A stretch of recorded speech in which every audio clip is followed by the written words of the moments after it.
Not even doing the pre-stream, just jumping right in.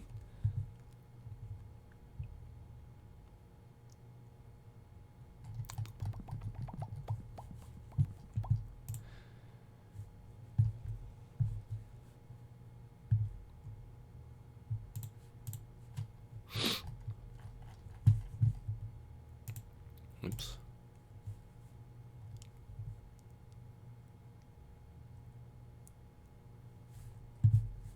Get out of here. Get out of here.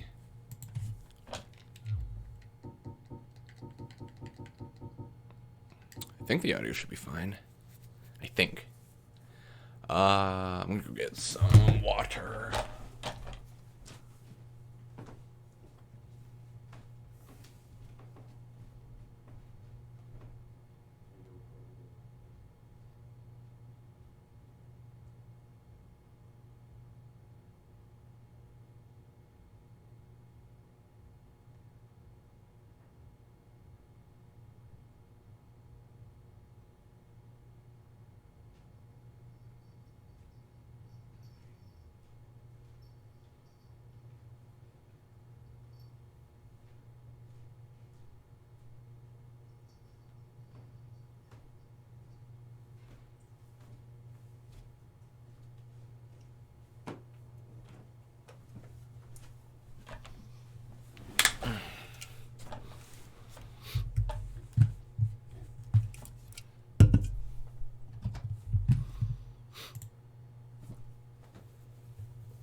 What's up, Nino Vas? Nino Vas. I gotta relearn how to pronounce everyone's name. How you doing today? With one person in the chat, it's officially time to start.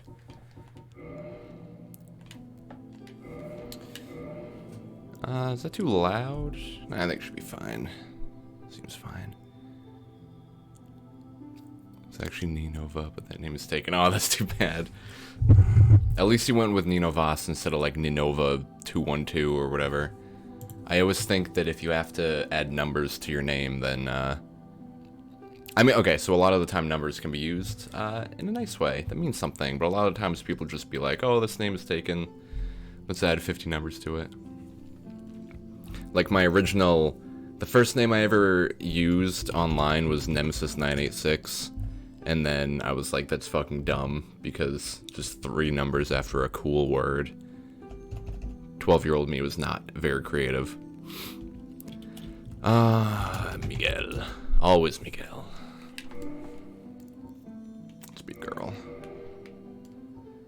So I have not played Dark Souls in a very long time. So I don't really remember like the best class to start. I think Pyromancer, because you start with a really good spell. So I think I'll do that. Start with a Master Key. Physique, fine. You never see the face anyway, I don't care. Unless, is there a way to create similar face?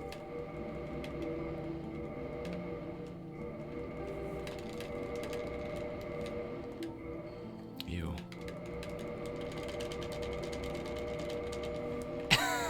Ew.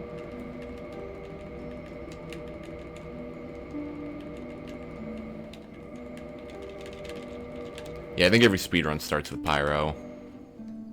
How about, you know what's a good way to play? It's the rule of all sliders to the left.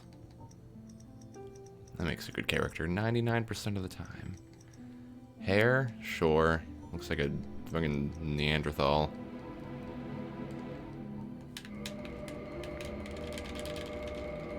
I have no idea what I'm doing, by the way. Ew. God, I hate that. Just get out of here. Yeah, you're cute. You're fine. Alrighty. In the age of ancients, the world was unfolded, shrouded by... What's up, Siren? a land The game I meant to play was trees. Demon Souls. That's what I was set on. I had my heart set on playing that game. But the PS3, yeah. And with fire But the PS3 did not want to work with my my Elgato. heat and cold, Oh, this is such a cool intro. life and death, and of course, light and dark. Dark. I know at one point you said, "Well, I don't think it's a Souls game." Then from the dark I think it counts. You get points. and found the souls of lords within the flame.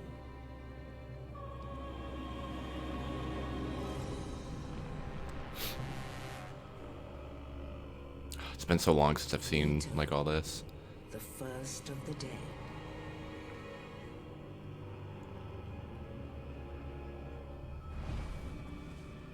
The Witch of Izalith and her daughters of Chaos. Gwyn, the Lord of Sunlight, and his faithful knights. And the furtive pygmy, so easily forgotten. Yeah, so easily forgotten. Then they never mention it again, and then you literally forget that they existed. I always felt the Souls games should all they kind of do.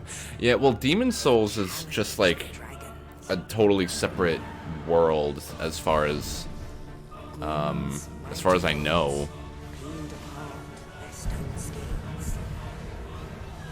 Like, there's a theory that Demon Souls takes place in the same world, just on a different continent as Dark Souls. Unleashed a miasma. Then Bloodborne and Sekiro are, I consider them completely separate. And Seath, the scales, betrayed his own, and the dragons were no more. Fucking Seath. He ruined it. He ruined it for everyone. Oh my god.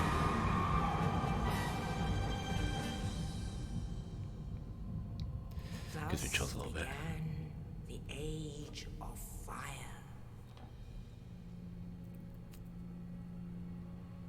Just vastly different ages. Yeah, like Bloodborne could be like just thousands of years later, And only when like dark will remain. you know, London becomes a thing. It may as well be London. I know it's the Arnhem, but There are only embers. And man sees not light, but only endless nights. And amongst the living are seen carriers of the accursed dark side. oh my god. Even Sekiro, like, Dark Souls could just be like, you know, 3000 BC or whatever.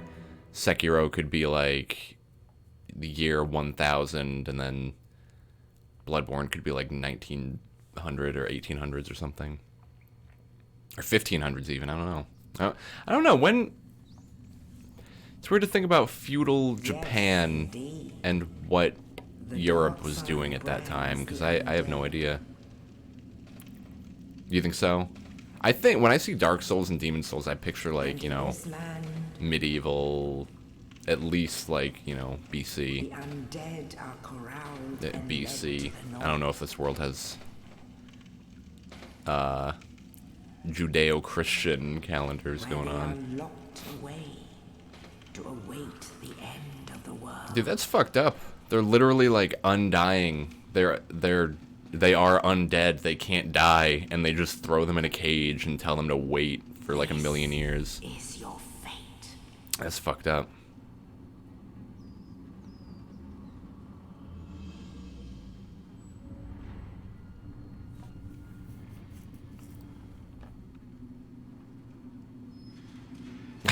You're right, that would be crazy. Ew. Ah, it's a pretty little item icon. Or animation, whatever you call it. Ooh.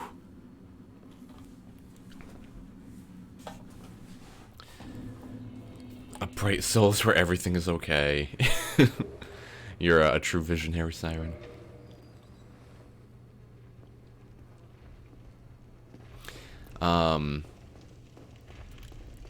Such sad worlds, I know. Dude, all of them, like Bloodborne, you got werewolf diseases going around, and Dark Souls, you got undeath is just a virus that you can pick up, I think.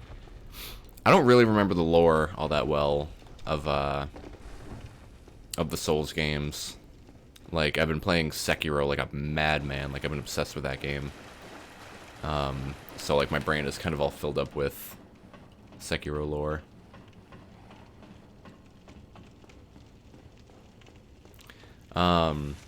Yeah, because in Dark Souls 2, there's like a whole plot line about how,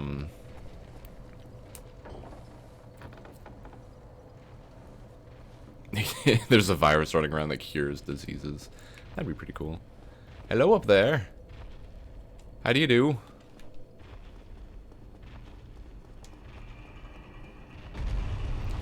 In Dark Souls 2, there's like a whole plot line where like the king of where the king of the land like travels to another continent to where the giants live, and then like steals something from them. I think it's meant to be like kind of unknown what they stole in the context of the game. But the fact that there's like a whole continent of giants out there, and in Demon Souls there are 6 like teleporting stones that teleport you to all the worlds, and but only 5 of them are usable, and the 6th one is like a broken tablet that is supposed to bring you to the land of giants.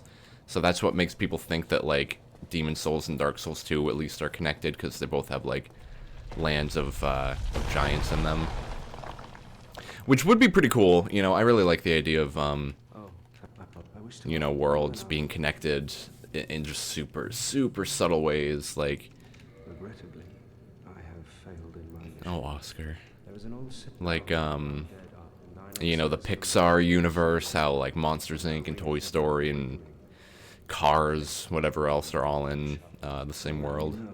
Like, I always thought that was really cool. Oh, one more thing. An Estus flask. An undead favorite. Thank you, good friend. And this? What else? Okay. Now I would hate to harm you after death. Oh. So go now. And thank you. That's sad. And then you come back here later and he's an undead. Cars the movie? Lightning McQueen Ka-chow, you know the one. What's up, Pen? How you doing? Whoops. I gotta relearn how to play. I don't know why I'm hitting X to like activate things. You don't even do that in Sekiro. I don't know what's wrong with me. Or do you? No. Maybe you do. I don't know. Having a hard time remembering. Ooh, you know what would have been fun? I should have, like, modded this game to be New Game Plus 7 right off the bat. That would be fun. Oh, I still got it, baby. This game's gonna be easy peasy, alright? There's no hovel set in Demon Souls. I have no idea. Oh, you know why I'm doing that is because in Sekiro you have to click and hold square, like the left button, to like pick up items. So that's why I'm doing it, I think. I burnt my toast and spilled my meatloaf. Spilled your meatloaf? Like it's a liquid? Yeah, I don't know if there's a hovel set. I know that you remember that boss that you like a lot that like they pull players from other worlds to be the boss for you. The guy wears like this big yellow hat thing, and that outfit is definitely in Dark Souls. Mr. Hatman, yeah.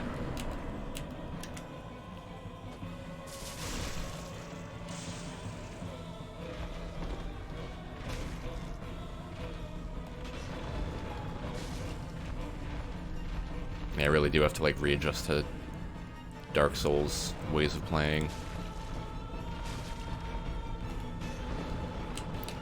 I don't think that should be too hard. I do have to remember that there's stamina in this game. Sekiro doesn't have stamina. You can just attack forever.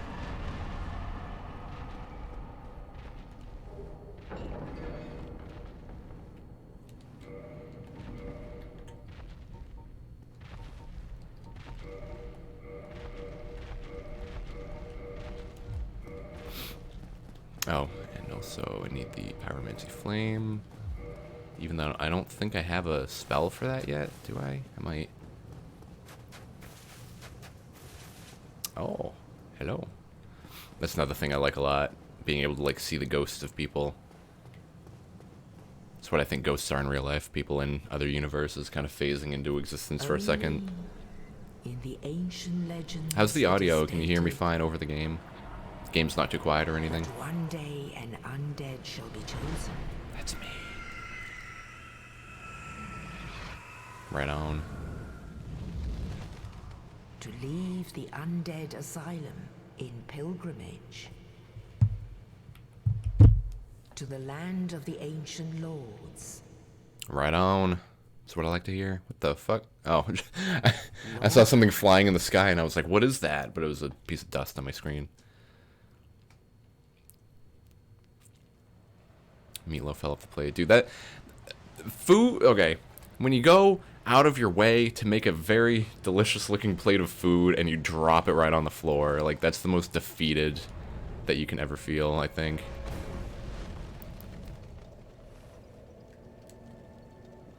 Oh my god. Yeah. I haven't played Dark Souls since when Remastered first came out. Af and I played it on stream. And then before that it was like a couple, like at least 2 years, maybe? I don't know. Maybe not 2. It was a while. So this is gonna be fun to play through again. I was really set on playing Demon Souls so I could like start the series like from the beginning.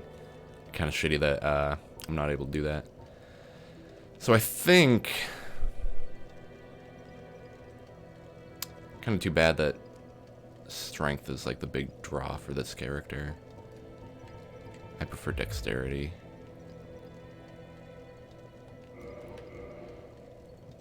Pyromancer starts at level 1, that's weird.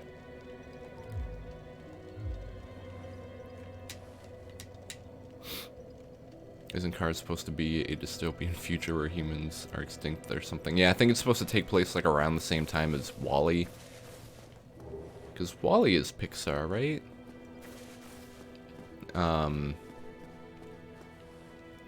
Yeah, like the theory is like people left Earth and now cars have taken over. And that's why you have like buildings still, because how the fuck is a car gonna build a building? Okay, I'm gonna use as much knowledge of this game as I have. My very limited, like, fading knowledge.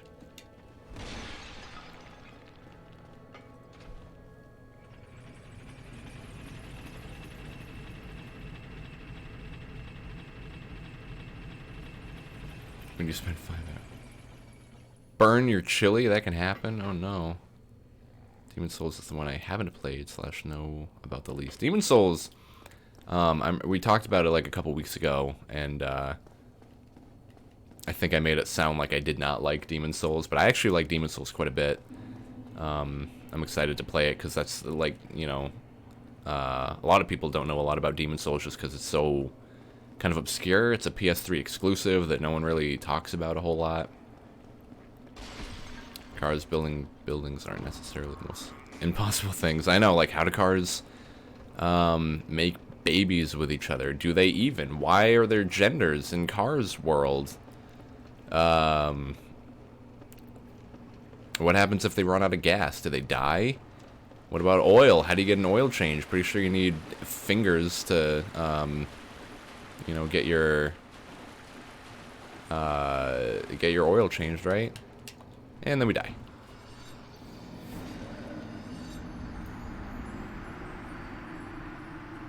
Yeah, I'm kind of bummed, but I did buy an HDMI splitter,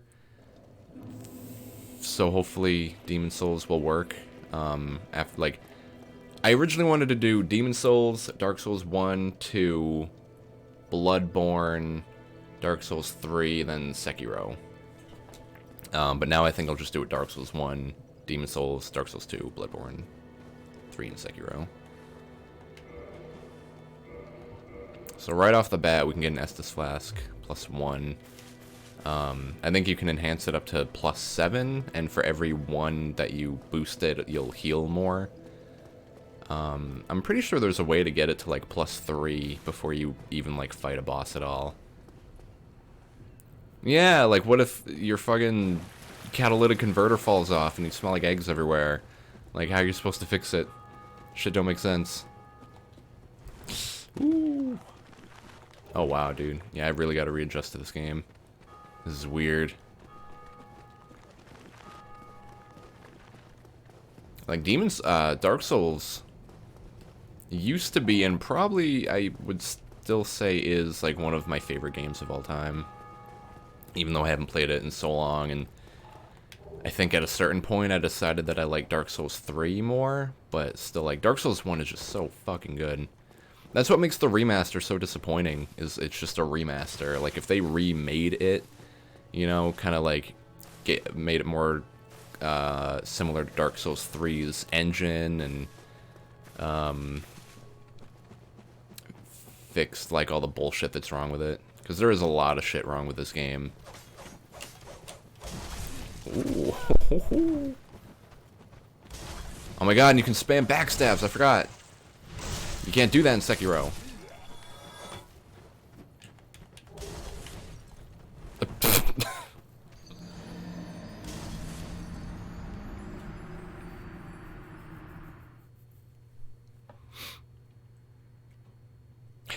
You got the Link with sunglasses on.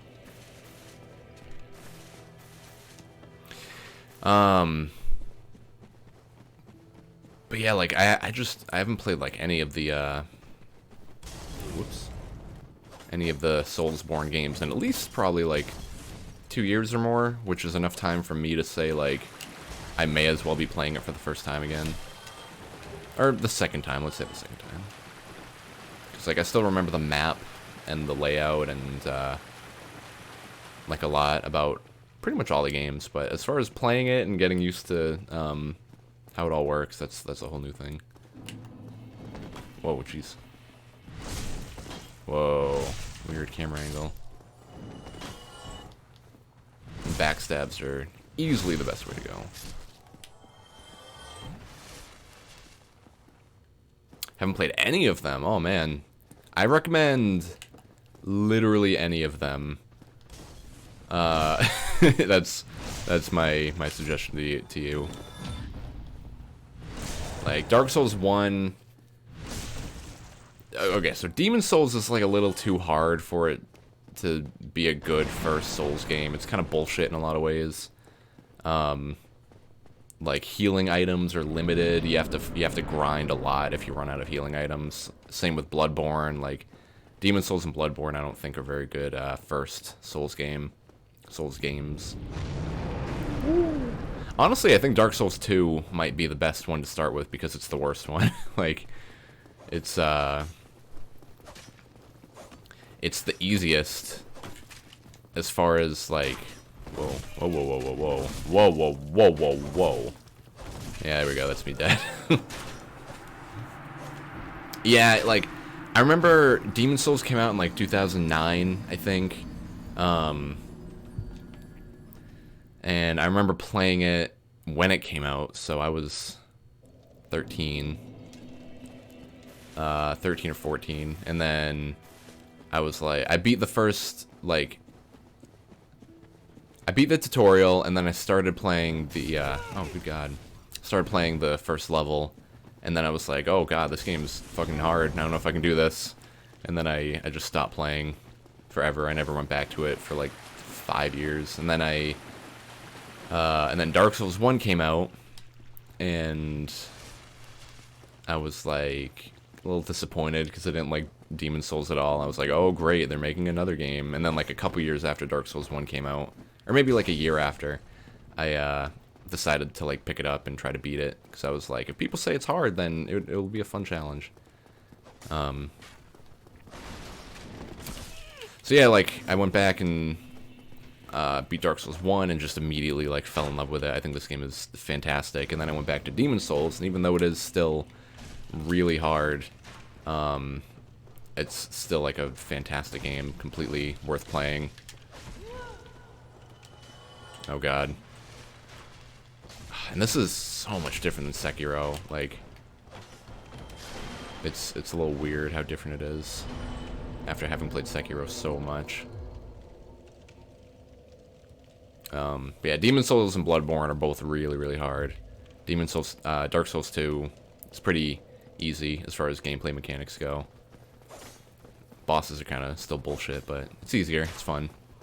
Then, if you start with Dark Souls 2, you can go into Demon Souls and Dark Souls 1 and start kicking ass and being like, oh wow, these games are amazing. Well now. Well now. Have your wits about you, hmm? Then you are a welcome customer. Yeah, you can riposte. Everything's for sale. Dogs are barking. I think there's. Oh, maybe it's the dried finger. I don't plan on using online, but that could be fun. Let's try that. Thank you kindly. It is, yeah. It's like a shock to your system. Like, the first time I played Dark Souls, I had to relearn, like, how games work. It was the first game that was, like, legitimately difficult that I had ever really played. In, like, a not bullshit way, you know? When you played one, none of them aren't really that hard, yeah. Yeah, you can riposte, like I said. You can go like that when an enemy attacks, and then they're open for a counter. I actually started with Bloodborne, and I'm glad, because then I did Dark Souls 1 plus 3, and I had a shield, and it was a totally different combat experience. I know. That's why, you know, I bet, yeah, Sekiro and Bloodborne would be good games to start with, because then you get to use a shield in Dark Souls, and it's completely different. It's not because they are hard. I never liked that type of gameplay. That's fair. I'm always more of an MMORPG fan. Yeah, I get that. You know, if you see this and you think like, oh, this game looks pretty good, I would recommend picking it up. You know, any of them, honestly. Any of them would be fine to start with. Like I said, I started with Demon Souls. It was too hard. I went back to Dark Souls. After like 100 hours or like a couple dozen hours, I finally beat the game. And it was so like rewarding in so many ways. Every time you fight a new boss, it just feels like a triumph. And that's why I like Sekiro so much, is because it's challenging me in a really similar way as Dark Souls 1 did when it first came out. Why me, little Yulia? Oh, I still got the dried finger. That's cool. So I got the Uchi Katana, which is the best weapon Ooh, I need 1414 to wield it. That's fine. So I can start using that soon. Actually, no. Fuck it. Why am I worrying about enemies? I don't have to worry about enemies. Dude, yeah, the lore in these games is crazy. Ooh. Like, just like, From Software in general is so good at world building and like telling stories through just like the world that you're exploring. Like, I was watching a thing before the stream that was just titled like, 50 things you missed in Sekiro. And as I was watching it, there were just so many like minute, like minuscule details that no one will notice. Well, I mean, people obviously notice them, but there's so many details that they account for. It's really, really cool to see. And in this game too, I'm sure I'll remember stuff as I go about the lore, because it has been a really long time, but I used to be huge on Dark Souls lore.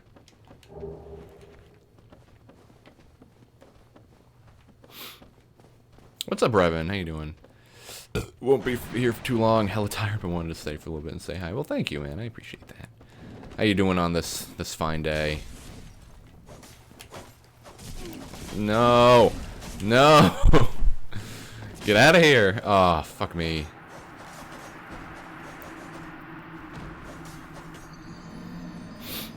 Yeah, especially like, ooh, when Dark Souls 1, when I first played Dark Souls 1, I didn't really understand anything about it, obviously. Then you start watching lore videos and understanding like how the world fits together and like boss motivations and stuff like that. Like, something I really like and dislike about like RPG games like this is like when they toss you into this world, with like no backstory or anything. Like, this game literally starts with like, fuck me, dude. This game literally starts with like, in the age of ancients and dragons and lords and fire and all this stuff, and like, you have no idea what's happening. You don't know who all these people are. And that's something I really like, because when they don't like hold your hand, they just toss you in. But I also, hey, it's Hovel set, or Hovel shield at least. But I also really don't like that, because I need to feel interested in a game, and if you throw all these names at me, I'm not going to remember them, and then I'll get bored. But, I stuck it through with Dark Souls 1.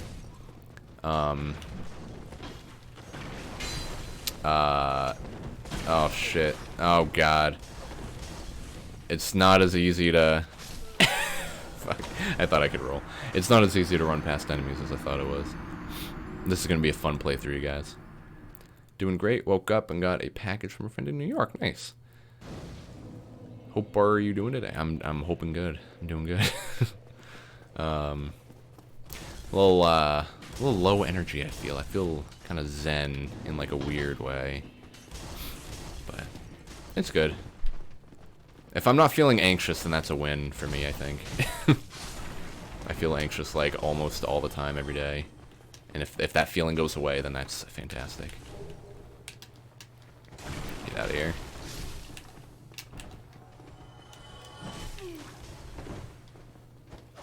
Oh, you know what I just realized? Don't I have... Yeah, I have strong attacks. I forgot. Yeah, and I'm still so used to Bloodborne and Sekiro. Like, in those games, you can attack and then dodge out of the way immediately. But in this, like, you are really committing to your actions. So I've got to, like, slow my brain down. Low energy, high energy stream. What do you mean? How can you have both? What's up, Bongo? How you doing?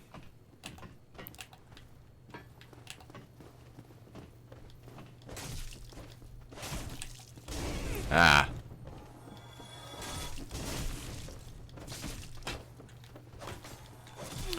Shit. Yeah, I've really got to relearn this game. This might be tough, but I'll get there. I'll fall back into the groove. It'll be fine. Yeah, I'm playing the remastered version if anyone's wondering. You should remove all armor. That's probably a good idea, actually, because I forgot about weight. Like, look how much faster I move. Yeah! It's what all the speedruns do, so why should I not do it?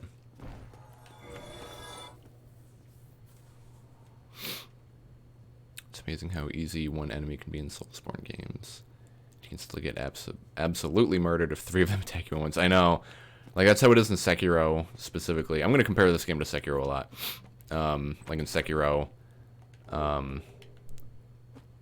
like, if you... Okay, so it's weird, because in Sekiro, your mobility is so much better.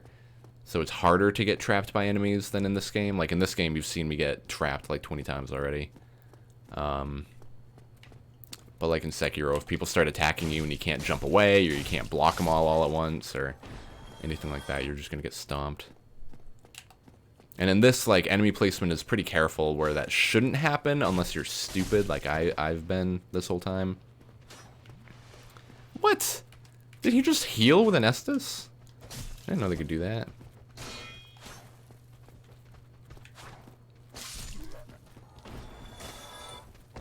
And another thing is, like, watching out for walls when you're attacking.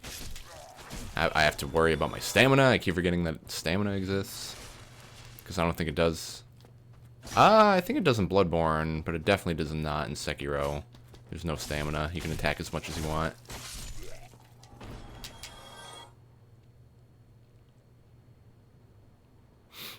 I remember there was a ring you could use to enable fast dodge and still use full Havel armor.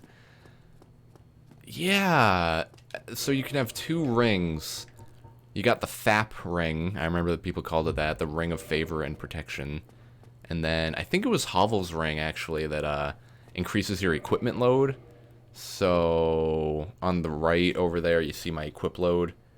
And depending on, like, what the percentage of weight that you're carrying is out of your total, you'll, like, roll at different speeds. So if you have the FAP ring and Havel's ring, you'll have insanely high equip load.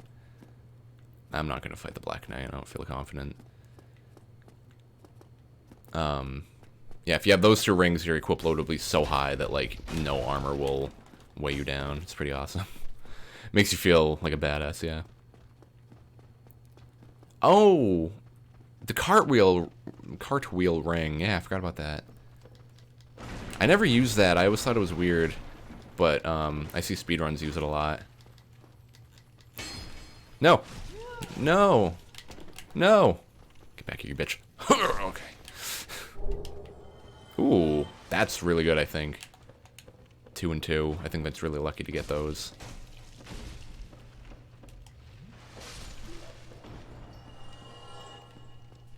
I could go back and level up, but I don't think I will. Yeah, I forget what that ring is called, but I definitely know what you're talking about. I didn't know it, like, made you cartwheel with, like, heavy armor on. That's pretty cool. One of my favorite things to do in Bloodborne is get naked and slaughter Central Yarnum after I've leveled up. Just take off all your armor and run through this level 1 area. Hello. Hey. How's it going? Good. That's good. Water, I'll take that. Yeah, go for it, man. How you doing? Are you about to leave? Be gone for a bit. Did you get to record anything? What? How did she get up here? Who? Zelda. She's been downstairs with me for hours. Are you sure?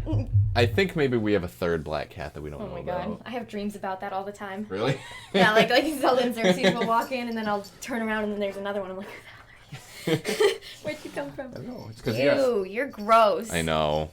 Look at this. Ugh. Ugh. Ugh, disgusting. At least I'm wearing a bra. That's nice. I don't know. And underwear. I think titties are the only thing that can make this better. Gross, like, demon grandma titties. Oh, praise the sun. Praise the sun. Oh. That's nice. Oh, I forgot how cool the backgrounds in this game are. Because you look around and you're like, oh my god, I can go to most of these Look areas. at Lara's little smile. Hey. She's got dimples. Does she? Yeah. You're such a human dog. A wild Afton appears. Oh, I left. But now she has to run away. She escaped. Yeah, she's got to go to a place to do a thing. I don't know how specific you want to be. I guess that's good enough. Yeah. Hey, Lyra. What time is it? Squeeze. 2:16. I should go. Yeah. Bye-bye. Bye-bye. Have fun. Aw, take care of the dogs. I'll try. Yeah, they'll probably just be sleeping the whole time. In an ideal world. No, they've been sleeping for a while. I think they want to go outside. You think so? Please. Okay. I'll let them out in a minute. Like after you leave. Yeah. So they don't chase you. Bye, everybody. Bye-bye. Have fun. Thank you. The Darkwood Grain Ring. Yes, I remember that. Excuse me. They patched it, though? Weird. Like, what, they patched it so that, like, if you're fat rolling, then you will fat roll. Like, you can't just cartwheel your way through everything. Have a beautiful time at your place and thing. What were we talking about just a second ago?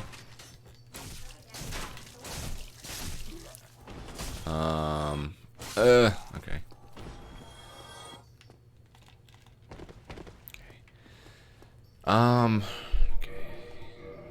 Oh, wait, that's inventory. There we go.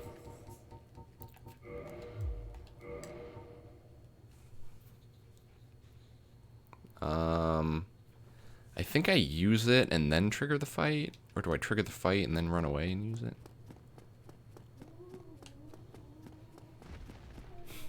I love that this game will just toss you into fights like that. Like, your first time playing this game, you're not gonna know that there's a giant minotaur chasing you here.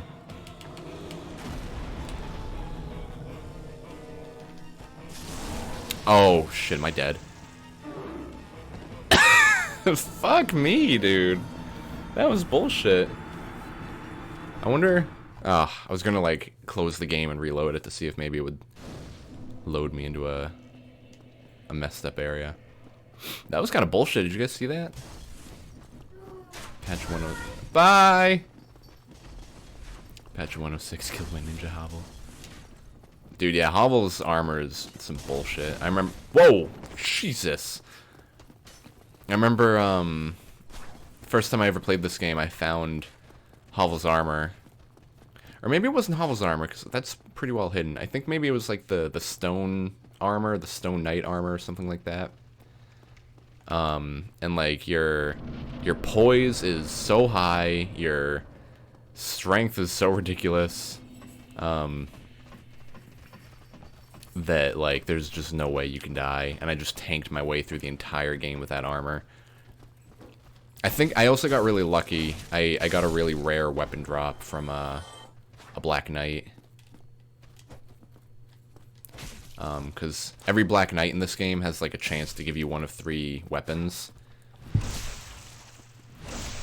Probably makes you a worse player. I know, yeah, you just tank it. You tank the whole game.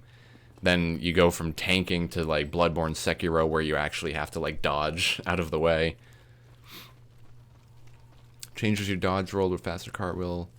Esque flip the covers more ground, but only when you're at 25 or less %. So they... Patch 106, yeah, okay. That's kind of bullshit. I guess it makes sense, but...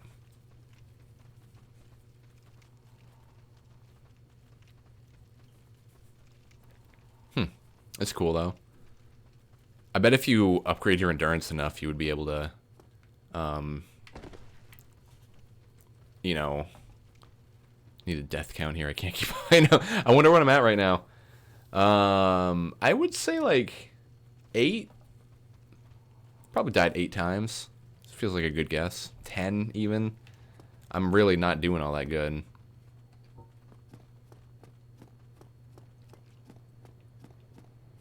I think I was saying something and then just completely disregarded it and I forgot. Okay, new strategy is the classic strategy of just stay on his ass the whole time. Yeah, this is so much easier. Yeah, no one needs fucking stabbing attacks from above. Ain't nobody got time for that. 8 feels right. Nino says 7.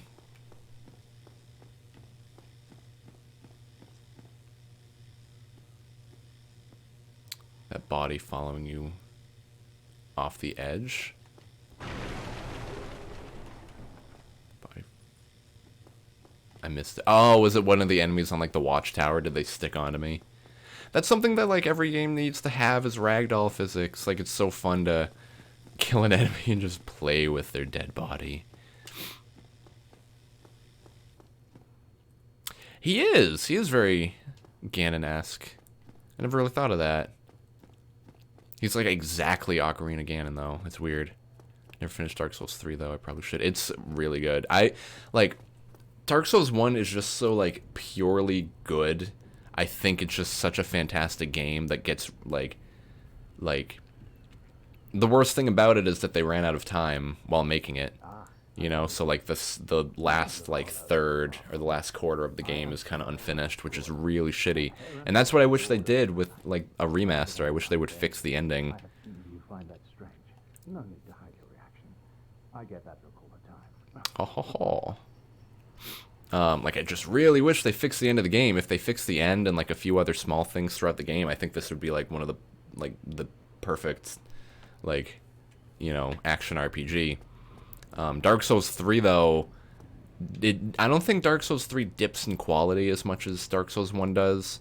It's way more consistently good, but I don't think its highs are quite as high.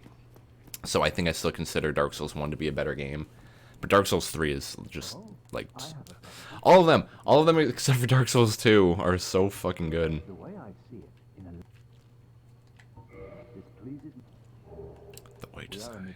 There's like to He's a cool guy. I was surprised how easy it was. I think I bum rolled through like the first 3 hours of the game. This game is the best because of this character, though. If only I could be so grossly incandescent. I know, he's so poetic, so beautiful. And now we run. We make a break for it.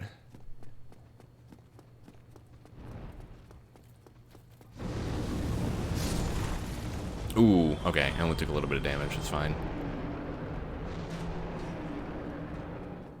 Yeah, there were theories that, you know, like, there's a lot of references to, like, Gwyn's lost child, like, the big bad of this game. The big bad. There's... These games remind me of, like, the Miyazaki movies in the sense that, like the Studio Ghibli Miyazaki movies, in the sense that, like, there's no real good or bad, there's no hero or villain, it's kind of just people doing things because they think it's right.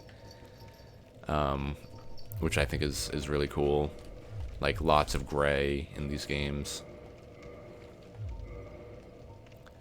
So now I can use the Uchikatana, which is the best weapon of all time. There's a shield down here that I forgot that I could grab. Yeah, so it's faster, it's stronger, it's got a bleed effect, which is really, really strong against certain bosses.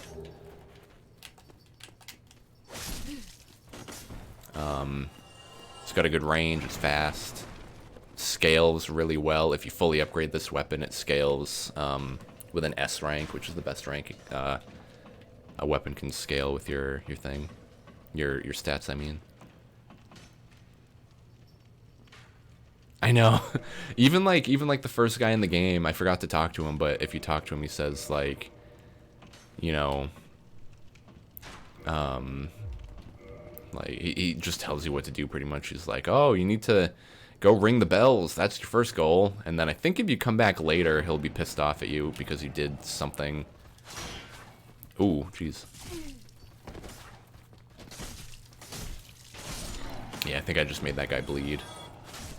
And that guy's dead. Okay. Hello, friend. Scaled well with your thing.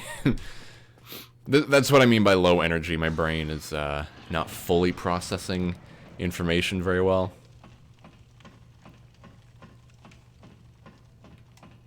But yeah, oh yeah, so I keep getting distracted too. I hope no one cares. But there's when this was the only when this was the only Souls game, you know, people were theorizing about everything, like so many things that oh shit, fuck, damn it. There's so many things that people were theorizing about, like you know, who Gwyn's lost child is and all this, and there was like a really, really big theory that Solaire, that guy I was just talking to, that he was the guy. He was Gwyn's lost son. But then I think you get a pretty definitive answer to his lost son in Dark Souls 3, which I think is really cool. Like, Dark Souls 1 and 3 are a way better pair than Dark Souls 1 and 2. Like, Dark Souls 2, honestly, is like its own game in the series. They could have just... You could just ignore that Dark Souls 2 exists at all. And, you know, the Dark Souls, what's the word for when there's only two, like, things in a series? It's, you know, it's not a trilogy. What's the word when there's only two? Wow, fuck me.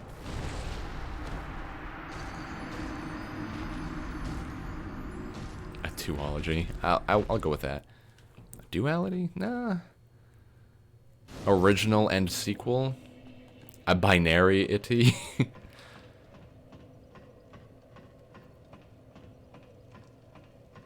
I don't know. There's a word for it. There's gotta be a word. Anyway, like, if you just ignore Dark Souls 2 and treat the trilogy as just, like, two games, then, like, they're just better as a whole. Dark Souls 2 doesn't really have much of anything to do with the first game, or the third game, except for, like, a few references. Like, you know, Solaire. There's, like, a Solaire statue in the second game. That I feel like they just added because they knew people would like it. I don't think they really thought out. I made it. Yeah, his tail is, like, one of the best swords in the game. Best swords for, like, early to mid-game, I think. Just because it's so fucking strong, like, consistently powerful. Goodbye, friend. I'll miss you.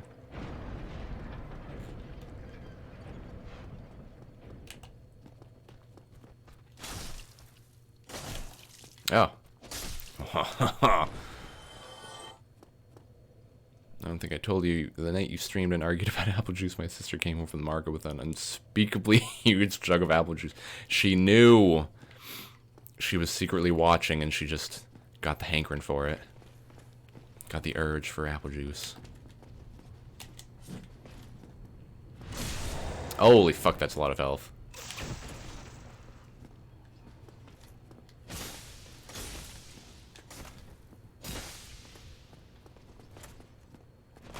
Ooh. Let me behind you.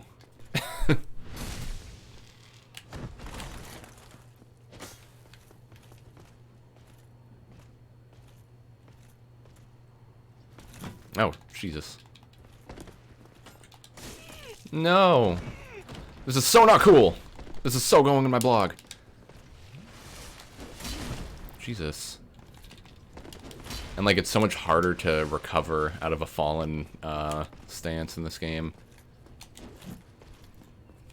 Like in Bloodborne, Dark Souls 3, Sekiro, I think if you get knocked down, you can, like, dodge roll right out of it, and then you're up and moving. But in this, like, you have to stand so painfully slow. Man, that's me dead. Fuck.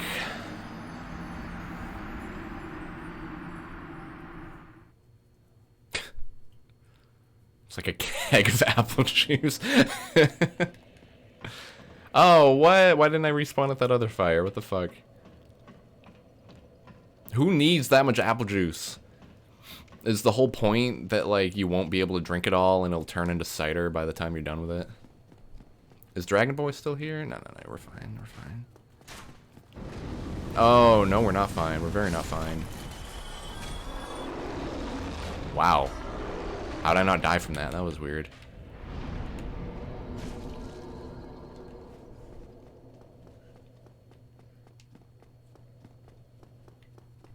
Is there an arrow in my neck? What the fuck?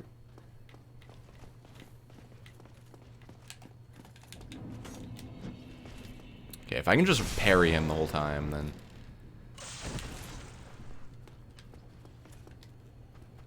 Or consistently backstab him all in a row, that'd be pretty cool too. Oh, fuck me, fuck me, fuck me, fuck me. Stand up, bro! What the fuck? See, that's bullshit. I'm so used to like all the later games.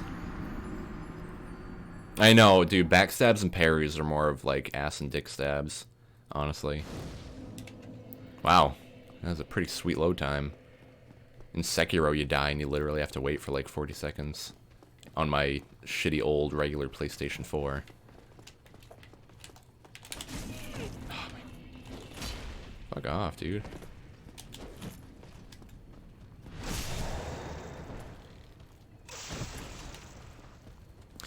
Get out of here, bro. Dude, yeah, iframes are fucked in this game. Am I gonna hate this game by the time I'm done with it? I hope not. I used to love this game. Like, that guy's never followed me before. I don't know why he did that just now.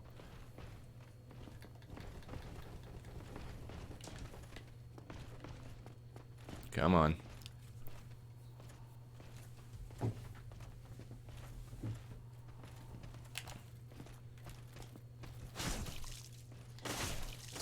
There you go, you bitch.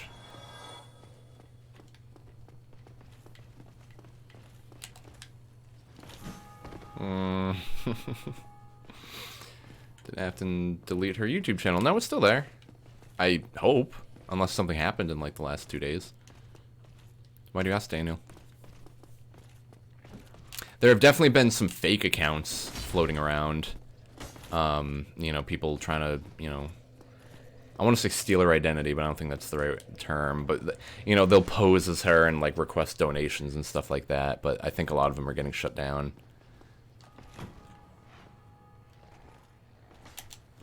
Nice.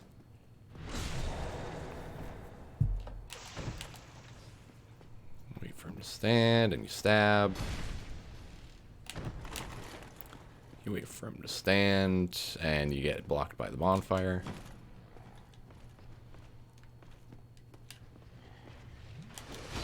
Fuck. What? That didn't heal me at all? Like, I don't get this, dude. I don't get it. The bonfire. I don't remember the, what's it called? The iframes being the shitty. Like, I think I'm a little spoiled by how good the later games are. Like, Bloodborne and Sekiro were just legitimately fantastic games. Fuck. That was my fault. I accept that one.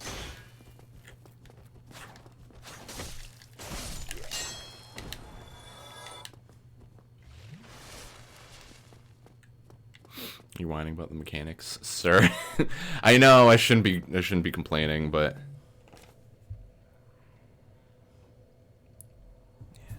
I really shouldn't be complaining. I've beaten this game plenty of times. Exactly how it is, okay? I can't be spoiled by how much better the later games are.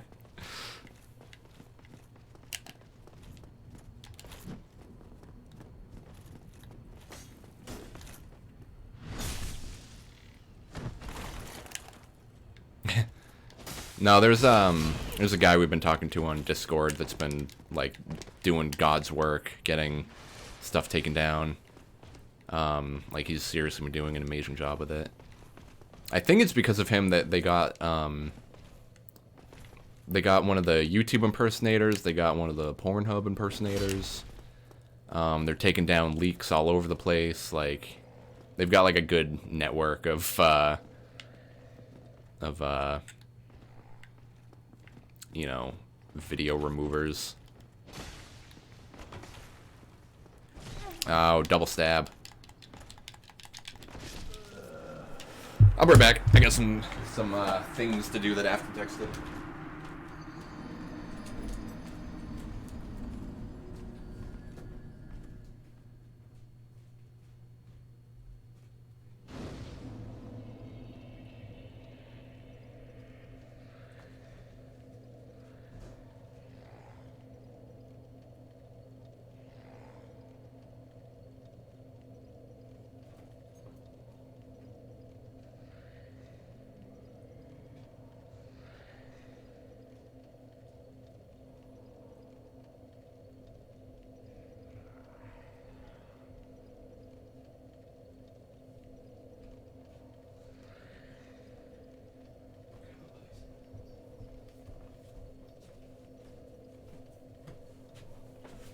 I'm back.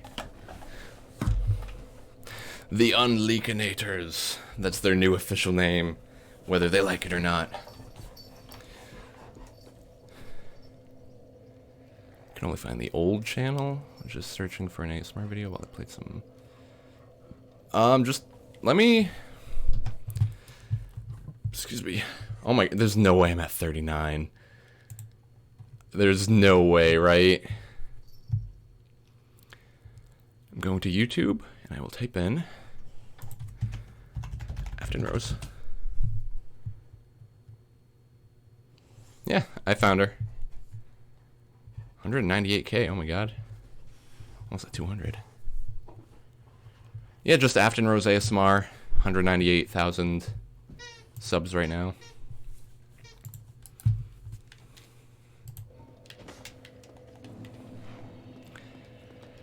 Oh, I know I shouldn't care about the Black Knight, but I want that fucker dead.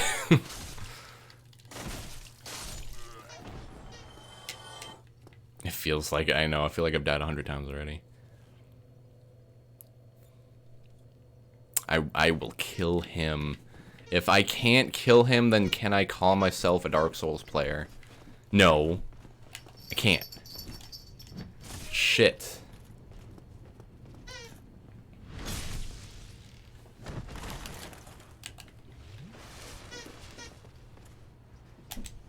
Nice. Stop failing. Good advice. I think I can win now.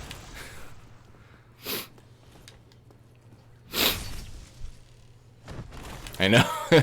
If you guys are, if the squeaky toys get like honestly annoying, just say, and I'll get them new toys. But they love the squeaky ones, so I feel bad about taking them away.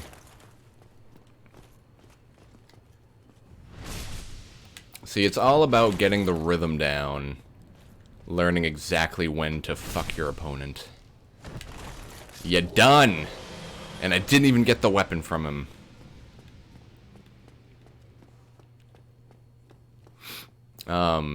Yeah, the first time I played this game, I killed him. He dropped his sword. I used the sword for like half the game until I killed another Black Knight who dropped the Black Knight halberd, which is even better than the sword. So I just used those two weapons in Hovel's armor. Or yeah, the stone armor, the stone knight armor, whatever. No, okay.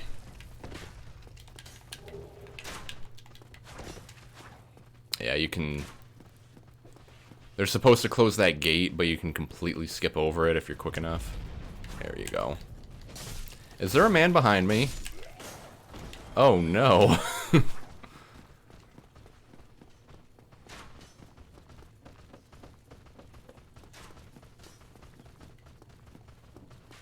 Yeah, it doesn't scale at all, I don't think. It's just, like, pure raw power. Which is fine, you know. I think at its max damage, it's only a little bit below the Great Scythe, which is quote-unquote the best weapon in the game. It's only like a little bit below that, but that's with no scaling, which is pretty cool.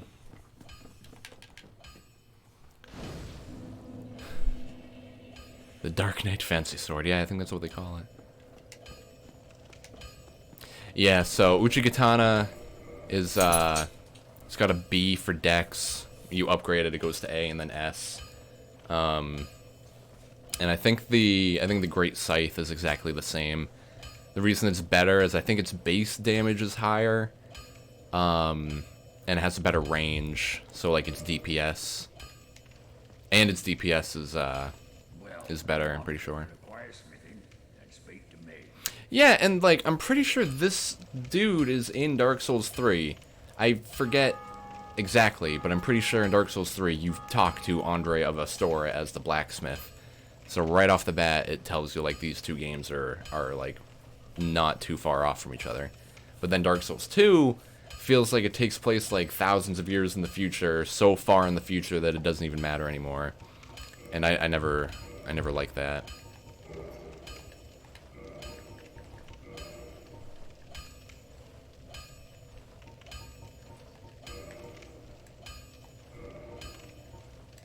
I think it's funny that Dark Souls 2 is my least favorite, but I've played it the most out of out of any of them, I think. Just because, like, I fell in love with Dark Souls 1. And then right around the time where I, like, 100%ed the game is when Dark Souls 2 came out. And then I just played Dark Souls 2 for a really, really long time, not even caring that it was, like, not that good. Not really even noticing that it wasn't that good either. And I clearly remember you saying you want to go full strength endurance. Oh, you think so? What do you mean, Siren Majula? Is the hub area in Dark Souls 2 like the main draw? As far as I know, hammering a cold sword is not a good idea. I know he's just doing it forever.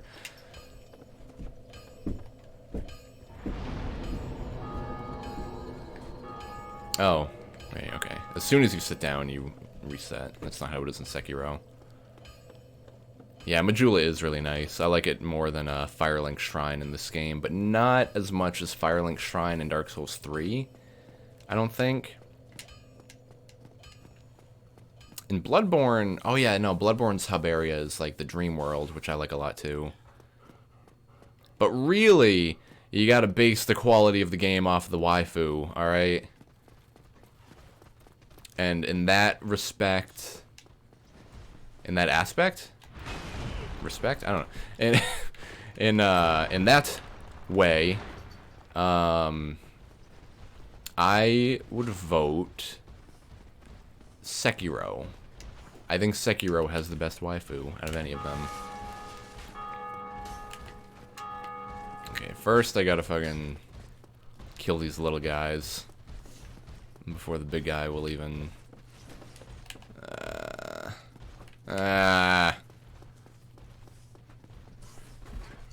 Yeah, pretty much. Dark Souls 3 has a really cool hub area. So does Bloodborne. Dude, fuck it. I'm bailing. I'm outie.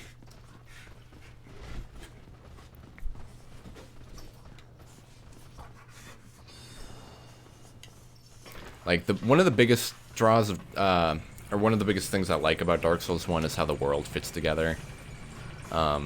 You know, like you have shortcuts like this where you just walk in and you're like, oh, cool, an elevator, let's take it and see where we go. And suddenly you're back at the first area. And that shit is insane. And it still blows my mind every time I do it. Oh, yeah, they seem like they're good good targets to riposte on. Riposte. You know, Dark Souls 1 just has so many ways of connecting the world to itself that it feels so good to find shortcuts. And I don't think any other game has really, you know, matched that kind of quality. Sekiro has a lot of good moments like that. Bloodborne has some good moments, but it feels a little bit more forced in, like, Bloodborne and Dark Souls 3. Yeah, play Dark Souls 1 for the world. Okay, play Dark Souls 1 for the world. Play Dark Souls 3 for the hub. Play Bloodborne for the gameplay. Play Sekiro for all of them and also the top tier waifu.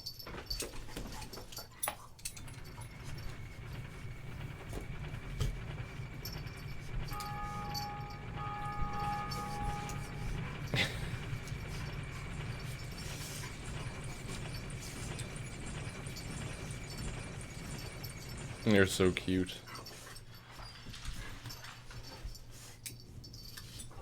This is a dog stream now. No, just don't play Dark Souls 2. You can be a sunbro in this game too.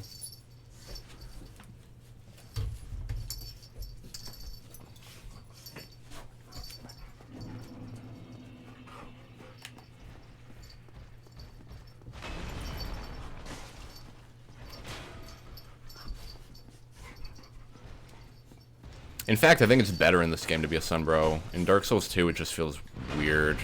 The covenants in that game are really, I remember, I don't know. I can't say for certain because it's been so long, but... Oh yeah, he just bled. Did you see that? That's why the sword is so good. Just dealt like a quarter of his health bar in one hit. There we go.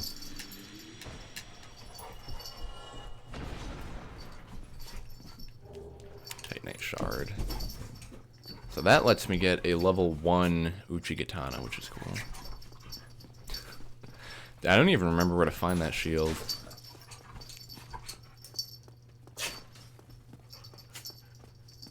No, dude, I hate that shield. I hate the tiny shield. I think the shield I always stick to is the Grass Crest shield, which honestly I can go grab right now that I'm thinking about it. I think it has like 90 or 95 physical resist, which is fine. But mostly it increases your stamina recharge rate. What am I doing? I'm reinforcing.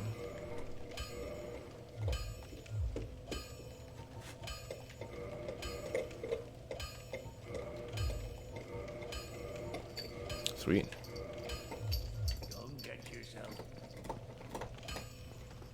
You skip this guy because you never have to fight him. I think he drops like a Titanite scale or something. If I was going for 100%, I would fight that guy, but I'm not. I could, you know, I 100%ed this game on 360 which is what I first played it on. Got every achievement, every painstaking fucking achievement.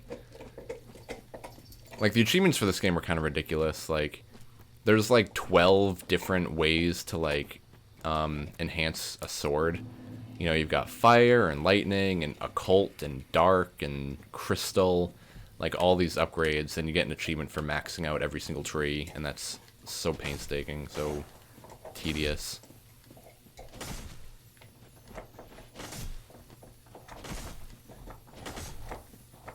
There we go. I'm getting a lot of Twinkling Titanite. That's pretty cool.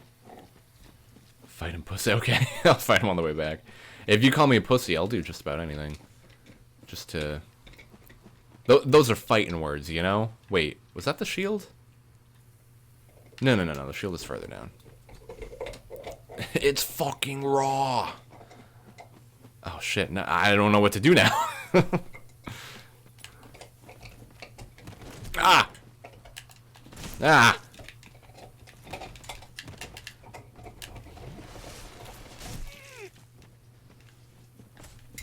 Okay, let's see if I can pull this off. Oh no! I can't pull it off. I just suck at everything. He bamboozled me. I've been hoodwinked. And now I need comfort food.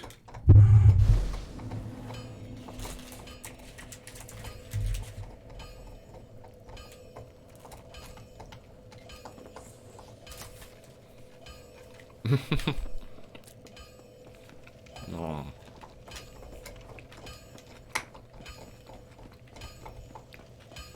I can't believe I've died so much already.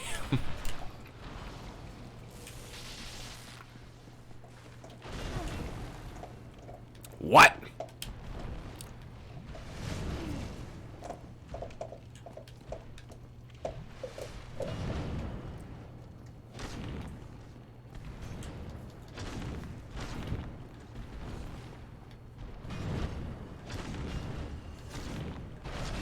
Ow.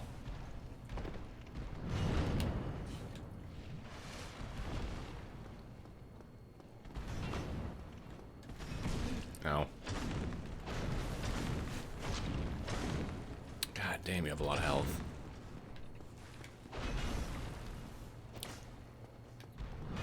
Starting to think maybe this ain't worth it.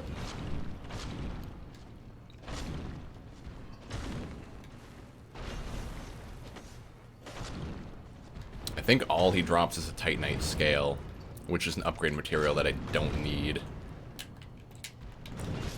Ah, okay. I don't even think I can use it for, like, half the game or more.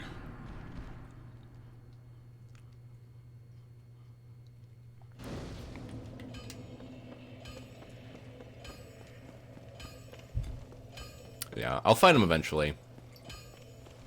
You know. Because I was thinking before the stream, it might be fun to try to 100% this game on stream. I have like 20 out of 40 achievements or something right now, but That would mostly be just like grinding out, like upgrading weapons and learning every gesture. Like it's a serious grind. So I'm gonna try to do the thing that I had originally tried to do against the Black Knight, where if you get him standing right next to the cliff and then you backstab him, you like push him off and you kill him in one hit. So that would be pretty cool if I could do that. What is that? It looks interesting and I want it. Excuses, excuse. I know. I'm a piece of shit. I get it. I know. Is this the item? Yeah, okay. No, I don't need that shit. You think I need armor? It might help me to die less, but I don't need it. Excuse me. You know what? Maybe I should be wearing armor. Now that I'm thinking about it. Whoops. At least, like...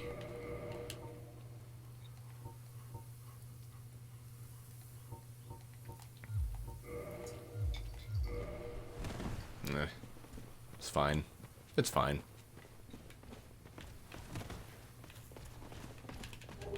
Get the grass shield. You backstab him, and you shove him off. Yes! Then you get the Black Knight halberd. Of course not. Only boots? Okay. Why are the heavy boots lighter than the leather boots? That does not make any sense. Wow. And they're better in every single way. Weird. Oh, cool. It's a skirt.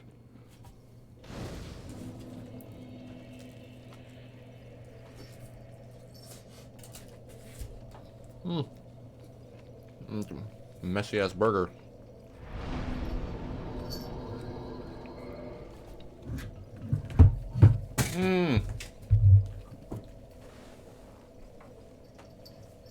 Yoko.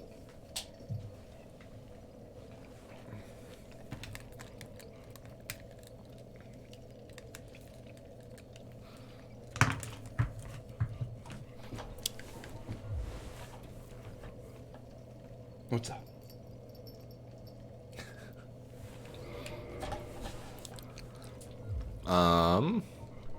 Oh shit, I can't warp, I forgot. I can't warp until like halfway through the game.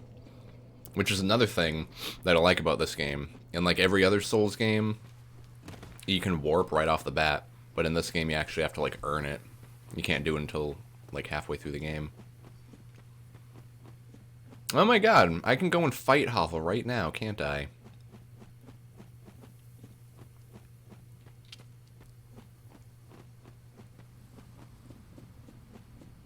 If I can stealthily avoid the Hydra over yonder.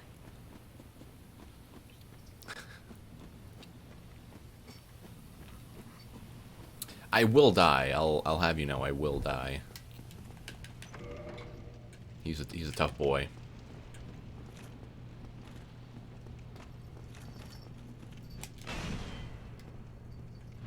What do we got? Nah, it's not too bad. Ooh, that's bad though. Okay, sorry, I had to let my laptop breathe a moment. Yeah, that's fine.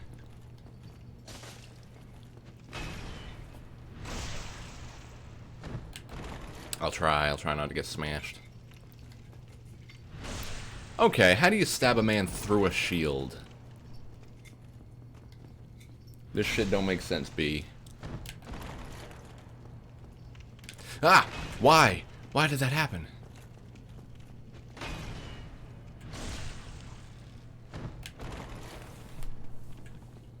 Okay, now come this way a little bit. Circle around. Do the old stabby stab. Why is he doing that? Is it just like him in particular that can do that? Or maybe it was me. Maybe I was like messing up the spacing. I feel like I have a hair on my tongue.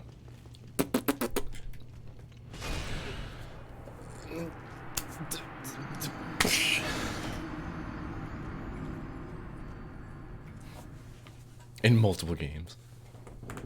Oh. Okay, well, I fucked that one up. I know, right, Nino? It's crazy. So, oh, never even equipped my shield. Yeah, 95, you know, it's better than this by 2 points. A little heavier, it's got better durability. Slightly less stability, which is fine. Yeah, that was really weird. I'm not entirely sure why I got hit by that. Death count 87, okay. I'm glad you're keeping track. We used to have a command that was actually like a death count, but I got rid of it because I didn't think we would use it, but I wish I kept it.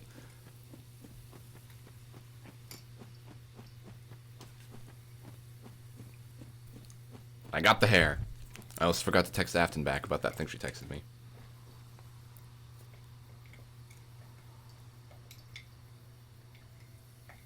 Oh my god. My phone will not work.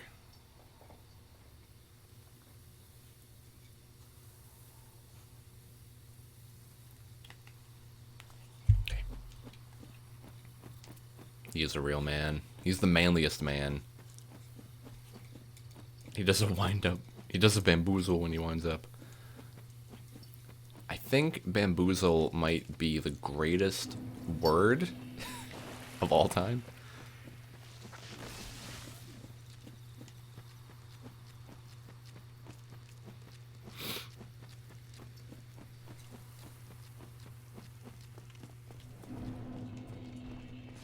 Yeah, you see how much quicker my my stamina recovers now.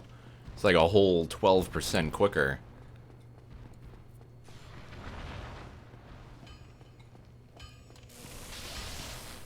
Yeah, you got Bamboozle, Hoodwink, Schmeckeldorf. All the best ones. I mean, to pull a fast one. I keep forgetting I have magic. I literally have a fireball in my hand that I keep forgetting I can use. This is a pyromancy only run now. Do you have a cat, Pen? It would be even weirder if you did not have a cat. Look, Siren, you can tell me that a word is not real, but isn't every word made up if you think about it?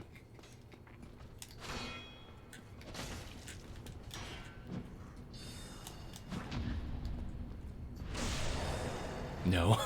Just no. That's the answer to that question. Moving on.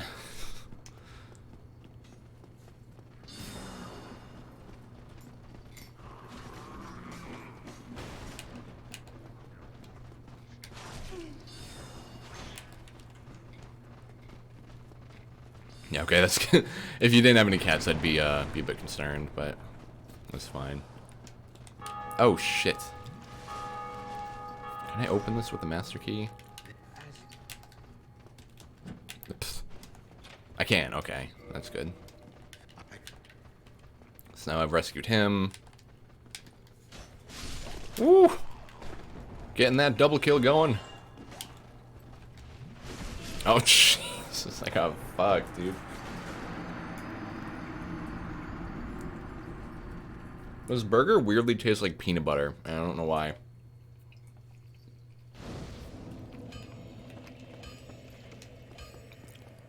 I think it's because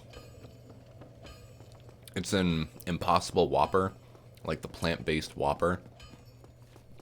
And I wonder if they have, like, if it's, like, partly peanut-based or something. Because I boop foreheads with my kittens, give them kisses. I know, it's you know, it's a payment that anyone should be willing to make, Pen, you know. If you're gonna pet your cat or dog, you gotta be ready to have some hair in your eyeballs, in your mouth, in your nose. One time, I woke up, and I just had this really weird feeling in my ear. Like, I thought there was something in it, and if I put my finger in, I could, like, feel something in there. And I had my mom, because this was, like, 7 years ago or something, and I had my mom, like, pluck, like, the thing out. And it was a dog hair, like, just one thick dog hair that went perfectly in my ear while I was sleeping. And it felt so weird having it get taken out.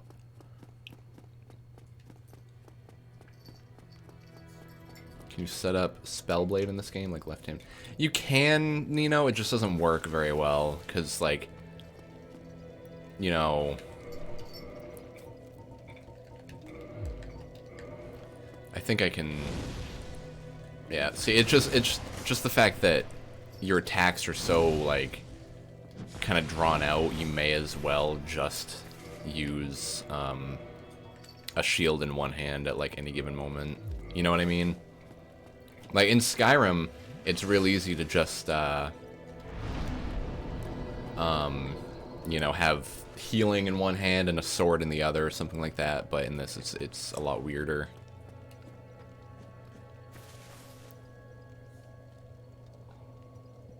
I'd be way more freaked out if cat hairs materialized in my eye sockets. Oh god, I hate the sound of that.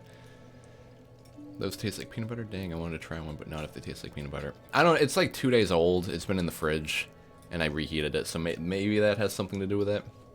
Because I don't remember them tasting like peanut butter. Like when they're fresh. It does look cool, yeah. You look like a badass throwing fireballs and doing whatever. There's like, I might be wrong on this, but I think Game Grumps did a video where they went to like the Wendy's headquarters and they got to like test out burgers and stuff like that, and they made a Game Grumps burger, which I think is a Baconator with peanut butter on it. And I've always wanted to try it ever since I saw that video. Hello there. Hello. I have your reward. Please accept it. A sunlight medal, cool. I am grateful to you for freeing me. Not enough for you. Well. Yeah, he's not suspicious at all. He was locked up in jail. I free him, and then he's all like, oh, haha, don't get greedy. So I'm going to kill this guy. I'm going to kill him. Because you get... Well, what have we here? There you go. You get the best ring in the game if you kill him. That ring right there. It's like the game knows.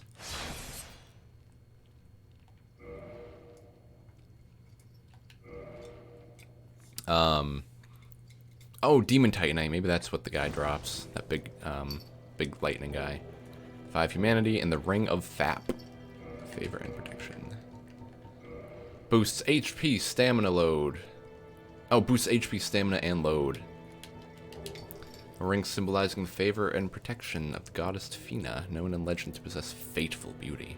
The ring boosts wearer's HP, stamina, and max equip load. Increases my health by 115, my stamina by 20, and my equip load by 11. Wow, that's a really good ring.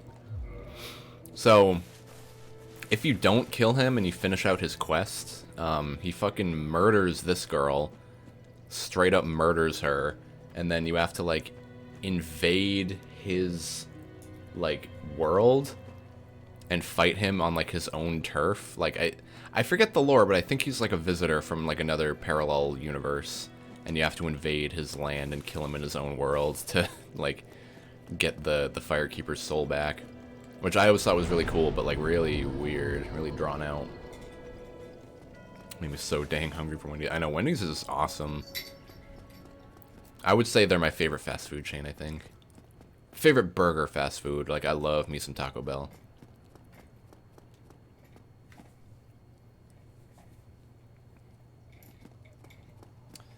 I remember I'd be willing to try peanut butter burger, but if the burger just tastes like peanut butter... Yeah, okay, I getcha. Like I said, I think it might be because I reheated it. We went to Burger King 2 nights ago, and I got the Bacon King, this big, fat, fucking bacon-covered burger, and it's amazing. And And Af got the Impossible Whopper and took 2 bites and then didn't finish it, so I'm eating it.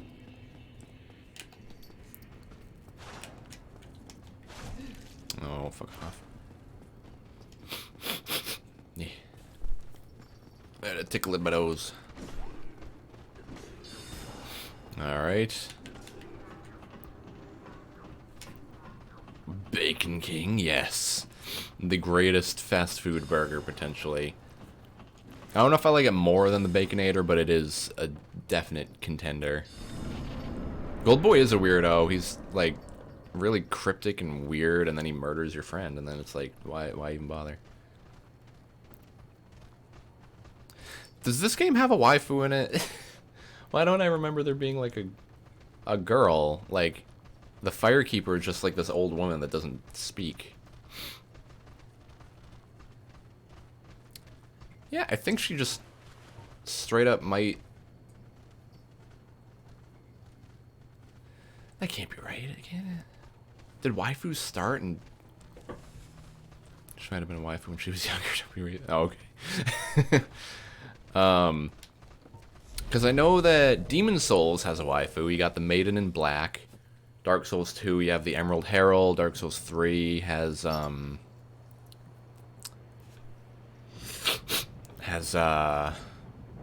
what's up, Logic? You're the one that said Bacon King. How you doing? Dark Souls 3, I forget what her name is in Dark Souls 3. The Maiden of something. I think she might just be the Fire Shrine Maiden. Bloodborne has the doll. Sekiro has Emma, and Emma is my favorite. She's the only one that, like, actually fights. Good fight so far.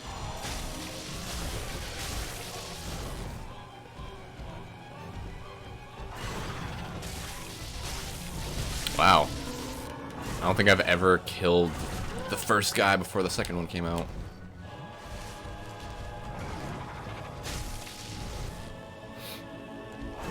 No. Fucking dodge, dude. I'm so sick of these iframes. Nice. Good fight.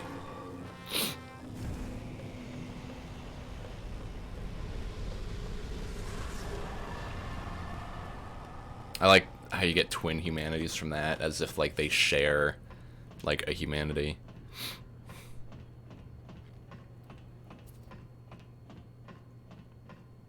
I'm on the bus, so I'll pop back in like 30 minutes. Okay. On the bus, like, on your way home from school, Logic? I'm assuming you can hear us, at least. Or hear me. Yeah. Wendy's has a consistent quality to it, but I hate to say I think Burger King is my fave. I totally understand, dude. They can be grody as heck, but Whoppers are just too good. I know, like, Wendy's has the Baconator, and they have the $5 Biggie Bag. That's my go-to now. They give you, like a nice little bacon burger, nuggets, fries, and a drink for $5. It's a sweet deal. Like, I used to go to, on my way to work, I used to go to Dunkin' Donuts every day, and I would get, like, a sausage, egg, and cheese on an English muffin, and then I realized those are, like, super fucking expensive. They're, like, $4 each or more, even, and, they're just too much. Meanwhile, I could go to Wendy's, where the food is probably not much worse for me than Dunkin's, and, this fucking guy, and I get, like, so much more food. Oh, God, I forgot Purging Stones. If you get cursed later in the game, you need a Purging Stone to break the curse, and it's fucking bullshit. Okay. Yeah, I don't need anything from that guy.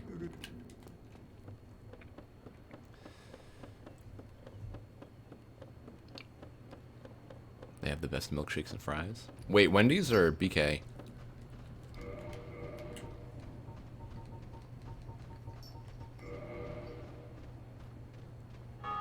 I don't really need to use that, do I?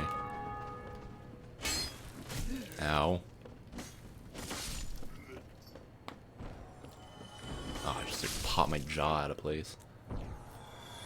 Yeah, Wendy's has. I've noticed that food companies fucking steal from each other all the time. Oh my god, going for that quintuple kill. Good god, that was awesome. I've noticed that fast food companies steal from each other all the time. Like, I don't know who started it first, but like, Wendy's started doing the 4 for $4 deal and the $5 biggie bag. Then they started doing, then Burger King started doing like I think it's like a $5. I don't remember specifically what it was. I saw it on like a sign. It was like a $5 King's bag or something like that, or a $6 King bag. Kanano, how you doing? I do remember you. How you doing? It's been a while. Burger King started doing like the $6 like King's bag or something like that.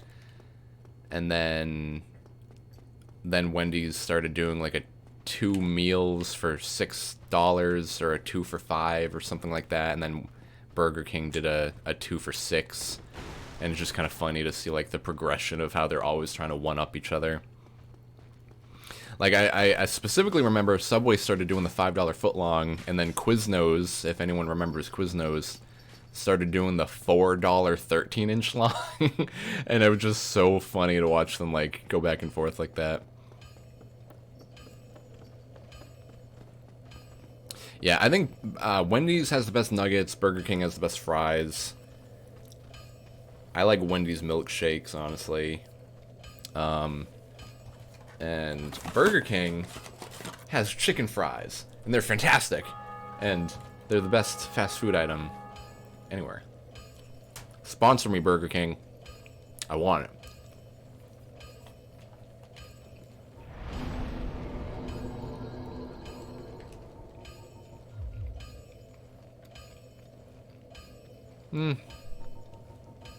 Usually, I put my vitality up to like 20, and then I just leave it there for the whole game. So I think I'll try to work my way up. Because 15's fine for now. Dex will increase my strength by a good amount, but I think I'd rather have endurance right now. Or would I? No, let's do damage. Let's actually, yeah, let's do damage. Health and damage. The chopping. BK also has some cheese tots. Yeah, we got those the other day too. Just like fried balls of mac and cheese that taste like just fried mac and cheese. It's awesome. Tastes like they'll kill me though, one of these days. Yeah, how you been doing, Kanano? What you been up to? Yeah, it's like you know, Taco Bell has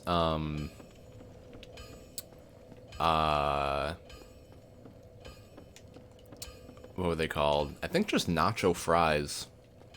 They were fries that came with like a special spice, like a taco spice on them, and then you can dip them in like salsa con queso, and it was really good. It was really fucking good. Did you guys move, or is that just another room you're streaming in? We moved. We moved to a new house. So we got the new stream room. Afton has her whole new work studio. So many changes from the past year. I don't even know where to start. Oh, that's a good feeling. It's good to know. Especially when you don't even know where to start. Just pick, like, what's the first 3 things that come to your brain? Yeah, the big change for us is, yeah, we moved. So we've been in this new house. We got a puppy who is sleeping very peacefully behind me, and I don't want to wake her up. Once she like wakes up and starts moving around, I'll show her off again.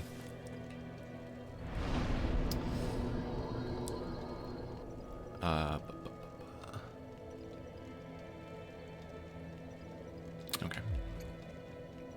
Yeah, I feel like McDonald's is kind of being ignored right now.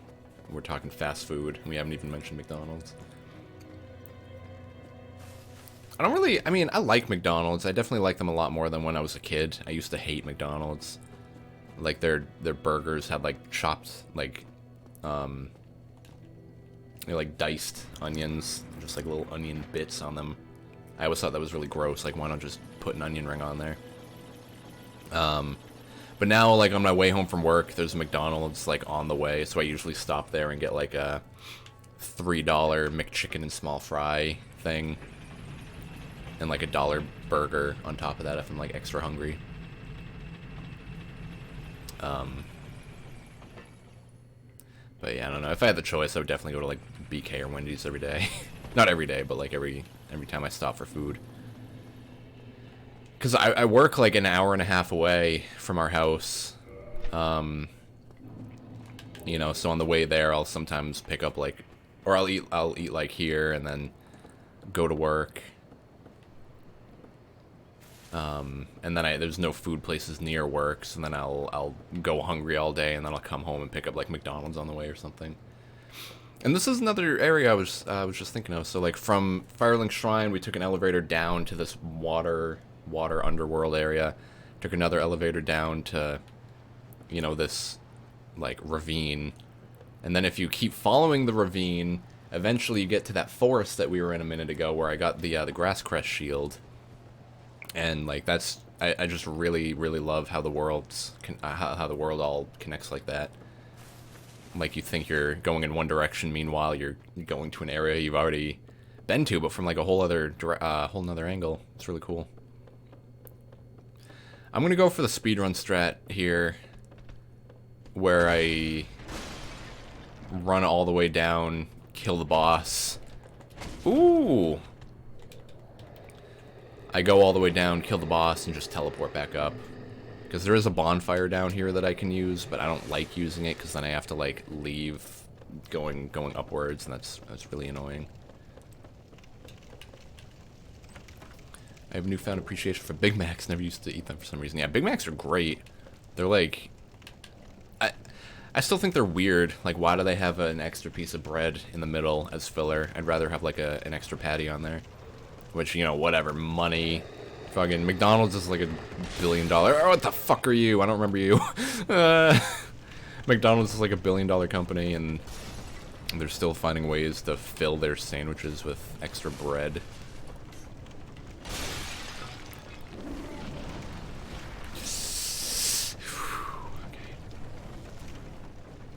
One, moved to Berlin, where most of my family is at. Nice. Two, working as a car salesman in training for about 5 months now. Wow. I've heard, I've never gotten confirmation on this, but I've heard that car salesmen make buku bucks. Because, like, you sell a car and you immediately get commission on it. I don't know how true that is, but if it's true, good for you, dude. Sounds like a sweet deal. And 3, improved my overall living situation and mental health by a lot these last few months. Good for you, dude. Sounds like a... Whoa. Sounds like a... really good past year for you. When did all that happen? Like, when did you move? When did you get your new job? There it is. And is, like, the mental health, was that, like a New Year's kind of resolution? Because mine was as well. Like... mine and Afton's New Year's resolutions were to like kind of get our mental health in order and get back to work and, you know, just generally feel better by doing things. But I can't forgive McDonald's for taking their Angus burgers off the menu. I know, the Angus mushroom and Swiss burger. I know, I had that once in my life, and it was like, it was so good. It was such a good burger. Like I've had burgers that were kind of, you know, similar to it. I'm waiting for the poison to die. Excuse me.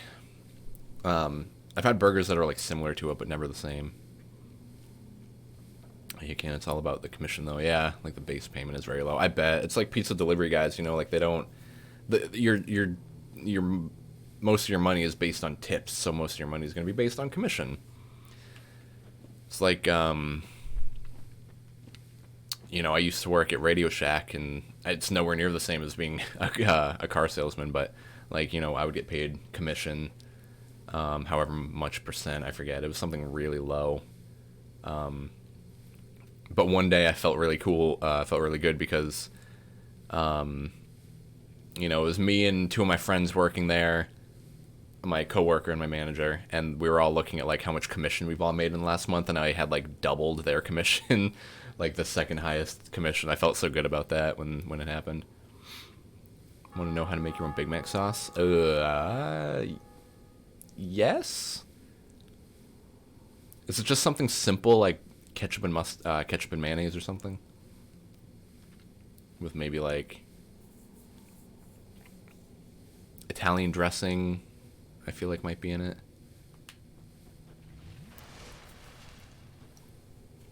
I feel like I heard Italian dressing somewhere.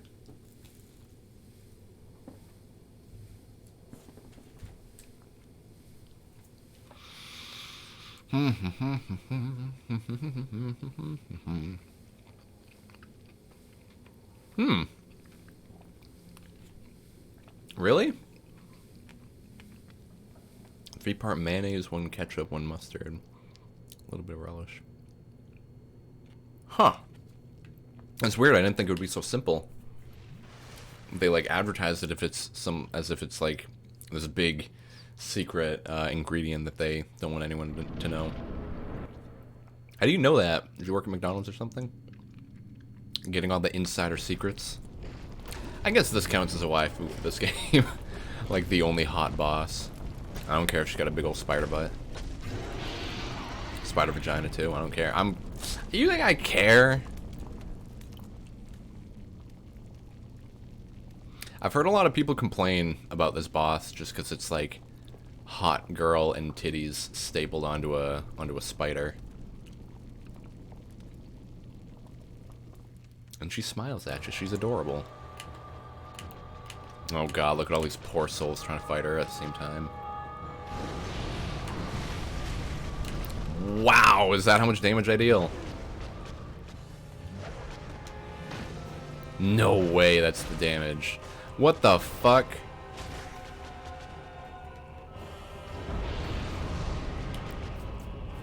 How am I to win right now? I don't think I do. I think my goal right now is to die as painlessly as possible. That's some bullshit.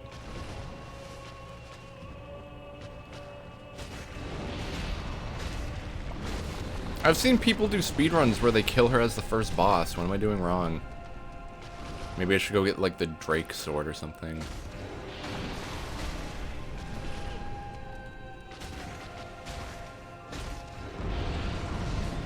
Holy fuck. No way I'm winning this.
What the fuck?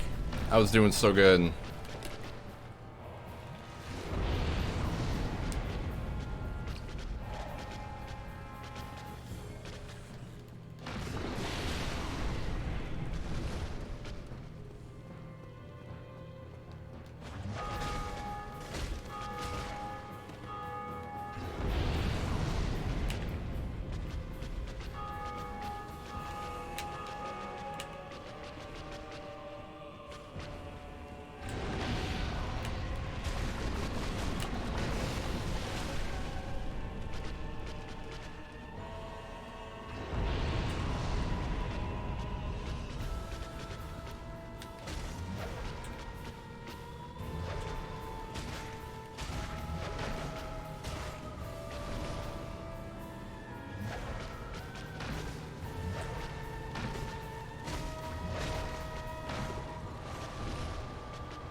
That's me dead.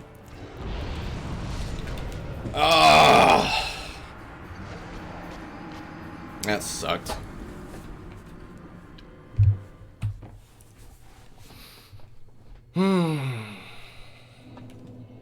At least I know I could beat her if I went back in with like a better plan. I'm gonna catch up on chat a little bit.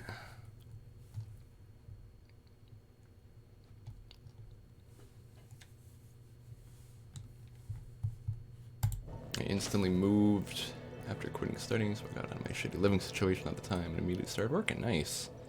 Guess all that and the fact I'm not alone anymore. Far away from family with basically no friends. That sounds like a sweet deal, like having it all fall into place so quickly. Like, good for you, man.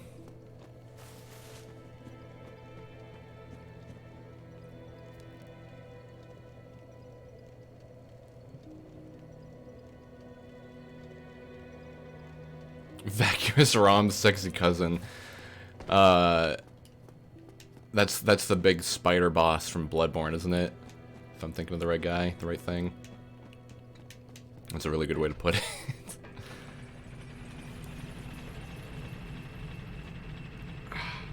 I was sitting on my foot that whole fight and I didn't want to move, and now it's like insanely asleep. Ah, like almost painfully asleep. I can't move it without it tingling and tickling and being painful. I'm gonna try to fight her again. I feel like I could beat her. You know, now I've got a good, I've got a much better understanding on her pattern. I'll have more heals when I, excuse me, have more heals when I go in.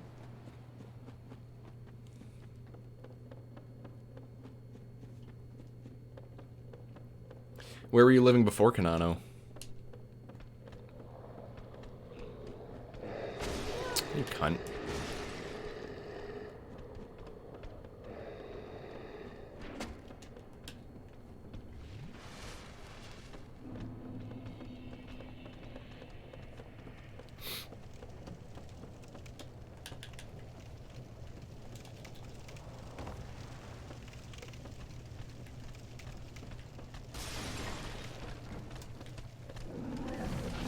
Oh god.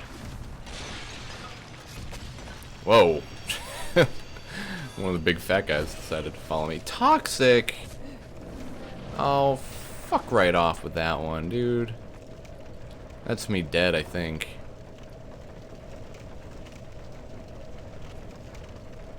I'm pretty sure toxic is like a death sentence unless you have a cure for it.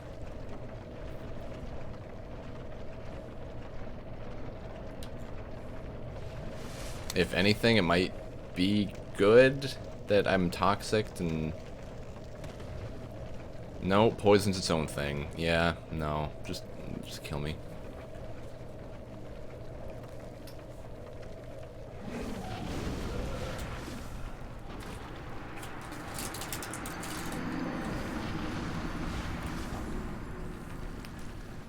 There was no way I was going to win that. Oldenburg. Smaller city in northern Saxony? Where is Saxony? Is there any chance that that's Germany, but like auto-corrected?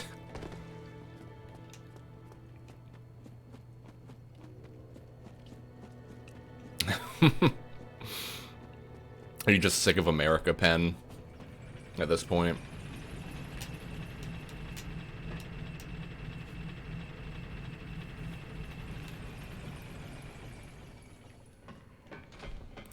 Yeah, I like to think about, like, all the countries. Is a German state? What? Okay. I guess I've never thought about, other countries having states. Oh, okay.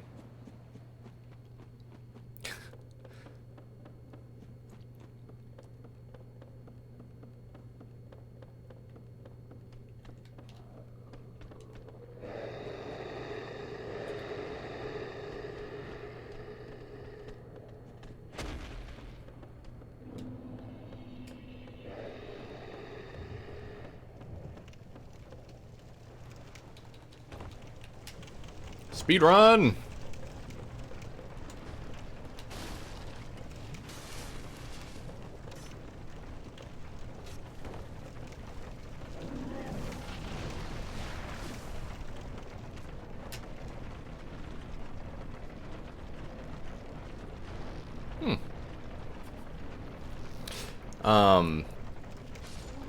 Yeah, F and I talk about, like, all the countries that we would want to live in, if at some point we just, like, got sick of America and, decided we wanted to move. I think Sweden is probably, you know, top 3. Germany, probably top 5. If I was, you know, a bit interested in just... Oh, Jesus. Been interested in Germany, like, as a location. Seems like a nice place to live. I bet. I bet, Siren. Sweden just seems pretty awesome, like... oh, is it Sweden? I forget if it was Sweden or Norway, but one of them has a city that you're allowed to move to that you don't need a passport to live there. One of my old coworkers was telling me about it, where, like, it's just a city you can move to, and you don't need a passport, you don't need anything, and the only problem is polar bears. Like, it's illegal to lock your doors at night in case someone needs to get away from a polar bear, like, really quickly, so they can just, like, go into your house and hide from the bear. Sweden has always been my top gotta go there place. I've never heard bad news about Sweden. I know, say, like, healthcare, like, everyone just seems so nice there, and, like, I don't know, just Europe in general, like, I get so jealous of, you know, just Europeans, because America's not, an ideal place to live for a lot of reasons. I don't think it's a place you want to stay at, though, even if it's where I think. Yeah, it just seemed nice because it was just like this, like, small town kind of homely vibe to it. There's Midsommar, but that was a small portion of psychotic inbred Sweden. What? I need more context on that statement.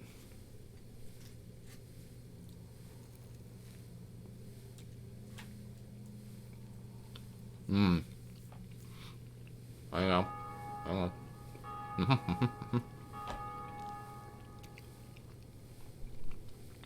Yeah, good night, Nino. Thanks for hanging out. Enjoy your sleep. Enjoy your day tomorrow. Enjoy the rest of your night, whatever you end up doing. And we'll see you next time, hopefully. The horror film from this past year. Oh, I haven't heard of it. Oh, that's the only bad news you've heard of it. Yeah, okay. That was funny. Okay. Gotta kill Spider Waifu.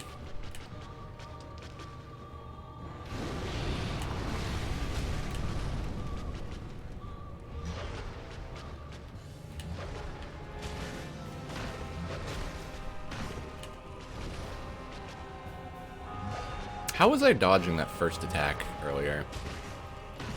I feel like I was dodging it every single time, and now I haven't been able to. I think, yeah, that attack. It's weird.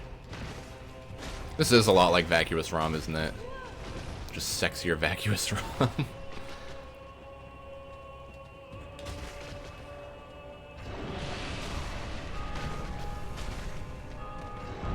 This fight is a lot easier with the Great Scythe, actually, too, now that I'm thinking about it. The Great Scythe has like an overhead attack which can hit her body and stun lock her for a really long time. Yeah. God, so much lava.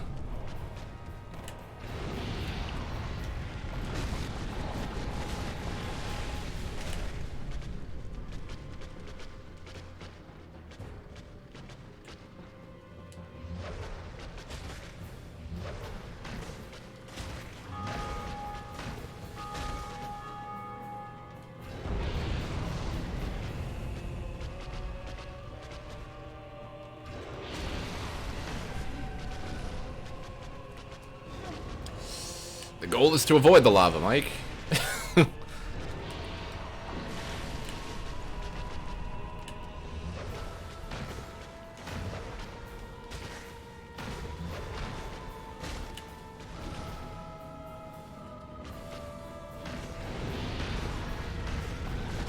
Even if it looks tasty. I know, lava's just one of those things that's like, I know it would kill me, but I really just want to stick my hand into it. That just looks fun to play with.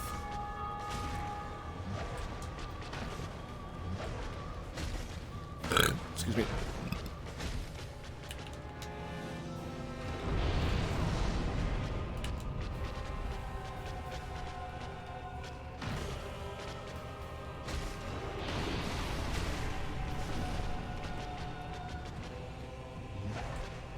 See, I dodged it there and there, but I don't know what the trick is to it. Is this far enough? Sweet.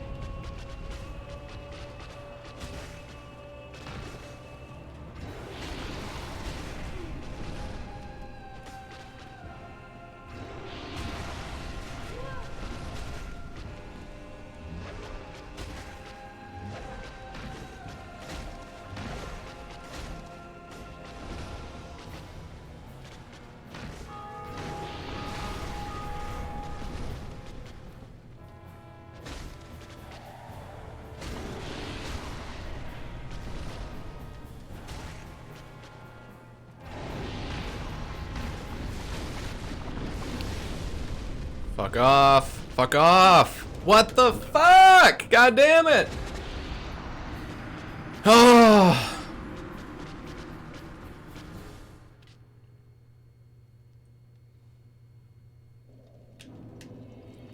Got a new plan, guys.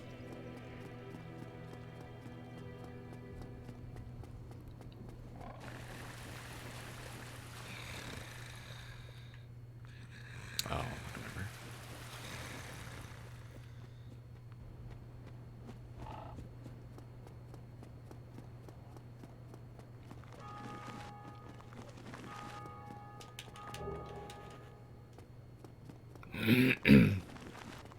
I wonder what the death count is at. I wish we were keeping real track of it.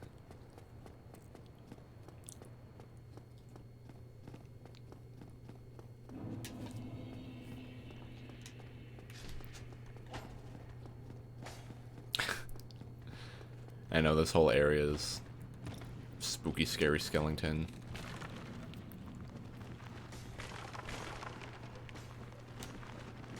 Oh, fuck off. Oh, Lord.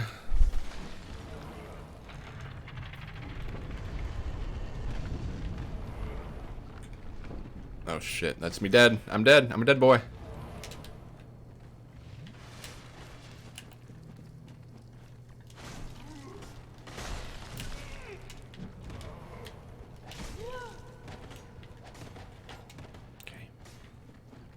This is fine. I know, yeah, the skeletons are assholes in this game. Like, actual assholes.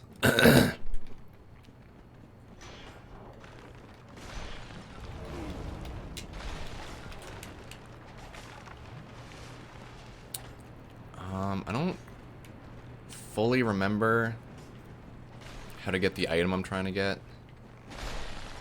This path is like vaguely in my brain from doing it so many times.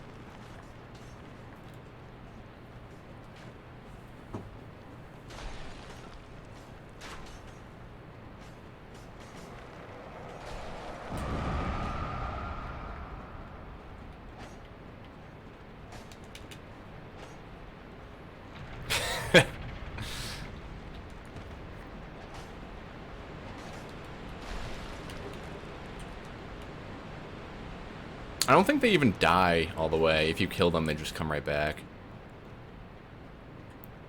Did I dodge an arrow? That's just how good I am at this game, dude. Okay, we ready for this?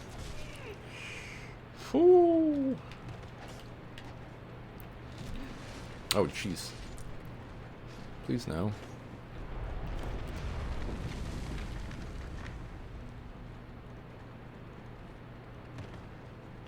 There we go. The Great Scythe. The best weapon in the game, allegedly.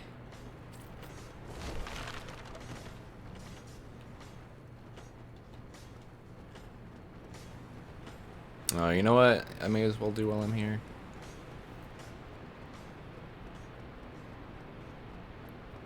Another thing I liked about this game is how fucking ridiculous it is.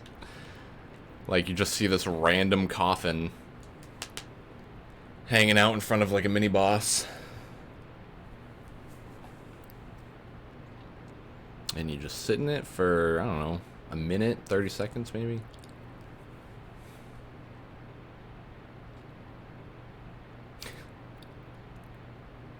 I suppose I'd be aggressively grumpy too if I were alive, but only a skeleton forever.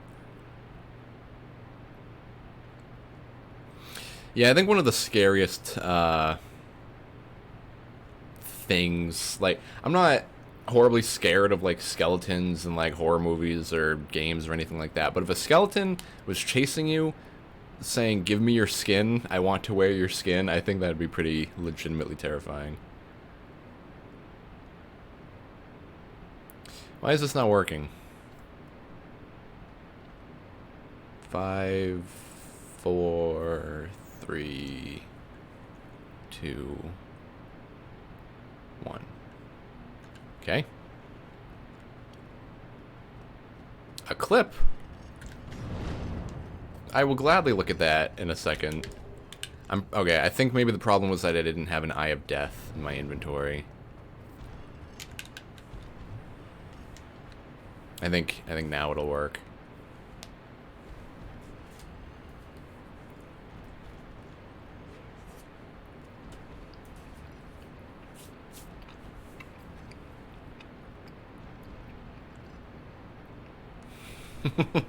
I gotta look at this now.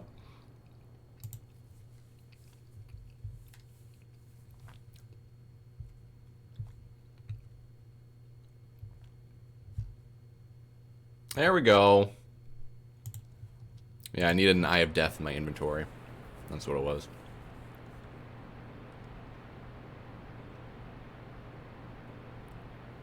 Yeah, this is a little scary.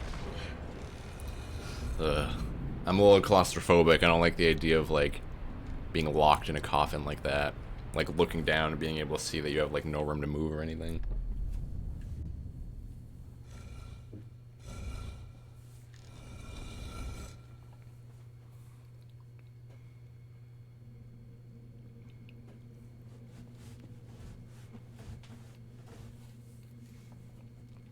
So this is the boss room of one of, like, the there's like 3 or 4 bosses that you have to fight before you can fight, like, the main final boss. This is the room that you fight one of them in.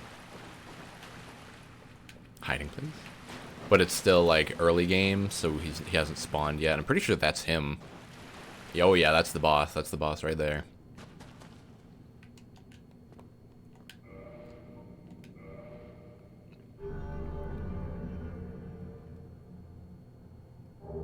The Gravelord's sword, yes.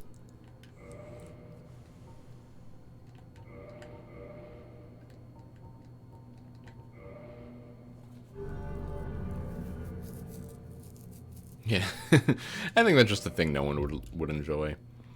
I didn't even realize I was you know, claustrophobic until I saw the movie. Oh, holy shit! That is a strong sword. I need 24 strength for it though, and it deals poison. Cool. Yeah, I didn't realize I was claustrophobic until I saw the newer version of the movie, The Blair Witch Project. Like, whatever the sequel to it is called. It might just be called Blair Witch or something like that. But there's a scene where, like, this girl is, like, running away from the evil monsters in that movie or whatever. And she's, like, in this, like, underground passageway, and she has to, like, climb under this, like, you got the ceiling of rock that goes, like, whoop, and meets in the middle. And she had to climb, like, under that. And then she got stuck halfway, and the camera's, like, on the other side of her just looking at her face, like, being freaked the fuck out because she's stuck and about to die. And I got really, really uncomfortable watching that scene with her. Actually, I can probably die. Got really uncomfortable with that scene, watching her be stuck under there, possibly forever. I did not like that. Okay, I'm watching that clip now.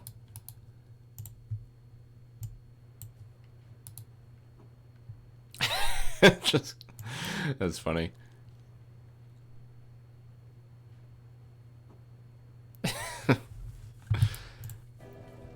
This game makes you feel like a badass, man.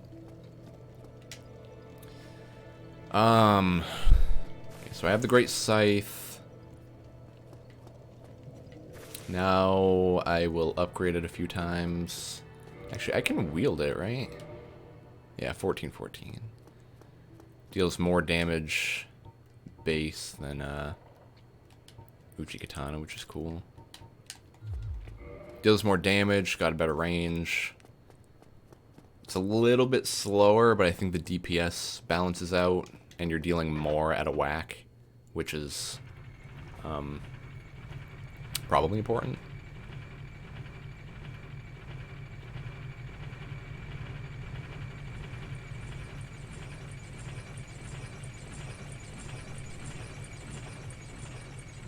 Goddamn. Really wide whacks, yeah, you can just take out, like, the whole crowd all at once.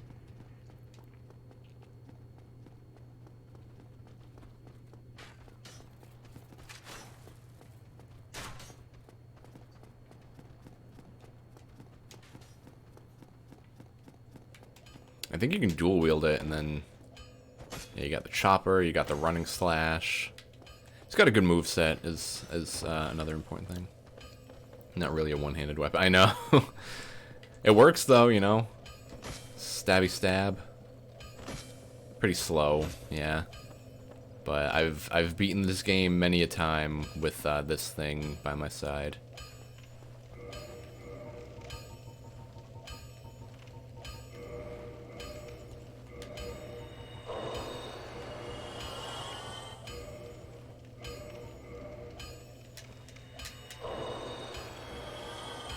So 4,000 buys me 5.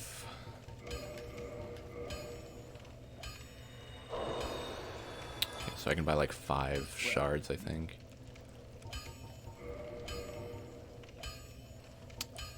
Actually, I think 4 will let me upgrade it twice. Oh, whoops! I didn't buy it. There we go. Yeah, I think 4 will let me upgrade it twice. I need 1 and 2. And when I say twice, I mean 3 times. Don't get yourself. And then I can buy 1 more.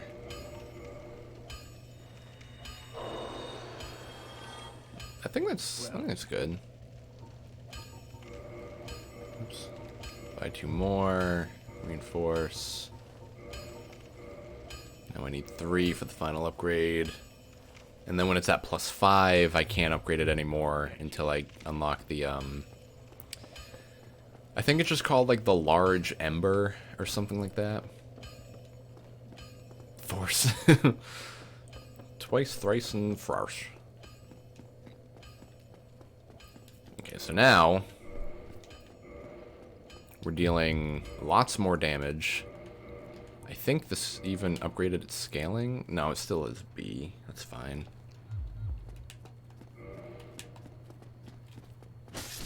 Oh yeah, I'm ready.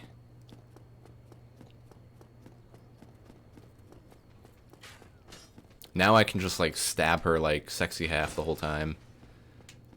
And I think I'll just be able to stun lock her the whole fight.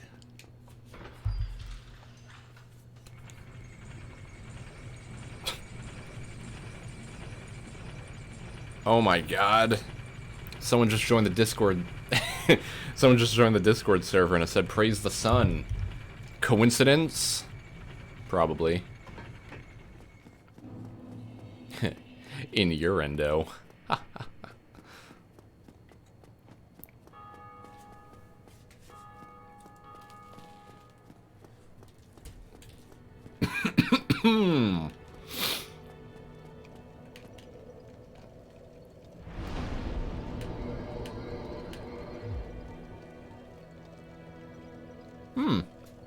Right on. Excuse me.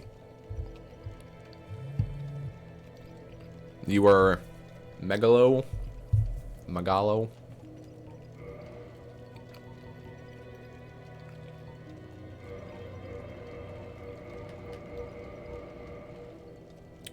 Gotta peace out. But you all have a rad Tuesday. Good luck with your Dark Souls things. I will. Thanks for dropping in, Pem. Enjoy the rest of your day. Is today Tuesday already? God damn. My sense of time has been all thrown off since 2020 started.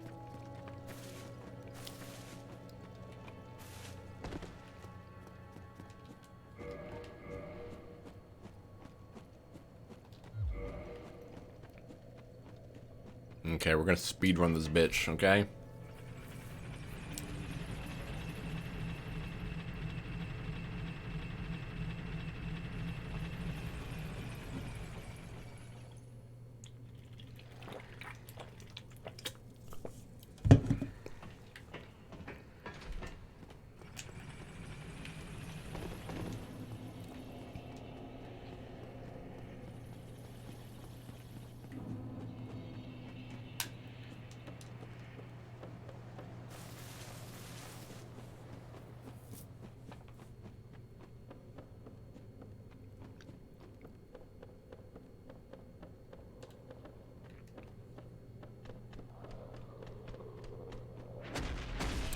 No fucking way did that hit me.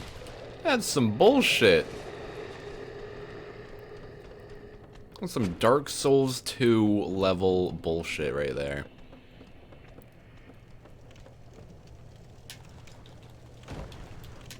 Whoops. This is fine. I know this is a bullshit town. Like, this is the point in the game where a lot of people probably, like, stop because it's so bullshit. I don't think it's, like, bullshit to the point where you should quit, because, you know, if you know the secret... What's up, Logic? How was the bus ride? If you know, like, the route to get through, it's a hell of a lot easier, but yeah, your first time through, like, Especially because, this game doesn't really have, like, a set way of how they want you to play. Like, just now, I chose the Master Key. I chose the Master Key as my starting item, so I was able to, like, get here a lot easier. Otherwise, you're supposed to grab a key, like the bridge where that dragon was. There's a key that opens a door on that bridge, and then from the bridge it leads you down into the sewers, where you fight a big old boss, like a big dragon boy. And then after you beat him, you get another key that leads you deeper into the sewers, down into like the top of Blighttown, which is where I am right now. So that's kind of like how they, I guess, expect you to do it. They want you to come from the top of Blighttown and work your way down, which I've never done. I've never... I think I might have done it once, but I've never, like, fully explored. I just wanted to get through the area because I hated it so much.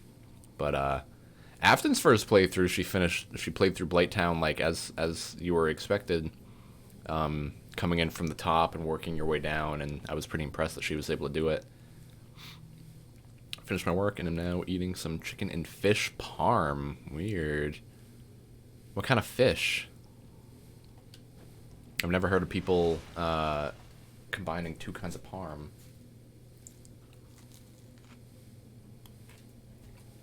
You did it from the top down, Simon? I know. I remember, like, the first bonfire area, like, on top of the rafters and whatever.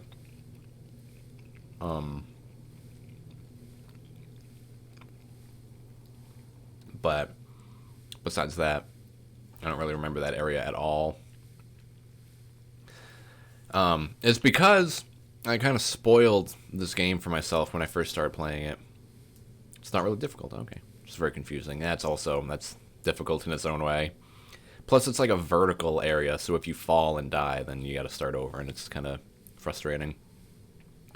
I kind of spoiled this game for myself, because I think the first time I ever watched someone play this game was like an AGDQ speedrun, or something like that. Or maybe just a speedrun in general. And,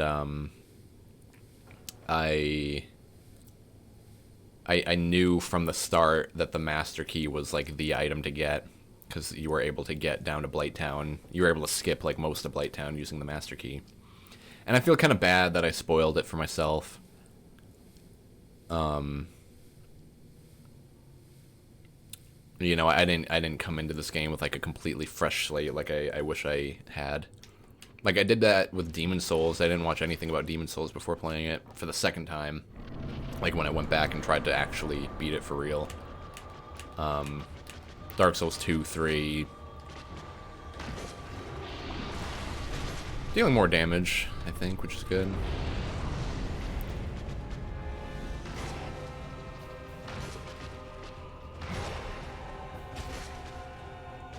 Yeah.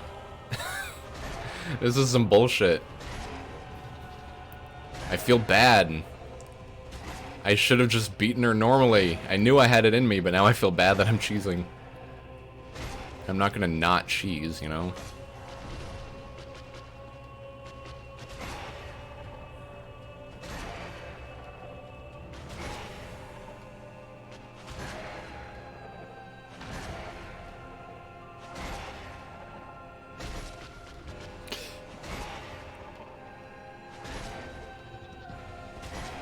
What a world.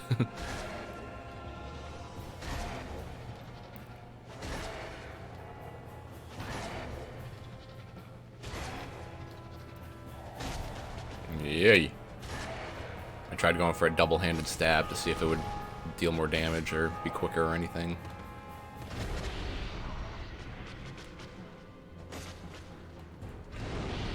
Yeah, so cheesing is not a perfect strategy, but it's way, way better.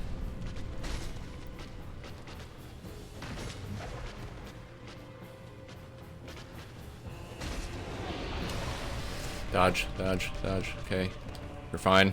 You're fine, Mike. This is fine. Spider waifu getting cheese. I think I saw that on Pornhub at one point. Yay.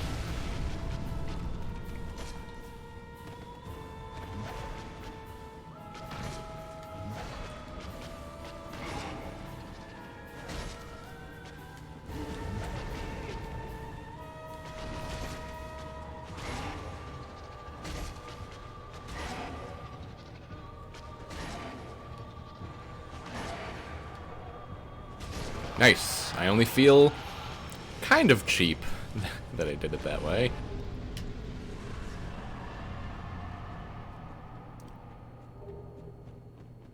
Twin humanities. Why would I have gotten a twin humanity from her? That was pretty close, yeah. Even when you're cheesing, it's easy to fuck it up and lose your rhythm. I'm enjoying watching you smack the shit out of Spider-Girl while I munch my chicken. Oh wait, did you ever answer? Yeah, what kind of fish is in that that parm that you're eating?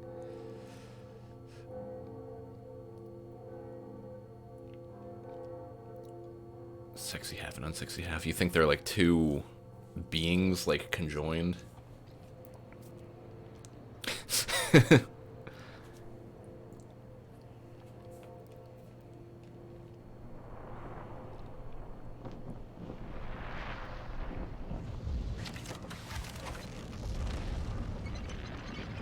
And this is just a cool idea, like, very video gamey, but also, like, builds a cool world where it's like, oh, you gotta go ring these 2 bells as your game objective, but then, like, when they ring, it's triggering this guy to open up the path for you to continue the game. Like, I like how this game is very much, like, a video game. And also, like, it feels like the world fits into itself. What is that over there? What am I looking at here?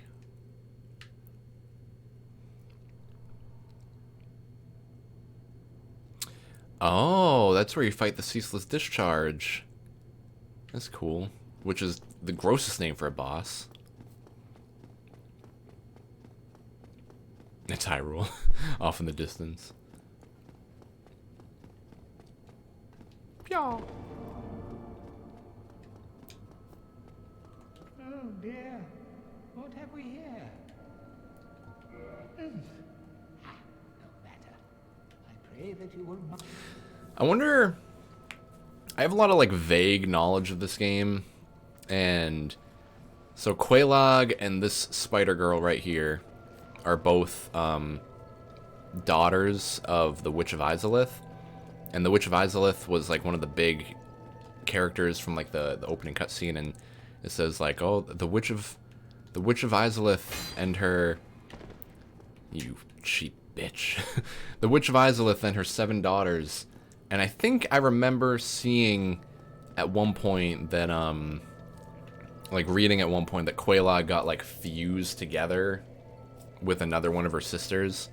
So maybe that's why I got twin humanity, is because, like, the spider half actually was one of her siblings. The same might be for this girl. But I forget. Yeah, I'll join your covenant. Hot Spider Girl Covenant is always the way to go.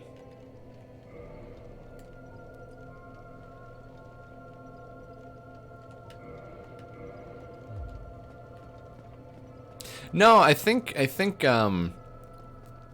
remember reading that at some point, but maybe I'm like kind of getting the details wrong. Oh, you know what I should do? Because I was watching a video about, like, tracking down all 7 of her daughters.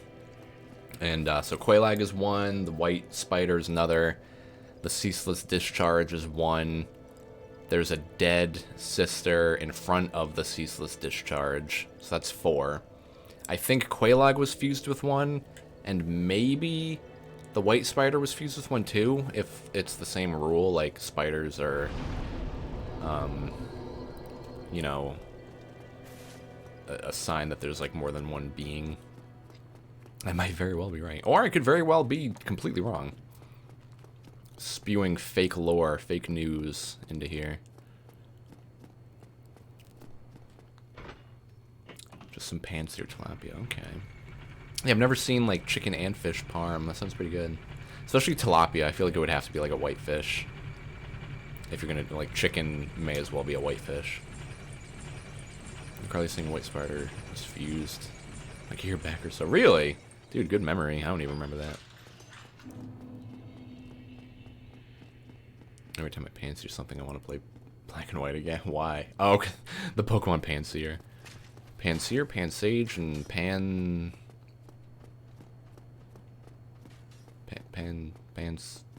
I don't know.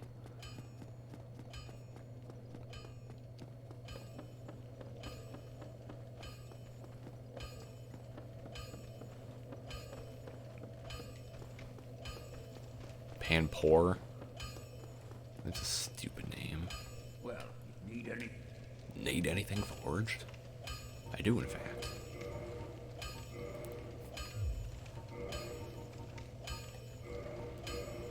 Okay, so now I need the Ember to get it to +6. Then once it's at +10, I need another Ember to get it to +15.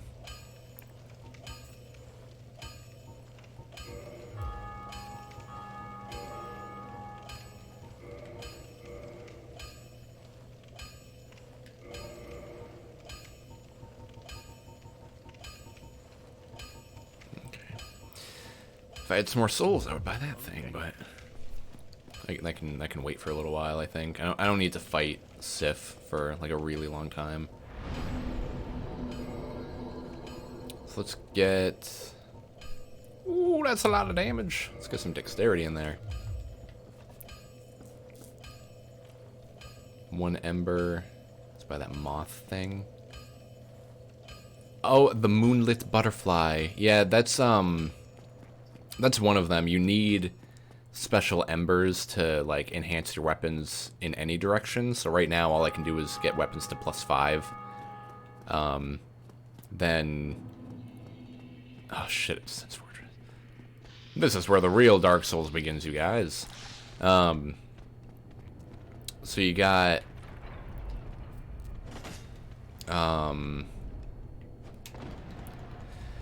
what was I saying?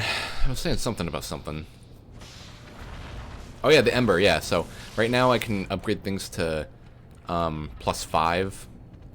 And then for every other Ember I find, I can like put them into a different direction. If I get like the red Ember or something, I can do fire, you can get poison, and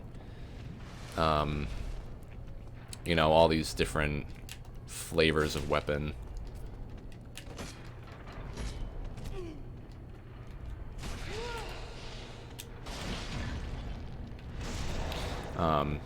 So yeah, the Moonlit Butterfly Guard's like one of the kinds of Ember for sure. I forget which kind because I never used. Weird. I know he's stabbing like the whole blunt of the blade through him. The PP stab, yes. That's the secret move that will win you this game 100% of the time. And now we kill this boy. Why? Because I feel like it. He gives me monies.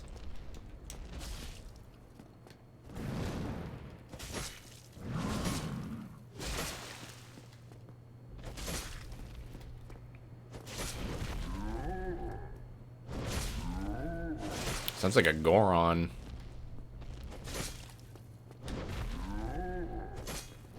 Like a straight up Goron from like Majora's Mask. Trash that butt. He had a pretty nice butt, I gotta say.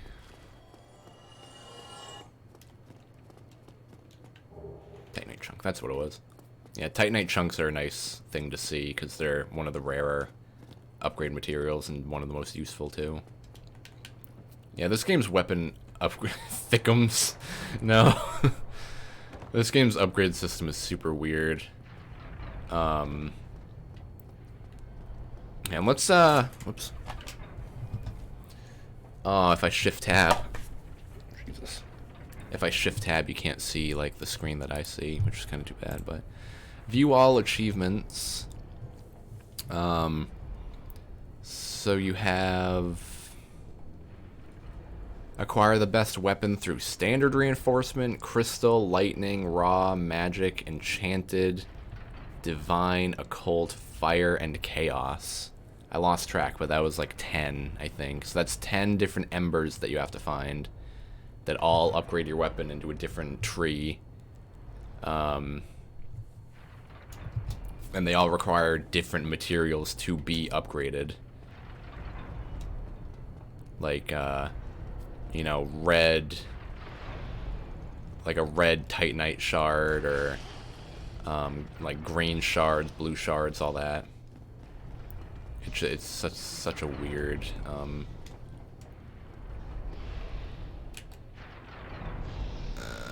it's awkward.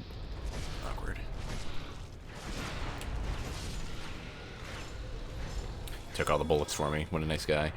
I just used a gun. Yeah, I know. That's its own fire, you know.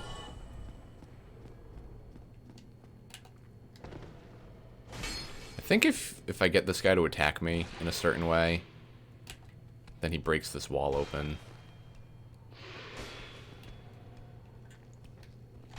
Like, remember when I said I have vague knowledge of many things in this game? I think this is one thing I remember. There we go.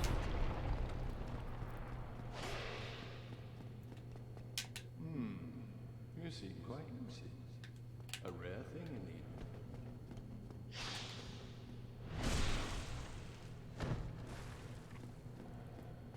See, the skills that I used to have are, like, slowly coming back as I play. Oh, Big Hat Logan! You set me free. I'm old and empty-handed, but I could repay you with knowledge and sorcery. This place is melting my mind. The inactivity is... I know, dude. I would feel so bad. Who knows how long he's been trapped in this cage? Oh, heavens. Thank you. And I'd love to resume my travels, but I must log a few things first, and... I know, right? If this was like, if this game was just a flop, it would just be like another weird game with shit no one would ever know. my sorcery. But it ended up being a good game where people want to find everything. Like, there are people out there, I'm sure, still looking for, like, a purpose for the pendant item. Do you guys remember the pendant? Praise the sun. Hello. Like, the pendant is an item you can pick as your starting item. And its description, I think, says something like, maybe it has a use somewhere. And that one line was enough that people started, like, looking for like, whoa. That one line was enough to get people to start looking for ways that the pendant could be used. And I think the guy that made the game, Hidetaka Miyazaki? That sounds right. Because Hayao Miyazaki made the Studio Ghibli movies. I think it's Hidetaka. He said in like an interview one time, like, if I was to pick a starting item, it would probably either be the pendant or nothing. And then people saw that and they were like, why would he pick the pendant or nothing? Why is the pendant so good?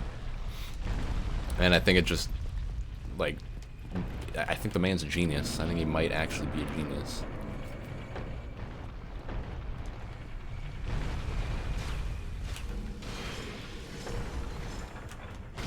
Wow. I just tried to parry his neck attack.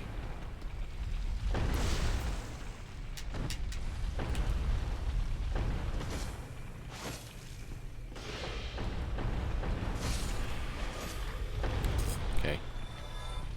Okay, here's another trick that I have vague memories of. So you can skip this boulder by backstepping through it. And that skips like a really long section of having to go like all the way down and around.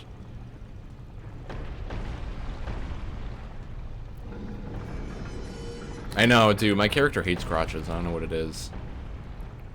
Yeah, so this is, you can change the direction the ball shoots. You're supposed to shoot it down that way, which is where I had the snake guy, like, stab the hole in the wall. I don't know why his stab works the same as a boulder, but it does.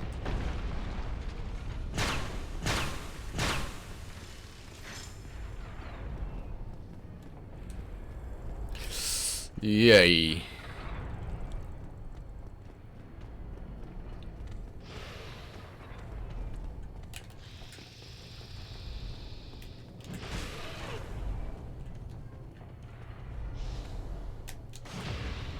Nice. I know, you just stab the whole thing into their crotch. Like, I don't understand why they thought that animation was appropriate. Like, why it's... That it just doesn't make any sense.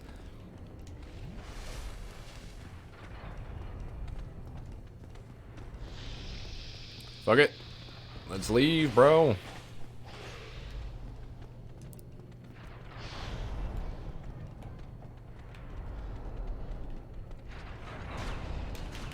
Yeah, see, so much of this game is just built into my brain, because I've beaten it so many times, but, like, so long ago. It's like if I tried to play Ocarina of Time again, like, I haven't played it in so long, but, like, the knowledge is there. Like, I've done it before. Dark Souls, but with only one weapon, like Sekiro. That's pretty much what I'm doing.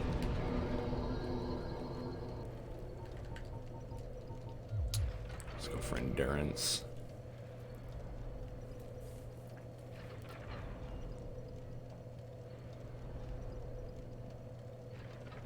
Oh, that would be pretty cool. I'm sure that wouldn't even be too hard to make. It's like in Kingdom Hearts 2, on the Beauty and the Beast level, there are statues that will come to life randomly, and I don't think there's any way to tell before they do, and it's random every time, and I like that as like a random enemy. Let's make it Dark Souls. Make it a horror game. It's may as well already be a horror game.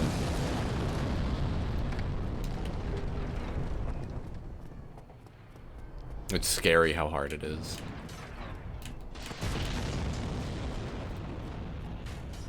Shit. Can I backstab you? No.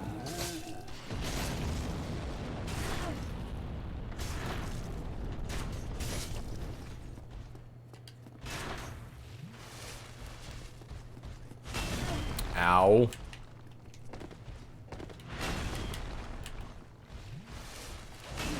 Fuck off, dude. Hey! And that's me dead. A cheap horror game with just screamers. You mean the worst kind of horror anything.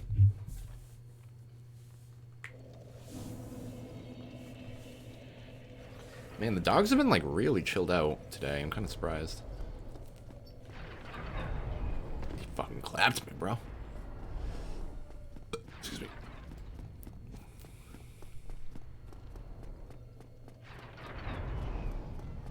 I'm not even sure if he's worth killing.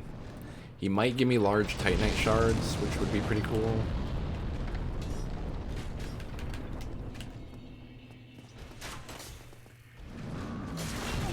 No.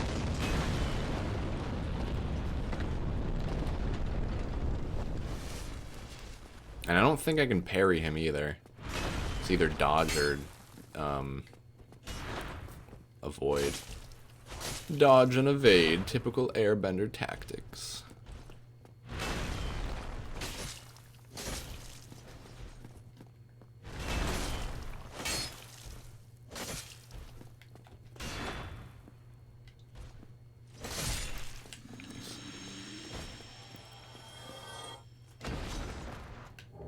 A great sword. And a large Titanite shard, okay.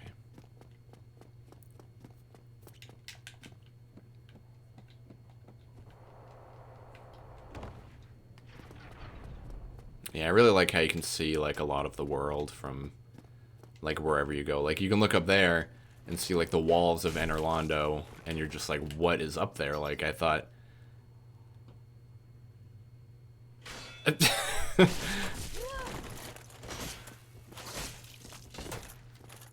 Oh god, he's actually putting up a fight.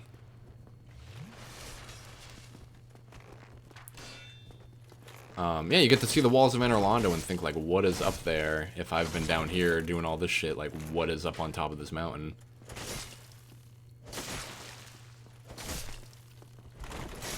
Nice.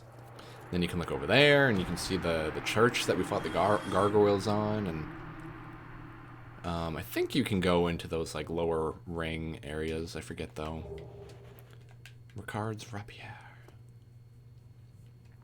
Like you can go into the forest and you can do all this. Like it just, this bit of the map reminds me of Twilight Princess. Why? How so?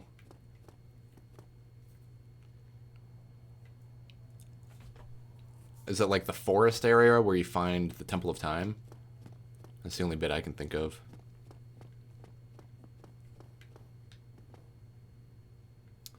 I forget. Okay. What's up, Sin? How you doing? How's your day going? The rare Ring of Sacrifice. Be wary of the liar. Nice try. You're the liar. Die, lose nothing, nullify curse, ring breaks. Okay.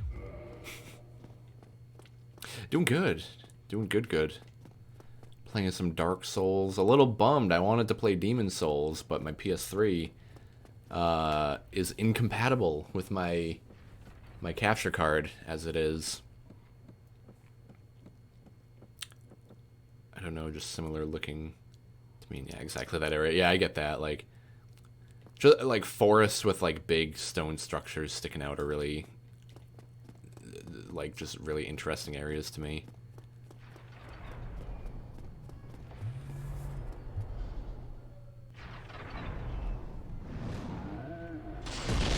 Woo!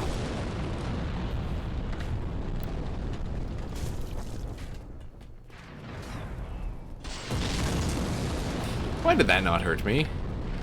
That does not seem right.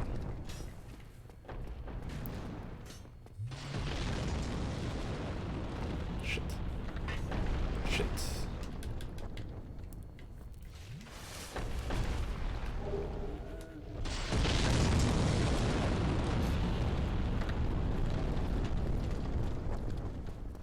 Screamer? What do you mean?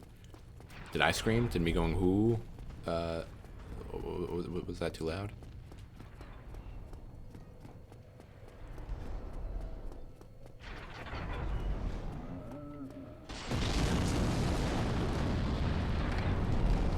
This guy is quite loud, I gotta say.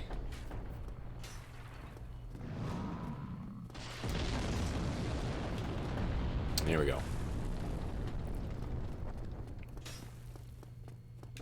Yeah, I still do like this game a lot with how deliberate it is with like how it's put together. It's just the fact that it's evolved, like this genre has evolved so much since this game came out. Ah, you think you're different? Yes, I... So, let me help you out. Yeah, green Titanite shards for magic, divine, and fire weapons. Then you have like red ones for fire and chaos, and blue ones for like enchanted and crystal or something like that. Pretty redonk, I gotta say. Oh yeah, and this guy sells you like boss armor. Or like special armor. Katarina helm. The steel helmet, I think, is of the boss I'm about to fight. Nothing at all. Nothing at all.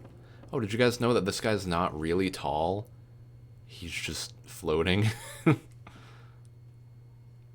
For no particular reason.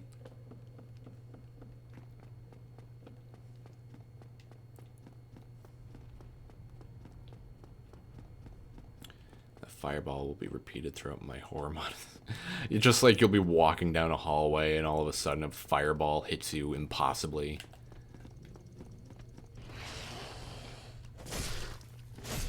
Oh, this is another reason why this weapon is so good. I don't know what like the I don't know what the stat for it is called, but it like breaks enemies' posture really easily. So you can just keep attacking, and then they bleed, and then they're dead. I still have to play that game QT, the PT parody. Sounds like a fun one.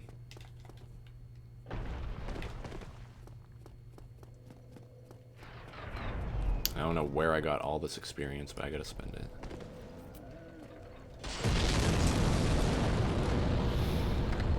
Let's do endurance. Get endurance up there.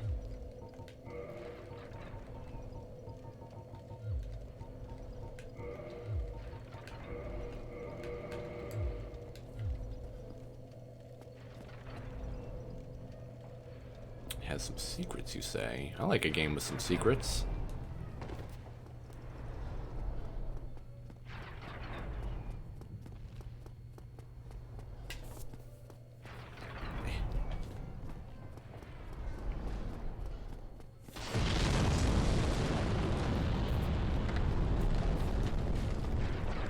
Yeah. I can't play like this.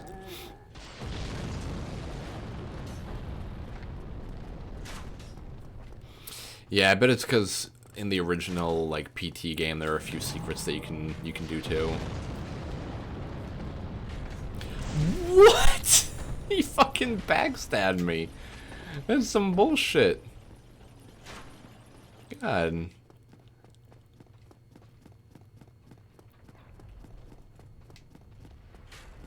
There's my boy. The Iron Knight. Who's just a big dude for some reason.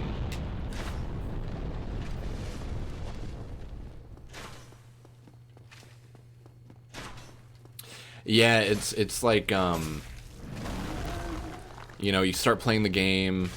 I want to play it on stream at some point, even though it's not Halloween anymore, but yeah, you start the game by like walking down the hallway, and then the hallway just keeps repeating itself, and you have to like find things that are slightly different on every pass to like continue with the game. So like on one playthrough there might be writing on, or like one walkthrough there might be writing on the wall, or there might be like, I honestly never finished it, it's so goddamn weird. Yeah, it's really hard to beat because the final puzzle requires a microphone, I think. Which is fucking dumb, but whatever. So like one playthrough, there might be writing on the wall, there might be something different with the pictures. You know?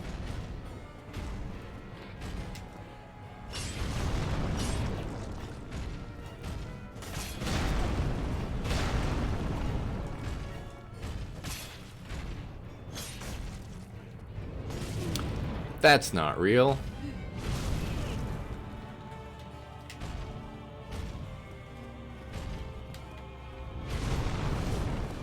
Okay, if you turn around. Oh, actually.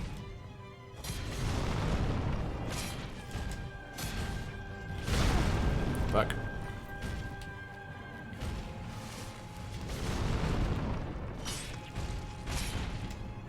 This might be it.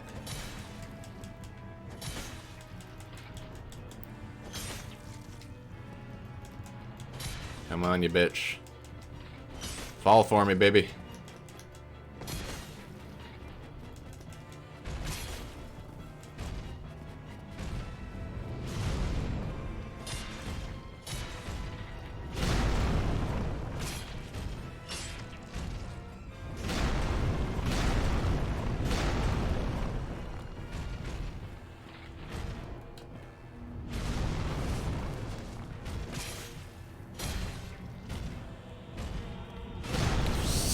Oh, you fucker.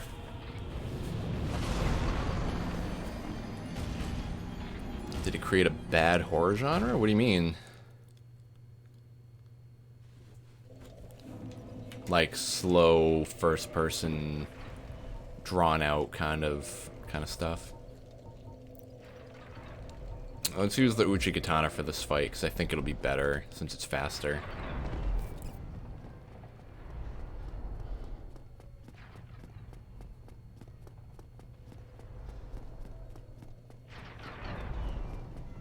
What game? Ah, God. Oh, you scared the shit out of me, cat.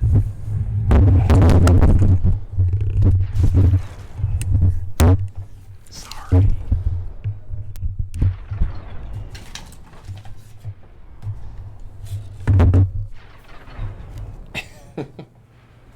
I love you, Xerxes, but not right now. Yeah, what game are you talking about?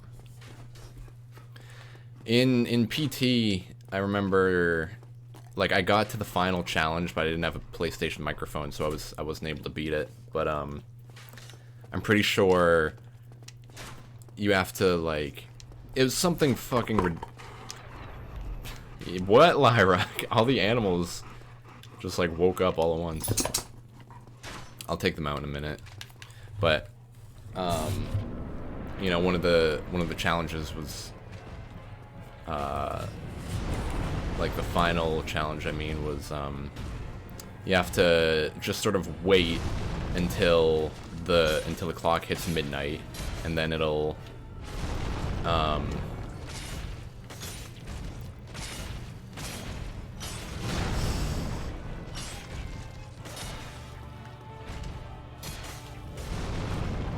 so close. God damn it! I'm taking the dogs out. Ah. Anyway, okay. So yeah, you have to wait until the clock hits midnight, and then you take like 7 steps in the game, and then you'll hear a baby laughing, and then you say like Jareth into the microphone. I think like Jerith, Jareth. You say that into the microphone. And then something happens, and then the door will open for you to leave, and that's it. And then it plays the credits. It's like ridiculous. Hey, Bubby. He's a little baby.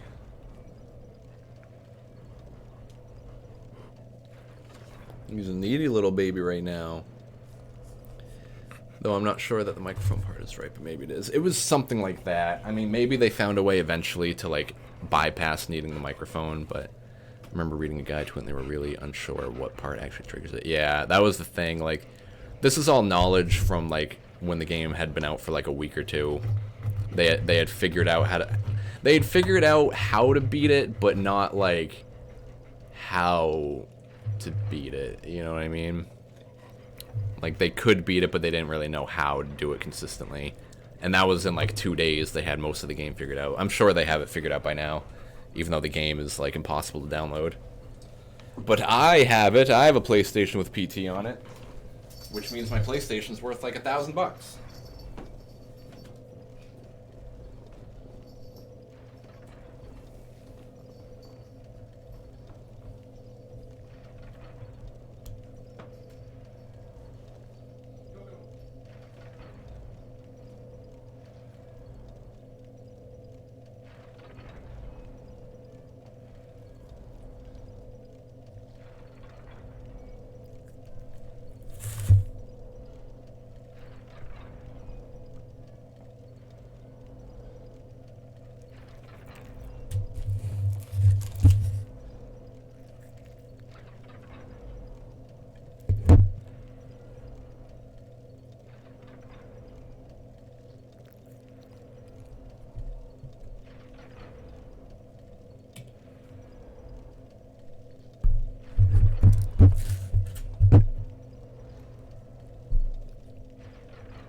Okay.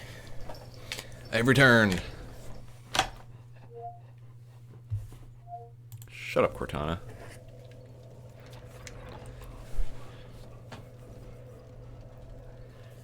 You still have it too, Siren? Yeah, if you have a PlayStation with PT on it, I think it's immediately worth like hundreds of dollars.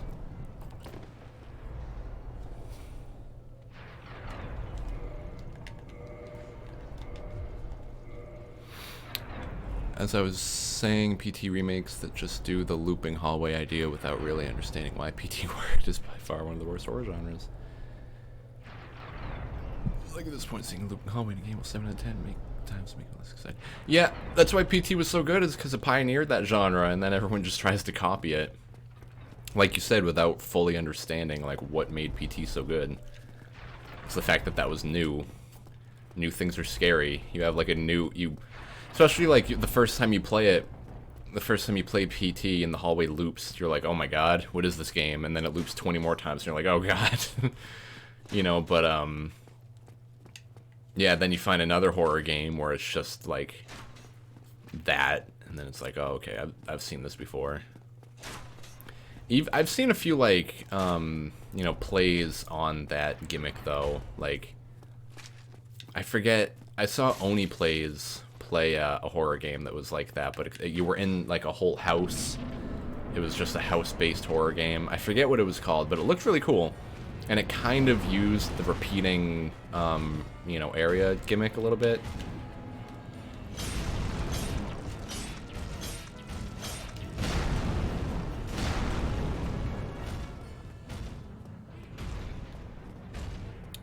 What's up, Schnick Schnock? How you doing?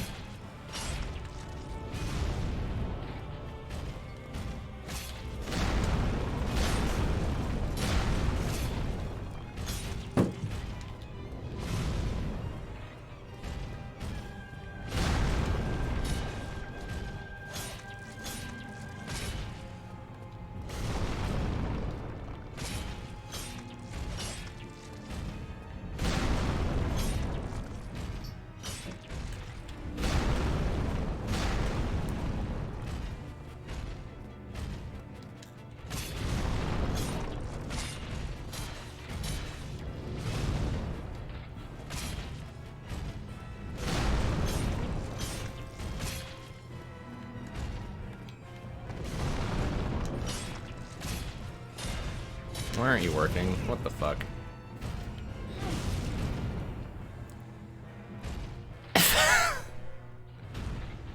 What?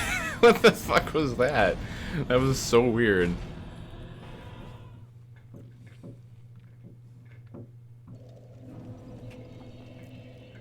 Where do you know me? Where do I know you from? Where do you know? I don't know. The internet. I've been on there once or twice. Byleth and Smash Bros. No, Logic, don't be one of those. I think every single... I think 6 out of the 8 Fire Emblem characters are all very different from each other. And that, you know, people are just upset that... I mean, not that I'm saying that you are, but people are upset that, like, Fire Emblem has so many characters just because they don't play Fire Emblem. If they were Fire Emblem fans, they'd be fucking hyped. And I'm kind of a Fire Emblem fan, and I'm kind of annoyed. If Byleth was the final character announced, that would be kind of a bummer. But the fact that they have 6 more coming throughout the year like that, I'm totally fine with that. You mean 2 out of the 8? 3 out of the 8? Okay, well, Marth and Lucina are obviously, like, the same. They have slight differences. People say Lucina is better. I'm not entirely sure why, but they are, like, horribly similar to each other. Roy is different from Marth. Chrom is different from Roy. Corrin is different from everyone. Who else do we got? Xerxes, I swear to God.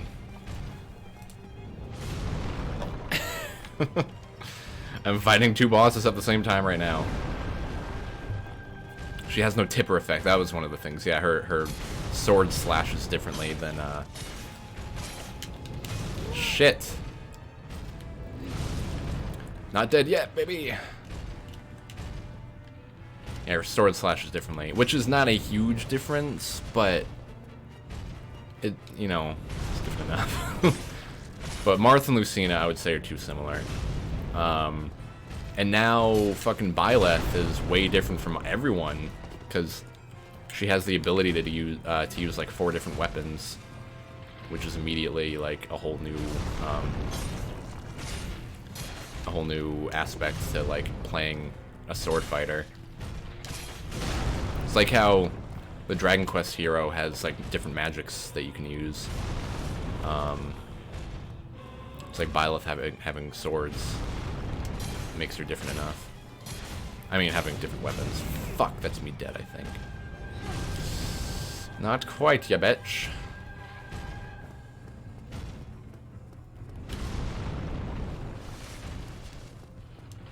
Yeah, well, Roy...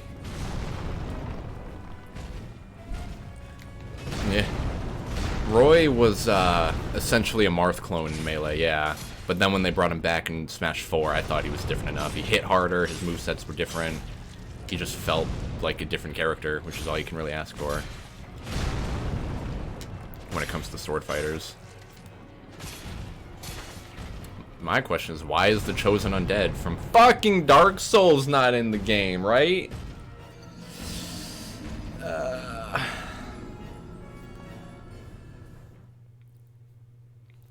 Yeah, I was pretty hyped for Hero, but the fact that he's mostly luck-based kind of bugs me. Like, and like, it's the same reason I didn't like Shulk in Smash 4, was like you have to stop what you're doing to read the options of what you're picking, you know, like they fixed Shulk in Ultimate by making his like his stances, I guess you would call them stances, making his stances easier to pick from. I don't know why he's not dead. He's not, his feet aren't getting staggered like they should. But yeah, then with Hero, every time, I haven't played a whole bunch of them, so maybe it's easier than I think, but every time you use his magic, it spawns like 4 random spells, and then you have to read them all, and then quickly figure out what they do. Then you have to even think, can I use any of them in this scenario that I'm in? Like, overall, it just seems like a really not fun character to play.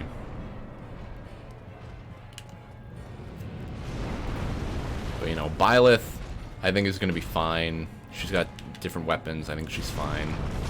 Oh.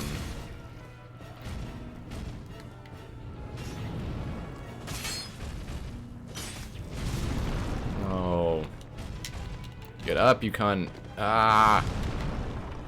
Am I allowed to say cunt on stream?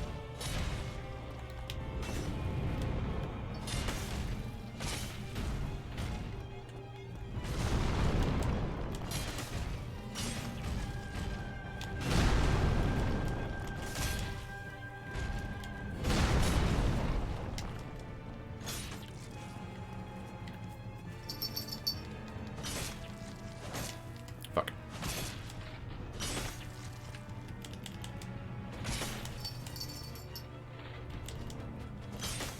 Yay! There he goes! There he fucking goes, dude! Oh my god. I hate that boss.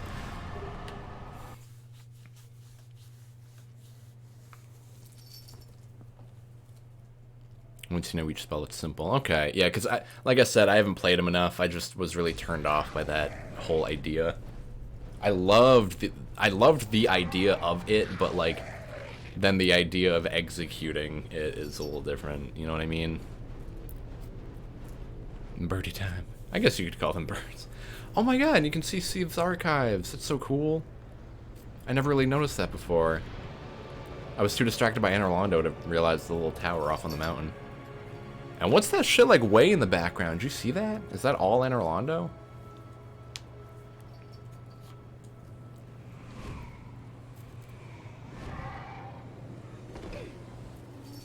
Who cares about that? Anyone who hates on Hero is just a sweaty tryhard who wants to have no fun.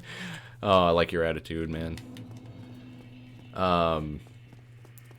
can't tell, I mean Terraria. It's like, that's the way I feel about, like, who are my mains? My big mains were DK and Jigglypuff, and Zelda. Those were my big three. And, like, I always got mad when people would shit on them because they're genuinely good characters.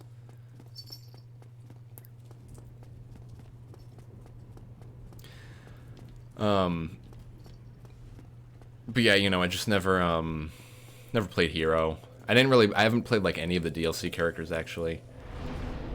I got, well,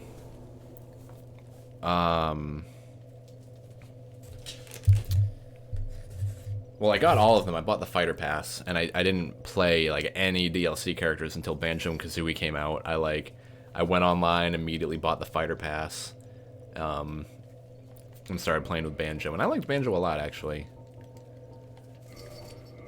Okay, I'm gonna keep my Vitality at 20 for the rest of the game. And now Endurance and Dex are the only two things I gotta worry about.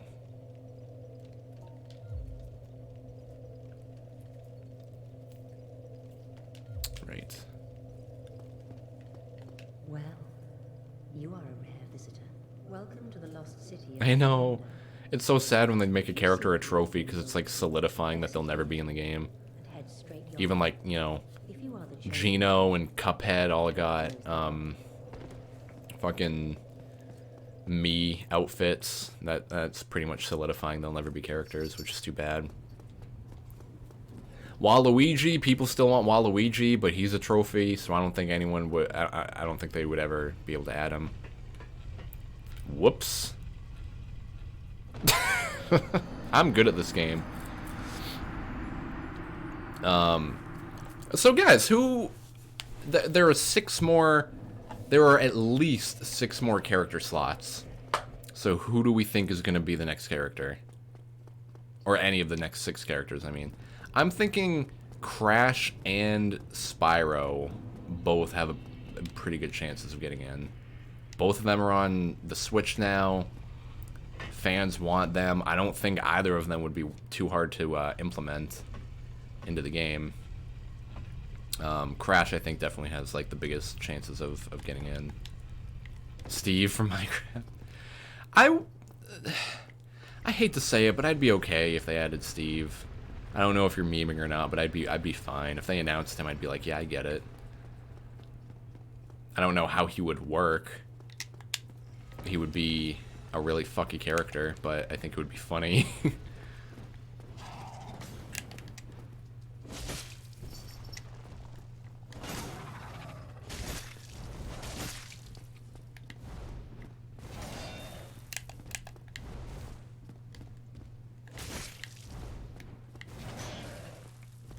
I just want your tail, bro. Come on.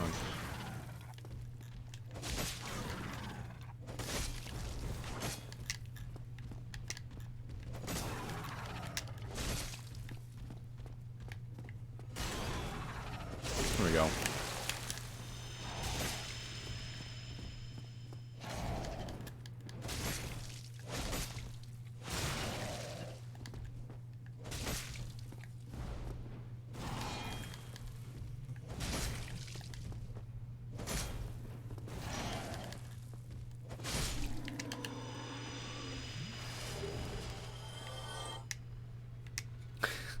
Yeah, but, like, Crash and Spyro are, like, icons, you know?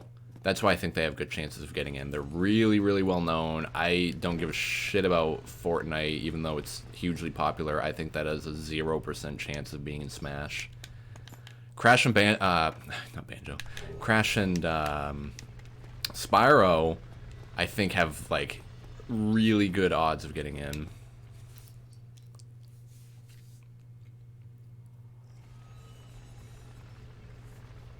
I want Pac-Man. He's already in the game. Oh. Chrono from Chrono Trigger? I bet he would get in. I wouldn't be surprised if he got added. I want Crash, a Monster Hunter character, Dante, the Sun Guy, and Lego Yoda. I like Lego Yoda. I don't think he would get in, though. I think... I'm pretty sure the rule is that the characters have to have had originated in video games. You know, I don't think, like, Sora could get in, but I don't think Donald or Goofy could get in, you know what I mean?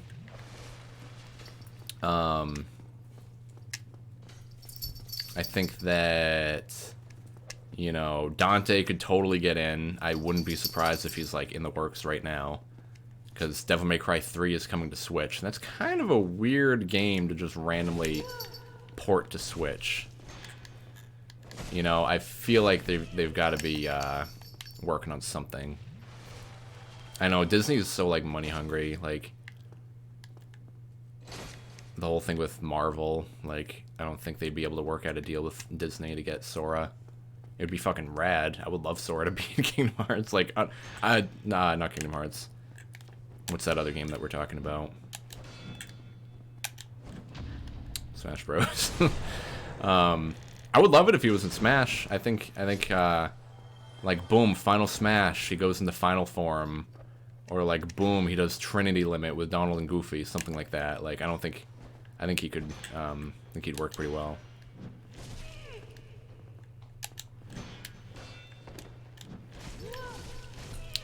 The fuck is that bullshit? God damn it! Is my yelling too loud?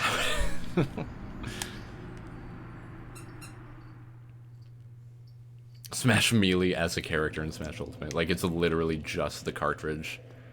Or the disc, I mean, the box. Yeah, I think Fortnite has a 0% chance. I think Sora has like a 5% chance. I think Crash and Spyro have like a 50% chance each. Oh, Jesus. I think Chrono could get in. Dante, I think, could get in. Like I just said, like, they're porting Devil May Cry 3.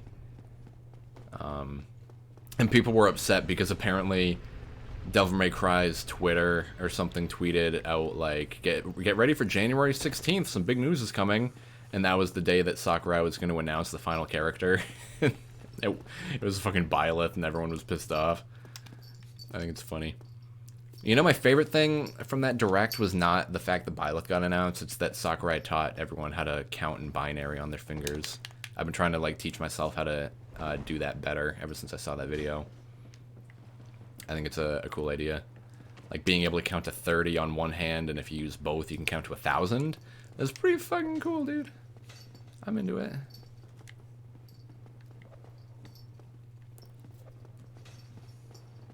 Plus, like, I went to college for a month and a half, and the only thing I learned was how to count in binary. Well, okay, well, that's the only thing I retained was how to count in binary. So, oh, hello. I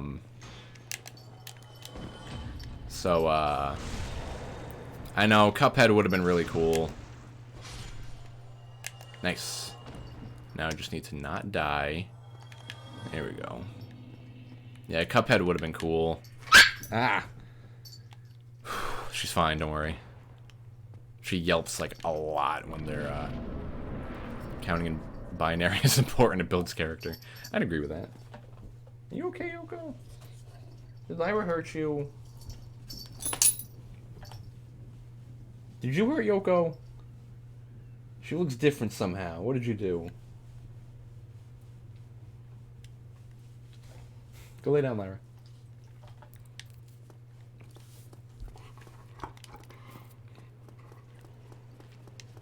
Yeah, I like the idea of counting in binary too. Like, especially, like I said, that's the one thing I got out of college. I gotta make use out of it sometime in my life.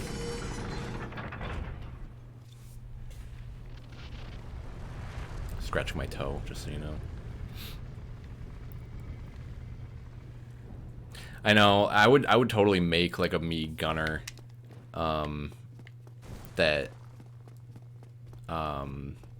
you know, has like a Cuphead moveset. That's what I saw them using in the trailer, was like his bombs and his shooty McWhatever. Image of bonfire. Oh yeah, okay, bonfire. It's Anne Orlando. It's so beautiful. Like you would count on your hands logic? Ow.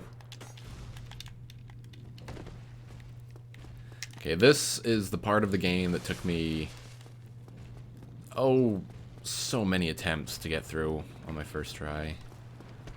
Or on my first playthrough. I majored in computer science. I wanted to be educated in information technology. So that's not all I learned, but it's all I retained. Like I learned how to like add and subtract and multiply in binary, and then I forgot all of it.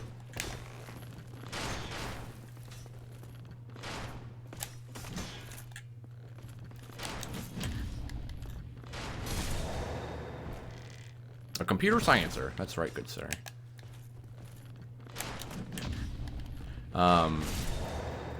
Yeah, I forget what else I had to learn with my major, but like I said, I took 2 classes, and both of them talked a lot about binary and how it like works in computers. One of them was more of like the theory behind it, and one of them was just like the math of doing it.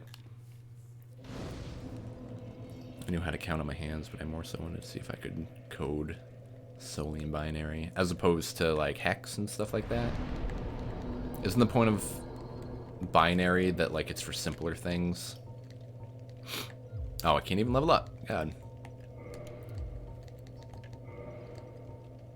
Demon Titanite. Would be cool. That's a big damage buff, but I'm not going to use it. I can't even use it.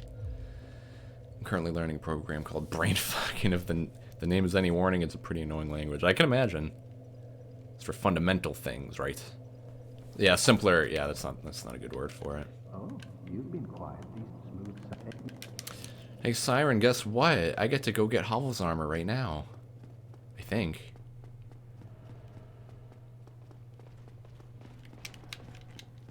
If I make that jump, yes. And then I come in here. That's not the right room. Let's go somewhere else.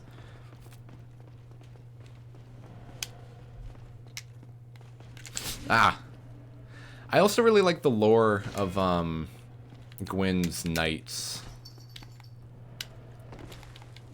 Because all of the knights were silver. They were like known as Gwyn's Silver Knights, but then after he threw himself into the first flame, he like created a giant explosion, and all of his like most loyal knights that followed him into the kiln of the first flame, all of his most loyal knights got turned to black because they got covered in ash. And that's what all the black knights are, is like his Hovel's gauntlets and legs. All the black knights are like his most loyal comrades. The silver knights are just his bros. And I'm pretty sure those little like gargoyle things that carried me here in the first place, I'm pretty sure those were the ones that were like right by his side. Like they were turned into demons because they weren't like powerful enough to withstand the fire. The fire turned them into demons. The ones that were kind of farther away turned into black knights, and the ones that were really far away kept their silver knight status, which is really fucking cool. I like that bit of lore. The dragon tooth. I forgot about the dragon tooth. Okay. Oh god. Okay. I missed both attacks. It's the Lord giving me a second chance.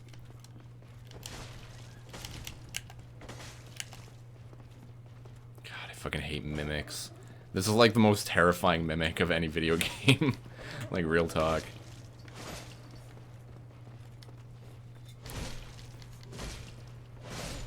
Nice, okay. I think I get Hovel's ring. The occult club. Okay. I think I get Hovel's ring by killing him in that tower. I failed last time, but I bet I could go back now and kill him.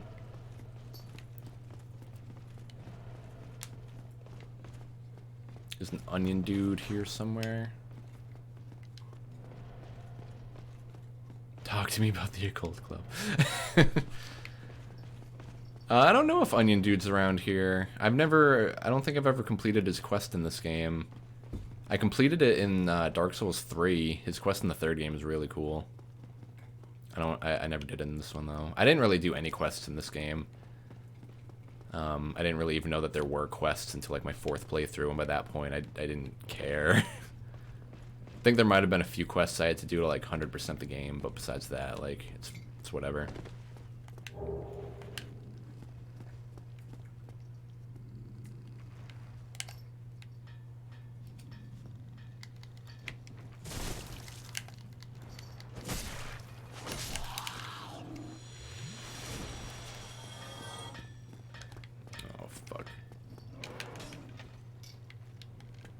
Yeah, Onion Dude is a cool guy.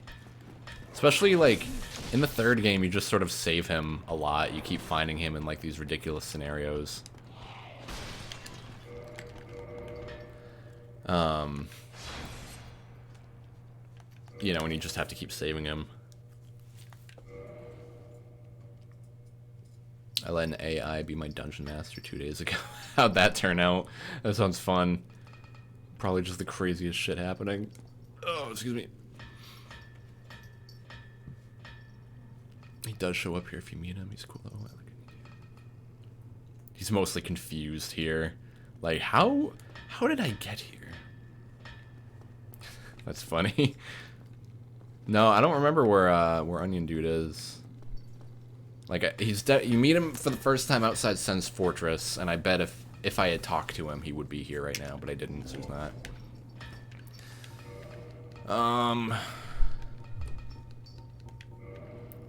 Ooh. I saw some good shit.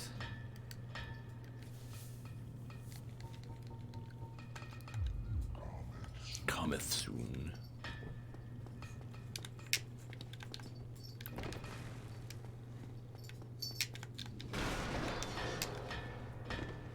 Yeah. The Hawk Ring.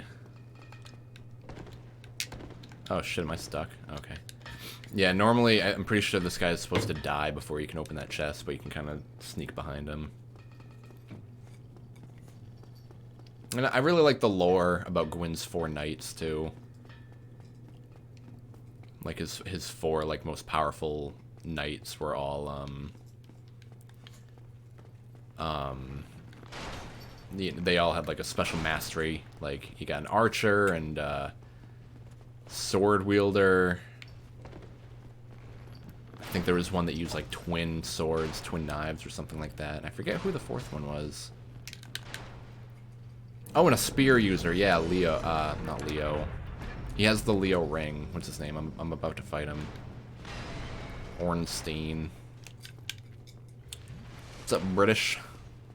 Outside Sens, and then you have to talk to him again in Sens, where the ball starts rolling. Okay, so yeah, so that quest is long gone.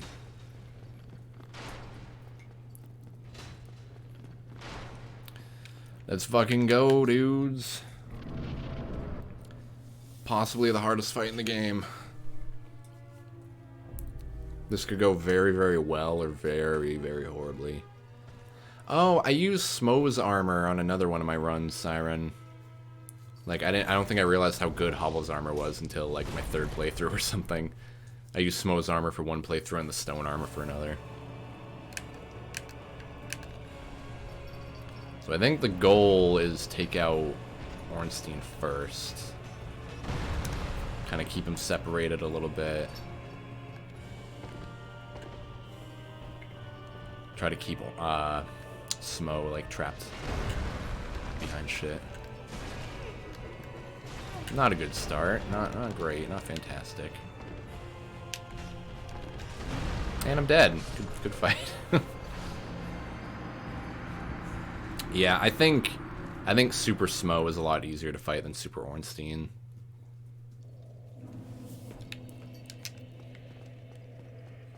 That's what I always thought, at least, because with Super Smo, you can, he's got very choreographed attacks where he'll, like, very obviously go to swing his hammer. I always thought that was a lot easier.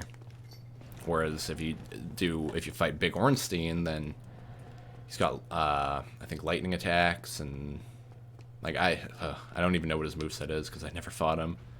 I think maybe I fought him once, because, you can unlock the armor of whoever you kill last. Or maybe it's whoever you kill first, and I really wanted Smo's armor. I don't remember. Oh no!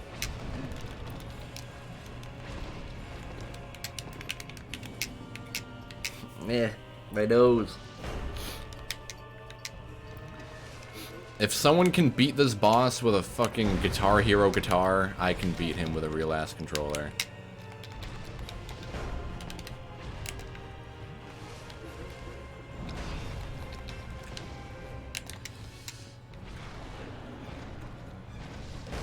Fuck. Yeah, I don't remember how to do this fight. Maybe Siren.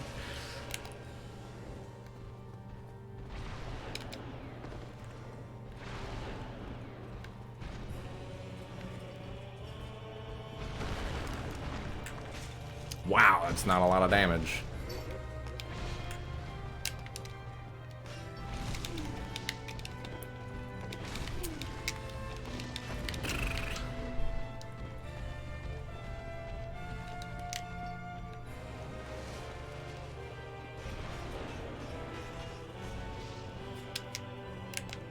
Oh yeah, right, Logic.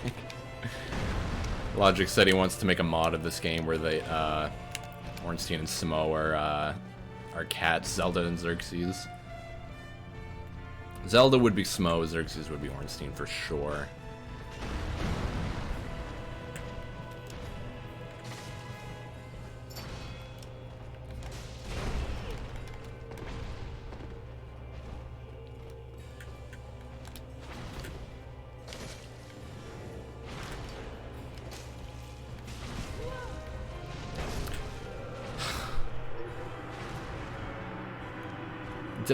Did I come here too early? I feel so weak.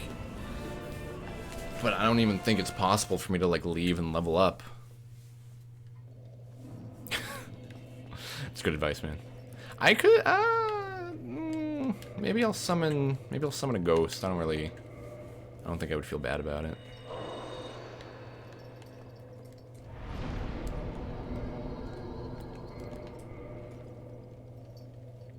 Forgot that I only needed one humanity, so I may as well boost the fire too.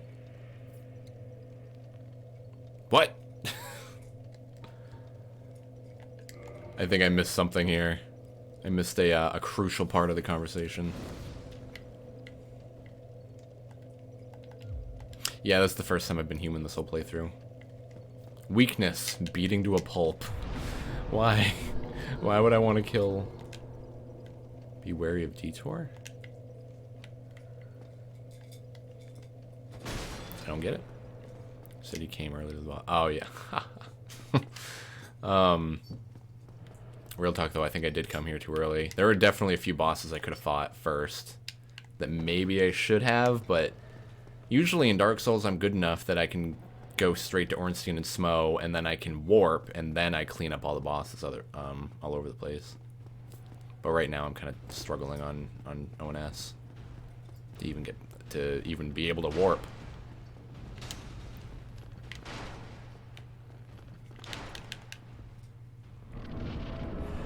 Why? I forgot to summon someone. Why else would I go human?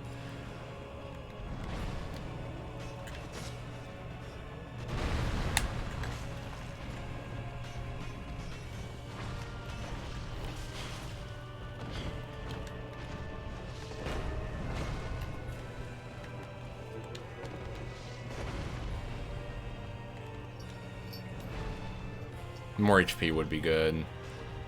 Oh, I should get my experience just in case.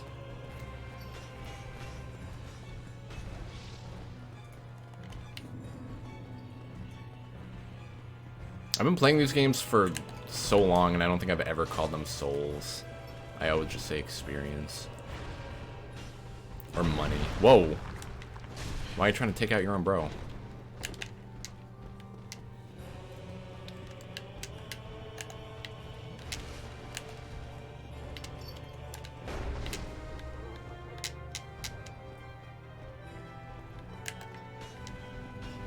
ripping me a new one. That's what he's doing.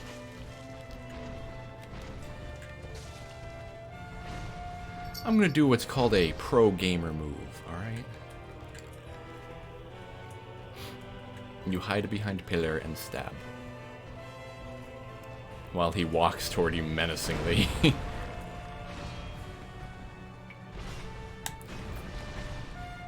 if this was Sekiro, I could just fucking counter his thrust attacks and he'd be dead already, but... AKA kiting? What does that mean? Oh god, there's a cat approaching at a dangerous pace. Get out of here. Go. Oh, he looks so offended that I just did that.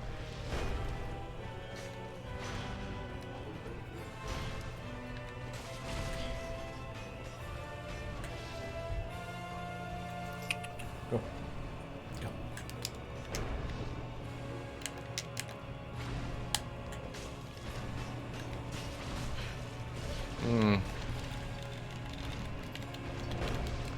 Yowza.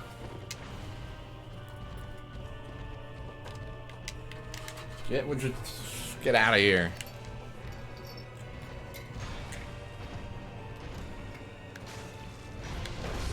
Oh.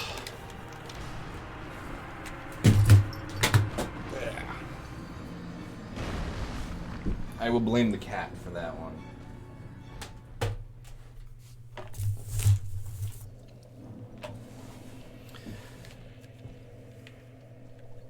I know he just keeps smacking Ornstein all over the place. Kite? What does kiting mean specifically? I don't think I've ever heard that term before. I'm curious. No summon this time. Ah, I keep forgetting. I mean, I have more than enough humanity. Like,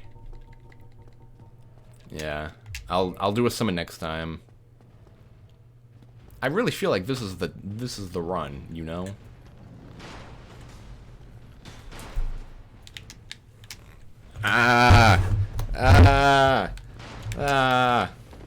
Xerxes.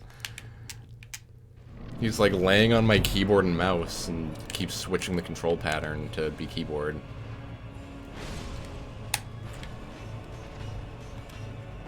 Ooh.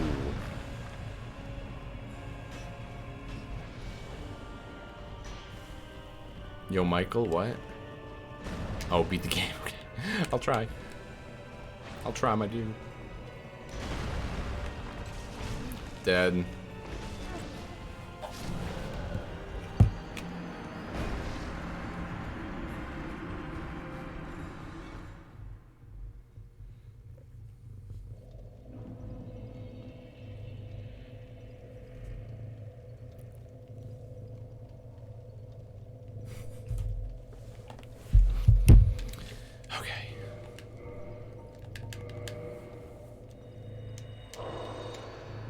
Oh, it's like baiting, okay. That makes sense. Ew, I look bald. That's gross. I know, I had one job. Okay, so now I forget. Do I, like, wait for them to appear? Or they're probably closer to the boss, if anything. Like in Sekiro, you can't summon people to help you, so I completely forgot, like, how this mechanic works as far as, you know, where the signs appear, and... Because I just remember it being weird. Like, even though I'm human, like, no signs would appear until, like, randomly 20 would appear all at once. But this is the remaster, so maybe they fixed that. And also, does anyone play Dark Souls still? Okay, there's a sign for sure. Pretty sure it's Solaire.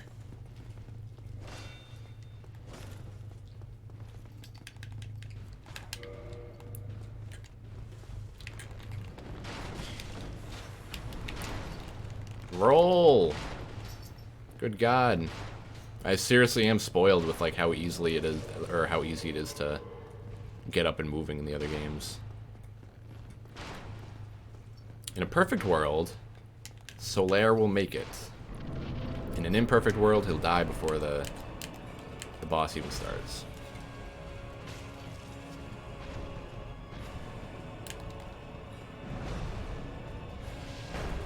I want my experience. I know, I hope so. If you can even make it. I don't see him yet.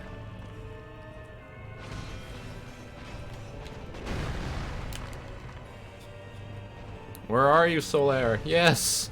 My boy! Attack! No! Maybe I should just be attacking both of them at once. What if you kill both of them at once? Does anything happen? Oh my god. Making some good-ass progress right now.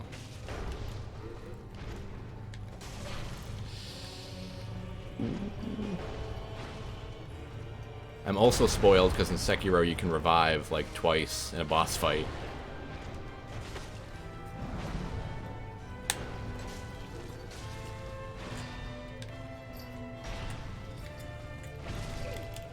The fuck?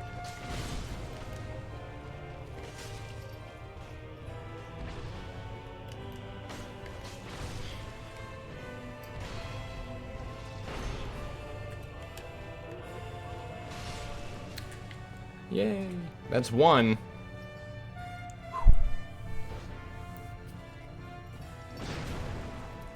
Yeah, going back to Dark Souls 2, kind of relying on Dark Souls 1 to be good. They just fucking added Ornstein as a fight out of nowhere in Dark Souls 2, and I always thought that was really weird.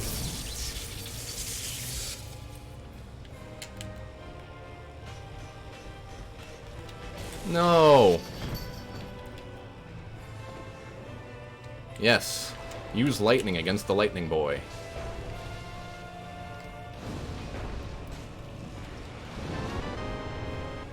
Veggie Burger 99. Thank you for the follow, my friend.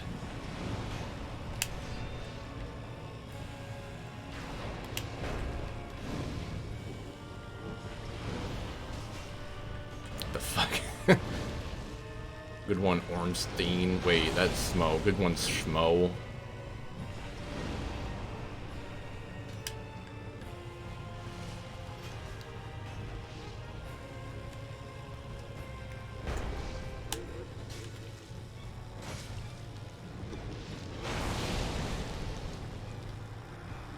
Oh shit.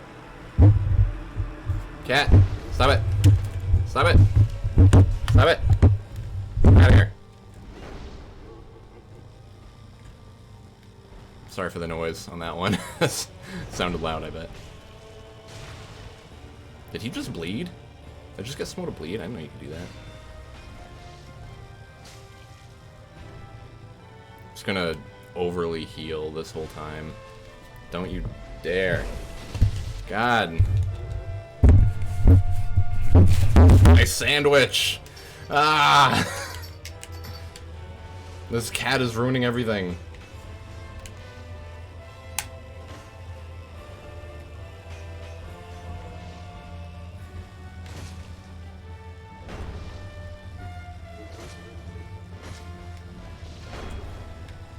Hey. God damn. This game's impossible to play when you have to take care of children. In Sekiro, you can pause. Yes! Okay. Get out of here! He's ruining everything.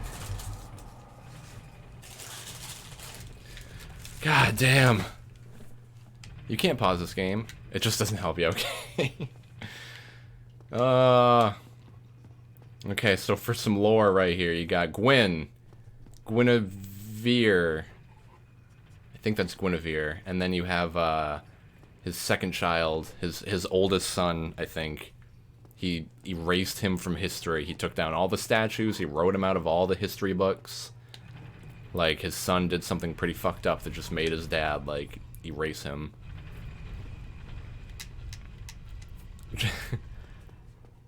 You know, not gonna lie, but Super Smoke kind of thick.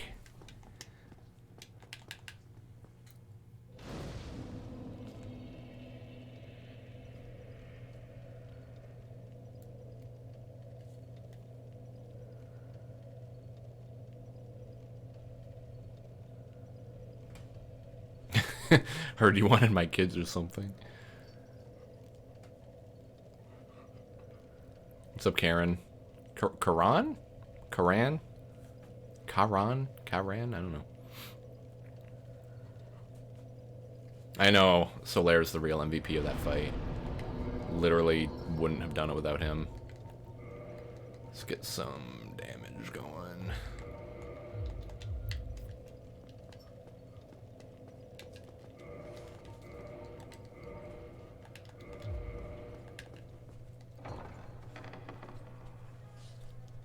Yeah, that was a good fight. It only took me like 4 tries, which is pretty good. Hello, lovely. Thou hast journeyed far and overcome much, chosen undead. Come hither, child. Come hit her, child. O chosen undead, I am Guinevere. Guinevere. I always mix her up with Gwendolyn. Lord Gwyn and Queen of Sunlight. Since the day fire is wounded obscureth, I have awaited thee. I bequeath the Lord vessel to Bequeath. The Lord Vessel. and beseech thee. Succeed Lord Gwyn and inheriteth the fire of our world. I know, and like you have all these. Oh, hang on. Twilight and avert further undead sacrifices. Yeah, you have all these NPCs telling you like different reasons to do different things. Like she's saying, like she and one of the black snakes say like, "Oh, you need to succeed, Lord Gwyn. It's the only way." And then other people are like, "Nah, nah, nah, dude, don't succeed him. Let the fire die."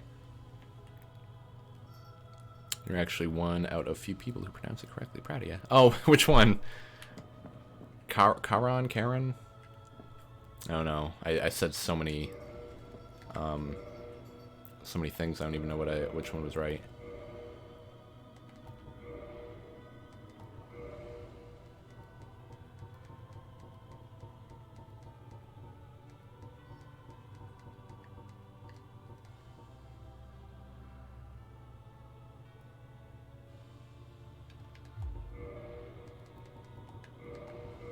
Yes. I am a comedy genius. Try holding with both hands. How many signs am I allowed to make?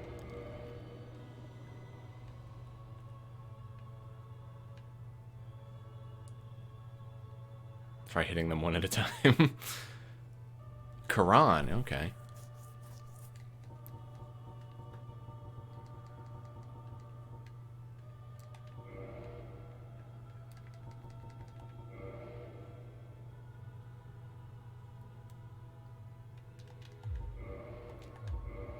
Concepts.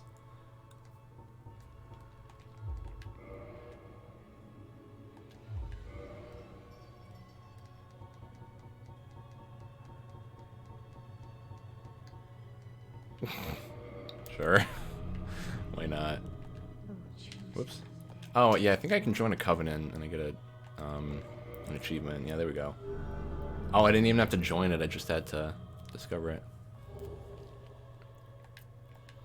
Hereafter I, Guinevere, shall serveth as thine guardian. If thou so What's up, Karen? How you doing? I shall We got 2 Karens now. Karen and Karan. safety. May thou be one with the sunlight. Now thou shalt go forth, chosen unto May thou be one, So what do we got? Weakness, tight spot, oh chosen and whoops. thou. You think I give a shit? What about what you gotta say? No. Try holding with both hands. There's another one. I bet you can only do it in Dark Souls 3, but I've seen people say tongue butthole before. And I don't think you can do it in here.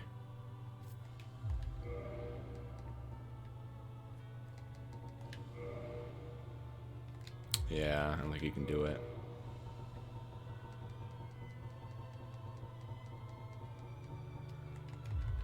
Whatever, good enough.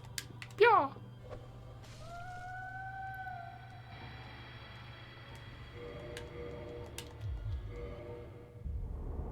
Thou that tarnisheth the godmother's image, I am Gwyndolin,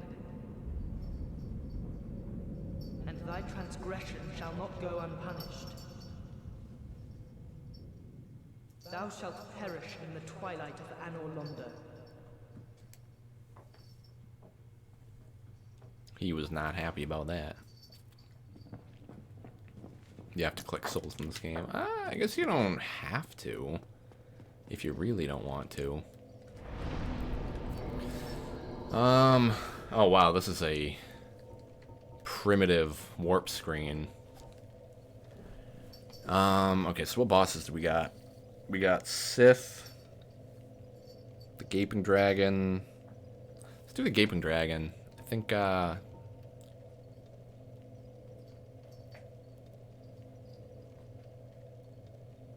Undead Parish?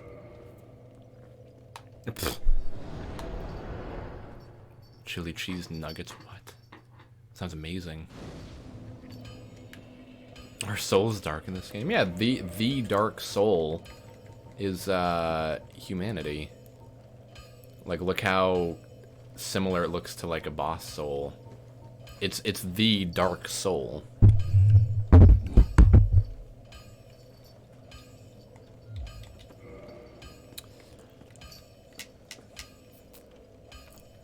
What was I doing?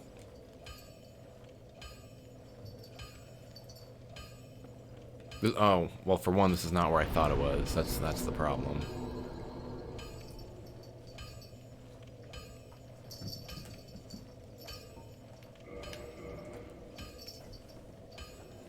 Oh, did you see that guy in like Smo's armor with a shuttle, a shuttle?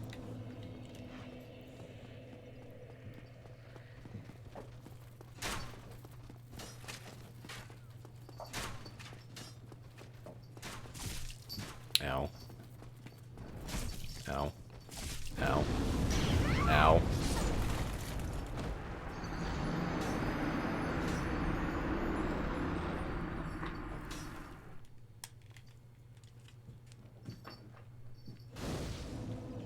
What? Stupid.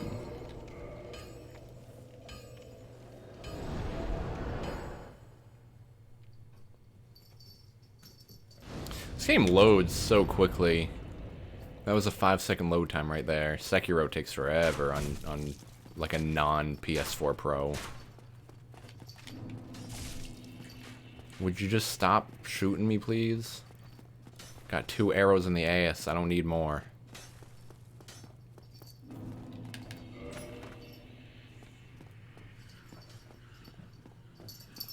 Oh. Afton's home. I can hear the tires skidding on the driveway. Do you guys hear that? Yoko!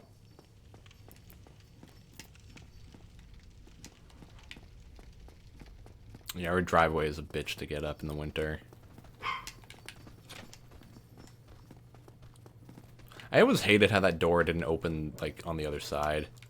Because you have to awkwardly walk around this little bit right there. It's the little things, you know? Don't mean to alarm you, but you died. It's true, you know, I'm a real shit. Ah! Oh! Fuck. I bet I could've... Pocket Asian, what's up, my dude? How you doing? It's been a while.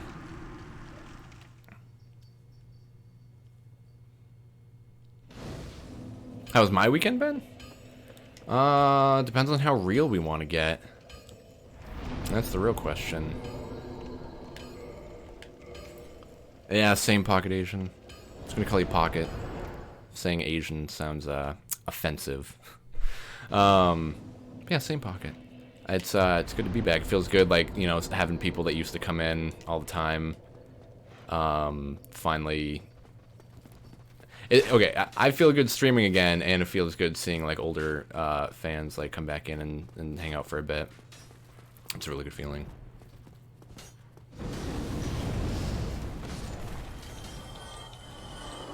Okay, I'm alive. As real as you wanna. Well, I had one of the worst experiences of my life yesterday.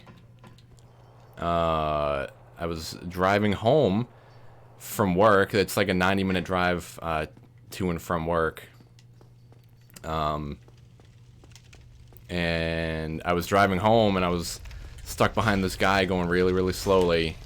And I was like, oh man, I could pass this guy, but I shouldn't pass this guy. I don't want to, you know, I don't know, I just didn't feel like passing him. And then 2 minutes later, a cat ran right out in front of the car. And I hit it and pulled over immediately and went into the middle of the like not the highway, but like the main route to try to find it. And I found it, and it was dying in the road.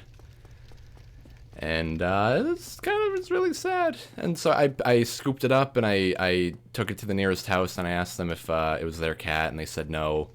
You should probably take that to the animal control people. And so yeah, I took it to the animal control officer, and it had died before I made it there, and she put it into a box and then put the box in a trash bin so that no animals will get to it overnight. And then she said she'd bring it to the vet the next day, which would be today, and that they'd like put out a Facebook post to try to find out if it had an owner or anything. I know, it was so sad. Like, I cried so much. Like, I had never hit a cat before driving. And like I've never like killed, oh Jesus, an animal by accident or on purpose even. Hi. Good. Yeah. How you doing? You get Subway? Fuck yeah. Fuck yeah. I ran into a tree in the driveway. What? No. The mirror on the side of the car is broken. Oh no. That sucks. Yeah. What do you want me to do with this? Eat it. That sucks so bad. I know. Did you get up? Or Yeah, I did. Oh. I was able to get myself out, but Yeah. I was just backing up, and I guess I was a little bit A little too close. Yeah. I was so frustrated. I was like backing up quickly, and I just slammed right into the tree. This car has been through so much shit in the last 2 days. And you smell. I know. I'm sorry the car smells. It's okay. Yeah, I brought incense in the train. Oh, that's probably a good call. Yeah, but Wait, didn't really try help. to clean the seats better a little bit too. Yeah, after I hit the cat, I put it in the car, and in the passenger seat with like some towels underneath or some paper underneath it, and it had peed from dying, and the pee is on the seat still. Or no, I cleaned it up as best as I could, but it still smells. And you smell. That's what every girl wants to hear. Yeah, and I can just, I don't know. Oh, cool. Yeah, car's been through a lot. Yeah. Pee smell, broken mirror. Yeah. Might need a new catalytic converter sometime soon, I think. Throw it out. Let's get a new one. Get a new one. So. Everyone's saying, hey. Hey, everyone. Long time no see. Long time no see. You guys are banned from cars for a bit. I understand. It's completely understandable. Yeah. Probably some broken mirror and stuff somewhere in the driveway. Ooh. Watch out for that. How bad is it? Did the mirror like fall off? No, it's like the whole back, like the plastic part on the back of it is like gone, and there like now it's just kind of like a broken mirror stuck to. Oh. I don't know. Is it? You can still see out of it. Like you can still use it. It's still attached. Yeah. To the car. Do you think we could just find the plastic bit and put it back on? No. Just too gone. Yeah, but you can still see out of it, so That's good. it's not like it's gonna be dangerous up until we can fix it. Yeah. It's just it's a broken mirror. It's really a little frustrating. Yeah, our driveway is really awful to get up in the winter because it gets so icy and it's just steep enough that like it's really hard to climb. Their car is trying to ruin their life. It's true. It's all the car's fault.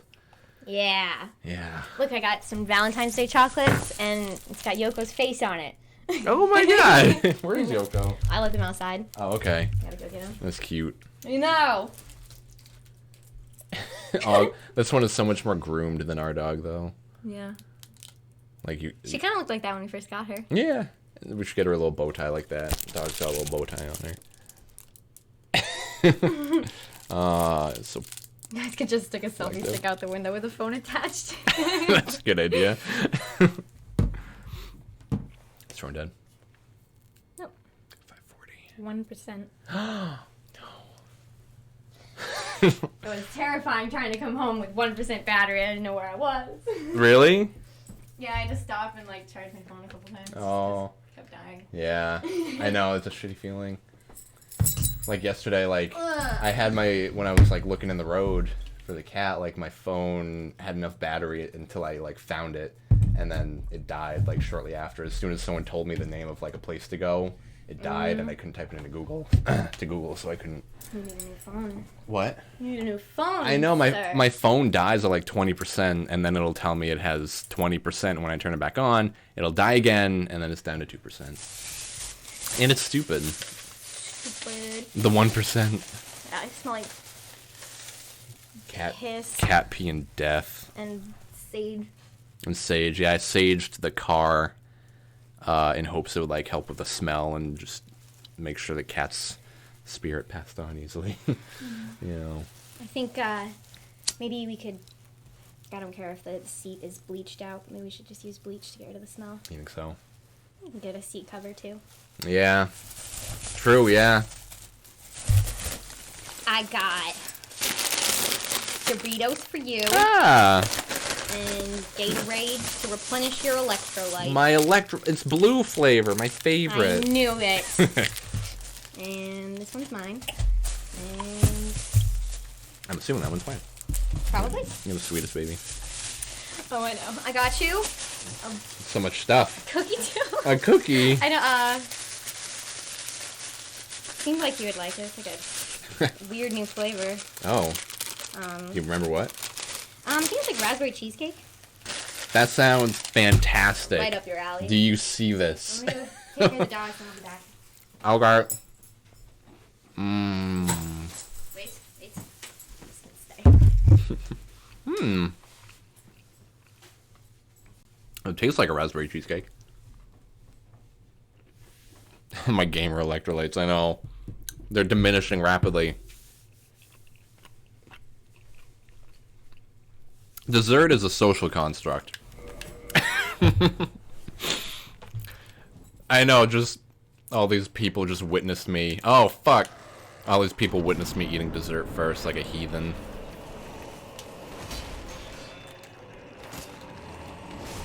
Ah, God. This fucking boss, dude.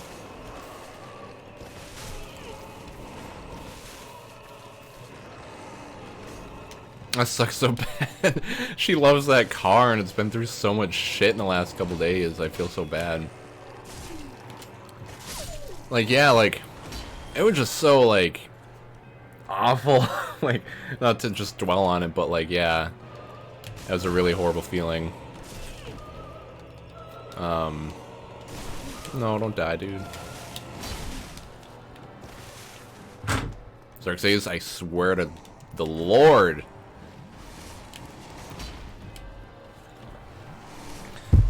And you will know that I am the Lord when I rain my vengeance upon thee. That's what Sam Jackson says, I think, right?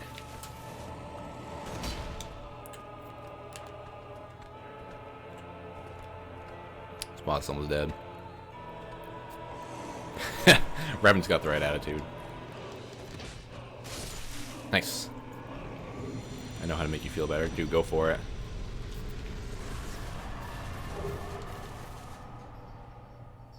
I'm scared to walk forward. I smell like beef. Why did you just say that, Logic? Or said it like a little bit ago.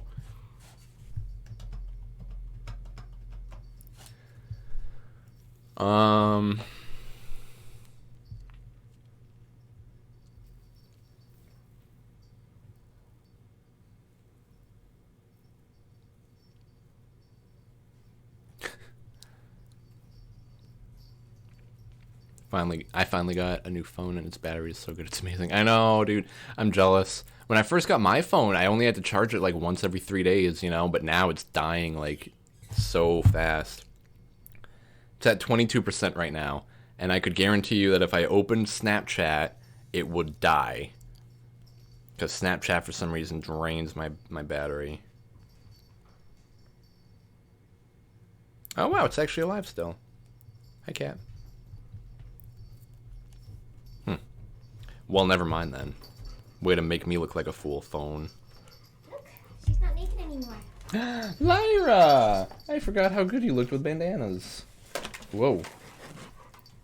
You hanging up here for a bit? Yeah. Right on, dude.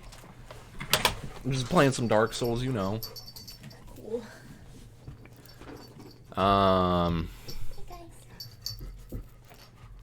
Hey guys. Go straight for the cookie. They're giving me shit for eating dessert first. That's the way to do it. It's hot in here. I know, it is really hot. I didn't notice until you just said it, but yeah, it's hot. Capra Demon, first boss I truly hated. I know. They turn him into an enemy later, which is stupid. So it's like a tough enemy with a boss's health, with 2 dogs, and a thin-ass room. It's not fun. I hate this one. That chair. No, this part. Why is it so vibrant? The game? Yeah. I don't know. It's not that vibrant when I played it. I'm playing the remastered version. That might have something to do with it. Oh, yeah. But also, like, I don't know. It might just... Like, even here, like, the sewer area. Does this look better or worse? More vibrant, perhaps? Still vibrant, yeah. It was so dark and dull. I know, yeah. Dude, the first game is... Or the original game is pretty dreary. With its fucking 720p whatever. How you doing? Oh. Bye, Bubby. Champions eat dessert whenever they damn well please. It's the sign of a real champion. Enjoy this thick emote. Oh, that does make me feel better. Can I zoom in on it? I can't zoom in on it. Is that a dude with a big butt? Is that what I'm seeing? I feel like it might be a trap. Double checked up. You could def get a new battery and save a ton instead of getting a new phone. It's like, it's my phone also. Like, I'm sure the battery would fix a lot of it, but my phone is just generally problematic. Like, I don't want to have an LG phone anymore. I'll take that. You still need to beat Dark Souls 3. Didn't you start playing it the last time? Or like a couple of streams ago? I remember you saying you were starting it back up again. You can just kind of move all that. It's not, I'm not a slob. There's just not that much desk space on this gigantic desk of mine. You need a trash can up here. Oh, you're right, yeah. Who's Ludwig? Oh, wow. Just do it like Liz Lemon, shoving the whole sandwich in her mouth. Dark Souls or High Brightness and Contrast Souls. I like that one. Someone was saying earlier that they the next Souls game should be a game called Bright Souls, where everything is nice. And there's a virus going around that kills diseases. I think that sounds like something Siren would say. Yeah, I forget who said it. It might have been Siren. Oh, I forgot I was playing Tetris. When she lose immediately. Yeah. Well, not immediately. She... 9 people lost before me, and I didn't do anything. So. Wow. Yeah, she's been big on Tetris 99 like since it came out. I've gotten first place 0 times. But second place several times. Like, she's been doing really good, actually. Ah. It's nothing until I can get first. What? Oh, God. Oh, God, no. No. Fuck me, dude. Oh, that's not that much experience anymore. Dude, do it. I hope you get into modding games, Logic. You got a bunch of good ideas. Like, he wants to make a mod of the... Why am I here? That's weird. He said he wants to make a mod of Dark Souls where Ornstein and Smough are Xerxes and Zelda.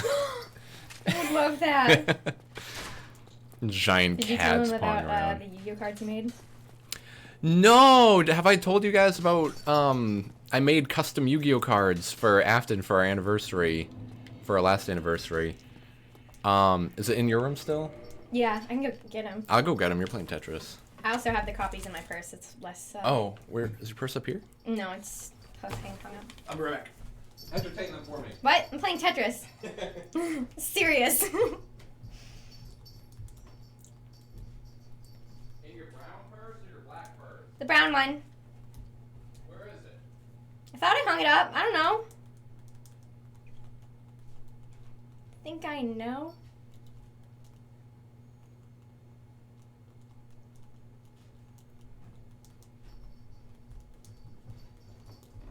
Whoa. Dude, while I was fighting Ornstein and Smo, like every animal in the house was getting in my way.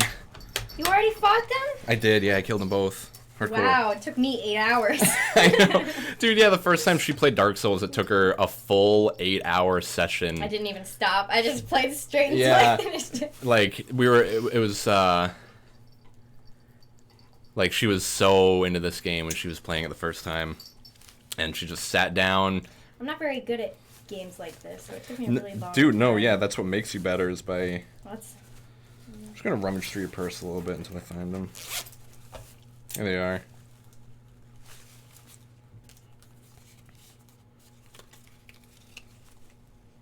So I'm sure everyone knows of our animals at this point, right? Logic, if you don't mind, could you do the cats and dogs emote real quick? Or command. So you got, who are you? You got little Xerxes here. And you got Lyra right there. It's so hard to figure out how to move to make things visible. Pointing in mirror mode. Excuse me. Oh my god. Yes. Let me catch up on. Tetris 99 is super hard. Added Professor. Also, hello. I don't think I greeted you yet.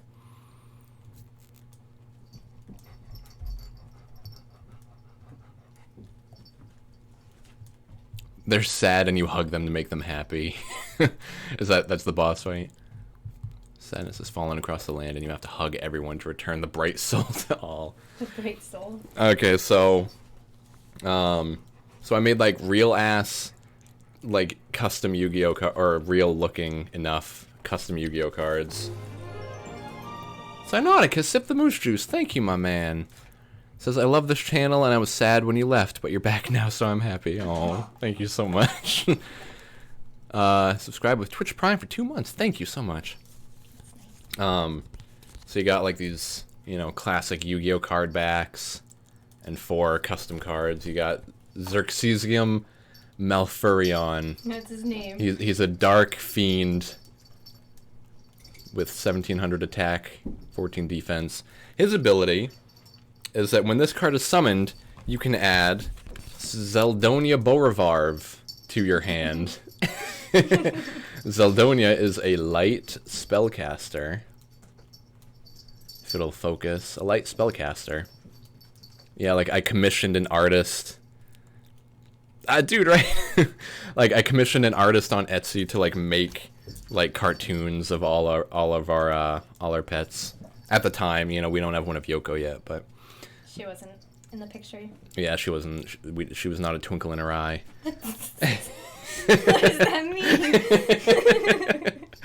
mean? So you got Zelda. So Xerxes adds a Zelda to your hand, and a Zelda adds a Xerxes to your hand. And if you have them both on the field, they both gain attack points. And then you got Lyra Bushka, the Wonder Dog. Little Lyra. Oh no! Sorry. Little Lyra holding a sword in her mouth with a little bandana. This is Lyra. She's a beast warrior. Earth. Her ability is if you can... Oh, actually, hang on. Let me show off Mim's... I just keep these in my purse. I know, yeah, Look at so... them anytime I need a little So I made... pick me up. Yeah, so I made 2 copies. I made these ones that she keeps in her purse, and I have another set that's like in like this glass picture... this picture frame covered with glass, and it's got like red velvet behind it and stuff. Yoko didn't believe in the heart of the cards yet. It's true. So you got Lyra Bushka, and then you got the goddess Mimzianis. Just Mimsy sitting on a cloud. She's a divine... What is she? She's a divine fairy. Her ability is you can special summon this card from your hand if you control Xerxes and Zelda. When this card is summoned, you can add a Lyra Bushka to your hand. While you control Lyra Bushka the Wonder Dog, this card cannot be controlled, or this card cannot be destroyed by battle or card effects. This card cannot be targeted by spell or trap cards. Mimsy's OP. She's a little OP, but she's meant to be OP. And she's the hardest one to get out if we were to turn these into like real cards. And then Lyra's ability, there's Lyra again. Lyra's my favorite art of all of them.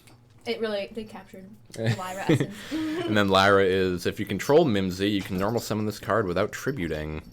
When this card is summoned, you can add a Xerxes or Zelda to your hand.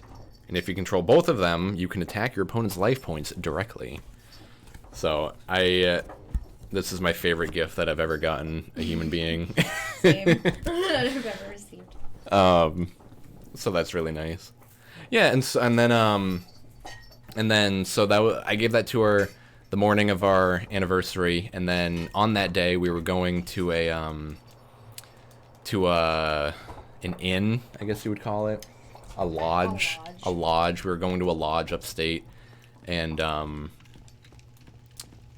we spent the whole time driving there because it was like a long drive. Yeah, it was like a 3 or 4 hour drive or something like that. We just spent the whole time brainstorming more Yu-Gi-Oh cards that we could add to our animal deck. Yeah, like custom Yu-Gi-Oh cards, like Oh, fuck. Michael, you gotta stop distracting me. I'm sorry, you're distracting yourself. I know. I had that story under control. Pretend I'm not here. No. Let's just we just got to you know, accept the fact that you're a pro gamer and you're I don't talk to my friends. Liquid time, you're right. I need some. No, Cortana, shut the fuck up. Bitch. Cortana straight up like opened out of nowhere and made it so I couldn't walk anymore. Now she's still like open on the bottom of the screen. I doubt you guys can see it, but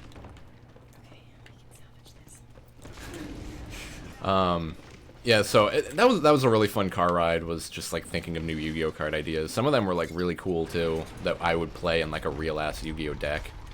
Like my favorite was called Collar, where you know you target a monster and then you can change its original name for the rest of the duel. I love that one. Yeah, that one was really creative. I like that one. No, that was yours, I think. Yeah, that one was really nice. I have a whole. It might be on your phone, but we have like a whole list of all the ideas. That was a really fun car ride though. It would be really fun to make like a whole deck's worth of custom Yu-Gi-Oh cards and just bring it to a tournament and act like it's act like they're legit I've cards. never seen that card before. It's an ultimate rare. Yeah. One of its kind. Yeah, I got her Yu-Gi-Oh cards because you know, in the months leading up to all that, we were super fucking into Yu-Gi-Oh. I had been trying to get her to watch it for a really long time, and eventually we started watching it on Netflix. The show is fucking ridiculous, but it was so fun to watch. And then we got into the card game. I think that's how it started. I got you to play Yu-Gi-Oh the card game with me, and then we watched the show. Mm-hmm. And so it was really big in our lives. Good times. That's how I remember the month of August. I know, dude, yeah. That whole month we were just binging Yu-Gi-Oh as much as we could. Not the true Rat King. Yeah, no, it's not Dark Souls 2's Rat King, you know.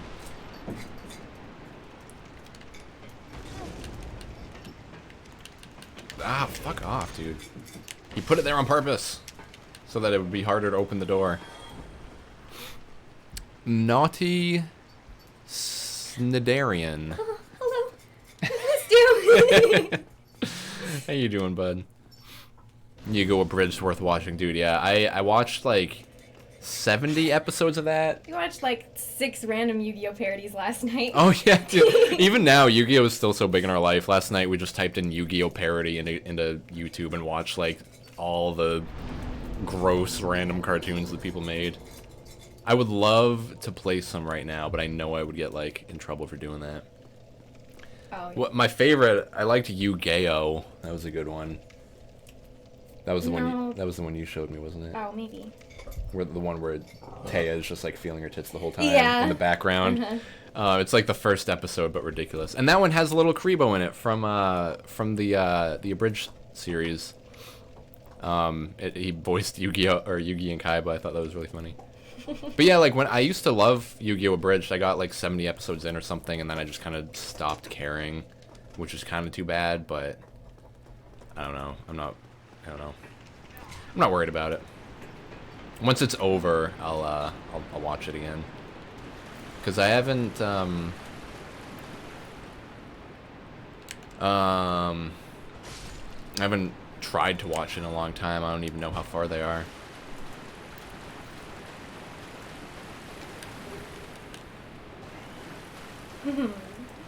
Was the credit card one among them? Yeah, we watched that one too. I summoned my credit card. And there was another joke in another video that was like, I summoned the Blue Eyes White Dragon and also $5 to get all these other monsters. They were so funny. It's such a ridiculous show. It's so easy to make fun of I it. know. It's like the best show to make fun of too. Like Pokemon is just like fun. It's like not meant really to be taken seriously. Hi, Lyra. But like Yu-Gi-Oh. I'm sorry, but it's like literally something like that. I know, Lyra's so needy. Fucking Lyra. I wonder where she gets it from. It does not follow the rules at all.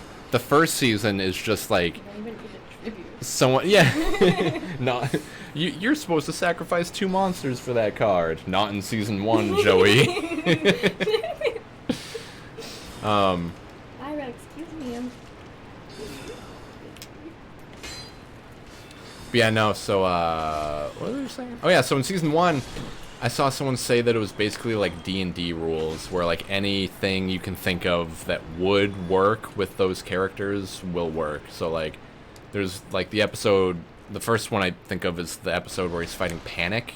You guys remember that one? Where he's like this big evil guy with he has like the glove that has like 2 rings of star chips going around it. You know what I'm talking about?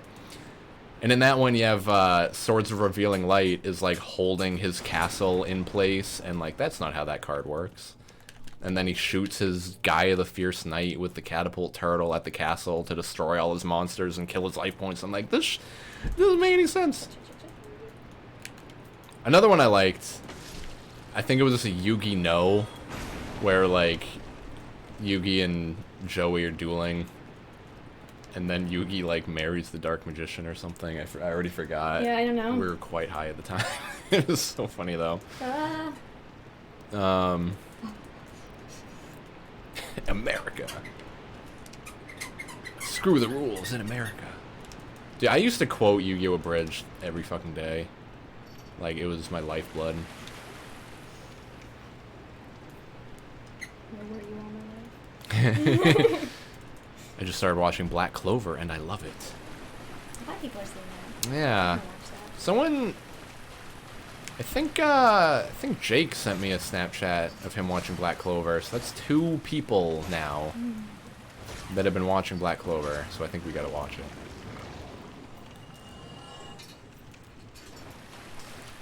it. Did you just summon a bunch of monsters in one turn? Oh no!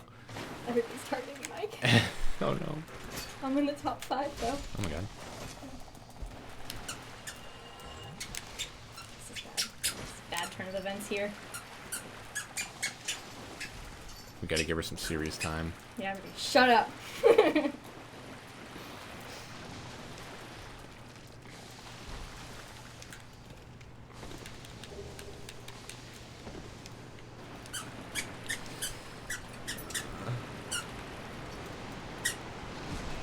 No, no, no, no, no, no, no, no, no.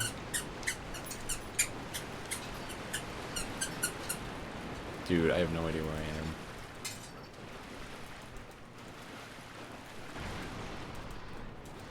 Oh. Oh, okay, I know.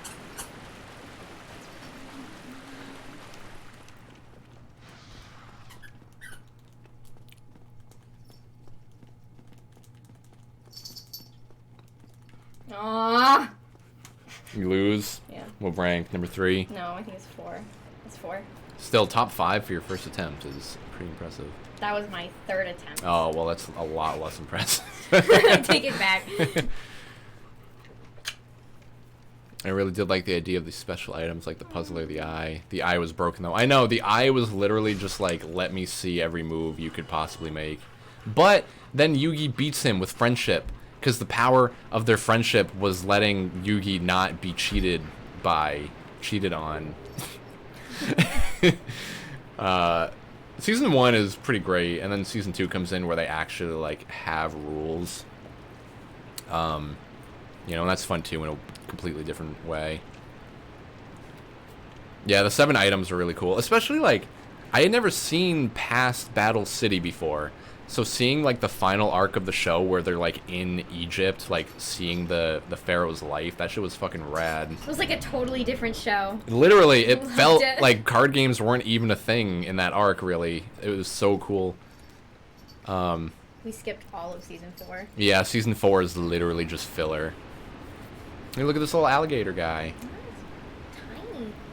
Oh, no. I think there's a card just called Friendship. Or, like, Symbol of Friendship or something like the that. one with, like, all their hands together? I think that's Symbol of Friendship. I'm pretty sure. The Pharaoh arc fucking rocked. It did, dude. I had never seen that. As a kid, I had only seen up to the Leviathan arc, which is the filler arc. So we completely skipped the Leviathan arc. Completely skipped that arc to go to the, what'd you call it? Oh yeah, I guess just the Pharaoh arc. We watched that. That shit was so cool. I don't want to spoil it, but there was like a twist halfway through that was like mind-blowing, like legitimately mind-blowing. Like unironically, that was a really good anime twist. I would honestly, like, when it first happened, I said that twist was on the same level as FMA 1. Like, I thought it was that good. FMA, That's a little extreme. You think so? I thought it was that good. I thought it was an amazing twist, but the Not show as- doesn't really. Oh, no. The twist was as good as the FMA twist, is what I mean. It's not as good. Nothing can be as good as FMA. No. I have to stop watching the stream. I'm gonna start watching Yu-Gi-Oh! Again. Do it. Fucking do it.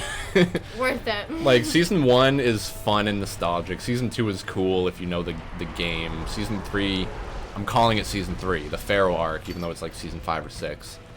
No, because Season 2 was Battle City, and then Yep. you had everything with Mr. Man. What's his name? Mr. Man? Merrick. Yeah. Well, that was Battle City. Was it? Yeah. Oh my gosh, that's a long season. Yeah. Yeah, so Merrick comes in at the beginning of Season 2, because that's when he starts using the rod to, like, possess people. You know? And, Spoiler, Michael. yeah, whatever. And then, what else? Then they cut that season in half, and then they have like 2 dumb fillers that. Yeah, okay, so Season 2, for those of you that remember, Season 2 ends with them doing, like, the finals on the blimp. And then they just stop worrying about the blimp for, like, 30 episodes so they can do, like, a filler arc. Then they never mention the filler arc again. You can literally skip it, and it means nothing. Like, we skipped all the filler arcs and didn't lose any of the potence. story or anything. Yeah. They never mentioned any of it. Literally. Like, you can skip the whole filler arc, and then they're just back on the blimp heading to the island as if, like, it never happened, which is funny. I mean the other one, the twist. Don't spoil it, but I mean the twist at the end of FMA 1, or the original. So yeah, and then they stop the blimp. Season 3 starts. Oh, gross. Season 3 starts with filler, and then they go back to the finals, and then after the finals is another filler arc.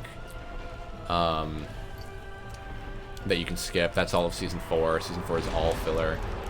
And then Season 5 is the Pharaoh arc, and that's fucking rad. It was legitimately, like, I enjoyed that season a lot.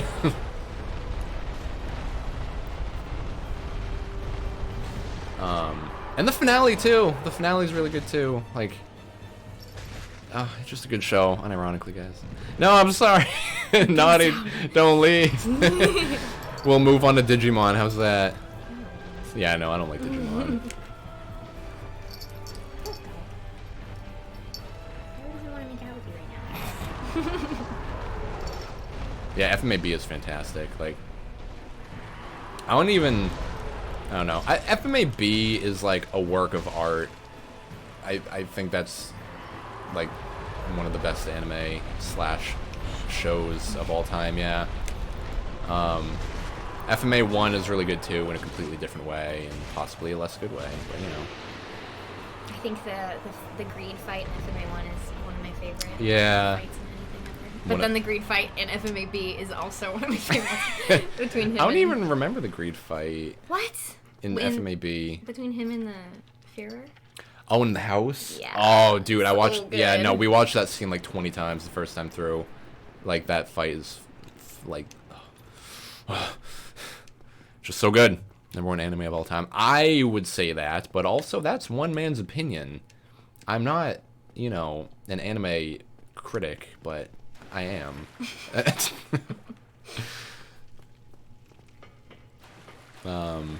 I can't tell if Nadia actually left or not. Out of, like, not wanting to hear about Yu-Gi-Oh! Is that K. Rool after Chernobyl? Oh my god. That's what King K. Rool's final smash should be. It should be he turns into the Gaping Dragon. You do sound like an anime critic. I just have strong opinions about things that I like a lot. Envy fight in 1 or Brotherhood? Oh, you know I can go now? I can go fight Sif, sadly enough. Oops. Now that I have 20,000 souls. And hang on, Envy is the same in both shows, right? The one with the green hair. Girlish. Oh, you're probably talking about Brotherhood. Dude, that was rad. That one was awesome. The end. It's tough talking about the show without spoilers because it's a show that you need to watch with like no understanding. If you are talking about the one I think you're talking about. It's awesome. It is awesome. Oh, I forgot I got the large But I number. thought that one was more just really satisfying to watch and less of a beautifully choreographed fight scene. Choreography is important in fight scenes and like that. Like that's why you like the Greed fight in FMA 1 so much, is because like the choreography and like the way it like plays out is also like fun to watch. There we go. Oh my god. Am I about to get this up to level 10? Ooh, baby. That's a lot of damage. So now I need the very large ember. What? Yeah, even at the end of Avatar with Aang fighting the Fire Lord, that's the greatest. Dude, that whole finale. That's that whole like 4-part finale is the best fight scene. It's a full like 90 minutes of just pure fucking badassery. You guys. Oh shit, can I even talk about it? It's an old show. Everyone knows Avatar. You got Zuko versus Zula and Aang versus the Fire Lord and Sokka versus the Blimp. And the music is so good for like Azula and Zuko. You know, I'm tearing up thinking about it. Okay, guys, Avatar and FMAB are the two greatest shows of all time. I'm calling it. And Breaking Bad. Those are the three genres. You got anime, cartoons, live action. Bam. You need to get your sitcoms in there. You love your sitcoms. I do love sitcoms. The Office, number 4 for sitcom. What other genres do we got? Got anime, cartoon, drama, sitcom. You're not really that into rom-com. fantasy or sci-fi. Yeah, not super into fantasy sci-fi shows. I wish I was, but I just ain't. Why can't I activate this? That's why. Is there more guys hanging around? Am I being invaded? I think I'm being invaded. Wait, but I'm not a human. I can't be invaded right now. Why can't I activate that bonfire? It's because of this guy.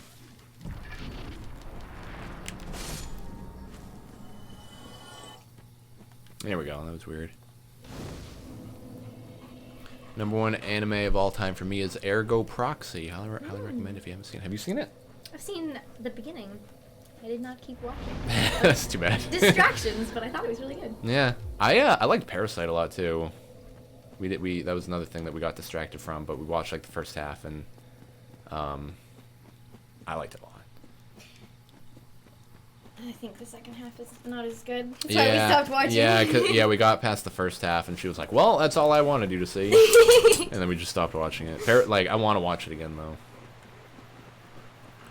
I think they're making a season 2, so I want to finish it too. So They they are. Yeah, soon too. Like within the year, I think. They said 2020. That's probably the reason why I didn't like the second half, is because to me it didn't have an ending. So it needs a season 2. Ah!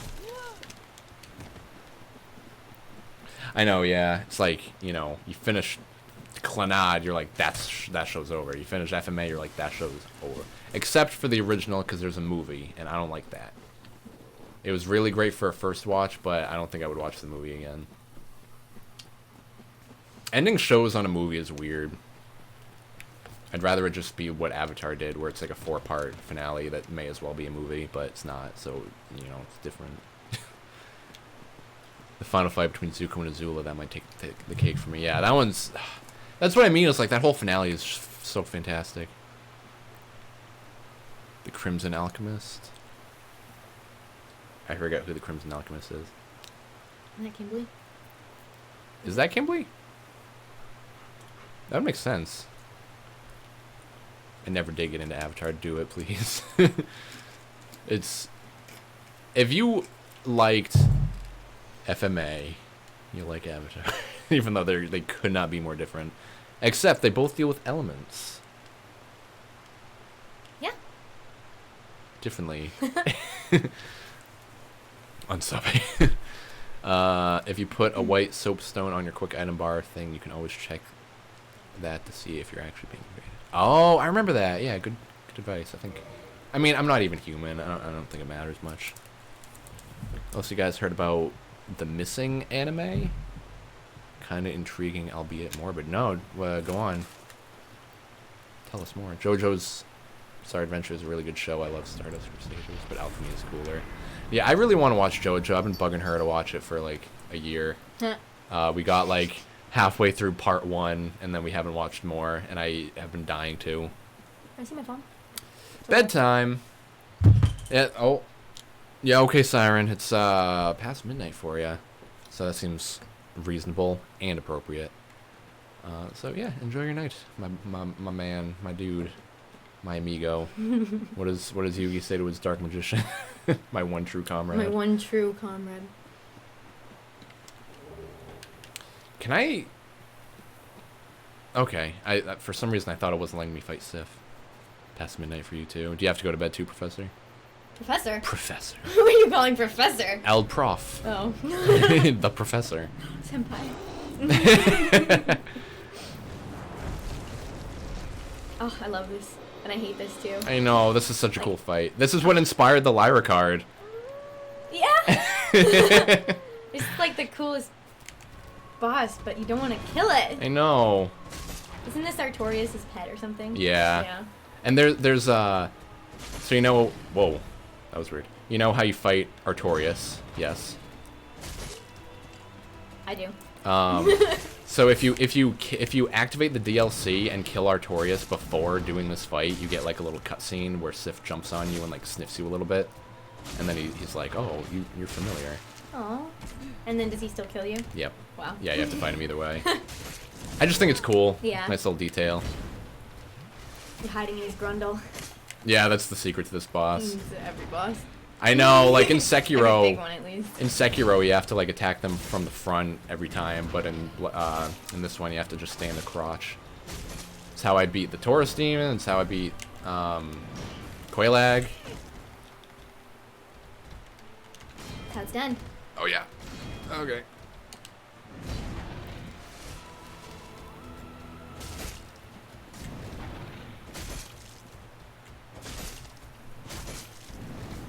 I don't want to kill him quick. I don't want to see him limp. That makes me feel so sad. The Covenant of Artorias and the Soul of Sith. The soul of Sith. So the Covenant of Artorias. Oh, wait, no. The Covenant of Artorias is a required item where I need to wear it to what? I need to wear it to like fight the next big boss. Do you want something? Seems like she wants something. What? Don't go. I know, she keeps fucking grabbing all the most random shit and bringing it, like, into her hidey holes. Imminent sorrow. So I think the DLC is, like, right underneath me, isn't it? Or, no, maybe it's not underneath me.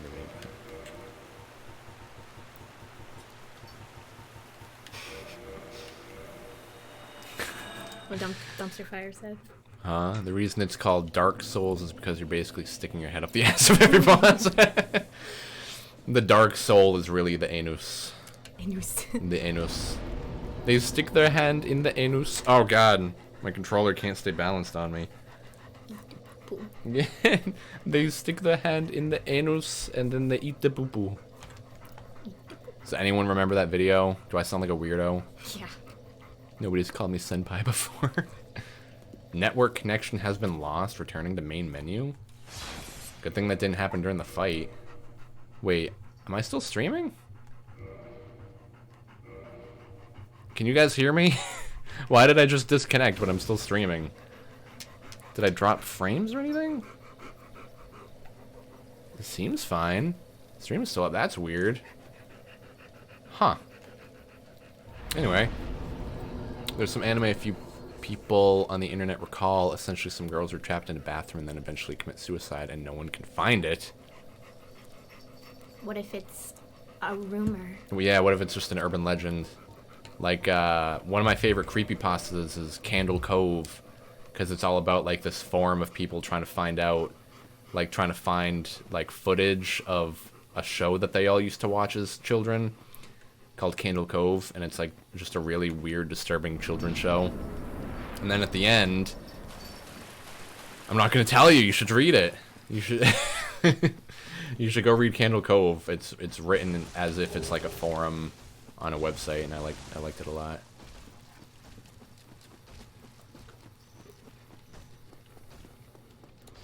I'm gonna head out for a bit. If you're still streaming in an hour, I will be back. Okay, Sin. I don't know how long I'll be streaming. I'm probably about like halfway through the game, so that might be a good stopping point sometime soon.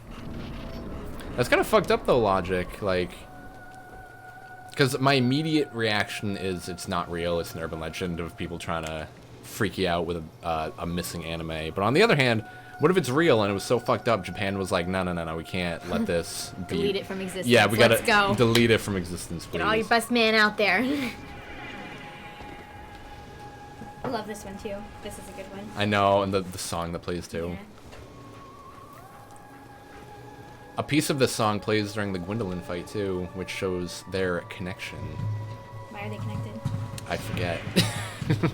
Is this his stallion? Cause, oh, that'd be cool. Well, okay, so I think this thing was created by Seath the Scaleless, because it has very similar wings to Seath. And Gwendolyn is born under the sign of the moon. So he's a boy that was born under the sign of the moon, and the moon is usually a feminine sign, so he was raised as a girl. You want to come all the way up? Which is kind of unrelated to the story, but then the moonlight butterfly is made of moonlight, and so is Gwendolyn. Oh my god, Lyra. Oh no. Oh no. This is nice. I feel like a blanket. You guys see? Let's move this further this way. Let's get you in here more. There we go. Wow. She thinks she's a lap dog, but she's really not. Doggo Blanky. Doggo Blinky. It just can't be comfortable for her. But Sounds like the Mandela effect. Yeah. Could be a whole group of people online travels from another universe where that anime existed. Fair, but the same thing happened with the Clockman thing. What Clockman? Is that another anime? Watchtower Basement? Watchtower Basement? I think I opened that with the Master Key. The Master Key is OP. You can pick it from as your starting item, and it gives you like 6 essential keys all at once. It's kind of OP.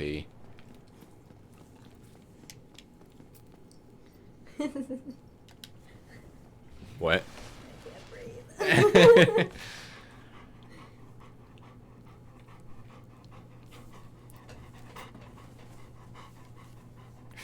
I know you would want to assume that like everything that exists is on the internet somewhere, but like that's not always how it is.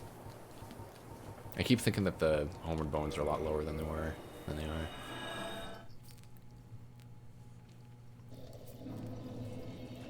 It is, yeah. Dumpster fire, yeah. It's like you travel through like this whole woods area, and you get to go through you know, a few buildings that are like placed in the same area in the DLC. Like, I loved that DLC. I really loved the idea of like re-exploring an area, except it's like just different like through time. It's like I really like Banjo-Tooie because at the beginning of Banjo-Tooie you get to explore like the first level of Banjo-Kazooie, except it's all like destroyed and fucked up, and then you get to go into the witch's lair, and then that's like all destroyed too. And I always thought that was so cool. Like, I think in Dark Souls 3 there's even a few, like, no spoilers for those that know what I'm talking about, but there's a few areas that are definitely like Dark Souls 1 areas, and I think that's super fucking cool. You should have Lyra sit next to you on the stream all the time. I should see if she would just sit there and hang out for a while. Yeah. Later. She loves you. The Lyra. Ooh, you are shedding like crazy right now. Yeah, it's a lot of fur coming off her. She needs a bath. Good old brushing. Baths make her shed even more. Yeah. Maybe she just needs a brush. Maybe that's it. Yeah. And some conditioner. Some dry conditioner. Ooh, she likes that. You are gigantic, Lyra. Why is your head so big? You're just... Deer. You're crazy. Look at her. She's gigantic. You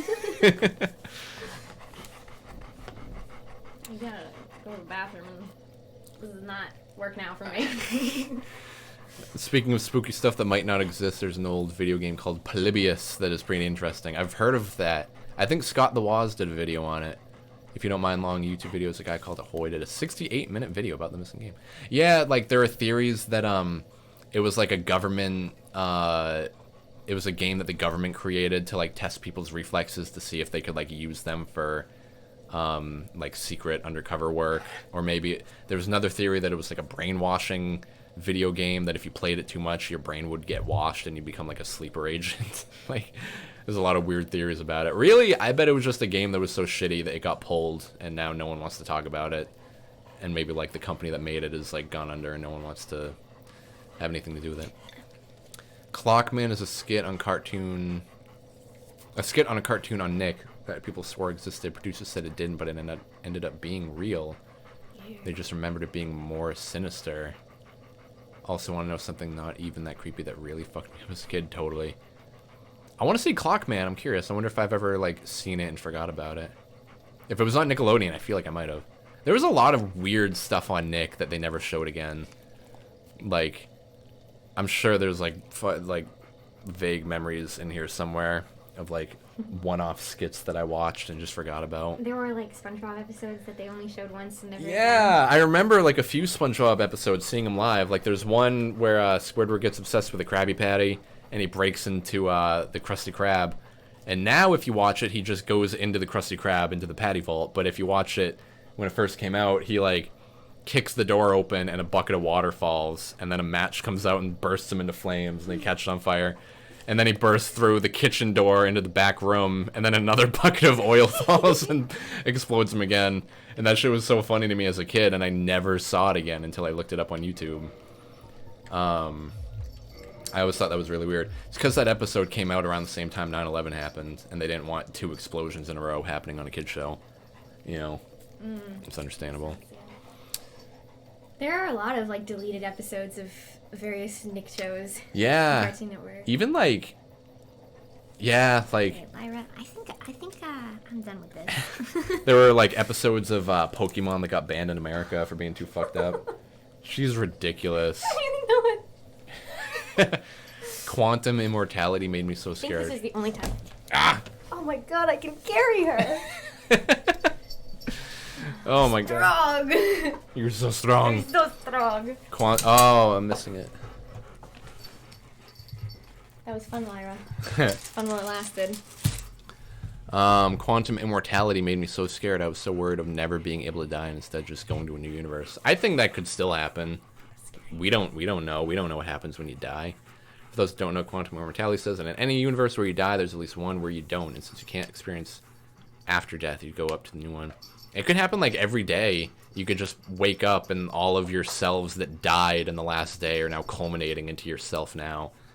Which, you know, eventually, that theory implies that eventually there's going to be one of you left, and that will be like the master you that lives to be like 300 years old or whatever. I like that theory a little bit.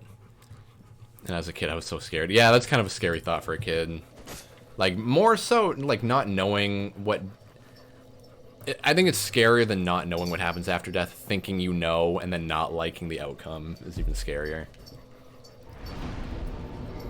That's why I know nothing. I claim to know nothing. All I know is that I know nothing. That is a really interesting concept, but I completely empathize. Immortality isn't something that appeals to me. I know, I'm not really into it either. If I keep my memories when I die, going into the next universe, that's kind of fucked up, but if not, I'm fine with it. You know? I think the only way immortality would be,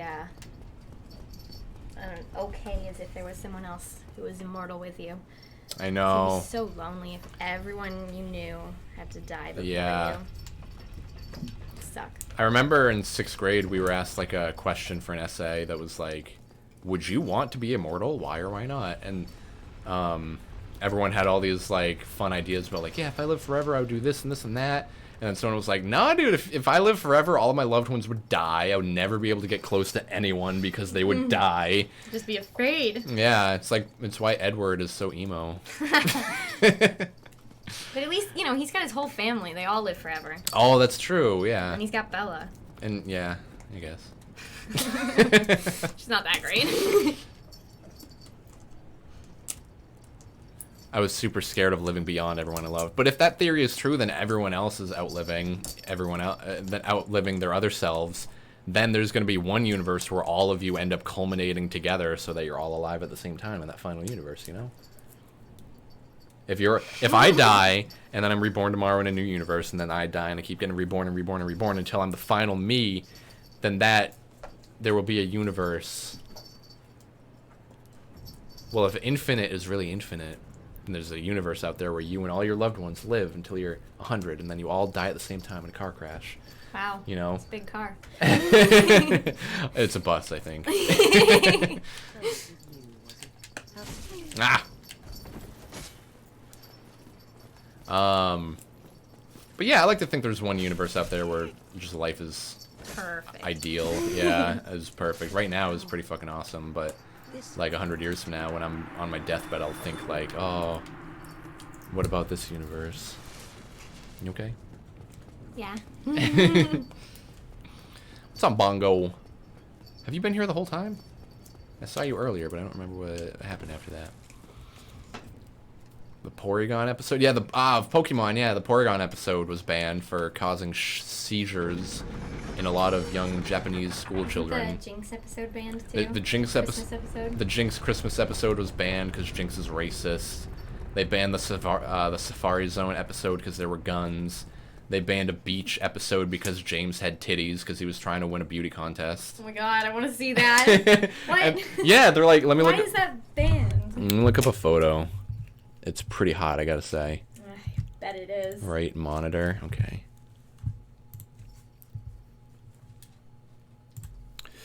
Pokemon James. First thing to come boobs. up is Pornhub. No, what?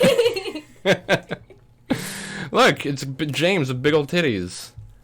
I think there's like a gif of him like activating them. Activating them? See, they get bigger and bigger. Oh my gosh. Like, yeah, see. He looks great with boobs. I know. Yeah, see? It just makes them bigger. And they make Misty feel bad because her boobs are so small. There's... She's like 12 compared to these guys who are like 29. I don't know what they are. You'll get there someday. There we go. Oh, shit. Okay, I thought everything was like broken. That's fine. Busted. I know. Why'd you guys have me Google something that started with P? God. More or less, yeah, you've been here the whole time. It used to terrify me. Yeah, what about now? What do you think about death now logic? Let's get deep. That's hot. That's my cue. I'm out of here. What? Let's get deep. What? Done. Done with deep talk? Done with deep talk. Okay, that's fine. Love you guys. See ya. Love ya. She's leaving because she doesn't like us. It's true. I hate you all. I'm leaving because I You got work to do. got work to do. And done goofing off. Where's my Your cookie? no my chips? Oh. Did I take them downstairs? I think they might. I don't know. Oh well. You want your purse too?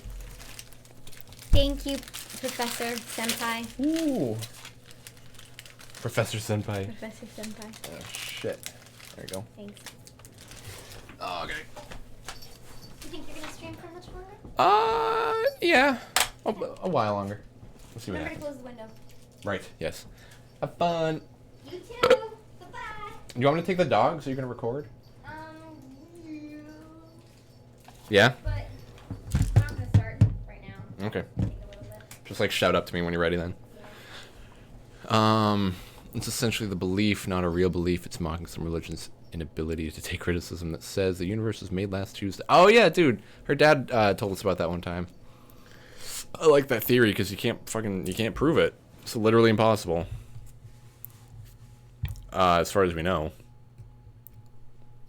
Like, we think the universe is 14 billion years old, but also, if it's infinite, then we only know that it expanded 14 billion years ago. We don't know how long it's been there, you know what I mean?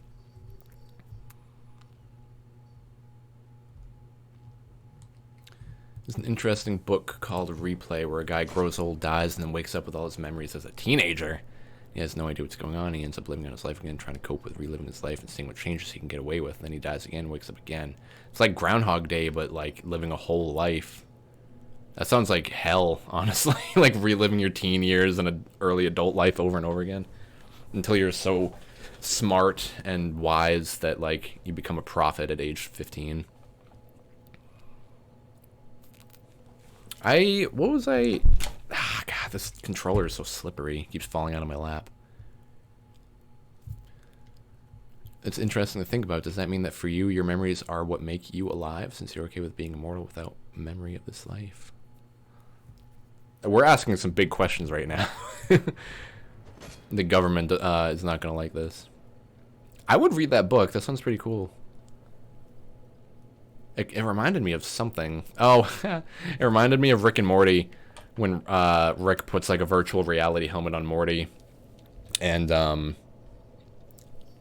he wakes up as like a little kid who had a nightmare in bed, and then he lives out an entire life he lives out his whole life of playing football and graduating and getting married and getting a job at the carpet store, and then he dies, and then he wakes up out of the VR, and he has to like realize like, I'm Morty. That was a game. If I die, I die. If people don't remember me, oh well. Yeah. It's kind of how it is for a lot of people. It's kind of sad, but as long as there's nothing on the other side. But that's another weird thing, Professor, is like, if the only thing you've ever experienced is consciousness, so how do you possibly understand what nothing is after death? You know what I mean? Like, if you think about it for too long, it's not fun. I missed out on a covenant, I just realized, since I killed Guinevere. He doesn't let me join his covenant. That concept would likely give you seizures. No, I mean, I don't think it's memory overload. Your brain will forget stuff as needed. I'm gonna head out too. It's late over here. So many people are lurking, and I'm kind of into it. I like knowing that people just sort of hang out with us in the background. I'm head out too. It's late over here, and I've got a test tomorrow that I haven't revised for. Oh no, I'm fucked up. Anyways, good night. Yeah, good night, Karan. Enjoy your night. Good luck on your test. I'll email them to you. Let me see the kids. The point is that if there's nothing, And that means I don't exist, which means I won't have to worry about understanding the concept of nothing. I know, it's like it's like an oxymoron kind of, or just like a thing that circles itself forever and ever and ever. Like, you aren't alive to experience the nothing because you're dead, and you experience nothing, and you don't even have to worry about experiencing nothing because you're in the nothing. I hope heaven's not real, honestly. Eternal happiness sounds pretty boring. If you get what you want immediately all the time, then what's the point of living, you know?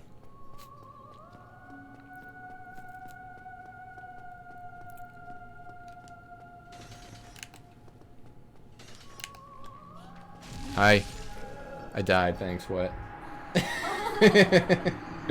What? No, it's okay. No, I feel like I can't even say what I came up here to tell you. No, what? Not important. Tell me. Oh. It's important enough now. No. It was a very inconsequential death. Seriously, don't worry about it. You have the picture I sent you? Yeah. Yeah. Yeah. It was nice. I meant to respond, but then I didn't. Yeah, I noticed. I'm sorry. It's fine. I'm excited to see like all the finished products though. No, me too. You didn't get them today? No. Huh. What's fucked up? I'll get that in the next couple weeks. Huh? I think in the next couple weeks. Okay. That's pretty cool. You stole today. You're a thief.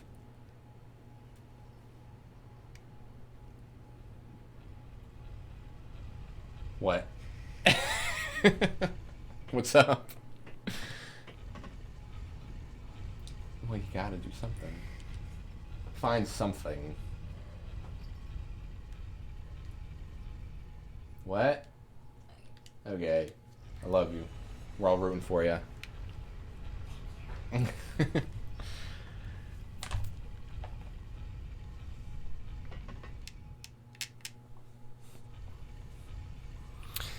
That's assuming whatever controls our consciousness can be destroyed. Yeah, well, because, like, that's another question is, like, you know, at what point in evolution did things learn how to be? You know what I mean? Like, ah, shit. This is a really annoying boss. I forgot about this. And I killed the Firekeeper, so I can't even warp away, so I'm stuck dealing with, like, the...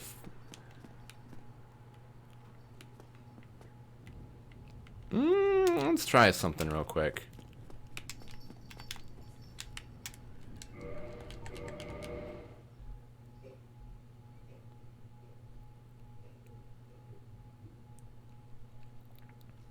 She's hosting somebody. Weird. On Twitch? Like auto-hosting? Yeah, like, logic that raises the question of, like, at what point in evolution... Yeah, it didn't work. I thought maybe if I jumped and quit out, I could, like, reach that platform, but it didn't. At what point in evolution did things develop consciousness? And what part of the brain needed to evolve to give us, like, self-awareness, you know? And is that a part of the brain? Like, have you guys ever heard of, ooh, what was his name? I forget his name. Something Finch? Or Zach something? I'll probably remember. It was a guy who worked on railroads, and a railroad spike shot through his head and, like, destroyed, like, his empathy. Like, the part of his brain that gives him empathy. It just destroyed it, and he turned into a real asshole after that. And, you know, so it's like if that thing happened, but it destroyed his part, the part of his brain that was, fuck off. But it destroyed the piece of his brain that was self-aware, like, what would happen then? You know? So like you were saying, that's depending if, the part of your brain that gives you consciousness can even be destroyed. And if not, maybe it just lives forever with, like, whatever, he almost died. With whatever, you know, energy you're picking up from the universe. Like, I've always thought that, like, your brain... Shit. I've always thought that your brain is, like, a receiver for the consciousness of the universe. Like, you're just sort of you're a radio station picking up this signal that gives you your thoughts, and everyone's is different. You know, that's what I've always thought. And so, okay,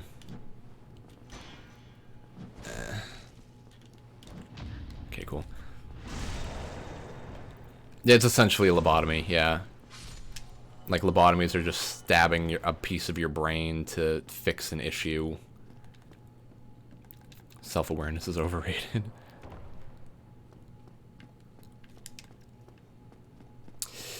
I'm not sure of the accurate definition. You're the professor, you should know. I think it's more about empathy, yeah. Because, like, you know, feelings are like a whole other, like being able to feel your own feelings versus empathy, which is being able to feel other people's feelings in a sense, you know. It's like if you watch Dexter obviously has feelings. He can feel like good because he just murdered someone. He can feel bad that something bad happened. You know, if you've seen Dexter, you know the bad shit that goes on. I don't want to spoil anything. You know, but it's more that he has no empathy. He can't connect with people. I think that's more what, like, being a psychopath is.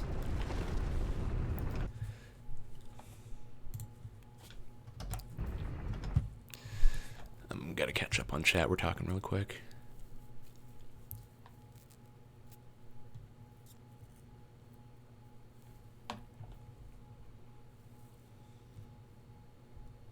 I don't want to get everything I want because that's what creates passion and love. Yeah, it's like if I'm like, oh, I'm hungry, I want a sandwich, and then a sandwich pops up out of nowhere. It's like I didn't earn it. It just was given to me.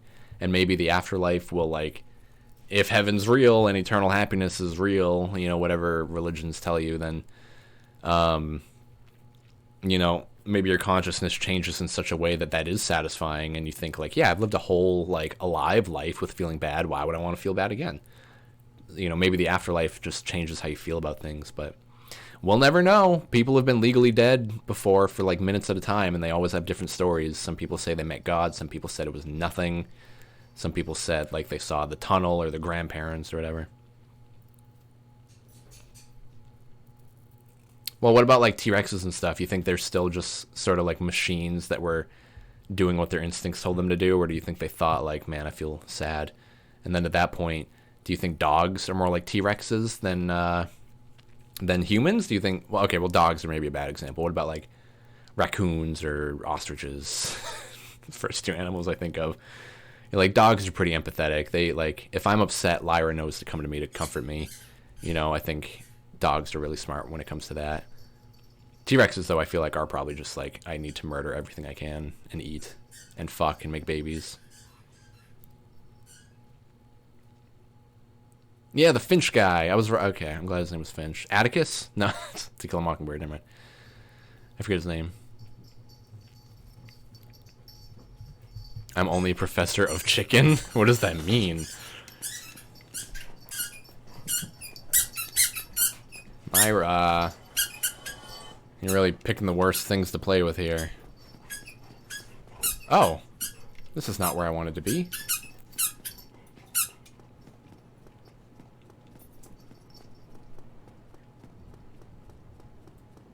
Means I make a darn good chicken. Dude, I would love to have you cook some chicken for me sometime. And I'll cook whatever I can cook. I know how to make like 2 things really well. Like 2 things that I definitely think I make better than anyone I know. So I'll make one of those for you if you make me some chicken. I keep forgetting that you have to rest at the bonfires. Like it's not just about activating them like it is in every other game after this. Many psychopaths are actually very chill. Yeah, just they don't have empathy. Some of them are psychopaths with no empathy that also have murderous tendencies.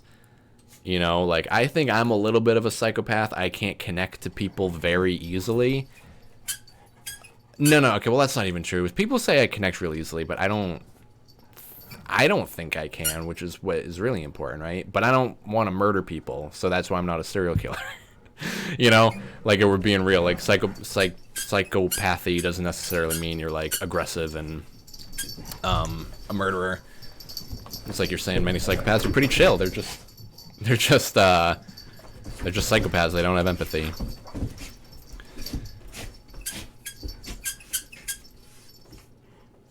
They're going crazy right now. Or if earning something is satisfying and leads to happiness for you, maybe that will be heaven. Maybe, yeah. Maybe the point is, like, I love making sandwiches. I'll make sandwiches for 100 years, and then I'll start making cereal for another 100 years. I don't know. But yeah, as I was saying, self-awareness is kind of overrated. All you can understand... AI can understand they are AI if you really work on it. Doesn't mean anything. But then it's like... What do you consider consciousness and self-awareness? Like, an AI could be programmed to know that it's a computer. The things that you tell it are a computer, but it can't feel. Can it? Do we have robots that can feel yet? Because that would be pretty fucked up if we did.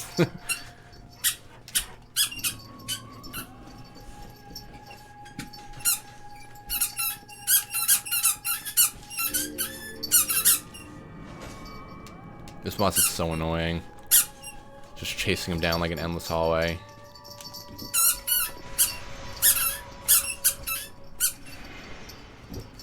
Now we gotta hope that he shoots needles at me. No! Okay, I got a hit in. That's fine.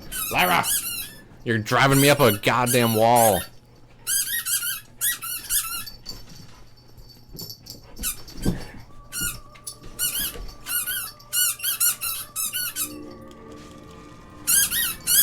Lyra! Lyra, go lay down.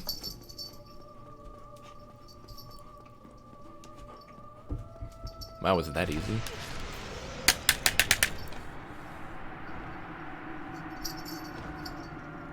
Don't think so, but then again, how do you prove that it actually feels and this is just replicate? Exactly! That's... Okay, this one makes me think...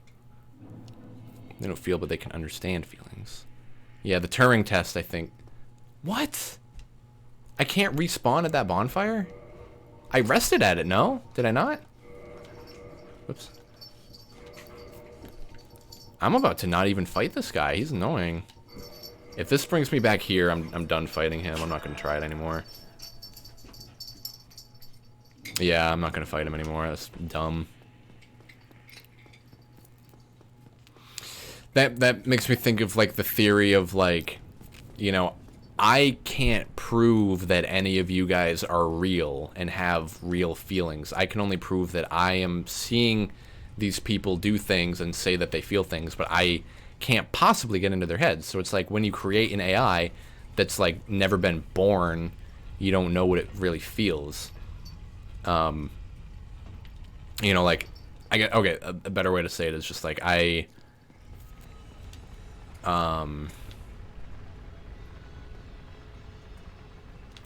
actually, you know what'll be easier is if I go this way. Like, if, let's say, let's say I'm a brain in a vat with electrical impulses being shot into me, and, you know, that is what's giving me consciousness and what's making me imagine that this life is real. If that were the case, then none of you would be real, and none of you have emotions, and I can't possibly believe that any of you, are like alive, you know, and that's in a much more real sense. That's what like an AI is. You can program it to feel things, but you don't know what it's doing when it's not being interacted with by you. You know what I'm saying? I'm gonna go to bed. It's nearly 1 a.m. Thanks for streaming. No problem, Bongo. Thanks for hanging out. Thanks for lurking. And sleep tight.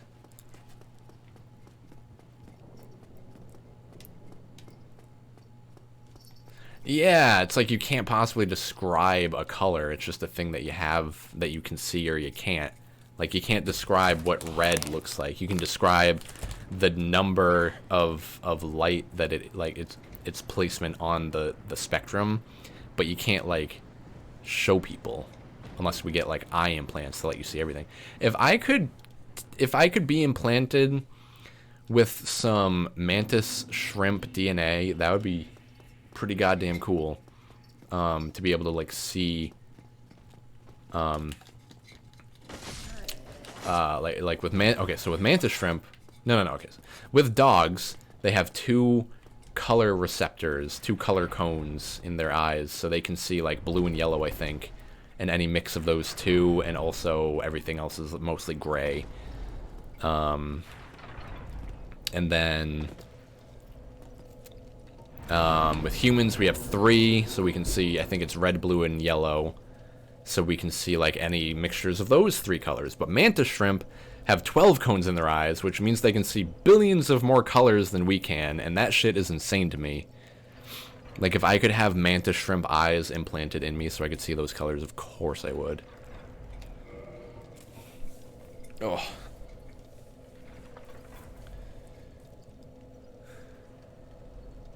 You can't explain color to a blind person. You can't even explain color to another person. So, what proves that? Well, you just said what I wanted to say. Exactly. Red to me might be what you experience as blue. Yeah, like, I could look at this. I see my red. You could see my blue. Logic could see my green, you know.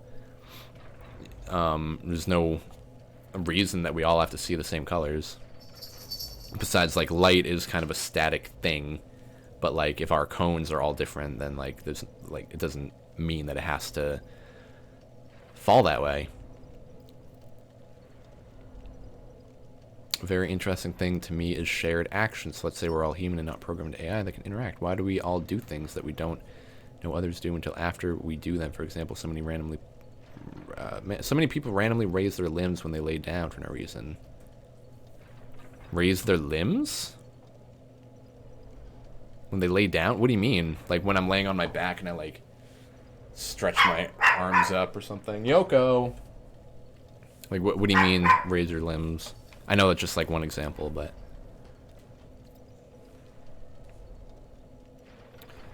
that has no evolved benefit, so why do so many people do it without knowing others do? Oh, to stretch, I get you. I don't think it's an evolutionary benefit. I think it might just be a thing that, like, I think there are so many things that are pre-built into your brain. Like, Afton's niece just learned that she can bite people. She just learned that her mouth can be used as a weapon when she's upset, you know, when she bit a kid at daycare. And, so that's just kind of an evolutionary thing. Like, you have teeth, you realize that they're hard and can hurt things, and if you want to do a thing that someone's not letting you do, you can hurt them with your teeth to make them do it. And it's not a good thing, but I think it's I think a lot of things are like programmed into you. Natural instinct, yeah.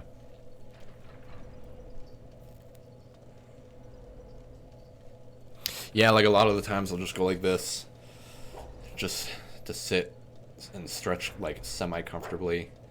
But it's more so about oops. Yeah, I don't know. I raise my legs.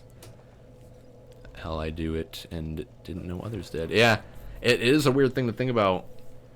It could even just be like, as a child, you see so many people like on TV or at daycare or out in public doing things, and you subconsciously pick them up.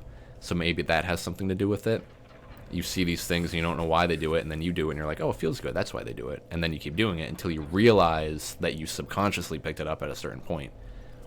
My point is, we all do many things that have no reason and don't tell others, yet many people do them. Yeah, well, I wish I could think of like a good example for that, of like a time that I did something that other people ended up also doing often. I forgot I had a cookie.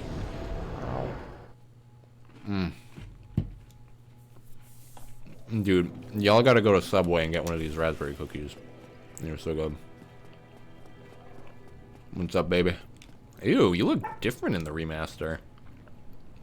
I think.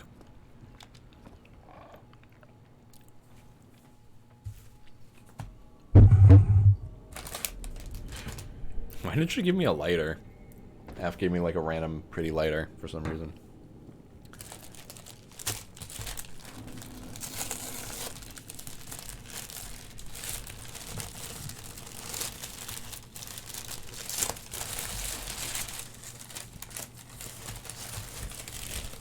I hope that's not as loud as I think it is. Oh.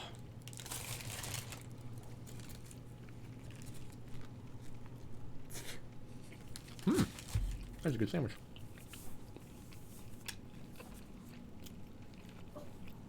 My feng shui is off? What do you mean? Oh, logic. I don't know.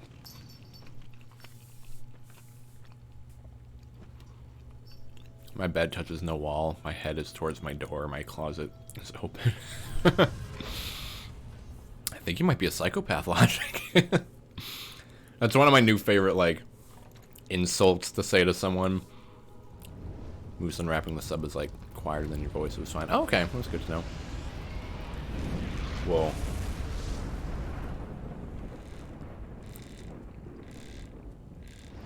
Oh my god. I forgot about this cutscene. Oh, that's a pretty tree. I forgot that Firelink Shrine's like on a tree. Okay, so with placing the Lord Vessel, the 3 paths to 3 big bosses have opened. So right now, I have those 3 paths to go to. I have a 4th boss to kill in an area I've already been. And then I think I have all that I need to beat the game. So I'm maybe like a third of the way through, actually. Maybe closer to half, I bet.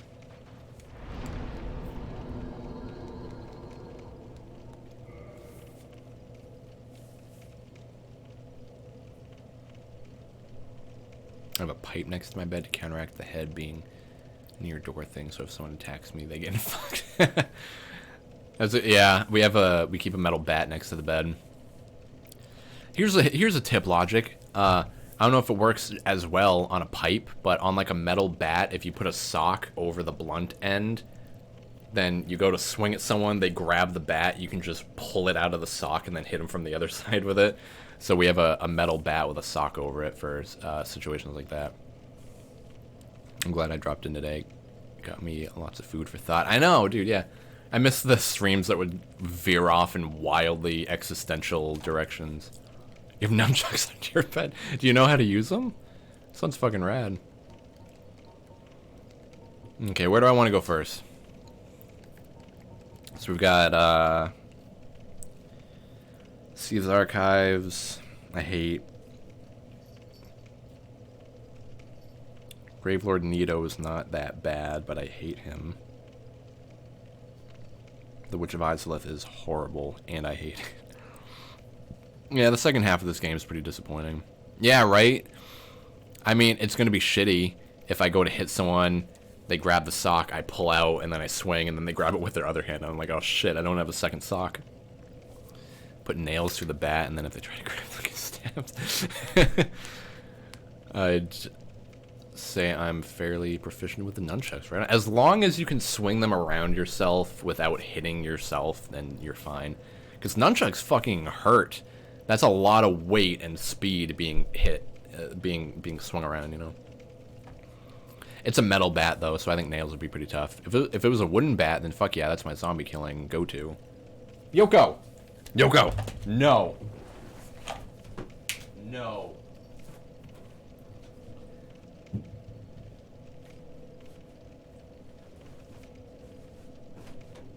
God. She keeps trying to chew on the carpet. Ready for a new deep talk it? I have many, dude. I'm open. You think we're done with life and death and afterlife and consciousness right now?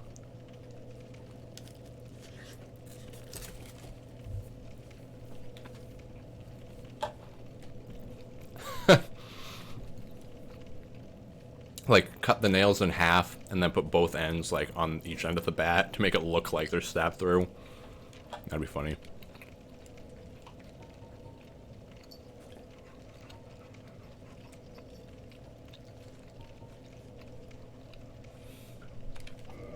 Ah, I don't know where to go. I guess the Witch of Izalith? That might be the easiest one right now. Who's going to bed? I'd love to discuss more, but I really should be off to bed. It's past 1 a.m. Oh my, I have so many people watching in Europe. It's awesome. Well, good night, Professor / Senpai. Hope you have a good night and sleep well. And that the bed bugs don't suck out your soul.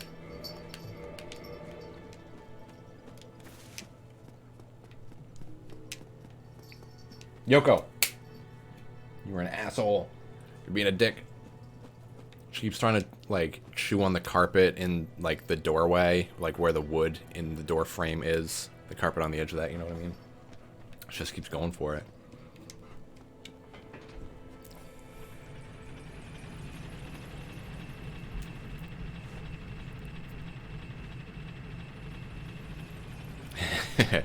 Yeah, take it easy, man.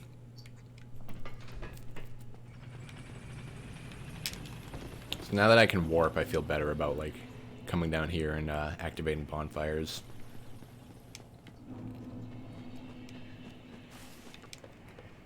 Because I have to go to Quaelag's area again. It's kind of annoying that they, like, designed the world like that, but it's cool. I just wish that there was a way to fight Quaalag and then continue straight into the area.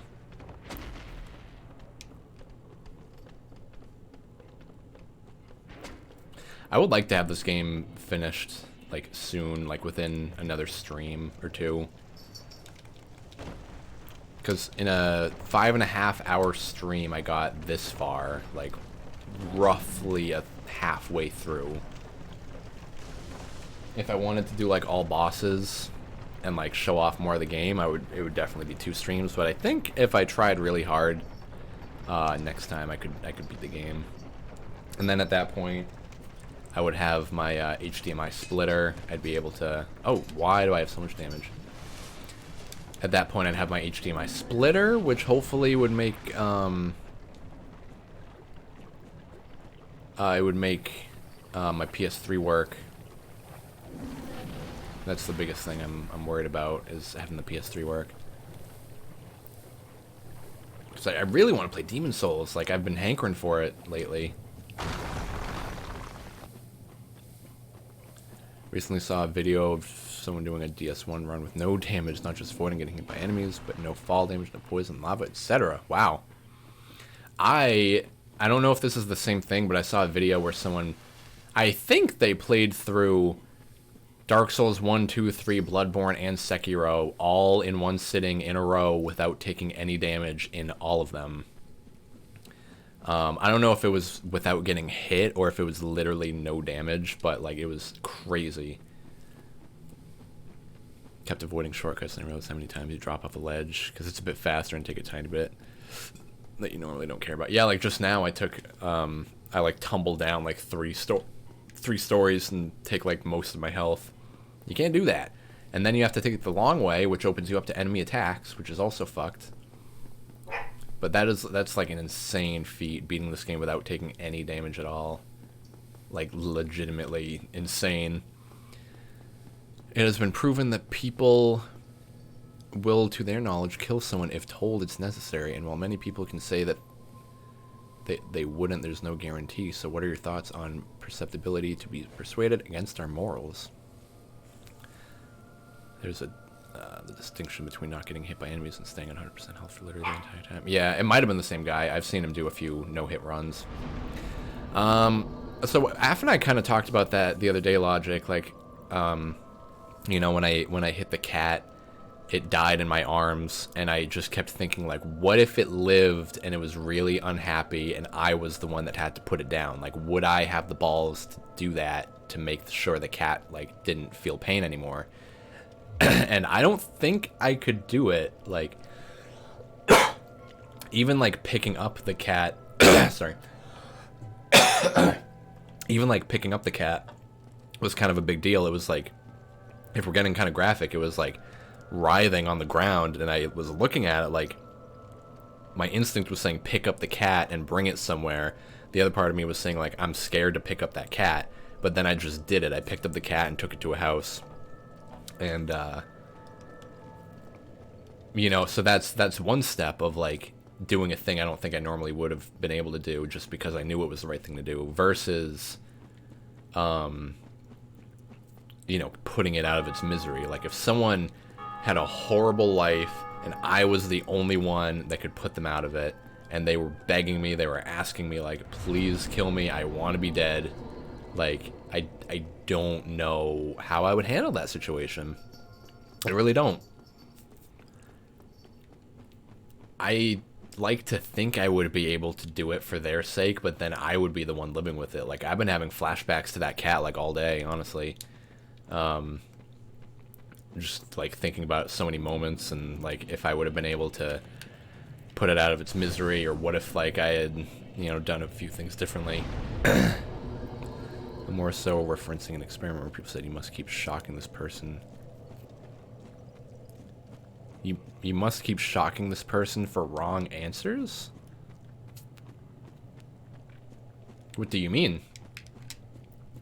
Yeah, see, you couldn't take that shortcut. That damaged me. That'd be run over for that guy.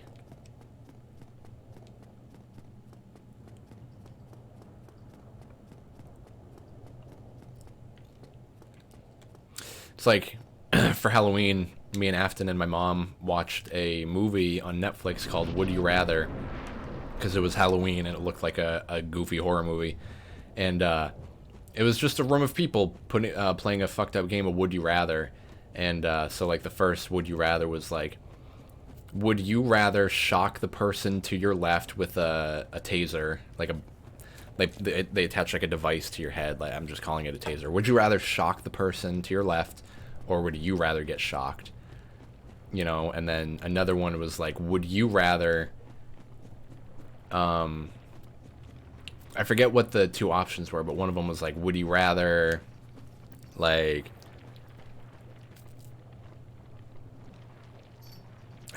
I forget. It might have been, would you rather, like, shock this person or stab this person in the leg with an ice pick? And, the movie or the game, because the movie was fucking awful, I gotta say.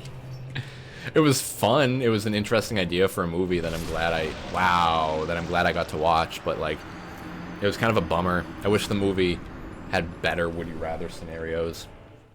Like, because it was based on rounds, so it was like, would you rather shock this person or shock yourself? And then it goes to the next person. Would you rather shock the next person or shock yourself? And then it goes to the next person. That shit was boring to watch. I wish every single would you rather was different from each other. It would have made the movie a lot more interesting instead of knowing that this is what the next 20 minutes is going to be like.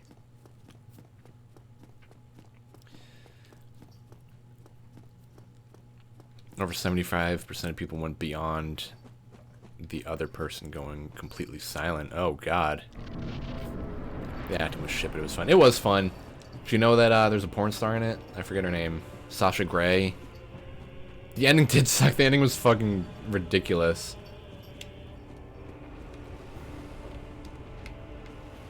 God, this guy's weird to look at. Just this giant dude walking on lava like it's nothing. And then he takes the leap. Whoa, that's new.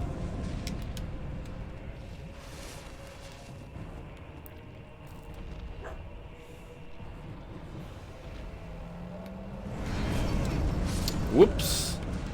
Whoa, oh my God. That dude fucking vaporized me. Oh my God. So in terms of people saying they wouldn't kill someone versus experiments showing they actually would, such as by applying a lethal shock, I think a lot of people underestimate the significance of details. There's a thing with the train approaching a split and people on the tracks, and you can take action and kill one person or do nothing and let 4 people die. Yeah, I like you know, ethical questions like that. And in such a simplistic theoretical scenario without context or details, it's easy for people to make the judgment call. And guess what? Currently has 2 viewers. That seems unlikely. Seems entirely possible. There's 2 people watching, and now I just realized I don't get a view for myself since I'm using Streamlabs. It's kind of too bad. Missing out on that one person's view. And guess what they would do, but then in an actual experiment to test it, people would have context. There are a bunch of extra details introduced, and it changes the way people would respond to the situation. Then it'd be things that are no longer hypothetical that people can't predict. So basically the responses,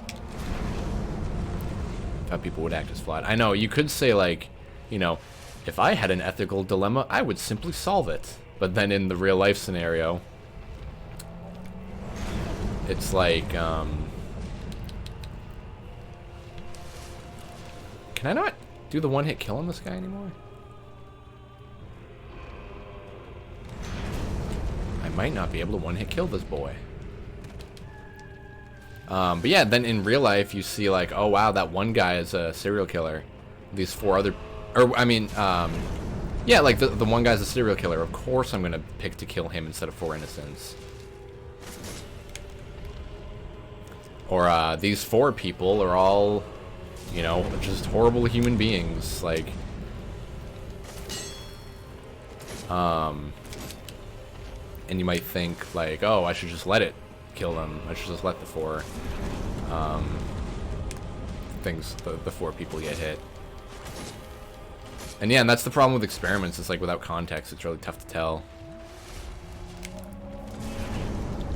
Like, my dad had to put down one of our cats before, and, you know, in a hypothetical scenario, I don't think I would be able to do it, but in a realistic scenario, maybe I would be able to do it if I just felt that it was the right thing to do.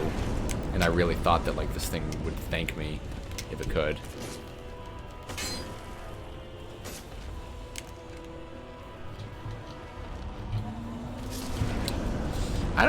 I don't think I can one-hit kill this guy anymore, which is kind of disappointing. Unless I'm doing it wrong. I don't think I am, though.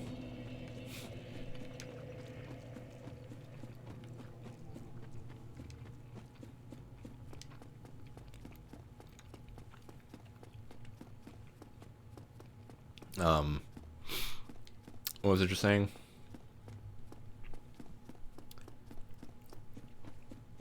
I failed to see such cheese myself. I get how it works. Yeah, I don't know. Like, I thought it was as easy as just running to the fog gate.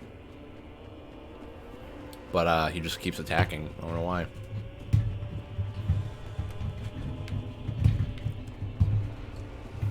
Maybe I have to, like, actually guide him. Maybe I just gotta, like, run up and then back.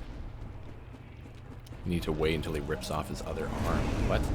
When does he rip it off? I've never even heard of that, even. Or, I knew he ripped his arm off, but I didn't know that that was a requirement. Dude, why is he so strong? And how do I get him to rip his arm off?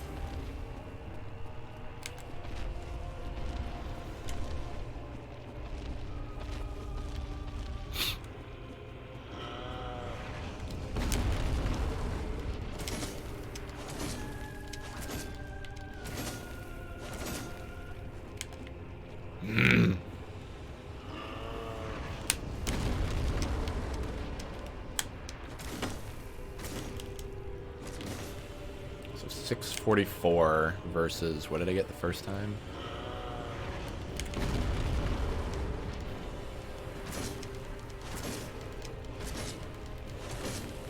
Okay, that one's more worth doing, I think.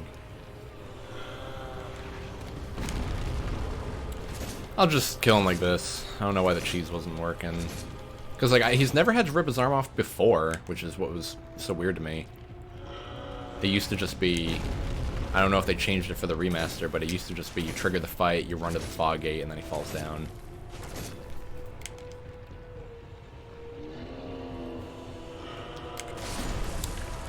What? What? That was some bullshit, dude. God.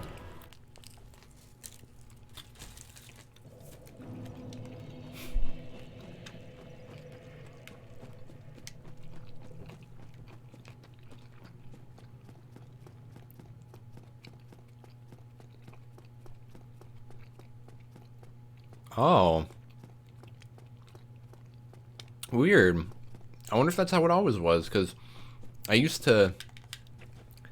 like, I do remember the cheese works better if you do it on your first try instead of, like, coming in after. Yo.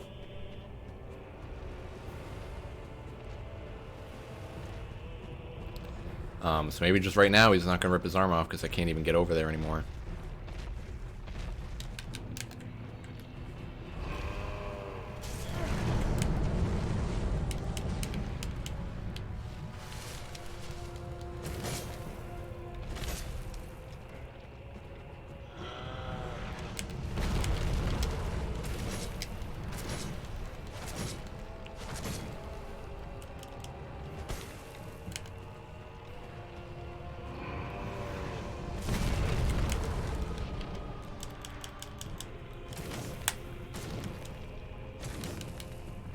Heal, please, heal.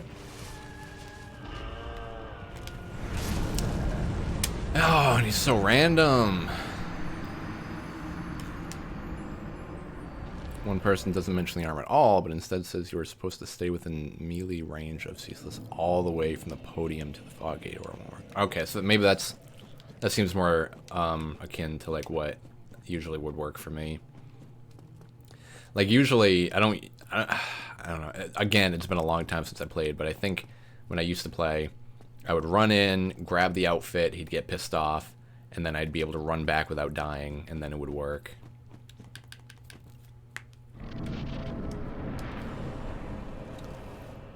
His main arm out of the chest, and likely one hit you if you're too close squishy. After he uses this attack, he will have a huge cavity in his body. Just run to the fog wall and all of my tests. Okay, so he still has that arm, then, is what it looks like.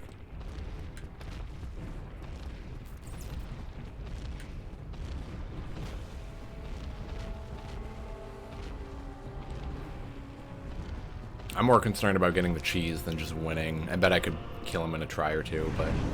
Whoa! Holy shit. That is some range. Because he definitely didn't rip his arm out, he just attacked me. I think nature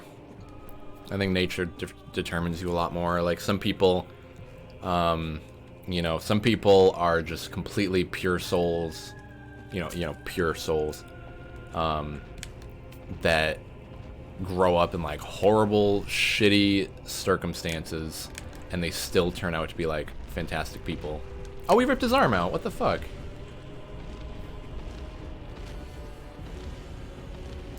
Yeah, there are people that like grow up in shitty situations and still turn out to be good people. There are people that grow up in perfect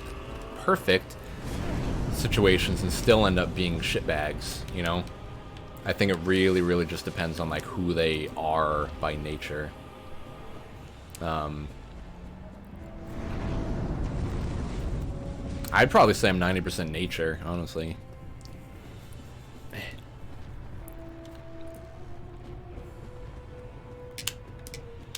Oh shit, did I fuck it up because I'm too far away?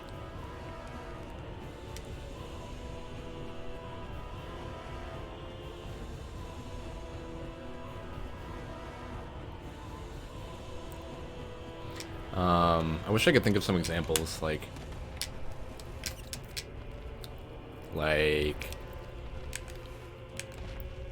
Oh, here he goes! Fuck you. Fuck you. Fuck you. Fuck you. And you're dead. I'm just glad that we got it to work. Thanks for Googling it for me. That did help, actually. Knowing that his arm probably had to... His arm, I think, is what would make or break it. I saw a video one time about how you can skip fighting Ceaseless, because the whole point of fighting him is that it clears out the lava, but it's possible to just run over the lava if you have like enough defense for it, which I think is really funny that they let that happen.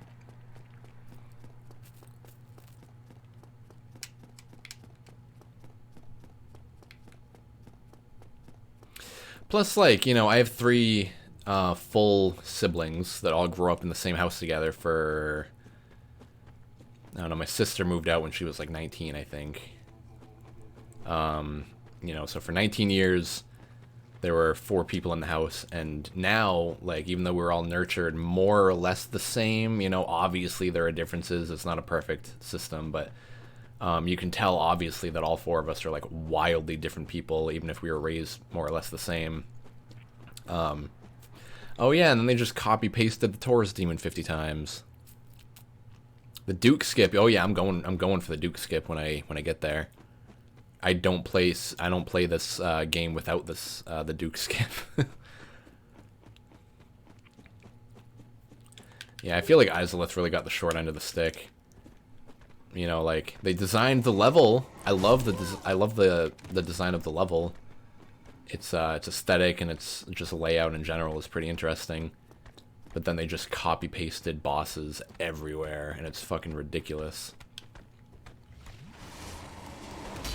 Wow. Yeah, Capra Demon, Capra Demon, Capra Demon, Capra Demon. If you think I'm gonna fight all them one by one, you're stupid.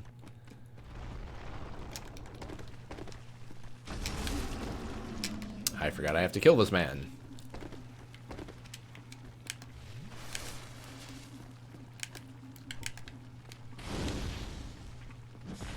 Oh, this guy's so gross. Ugh, he's giving me the heebie-jeebies a little bit. His big gross mouth, his little twangy legs.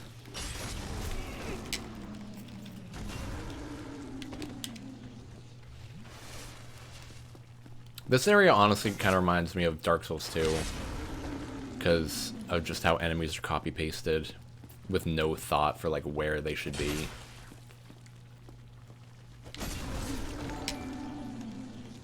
Revan is now hosting with one viewer. Thank you, Revan.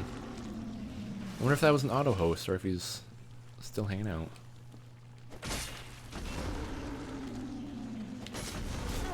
God.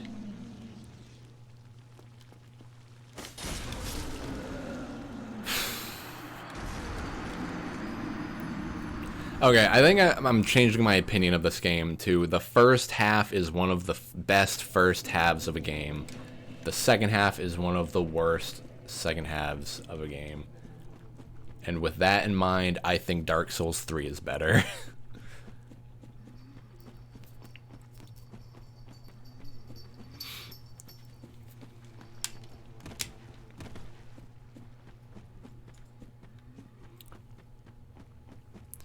If someone is brain dead but could still be fed and provided with help to continue living, is euthanasia acceptable?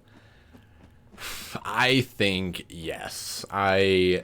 Okay, so I worked in an assisted living organization.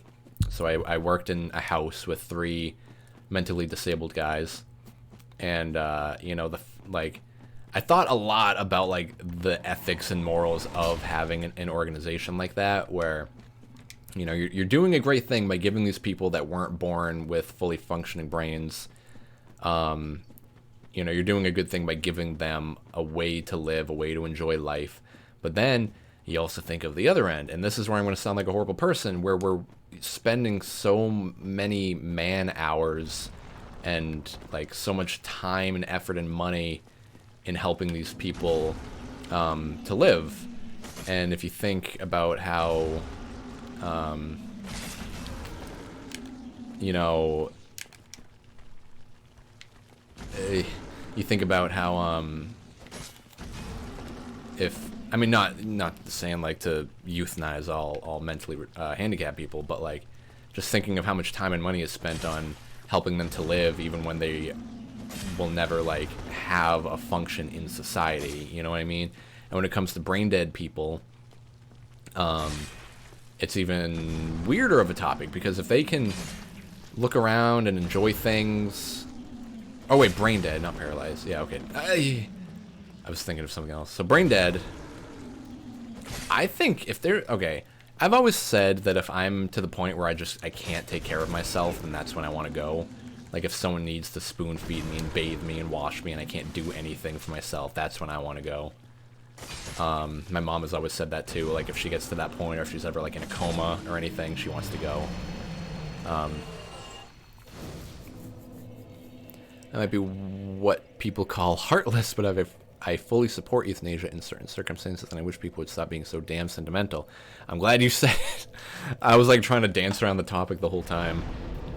Obviously, it's the person's choice, so if they specifically said don't or do euthanize me, then follow their... If they say do, definitely do. If they can't even say no, then like that's kind of a tough thing to think about. I think euthanasia is always an option. Yeah, like if someone's dying, they've been in a coma with no sign of recovery, and their health is dwindling every day, then maybe it would be better just to put them out of their misery, like with like a cat that can't go on anymore. It's just there's no quality of life for it. It just can't enjoy being alive.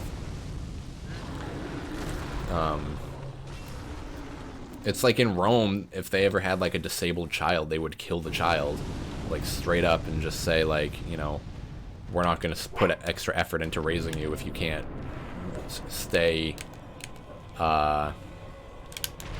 if you can't, fuck, what am I trying to say? If you can't, like, meet the expectations of other people, or the expectations of, like, your society. Louis, don't read this part. Join the... Okay, Louis. Thanks for the follow, man.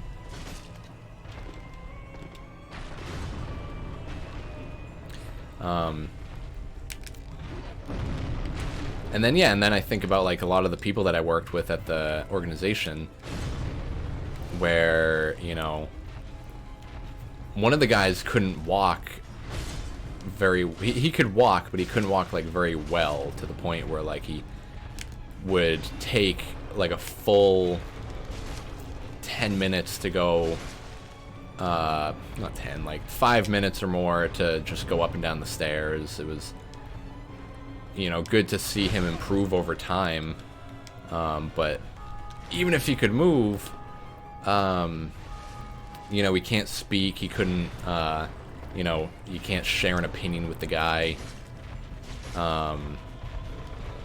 You know, it just is really weird to think, like, that a lot of it is sentimental. Like, one of the other guys I worked with, his dad, like, loved him more than anything, and he was loaded, he was rich, so we spent, like, all the money he could to make sure, like, his son had a good life, which is really sweet and, like, good and to know that people, like, care that much.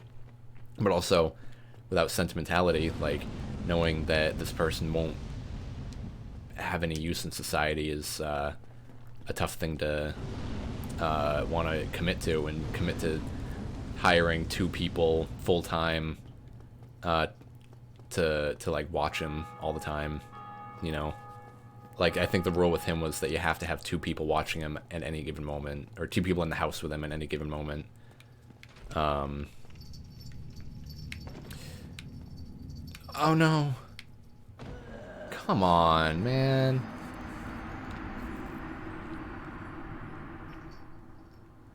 That being said, I'm not doing it. Cannot be a doctor. I get you, dude.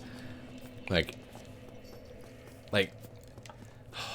I just think of the day where my mom hypothetically might be, like, in a hospital bed, and she'll eventually just say, like, pull the plug, like, I don't want to go on. Then I'd be like, I can't fucking do that, dude. So I totally understand the sentimentality of it. I'm not going to be the one to kill my own mom because she really, truly wanted me to do it. You know, that's a really heavy, awful thing to ask a person to do. But thinking of it objectively, as far as societal standards go, and the evolution of mankind, and putting effort into things that matter, like, it would be possibly better if, you know, if you knew someone wouldn't have a quality of life, to euthanize them.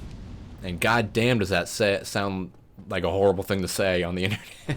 Like, I've had this talk with Af before, but it's with her, you know, so it's easier to say, like, blunt opinions like that. But it's just tough to think about, like, the drain on society. And people are gonna clip this and call me an asshole, I bet.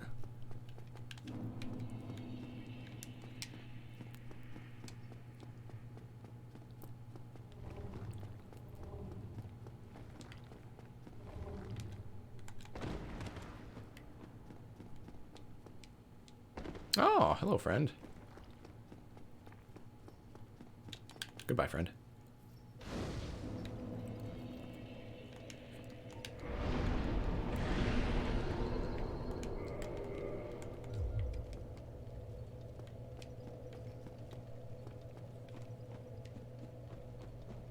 I just think about, like, Rome a lot when it comes to those things. Like, they cared more about, like, the whole more than, like, a single person. Like, literally, if they had a baby that had no legs, or it was deformed, obviously, like, mentally not well, they would just kill it to better the society as a whole. Like, what's the saying where, like, it's like a chain is only as strong as its weakest link, or a buffalo only travels as fast as, or a pack of buffalo travels as fast as its slowest member. What does pragmatist mean? I think sentimentality is definitely a necessity. Yes, it can cause problems and debates, but without sentimentality, racial slavery would likely still occur, as would So many other immoral acts. Yeah, I know, dude. The world is just a fucked up place in general. And if we can have more love and compassion, then hell yeah, that's pretty sweet. But then you also think about, like, without giving away too many details, the home that I worked in had maybe...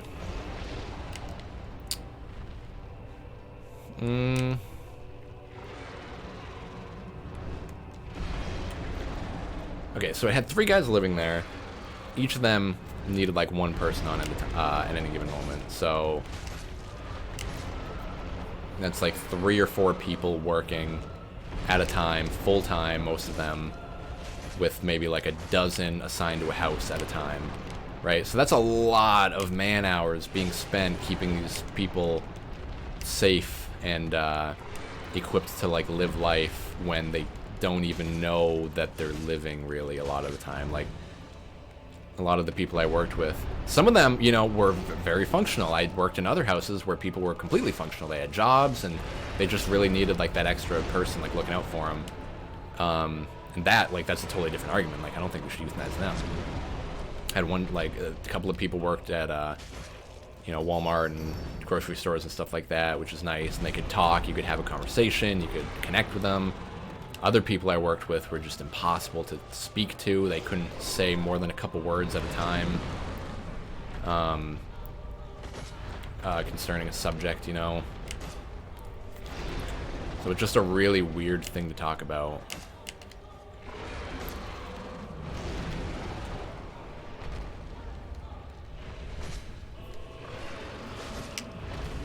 Whoa! What the fuck? Oh my god! Spit me out, dude! Oh my god, I've never seen that. I've literally never seen that before. That was crazy.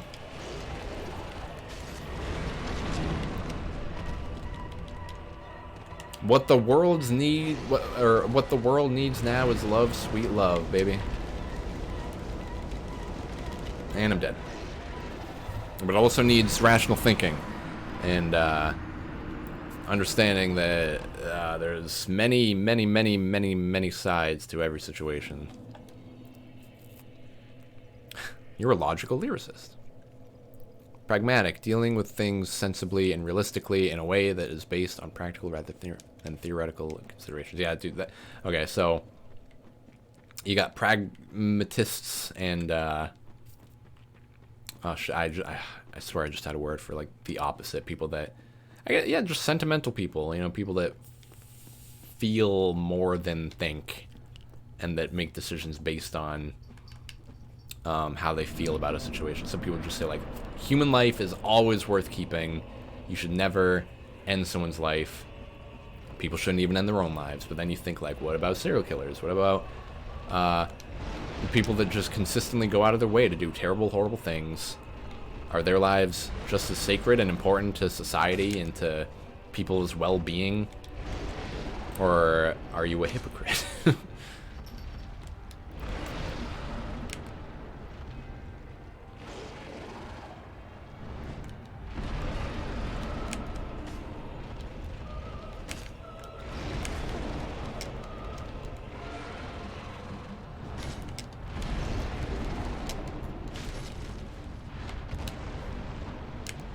A balance of both is super important. I think I would consider myself more of a pragmatic person, just in general. I you know, Afton would agree. Like, I think more than I feel. And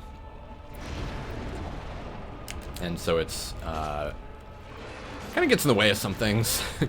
Afton will get mad at me that I didn't, like, I didn't feel the way I probably should have in a certain situation. But I know I feel things. I know I'm not a psychopath, you know, going back to that conversation. Like, when I had to deal with the cat, like, dude, I was bawling. I was so sad that that happened and that I did that. And, you know, it's a good thing to know that I have that in me to care that much about, like, a living creature. What is happening?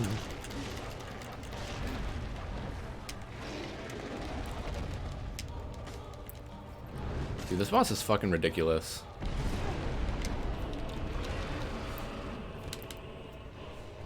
I gave Dark Souls 2 a lot of shit for being badly designed, but Dark Souls 1 is pretty badly designed in a lot of ways too.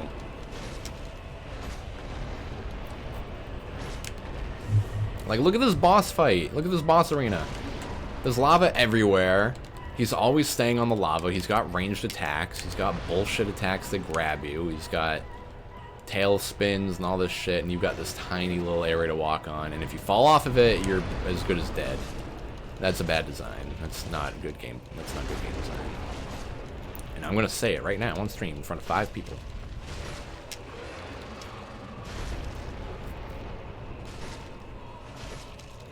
Kill him. Nice.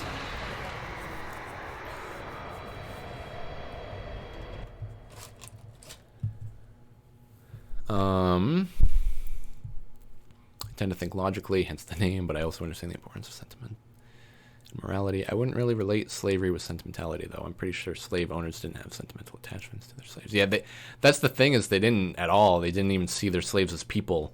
Like, in regards to American slavery with Africans, it was... they saw them as, like, literal work dogs. Like, they saw them as beings that could fulfill their needs.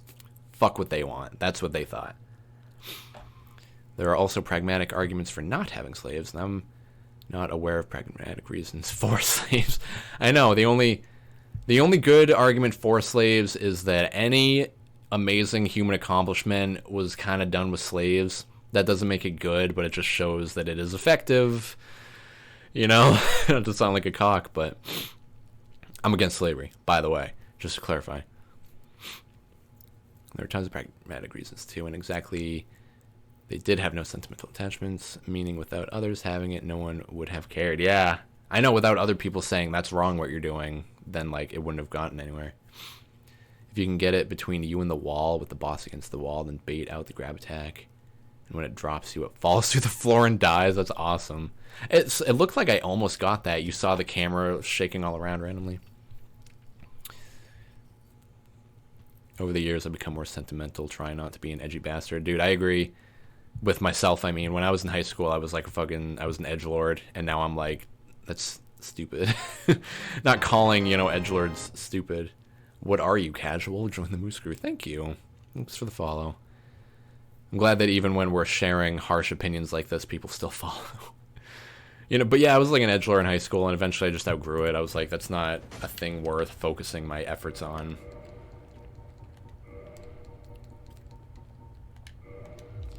It's just, you realize eventually that caring is a lot cooler than not caring. And some people never learn that lesson. And then you get World War III. I am anti-slavery, but pro-suicide. What do you mean? I can't tell if you're memeing or not. Pro-suicide, like you think that if someone wants to do it, you should let them do it. Why, after all this searching, I would disagree with that. Like, this is another thing. It's weird that, like, we're bringing all these subjects up, but me and Afton were talking about that the other day too. And her argument, which convinced me, was that some people, like most of the time when people kill themselves, it's because they're not in the right mindset. If they just put it off for a day, they might realize maybe suicide was not a good idea, Other people might just genuinely hate living. And I would say that maybe 5 to 10% of the time, suicide is, okay. I still think it's kind of selfish for a person to do that to, like, all their loved ones, just to essentially killing someone that they love. If someone killed your brother, you'd be like, oh my god. And if your brother killed himself, you'd be like, oh my god. But for, lots of different reasons. But I just think it's more of like a mindset thing. Like, a lot of the times they're just not in the right mindset, and they make, not selfish if you have autism and ADHD. What do you mean? Like, from their perspective, they don't see it as selfish? By selfish, I just mean, like, almost everyone will have people that love them. Like, everyone's got a mom and a dad, in one way or another. And, if,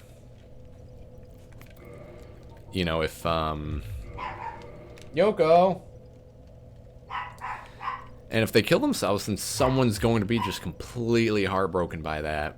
And a lot of the times it's going to be a mistake or like a choice that they made when they were already feeling so shitty. But if they just put it off, they'd realize, like, oh, maybe that's not that bad. Maybe life's worth living a lot of the time. Yoko! Yoko! Yoko, come here. She's barking at something.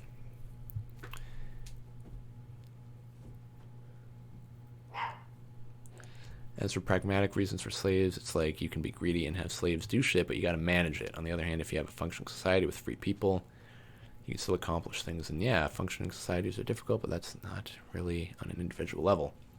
Which is vague, but I'm not currently sure how to properly explain that. Yeah, it's like the pyramids built with slaves. You probably also could have paid them to do it if you found the right people, you know?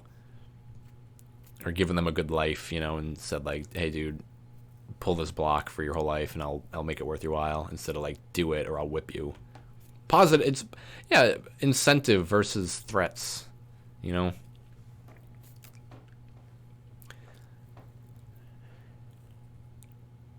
Functioning society allows people to afford what they need. If I want to hire someone to do stuff, I would have the means to do so, and it wouldn't be prohibitively difficult to find people willing to work at the decent wage they can afford. Yeah, it's like the 13th Amendment abolished slavery for everyone except for prisoners, I'm pretty sure. So prisoners, you can make them do like horrible labor for super duper cheap. And it's legal, you know, and it's still kind of messed up, but also they're prisoners. But then you got to think about what if they're falsely imprisoned. And there's just like, there's so many angles to any situation you might bring up that it's really tough to like focus in on a specific point, you know. You have to have the condition to know what it is to live with it. Autism and ADHD, you said? I can imagine, like, well, I can't imagine, but like I can try to imagine that like living with a mental illness that is so like ingrained into your brain that it's actually like painful, is that the right word? Like painful to live in, to live in your brain like that. But also I think we're at a point in society where like those things are at least manageable. You know, if someone's schizophrenic and they hear voices that constantly say like, you know, kill yourself, kill people around you, kill animals, do horrible things all the time, you could take some medication and you know, it would at least be managed. It would feel better. You would feel like you could continue living longer since you feel that much better about it. You know what I mean? That's why I don't think suicide is it's like a permanent solution to a usually temporary problem. Whether it be like depression, where you just feel like life isn't worth living, I'd be better off dead. But then you think like, what if I tried medication? What if I tried changing my entire lifestyle?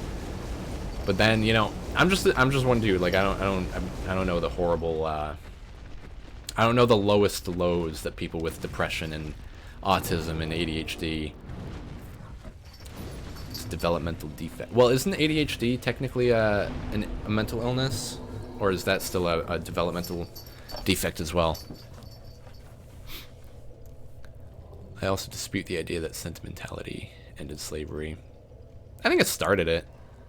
You know, the slaves were sentimental about themselves and their friends, and other people like you know, like I forget exactly what happened in history class, but I remember hearing that like the North and South weren't like strictly like, you know, North is anti-slave, South is slave. It was mixed a lot of the time. So I think a lot of people on both sides would have had the sentimentality to get the ball rolling on that. God,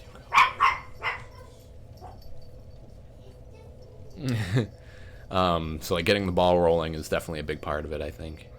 You believe if no one cared, it was still would have stopped, abolish Southern slaves.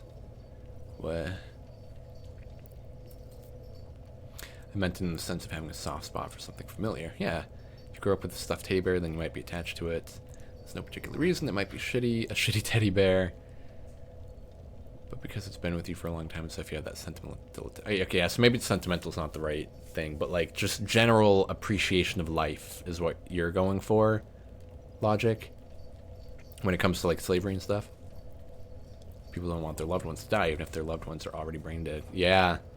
Yeah, like, dude, horrible analogy, but the show Demon Slayer. Af and I started that a couple days ago, and like the show starts with this dude's sister getting turned into a demon, and he doesn't want her to die because it's still his sister, you know. And it just makes me think of you know, zombie movies where, like Shaun of the Dead, like there's a scene where someone's like mom turns into a zombie, and they just really don't want to kill her, even though she's a zombie, because like it's their mom, you know. Not living ends the anguish the brain goes through to try and fit into society, managing relationships. So what I'm getting from this is that you have autism and ADHD, is what you're saying? Or are you saying in general people with that might feel that way? Sentiments can be good if it makes you happy and has no effect on the lives of others. Both. Both. Okay, yeah. Well, have you tried, you know, I'm not going to be a caseworker or anything like that, but like, have you tried, you know, medication or therapy or anything like that? Like different, like coping mechanisms or, brain exercises, medication also. I don't remember if I said that already, but medication. I'm not like a go-to medication guy. Like I don't say like medication is the cure-all, but I think it is a cure-some. Like there's some things that if you have ADHD, you get a pill that slows your brain down and makes you feel less like wild in your brain, you know. Cause like I'm pretty sure I have ADD. My brain has a really hard time focusing on one thing at a time. And a lot of the times I'll think of like horrible things, and I can imagine if you have ADHD and those horrible things are like way out of control, that would be like physically painful. You know, I can imagine that amplified to like the I want to die level. I don't want to suicide, I just don't want to live. Well, so have you tried medication and stuff though? I don't think that was really part of abolishing slavery. It's like that sentimental attachment I was referring to isn't something that exists from 1,000 miles away for a person you've never met, and yet people from 1,000 miles away fought in a war to abolish slavery. Yeah. What's up, Karen?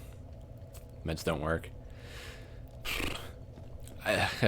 See, that's now that we're getting into like the more like direct kind of topics, it's like tough to say things. My brain gets overstimulated. What about like therapy, counseling, you know, like I was saying, like brain exercises,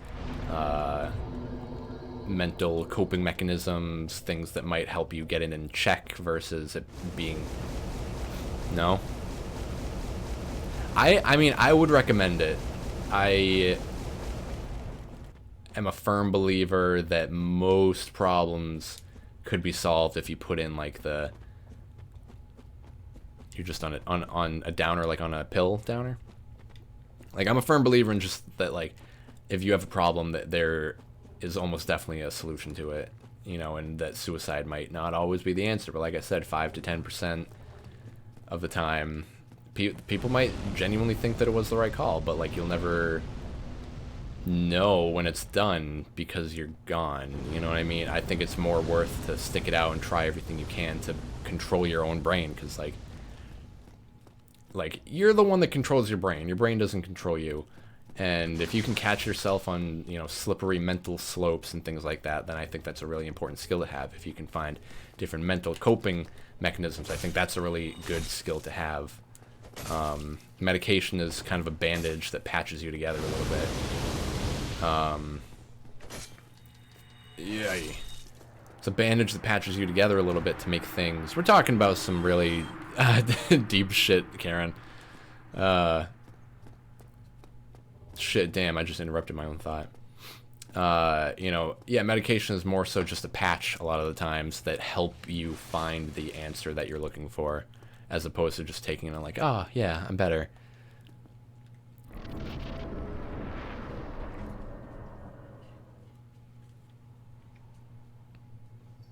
Takes a long time to just feel okay.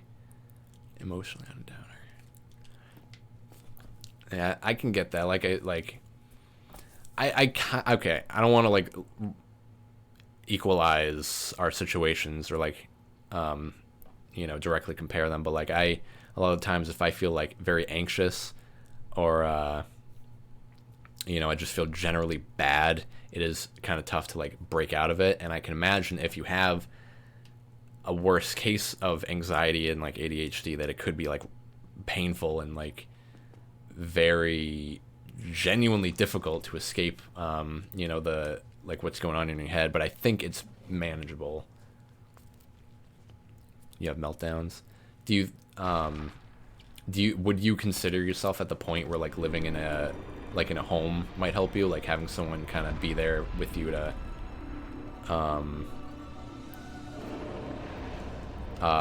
help you manage your stress and your pain and your general mental well-being? Like, do you think that would be a good thing for you, or do you think it wouldn't matter at all?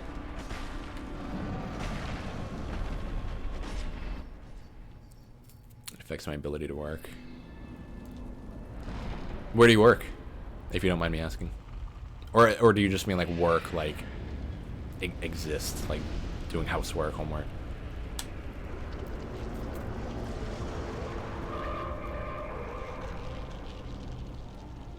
Life can suck, and hearing people talk about the fact that life can suck doesn't make it better. You just really have to allow yourself to go through it.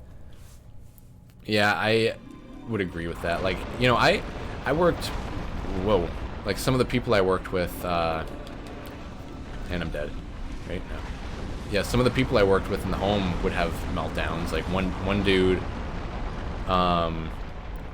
was like horribly bipolar. He'd be totally fine 1 minute. Whoops.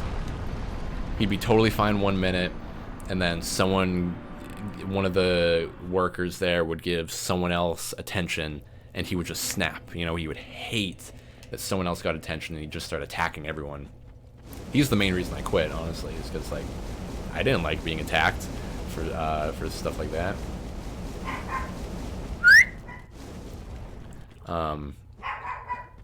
You know, but it's the fact that he was in an environment where people were equipped and educated to help him control the meltdowns, prevent harm to himself and others, because he had a lot of self-injurious behavior. You know, I think I burned bridges to gain closure. I can get that. Like, that makes me think of my dad a little bit. Like, he kind of like burned all his bridges with my whole family. He doesn't talk to anyone, and I think it was just so that he would feel better about it. But meanwhile, like, we're the ones that are thinking like, oh well, our dad just up and left. He bailed, you know. And it's tough to think about. It's like I want everyone to be able to look objectively at their own brain and their own situation in order to find a way that they enjoy living, even if it's just coming to terms with that's how your brain even if it's just coming to terms with how your brain is versus conquering it or curing it or anything. Just coming to terms with it is a huge thing. Like, if I feel anxious, a new thing I've been doing is just saying like, yeah, I feel anxious, so I shouldn't listen to the bad thoughts that I'm having because I'm obviously not in a great state of mind right now. And that is a big help, honestly, to say like, this is just where my brain is going right now, and that it's not gonna be the end of me or my relationships or anything. I know, Karen, you just left and came back into this.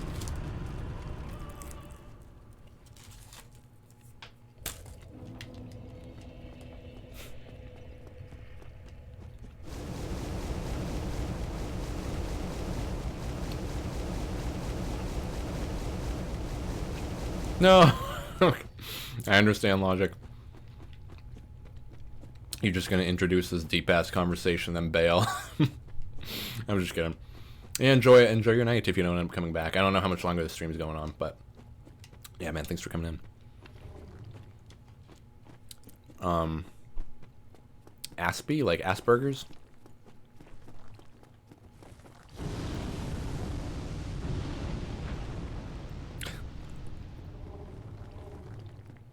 So, is that what you meant when... okay, I genuinely don't know. What is the difference between Asperger's and autism? I feel like you might have a good answer for that.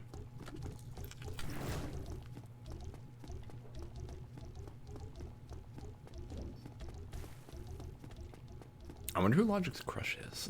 I'm kind of curious now.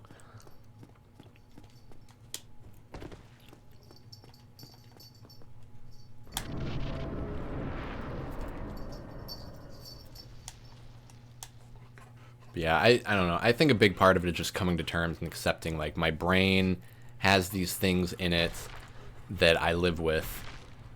So many other people can do it, I can do it. Other people can't do it, I want to be better than them. Well, okay, well, not better than them, but I want to be able to handle, like, life. Fuck, this boss fight, dude. Asperger's is high-functioning autistic person on the scale. Oh, really? I did not know that, okay.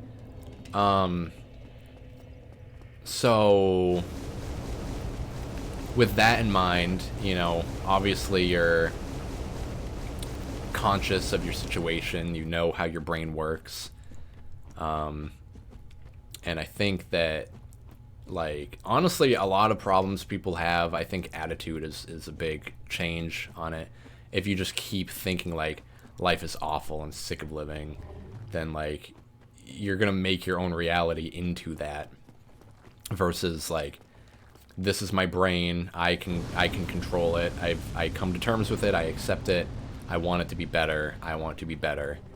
You know, if you just keep a good attitude. And I know that's like a cheesy, like, you know, love cures all kind of answer, but, like, I think attitude is a big thing. I think it's a huge helper with problems like that. And even if it comes to willpower of forcing yourself to do certain things that you know would be good for you as a human. You know, like Afton and I don't know if you know Afton, I don't know if you came from her channel or whatever, but my girlfriend and I, you know, we were drinking a lot prior to 2020, and you know, it kind of got to the point where we were both like, we need to, like, stop drinking, like, it's not good for us, like, we do stupid shit on it, like when we're drunk we do stupid shit, we wake up feeling bad, we feel bad during it, we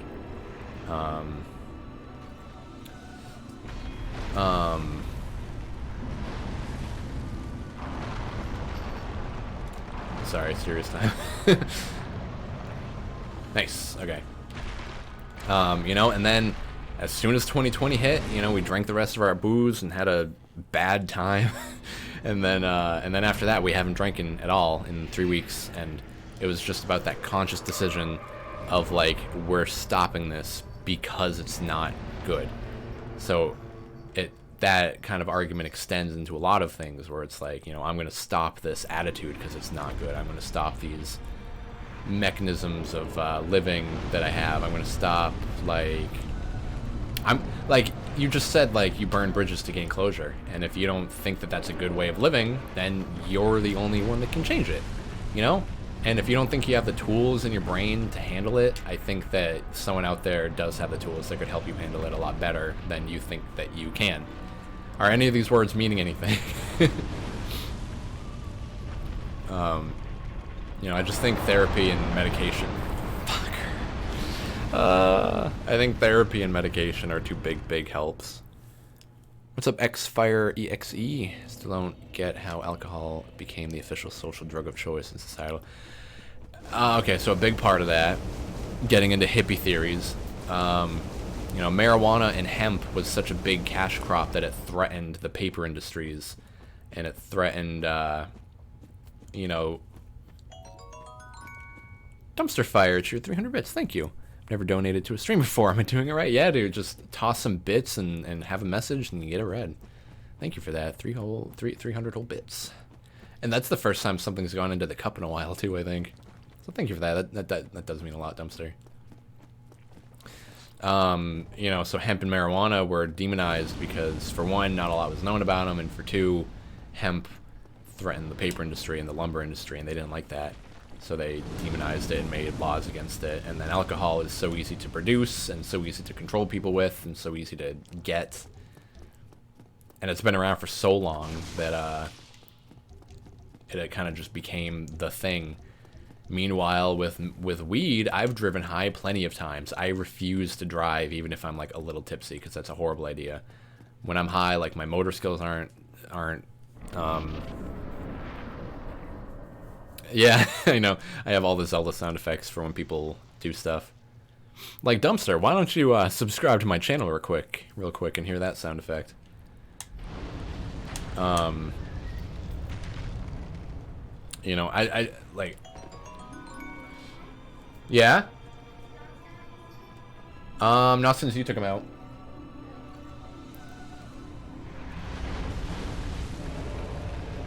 Nice. Sweet, it only took like 10 tries as opposed to the regular 50. This boss is still the worst thing to happen to the Souls series. But, whatever.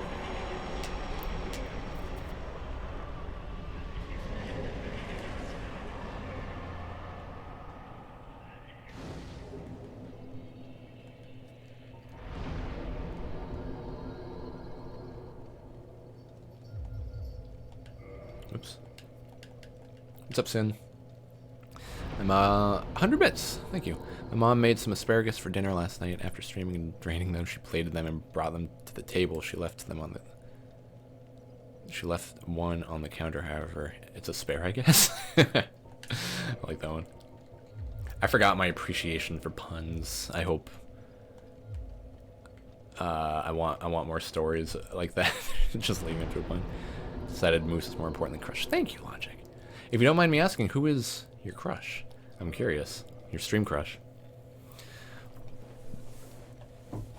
And yeah, alcohol has just been around for so long, Fire. Like, it's so easy to keep the ball rolling. And now we're to the point where marijuana is being legalized, you know, state by state. Hopefully soon it'll be federally illegalized. Thank you, Dumpster Fire. I was mostly joking, but thank you so much. Yeah, you hear that sound effect. I think that one was from Twilight Princess. Kendall Jenner? It's the only Kendall I can think of. So I beat the Bed of Chaos. Let's go to Seethe, I guess.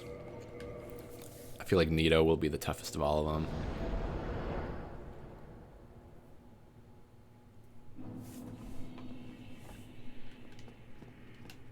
Did you mean like a real crush, like from school? Yes, my crush is Kendall Jenner. She's the hottest of all the Jenner Kardashians. I don't know how their families are related, but she's famous with them, isn't she? She's the hottest of all of them, I would say that.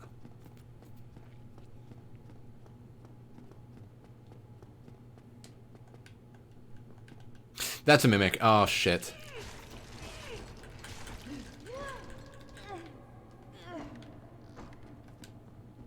Actually, that just gives me a crystal halberd. I don't think I need that.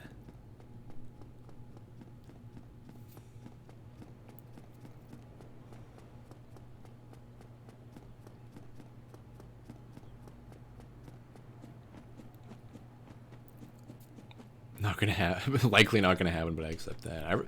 I respect that that attitude, but also, never give up. Long distance relationships can work. I know, just snack time. Ate me up and then spit me out and I was done.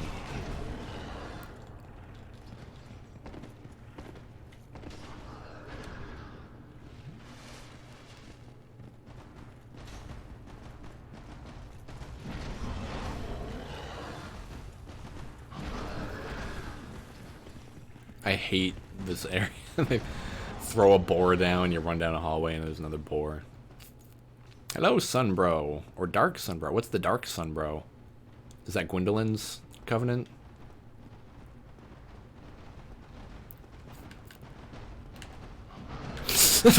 Why you gotta play me like that? No, fuck off, dude. I would consider myself a Sunbro. I don't like Gwendolyn's Covenant. I don't really know what the purpose of it is, but Sunbros for life.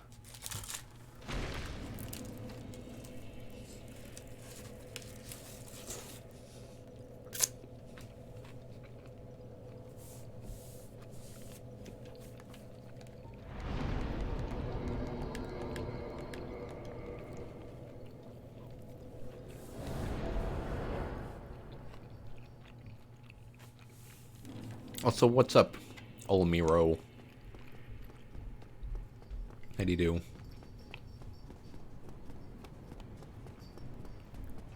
Where did Casual go? Is he still hanging out? What is the Dark Sunbro? What does that mean? I can only assume it's Gwendolyn. Could be a Dark Souls 3 thing, too.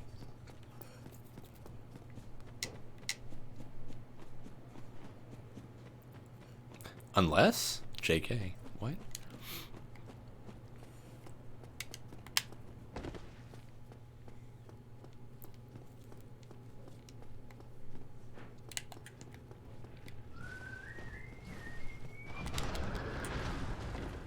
Did a lot better that time. Yeah, I have no idea, Olmiro.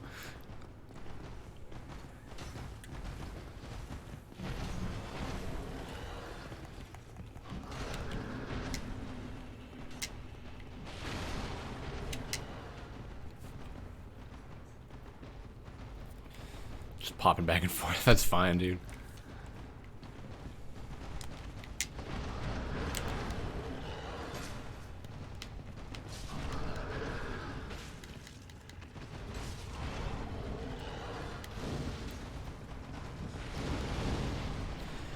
$25. What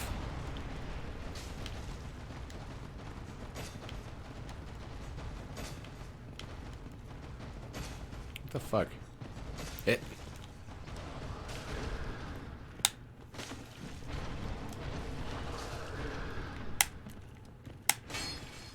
Who asked me about Duke Skip? I forget who. I'm passing by to learn a little English in Brazilian. Oh, well, hello. I wish I spoke better English to help you out a little bit more. Native English speaker, and I speak it horribly. I asked about Duke. Okay, well, I'm going to try it. And that's the best I can do is try. Maybe I'll get lucky and get a first try. No, dude, you're fine. I'm just a little confused about Dark Sun Bros. Okay, off we go.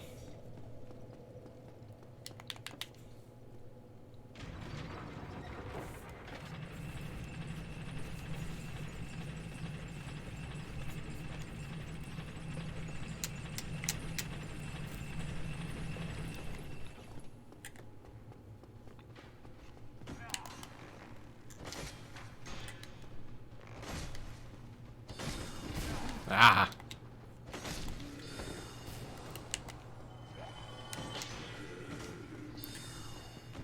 Yeah.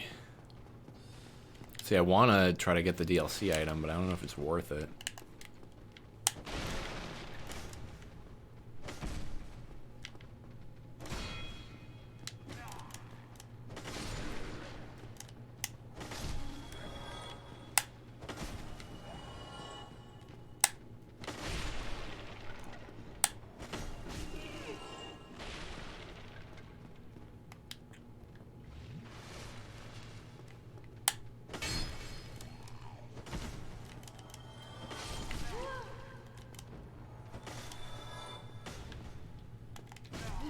You bitch.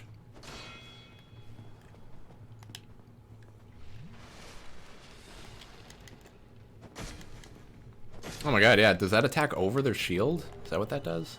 I hope so. That was pretty cool.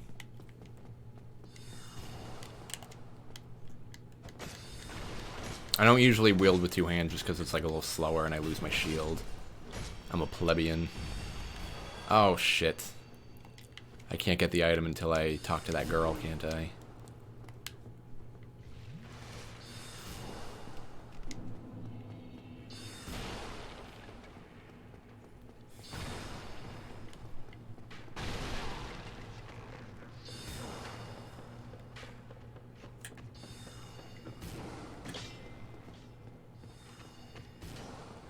think I still remember how to do Duke Skip for the most part.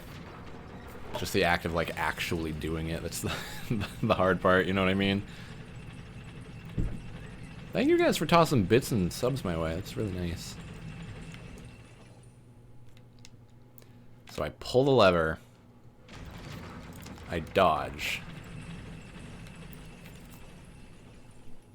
Wait, okay, okay. I pull the lever, I dodge off, I dodge back on. This weapon's a little bad with just one hand. Yeah, I've played the game a couple times with like one-handed and a couple times with two. I can't really even decide what I like more. Two-hand is good just because it's strong. It's really strong and it wails on people.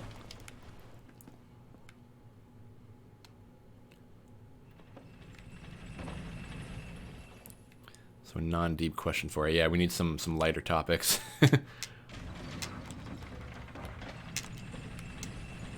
Nope.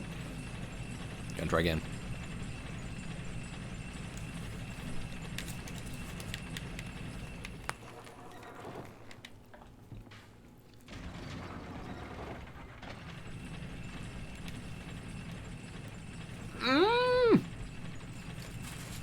Why?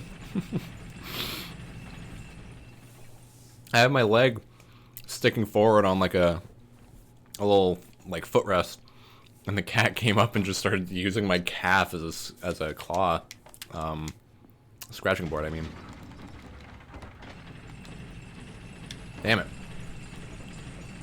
How much did you miss when you left? Ah, probably a lot.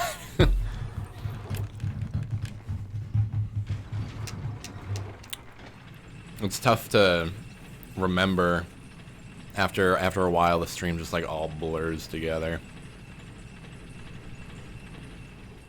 You ever really like someone but have absolutely zero interest in what they like because fuck, the It movies weren't that good? I would disagree. I like the first one. I haven't seen the sequel yet, and I'm actually listening to the audiobook of it right now, and I kind of want to watch like both of them in a double feature. But to get to your main point. Yeah, like, you know, my first, like, big high school crush, like, we didn't have, like, fucking anything in common. You know, it's more just about, like, you like the person, not so much what they like. Then you find someone that you like them and also what they like, and then you're like, ah, this is what relationships are meant to be. Ooh.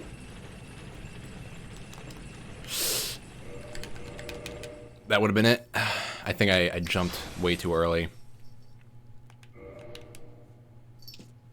Balder sword is better to use with a shield. Never even used that sword. I've played this game with Black Knight sword, Black Knight halberd, Great Scythe, Uchi katana. That's 4 right there. Excuse me. I forget what other weapons I've used. I haven't really used a whole ton of weapons to beat this game. Okay, got that part down.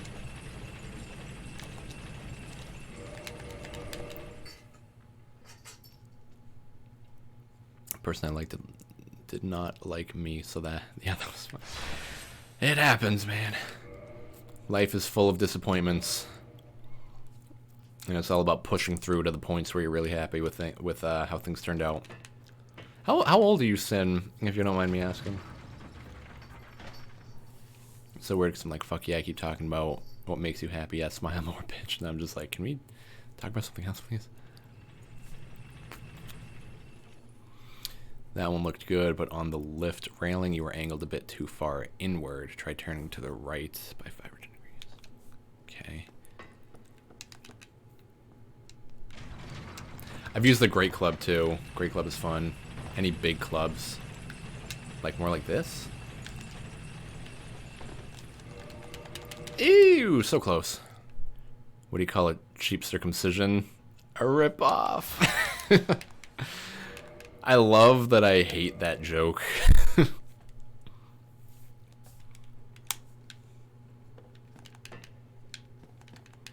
Even if this takes me like 10 tries, it's still faster than doing this the real way.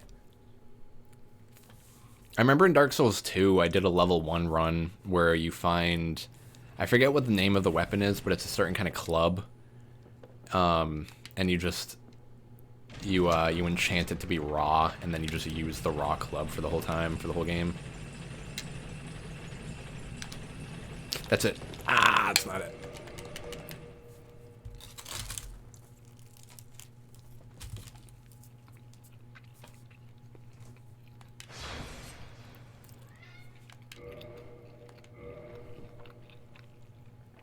What do you mean throw some things off? I'll talk about anything in this chat with people of any age, as long as they're not like the ones being offended by it, you know? Because I like to think me and Af are pretty open with things that we say and things that we feel that we say.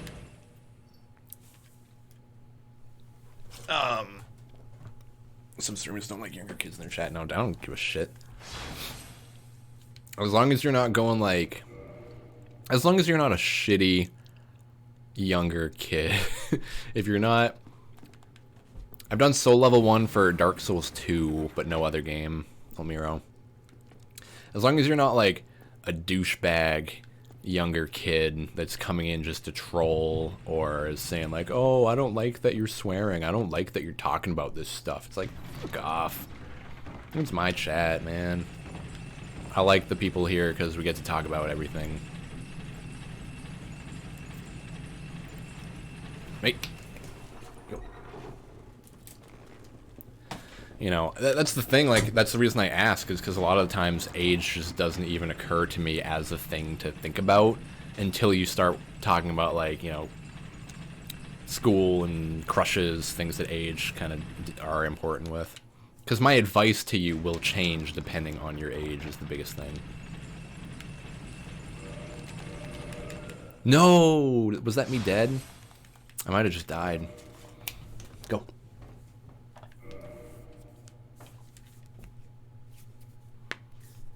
Oh, cool. I ain't dead yet. According to YouTube tutorials, dupe skip works better if I actually walk further to the back right. Like more here than like here. Like you're far away and you're diving into the hole.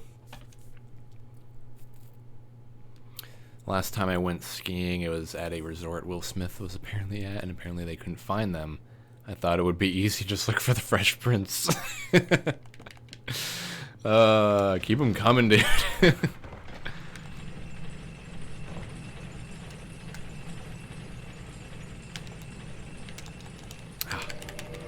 Ooh, that was close.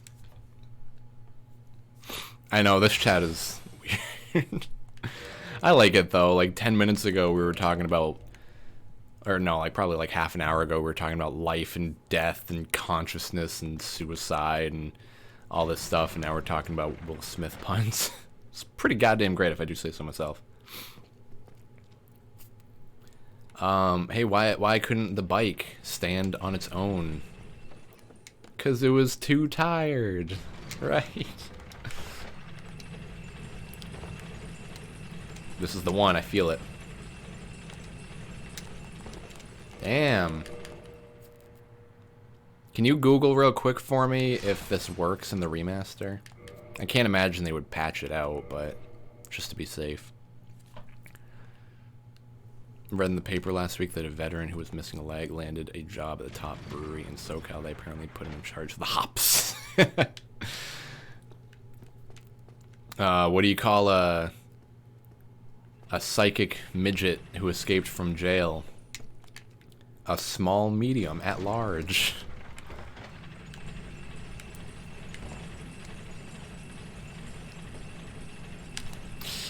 Ah.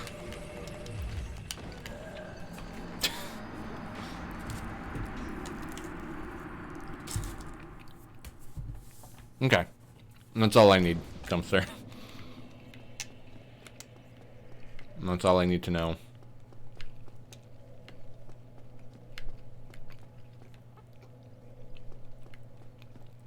Oh, that was weird. I couldn't find the lever. Only Crow, how do you do? What is up, my friend?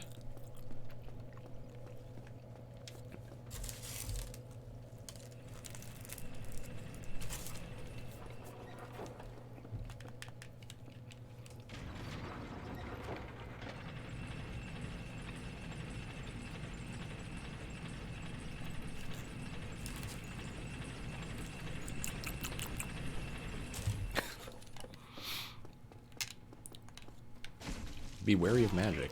And arrows and swords in your face. Oh, shit. God damn it. Fuck off.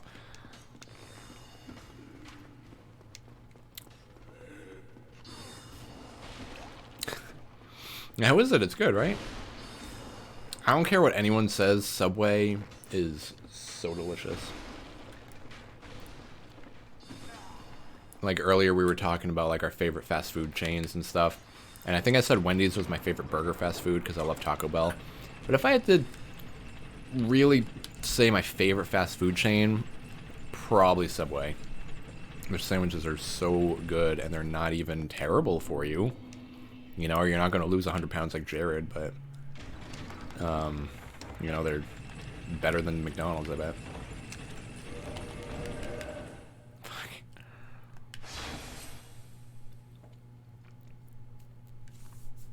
Life is pretty insane, so...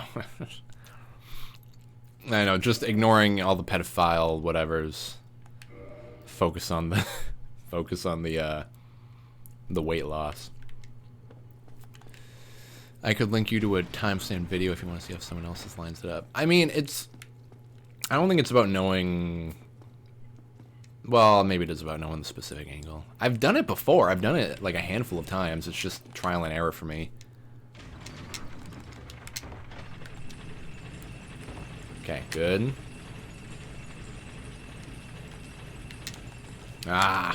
Am I even doing it on the right stair? Or the right, like, level?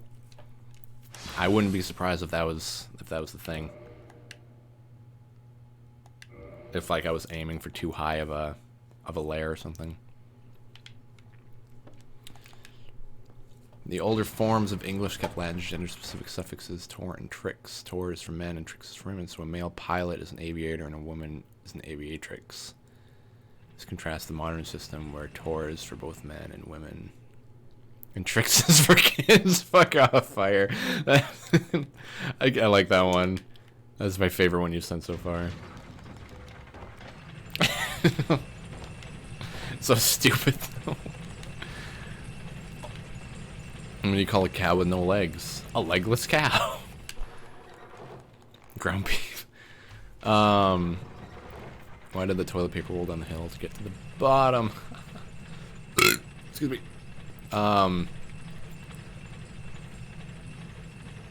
What do you call a masturbating cow?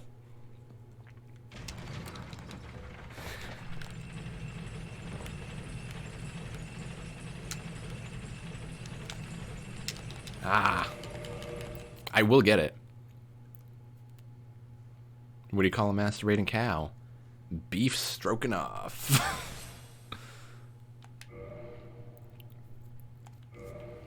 When I got home, all the signs were there. I remember posting that one on my Facebook a while ago. When I still used Facebook. It's a hard skip, so I personally try my hardest to exactly replicate something else that works. But even then, it still takes practice and timing stuff, so I don't know. I am rolling to the right floor, okay. That's all I gotta know. It's like, even if I knew exactly how to get this to work, you know, it would still be difficult for me. Ah, that was the closest one. You saw I landed on the step for a second. What do you call a bear with no teeth? A gummy bear. I've got a lot of family-friendly puns, man. Okay, so Crow. Normally, you're supposed to go through this door. You're supposed to die on purpose to a boss. And then you have to go through this whole section of going through this, like, big library. You got all these rooms to go into and secret passages to find and shit. But if you jump off the elevator, like I'm trying to do, you can skip all that.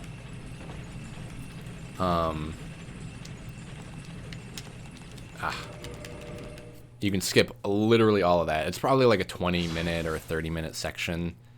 So realistically, I could have been done with it by now. But unrealistically, this is faster. Plus, it's kind of like a trial to myself. Like I want to be able to do this. I just had sausage stroganoff for the first time, and that shit bopped. The sausage is much stronger than beef, so I used less, but it was good. What is stroganoff that specifically? Is that the one?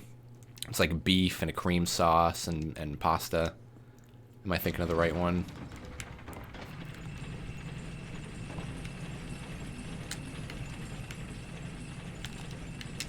Fuck, dude. I find it way easier to be patient when someone else is trying repeatedly than when I'm on the controller. I know. I'm getting cream sauce. Give her that cream sauce. Mmm. With your sausage stroganoff.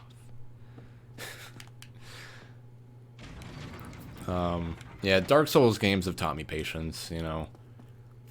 The only time I really get frustrated at like Souls games is when I'm doing something that I know I've done 100 times before.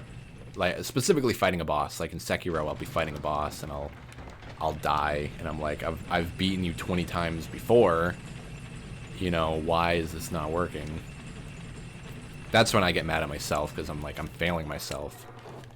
Like, playing this game is a contest against yourself. If you can't beat a boss, you're no better than yourself 5 minutes ago.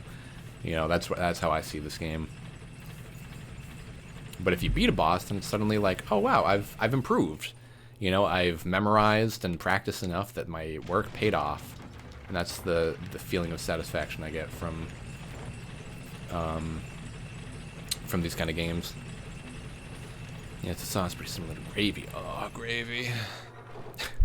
Personally would not eat stroganoff without a meat, as the sauce kind of has a very meat-needed taste. I get that. You need that savory to balance out the creaminess of it. Probably the most exasperating experience I had in a Souls game was an NG +2 fight against Lawrence using Beast Claws. Beast Claws? Which ones are Beast Claws? Is that a DLC weapon?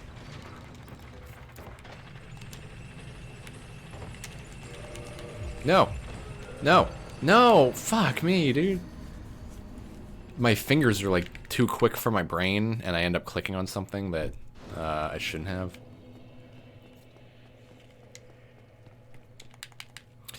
Yeah, I've been there though. Like I beat Bloodborne. I think it was either Dark Souls 3 or Bloodborne that I beat on New Game Plus 7, and it was just a lot of memorizing and stress and just trying your damnedest. I forget which one, because I've tried it on both, but I forget which one I like actually succeeded on. Af says it was Bloodborne, but I'm not so sure. You know what might help? What if I get rid of my pants? This is not what I wanted.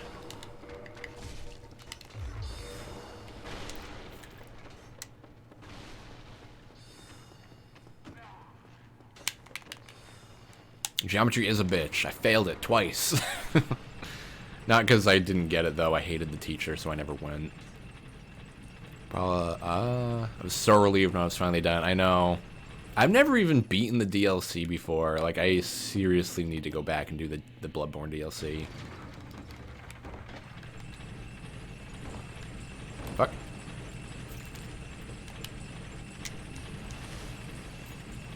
Even like now, you know, I'm on New Game Plus 4, I think, in Sekiro.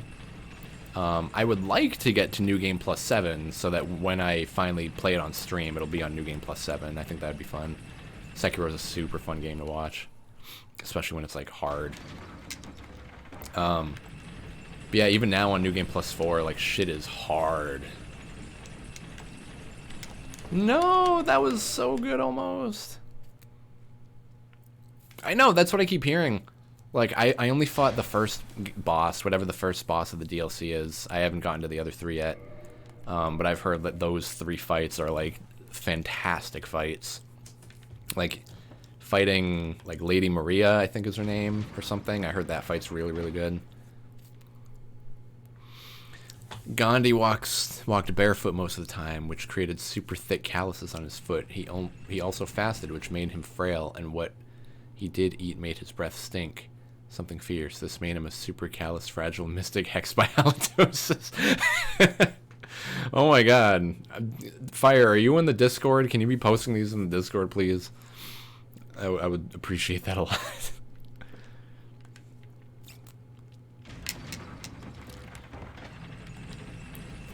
I also like anti-jokes. You got any good anti-jokes? Nope. Dead.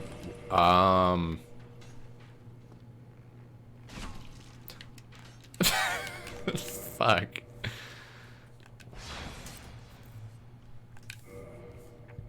Yeah, I forget if I fought Lawrence or Ludwig. I might have even fought both, now that I'm thinking of it. Because Lawrence, you fight where you fought... you fight him in that church, right? And he's like a big fire beast. I think I fought him. Beast claws are actually in a chalice dungeon, but TLC gives you the beast rune that transforms the moveset. Oh, that's cool.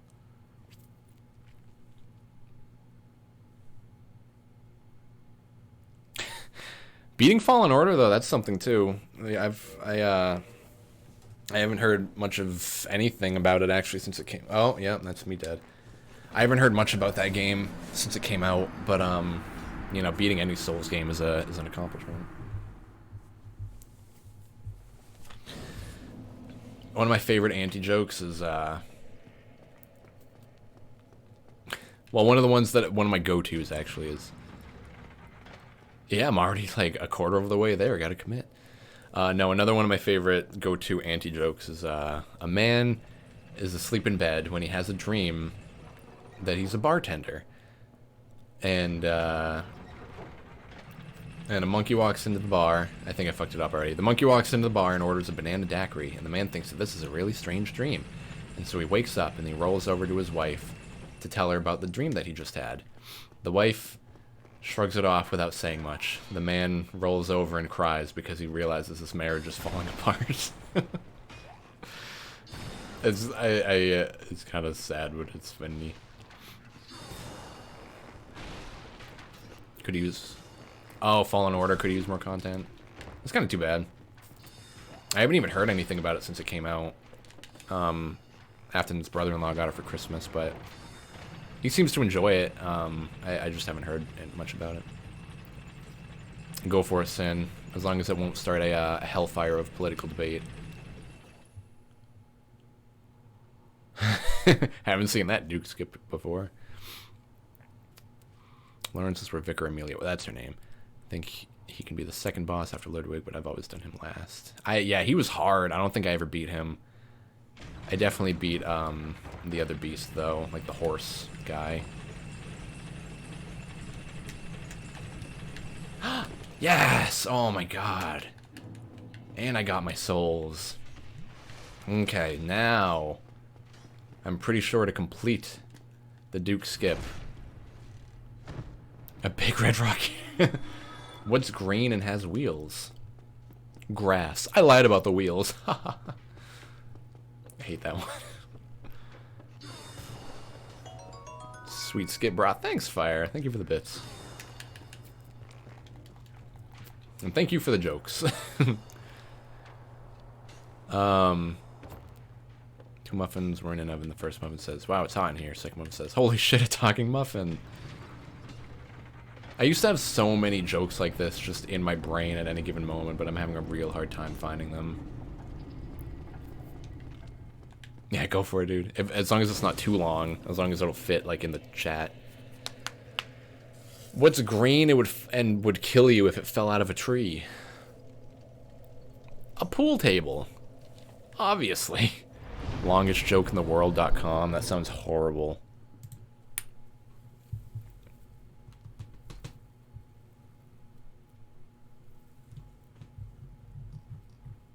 Holy shit, this is a long joke. Holy shit, this is a long joke. Oh my god, who has time to read that? If I could get an audiobook version, I would listen to it on my way to work. I have like a 90-minute drive.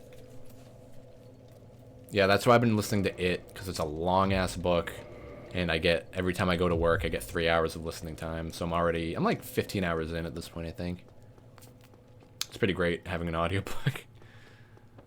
I'd make you an audiobook for that, dude. I would love that. No pressure, though. I like my women how I like my coffee. Without a penis.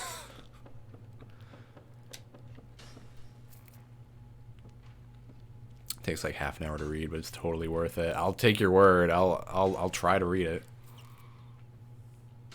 What's the purple joke? A lemon, a potato, and a pea were having a rough week at the grocery store they worked at, so they decided to let some steam off with a weekend bar crawl. Is that a joke? Am I missing the punchline?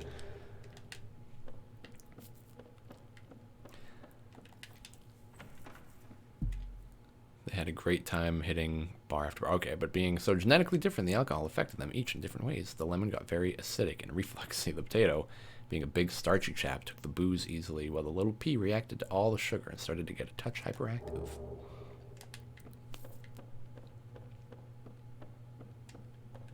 Are you copy pasting bit by bit? I'm fine with that.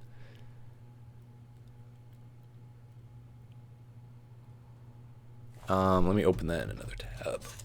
Excuse me. I'm just loading oh my god. Jesus. Yeah, I'm not reading that right now. At the end of the night, the three friends found themselves leaving a bar at the top of a tall hill when all of a sudden the pea started bouncing up and down excitedly. Lads, I've got a great idea. We're all vaguely round in shape. Let's not grab a cab home, or let's not get a cab home. Let's just roll down the hill. We're all vaguely round. And before the others could protest, he was off, shooting down the hill at a rate of knots.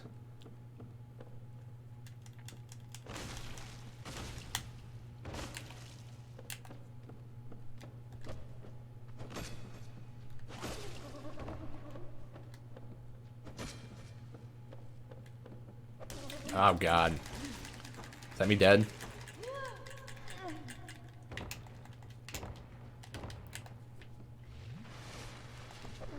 Oh god.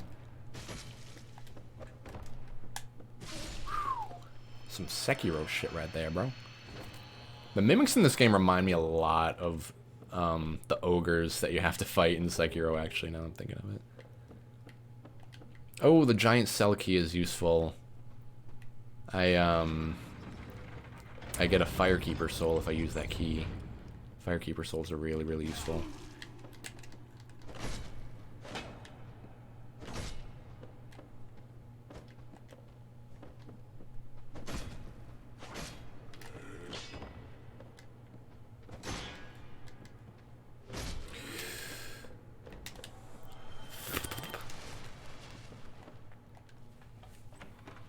Oh shit, hang on, I'm missing the joke, I'm sorry. Let's just roll down the hill, and you at a rate of knots. The lemon lurched after him, but soon started listing violently from side to side as he went, owing to his oval shape, which did nothing for his unsettled stomach. With a sigh, the potato trundled along slowly behind. I'll read that in a second, Sin. Actually, I can read it now. Let's just remember where we are in the fire story.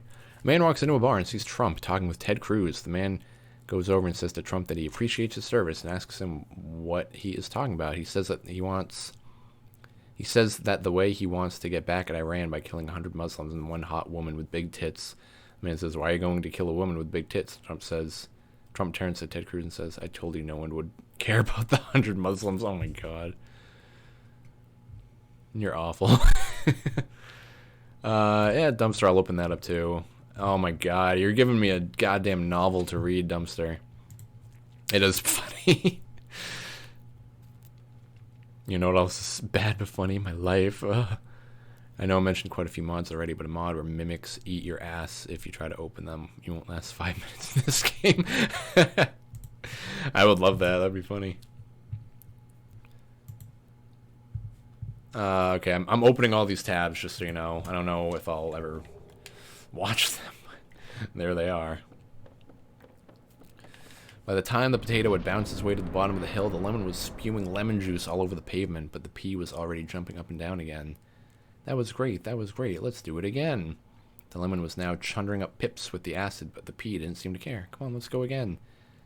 That was great, the potato turned to him and said, "Easy peasy lemon squeezy."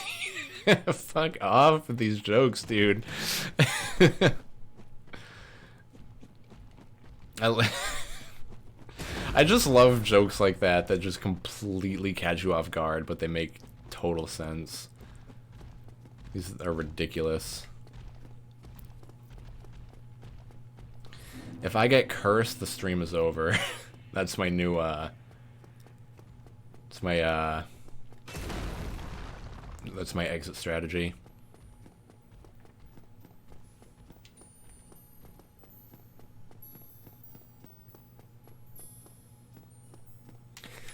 I wish I knew more jokes like that, though. Like the Gandhi one was funny and the lemon one.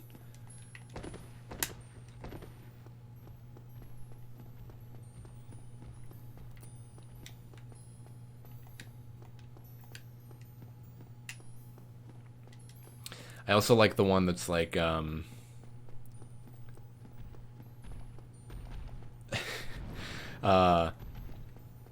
man has a dream where he and Bigfoot are, oh shit, where he and Bigfoot are walking down a beach, and there are two sets of footprints in the sand, and sometimes Bigfoot's footprints would disappear during the oh wait, fuck, let me look up the Bigfoot joke. I don't want to mess this up.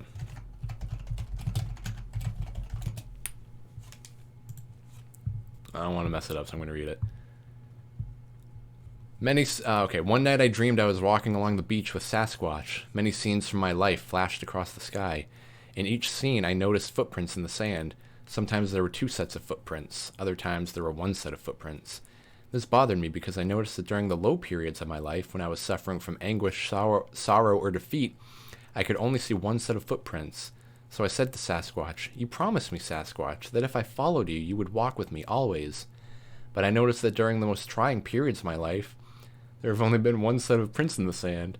Why, when I have needed you most, when I have needed you most, you have not been there for me?"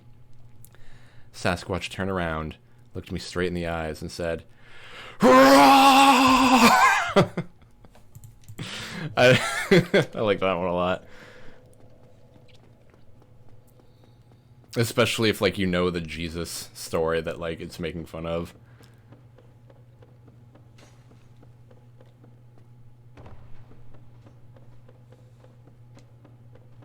I think I might officially be at, like, the worst part of the game, now that I'm thinking of it. Like, Witch of Izalith was, you know, it was a trial, but it wasn't a bitch. At least the bosses were close to bonfires. Play with viewers one day. I really want to. I forget who was there last stream when I played Terraria, but we were talking about, like, making a Terraria server for us all to play on, and a Minecraft server would be fun. Even, like, playing Overwatch, getting a team of people together to play Overwatch would be cool. It's all just about finding time to do it. Like, right now I only am able to stream 1, maybe 2 times a week. You know, so I think it would be easier when I can do more days a week to really commit. I would have to reinstall Overwatch, but you'd be down, right? Is that what I'm getting out of that?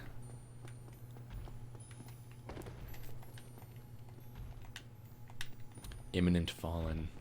Oh, I fell down too far. Oh, I thought I'd jumped into nothing. Have you heard of the bone wheels everywhere mod I have? I think I saw Lobos Jr. play that. Is that the one? I think it's where literally every enemy is replaced with a bone wheel. That sounds hilarious and also like the worst fucking thing of all time. I would so be down for that. What, for Overwatch, Crow? Yeah, Overwatch was like my first go-to. You know, it's just a fun team game that, you know, if you play it casually, no one's going to care if you're bad.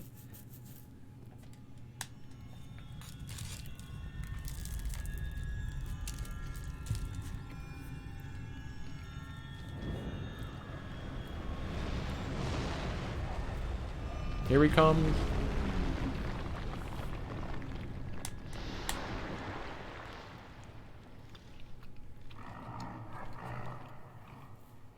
Yeah, Terraria and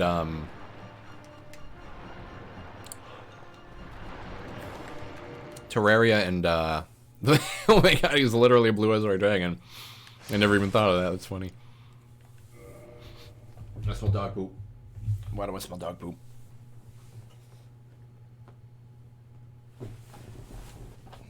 There's not even a dog in here.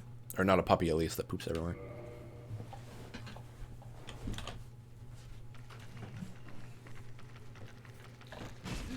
Oh god.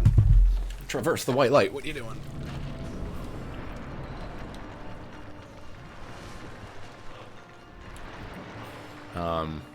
Ooh, Siege would be fun. Dude, yeah, I would play Siege. I haven't played that in so long. I had so much fun playing Siege with did I poop? No, I don't think so. I had a group of friends I used to play Siege with. And I had a lot of fun doing that. Same with Overwatch, you know, we'd play Overwatch together. Yeah. It's been a while. It's been a while since I've like committed to playing like an online game with people.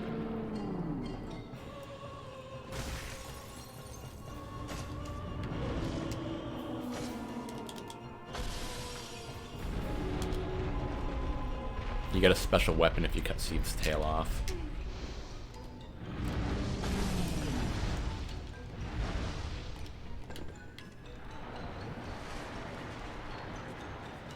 I don't think I'm gonna go for it though. Cursed. Oh shit, I'm dying.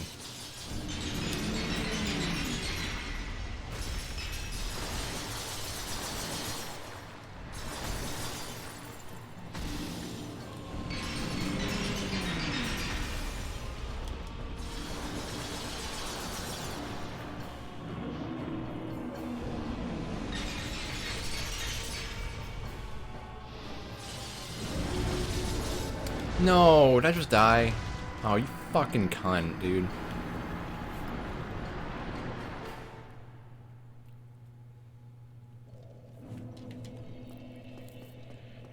It's also the one game I really play. Well, that's good then. You'd be a hell of a lot better than all of us, I bet. Who else is going to download Temtem tomorrow? What do you mean, Crow? Temtem?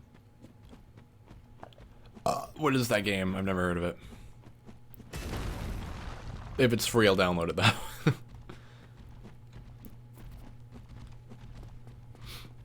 Yeah, whenever I play like first-person shooters with people, I'm usually the worst one in the group. Sometimes I'm like crazy good, like I just completely get into the game and I'm killing people left and right, but other times I'm just dead weight, like it would be better if I was not there. It's kind of like Pokemon. It comes out tomorrow on Steam. Weird. Okay. It's free, like forever, or it's only free tomorrow. Yeah. See, Witch of Izalith is shitty, but at least the run back isn't this long. If it was this long, then that'd be even worse. And Seethe fucking can curse you. And curse. I don't know if you saw those like little spikes that show up on the ground, and I stood in them and there was like a little bar filling up. If that bar fills up, I die immediately and then I lose half of my maximum health.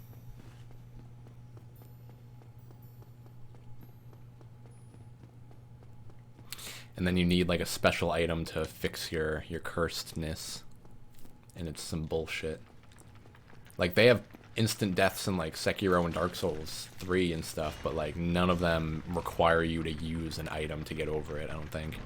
And it's really, really stupid. Did I lose like 18,000 souls? I thought I had like a lot of souls and they're gone. I must have. I think I died like coming in here.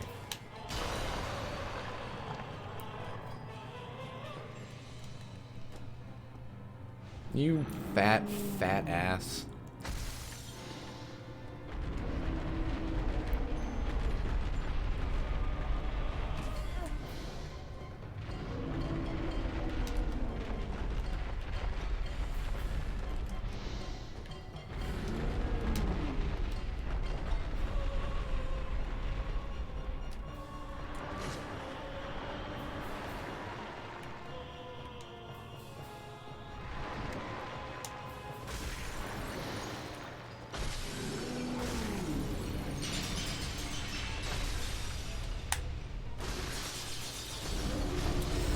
Oh! Oh!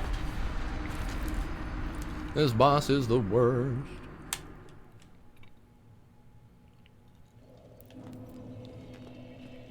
Yeah, okay. I'll open it up in one of my many tabs.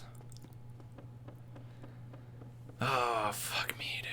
I've only got like a few more attempts than me. Streamed for almost 7.5 hours, good god. That's a good stream day. Played Dark Souls the whole time, too. I mean, there was a lot of standing around and talking, but like, yeah, that's pretty consistent, I think. Ugh.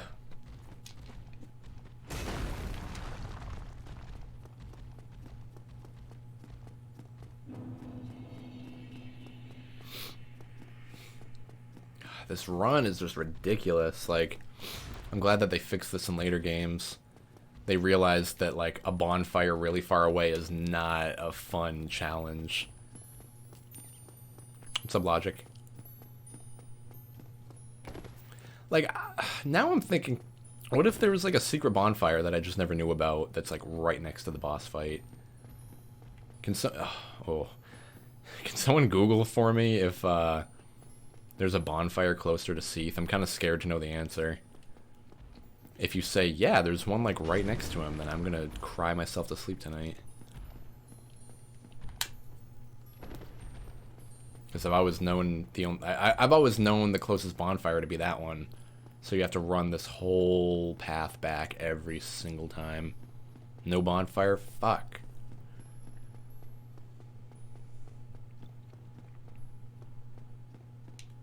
Got slightly tired of hearing about TikTok and It's back. Is that your crush talking about it? It and TikTok? TikToks are fun, though. I don't think it's as good as Vine, but I think its highs have almost hit the highs of Vine.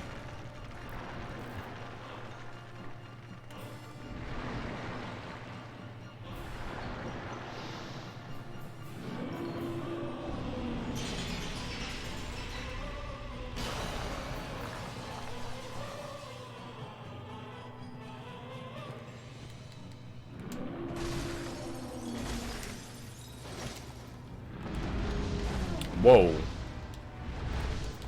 Big ol' sweepy boy.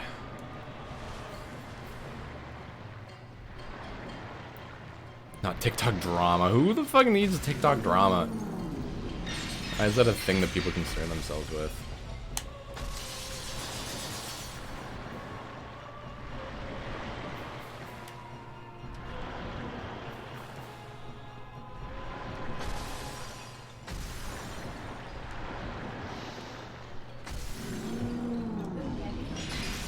Look at me, look at me. Ah! Oh my god, can they see a little hint of one of your videos to come? What? You look good. Oh shit. Good. I'm fighting the worst boss in the game. You know. I don't even remember this one. Seath? Oh. Yeah, oh yeah. Yeah, I remember him. Yeah, he's an asshole. I think actually. You had a painfully easy time fighting him. I've died like 4 times, and I've had to make the run back every single time. It's bullshit. Yeah, I'm glad I didn't have to do that. Dude, yeah, she got so. Sometimes you just get really lucky. I know, she got part luck, part skill. She got so much of both of those on a lot of bosses that I had trouble with. Sin says, hello again, Aft. Hi. Aft Punk. A bequeathed Lord Soul Shard. Can't. A little sneak peek, perhaps. This is going on. Guess who I am? This is going on her Reddit. My Reddit? Your fan Reddit? Oh. For sure. The sneak peek of me. Yeah. People are going to clip it, and they're going to say, hey guys, look at this sneak peek. And then they're going to say, hey guys, look at Mike saying, hey guys, look at this sneak peek. It's going to go down just like that. Who dat? Who dat, who Would you dat? like to know? Haha. You'll just have to wait and find out, huh? Now I've got to go to... Eki AF. That's all I can say. Eki AF. Eki AF. Now I gotta go to Grave Lord Nito. Nito. Left you with a little bit of a Burrito. lipstick stain. Oh, that's cute. So romantic and sad. I bet I could beat the game tonight if I really wanted to. Damn. I think I will. Start and finish a game in one stream. That's pretty awesome. I've done it before. Really? Yeah. In one stream? Yeah. Like, which one? Shadow of the Colossus? Oh, I was there for that. Yeah. I've probably done other ones, I forget. I think we beat like at least one Zelda game in one sitting. We had to have, right? Oh, probably like Four Swords or... Maybe Ocarina. No, Ocarina. No, that took like 30 hours. No, I would beat Dark Souls tonight. I got to go fight Nito, then I got to fight the Four Kings, and then I go fight Gwyn, and I'm done. Should I do the DLC? I don't care much for this run. And then next stream I'll play Demon Souls and maybe beat that in one run. Who knows? Oh, you're on a roll. A Demon Souls roll. A Demon Souls roll. Dark Soul, Demon Soul roll. What are you talking about? I know, I'm going crazy. She's mad. Well, come on. She's got ASMR madness. Alrighty. You going? That's all. Okay. Oh Is there yeah, can you keep the dogs in here? Yeah, is there a Yoko up here? Yeah.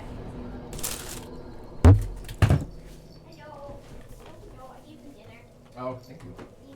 Hey, Yoki. Just hold of her arms spread out. Okay, Lyra. Lyra, come. Guys. Bye-bye.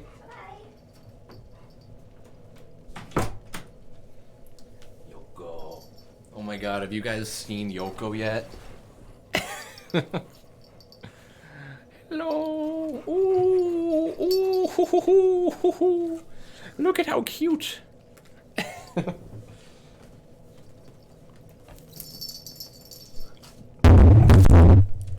Sorry. I know how loud that is when that happens. Mike is truly an epic gamer. This is what we call an epic gamer move. It's called sitting down and beating a game in 10 hours.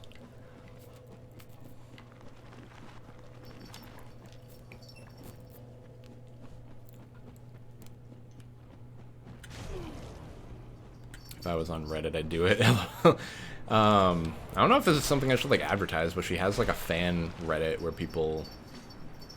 I mean, right now it's mostly just like people snagging tidbits of her coming back to the internet.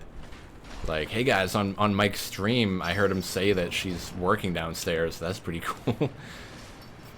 It's nice to see how like committed her fan base is. I suck at games. Don't say that. Looks like an Ewok. That's what Afton said.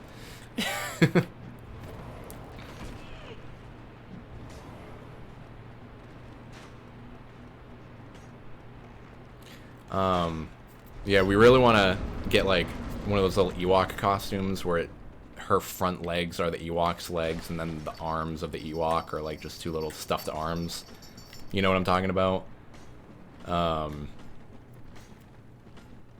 jeez. And then that way she can just be running around at like a con or something and just be ridiculous.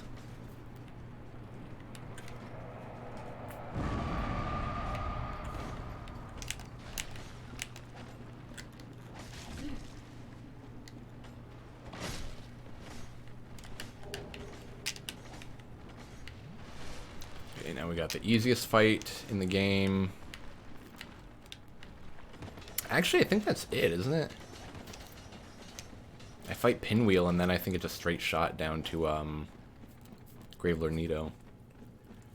It's a good thing I know the paths in these areas. Because if you don't know the paths, then you're wandering in, like, a dark crypt for an hour until you find a fog gate. It's fucking ridiculous. It's ridiculous. How much would it cost? How much would it be to dye your hair? Like, how much would someone have to donate for me to dye my hair? Is that what you mean?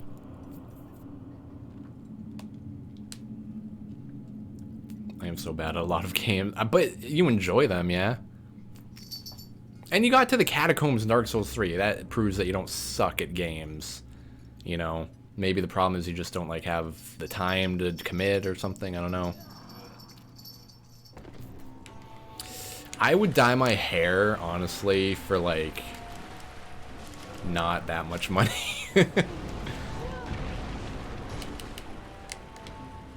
Like, honestly, I don't know. Maybe the price of the dye plus 50 bucks. I think that would be enough for me to dye it. Maybe like 75. And you're done. You're dead-zo. Apparently. Ooh, I think that's a good one. Slightly increases stamina recovery speed. Nice. So now this is my life.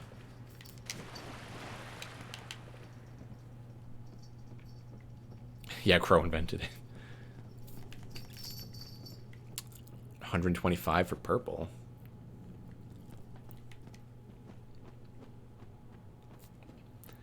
I don't know. My family already makes fun of me for having long hair. They say I look like a girl. Like, on Christmas or Thanksgiving or something, Af and I were having dinner with my family, and I think my sister maybe said like I look like a girl with this long hair, and then Afton so lovingly like stroked my beard and said, "You'd make a really ugly girl." And like I knew that she meant it as like a compliment, like I'm a handsome man and I'd be an ugly girl. Fuck me, that's 20,000 souls just gone, dude. I don't think I'll ever find that. Oh shit, this is the bonfire I go to?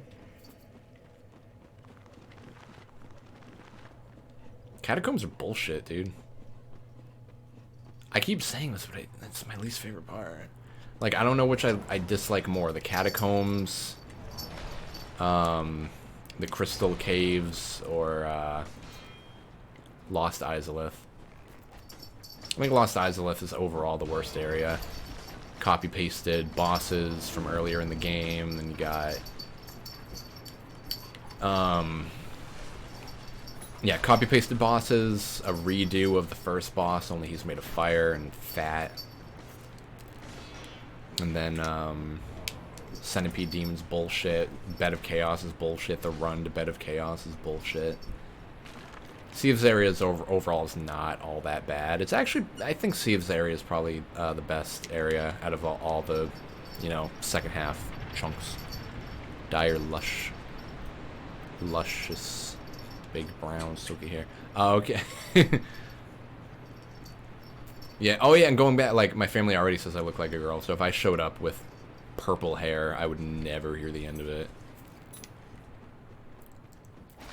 Maybe if I said I did it for 200 bucks, then they would understand. Oh, shit. Ugh! So I can feel like 0-2. Get little horns put on my head. Just going full drag. Oh my god, they would...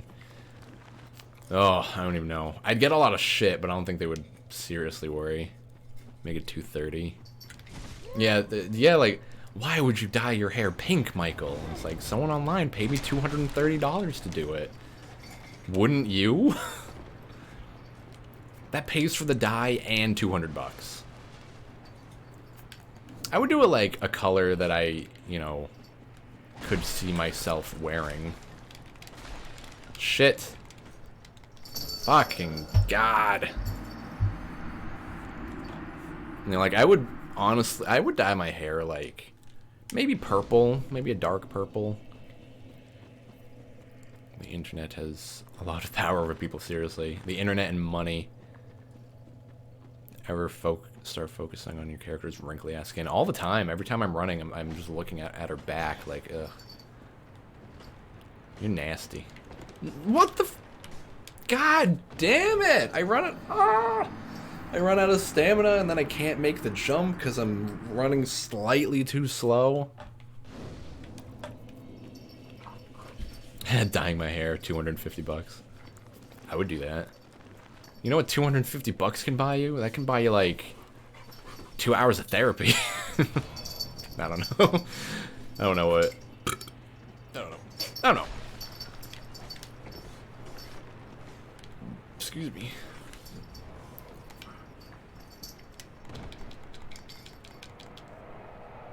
No, don't you fucking... Okay. I don't know. I would consider it, honestly. Just for the meme. I would like, I could picture myself dyeing it, like, purple, or... Not green. Probably not blue.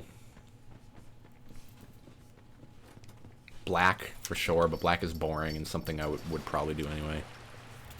Holy shit, that's a lot of hours on Siege. That's a lot of time to commit to something that doesn't have, like, a story mode. Like, I've put more than that into, like, Dark Souls 2, but that's, like, playing a game over and over again versus, like, playing, like, a game, like a 40-minute game. I mean, obviously, like, it's different every time. I'm not saying, like... Wow, I'm going to throw this thing through a wall.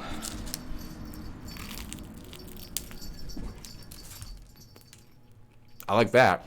Like a dirty blonde. I'm kind of into that.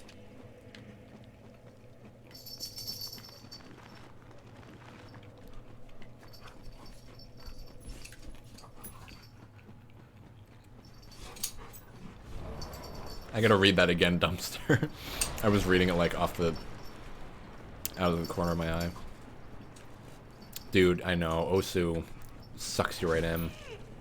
Afton used to be like really big on Osu.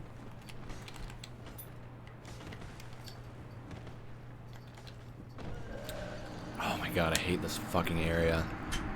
Dye it electric blue? What does that mean? But don't bleach your hair first and then it comes out purple and say. Then you get the nickname Crayola. What does that mean? Afton dyed her hair blue one time. She has some videos of it still too. One of them's literally just like blue triggers, like just so many things that are colored blue, and she just like taps on them and rubs on them and stuff. Yeah, she went through a phase of dyeing her hair a lot, and then her hair melted off her face, and then she stopped doing it, which is pretty reasonable. And you...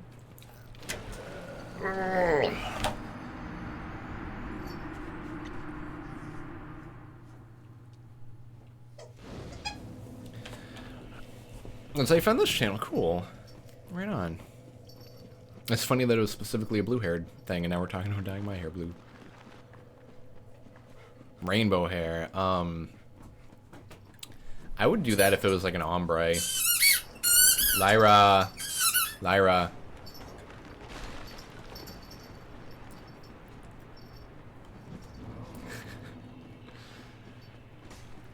She decided that she wanted to play with the squeakiest ball of all time. There we go.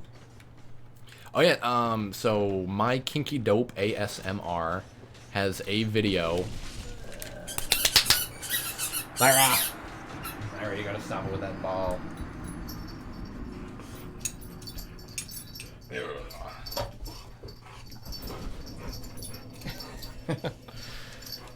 What's under their bandana? Just brown hair. This big brown hair. And my weird hairline. I can't tell if it's receding or not. But this is me. Alright, get used to it. I like my hair. I want to just keep it long for as long as I can.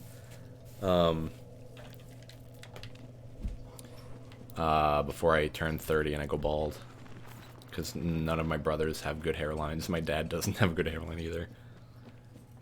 I just wear a bandana because it gets my face a lot and I don't like it. And I could do a man bun or a ponytail, but just too much work. It's easier to just throw on a bandana.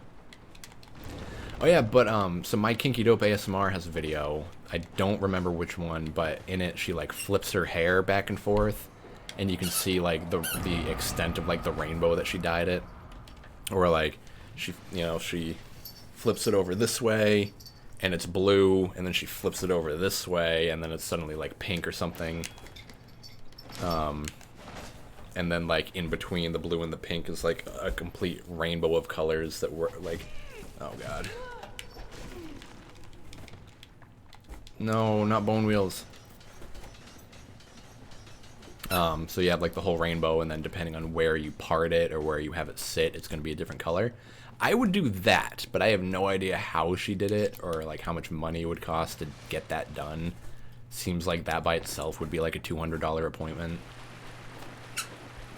I would do that. I'd have to cut it shorter because her hair is like, you know, shorter than mine. So I'd have to get it cut to a certain length, but I would do it. I would do it like next summer or something.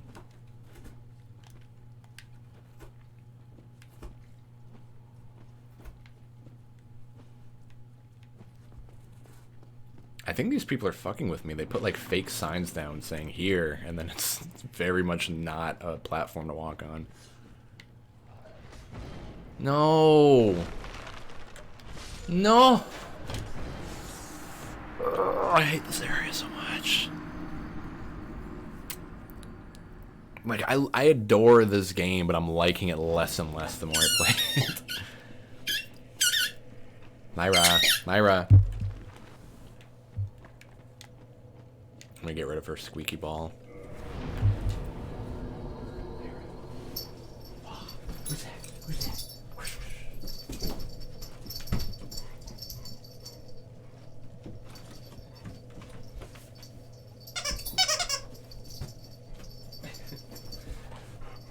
I feel like a squeak that loud would actually, because there's two floor Afton and I are 2 stories apart right now. I'm on the top floor. She's in the I'm on the second floor. She's in the basement. But I feel like a squeak that loud and consistent would be audible in her recordings. You know, like in the apartment that we used to live in, I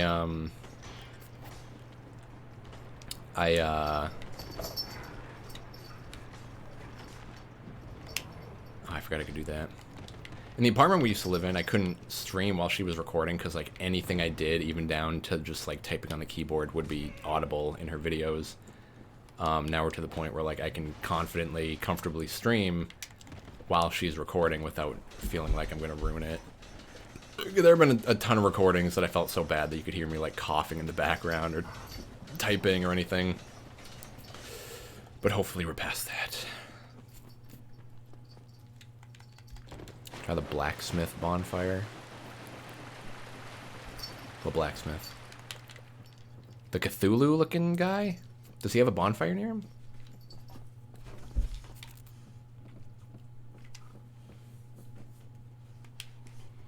Building an enigmatic Persona 101. Don't tell people what's under the bed. True, I should have just not taken it off. That's why Double D from Ed, Edd n Eddy is so mysterious.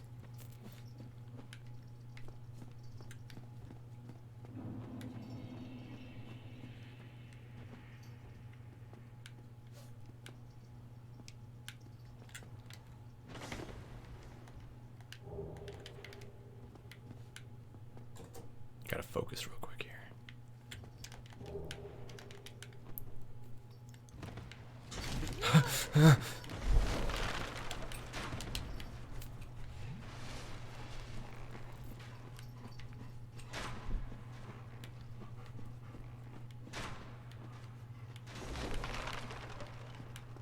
Where am I?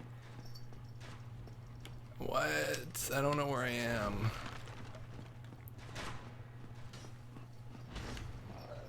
No. Why? I don't know where to go. I thought I knew this area, but I clearly do not. Do a house tour? I think Afton said she might want to do one. Or she said that she would never do one. I don't remember. It's one of those two. You know, no, Remastered added a bonfire right next to the blacksmith skeleton? What the fuck? I did not know that. How do I get to him again? I think it's like... Don't I go this way?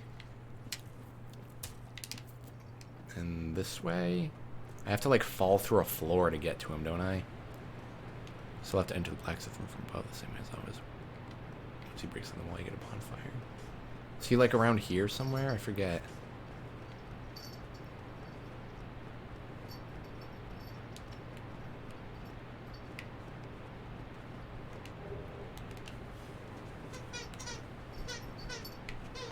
Ooh, this is it, isn't it?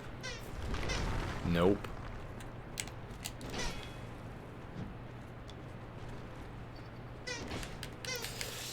Shit. shit. And that's my one opportunity gone. God fucking cock.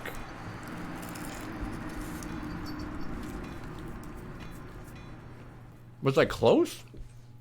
Is he in that general area?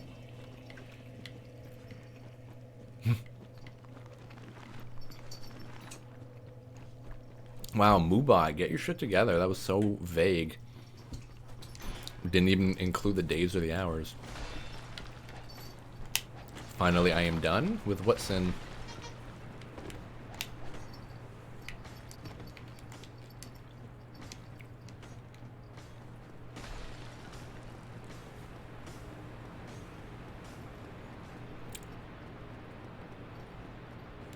I think you gotta start up high, like the first bridge you run across that flips, the one with 2 skeletons.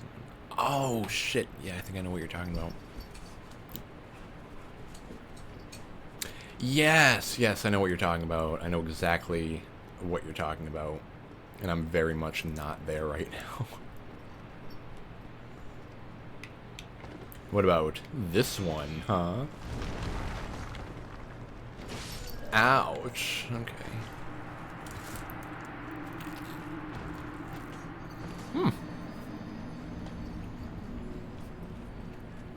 What were you working on, Sin?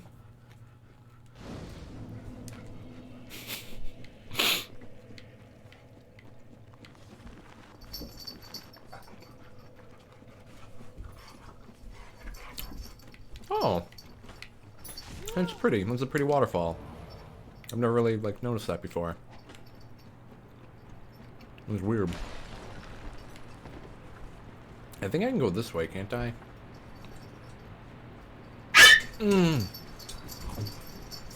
God. Lyra just plays too rough sometimes, and Yoko yelps.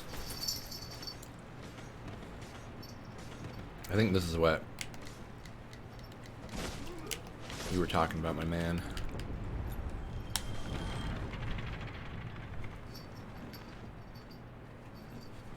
Oh, that's why you were saying geometry's shitty or hard or something. And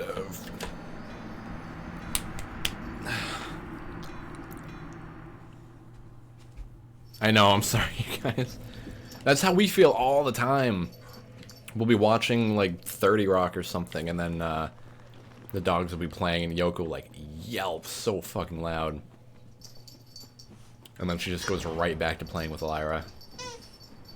So yeah, that's how we know she's not really her, is that she like immediately goes back to playing. If she like ran away and hid or like seemed in pain, then we would be concerned. But like just now, she's already fine. Just I'm not worried. I do apologize for the jump scare though. It was shitty.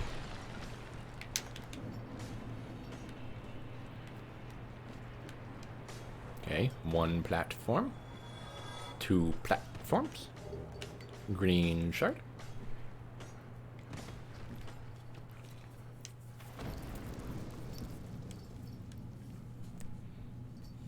I haven't had to go to this this blacksmith for a long time. I remember like seeing a video like how to get an OP weapon in 10 minutes in Dark Souls, and then they like come in here, grab the scythe, and then enchant it to be fire. Because this is the guy that gives you the fire upgrades. So you enchant it to be fire, then you just have a really powerful fire weapon for a really long time. Oh my god, they really added a bonfire here. Is that the only bonfire they added in the remaster?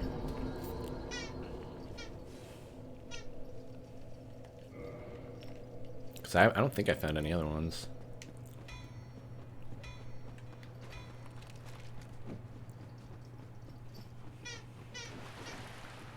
Honestly, this might be even easier, because all the bone wheels aren't, like, pointed at me.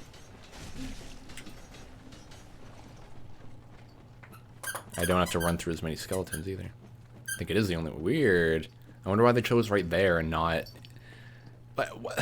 Like, that's not a bad run to get, from that first bonfire to here. You know, it's not a bad run. I don't know why they wouldn't add one for, Sieve's fight.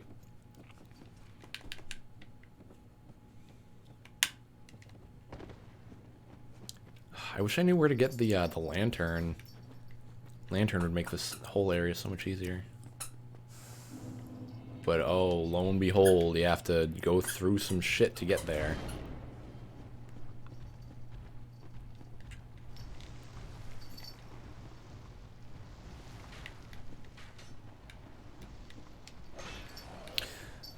Oh, I'm so fucking done with this game.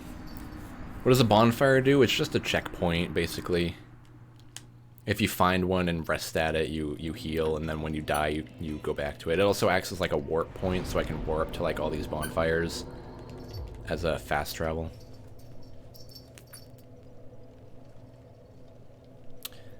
Gotta use it like a shield to get life. Oh, really? I didn't know that. I didn't know the who was it? The necromancers? I didn't know they dropped those. I know that somewhere around here I can find one. I didn't know that you could drop, you get one as a drop though. I might end up doing that if I can't find my way through, because I thought I knew the layout to this area. You know, you go down the first slide, or you follow the first thing, you go down 2 slides, and then right around there should be a bonfire. But I think my brain is like skipping a whole bunch of areas.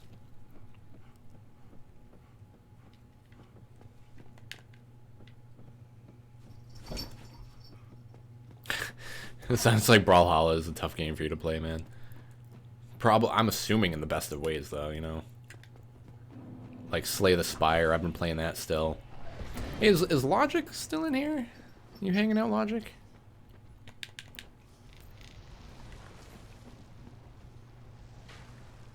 Yeah, that's where it is. Patches.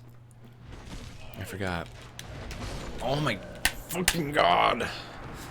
Yeah, Logic. I'm on Ascension 4 now as Ironclad. Pretty sure it was Ascension 4. And I still have yet to beat that new boss.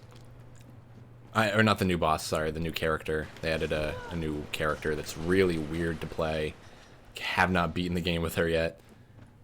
But yeah, I was so out of breath. Yeah, I bet Sin. Haven't touched the beta. The new character is pretty cool. It's just like kind of weird. I don't fully understand how to make use of her gimmick yet. Yeah, the defect and the silent are both Ascension 1. Haven't beaten Ascension 1 yet. But the Ironclad, I've been plowing right through Ascensions on him. You go down the first one, and you go down the second one, and then you run around him. Then you go down here. And then you got a bonfire right fucking here. I knew it was around here. God damn it. I don't even need the lantern anymore. Because I know that Patches is like right around this bonfire, but now that I'm at the bonfire, I think I'm good to go.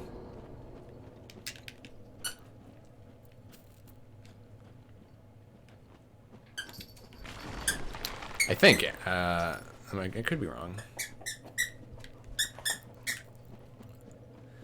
This game's fun to think about, like, how the world was built. What's up, Patches? Actually, yeah, why don't you kick me down? You look reasonably sane.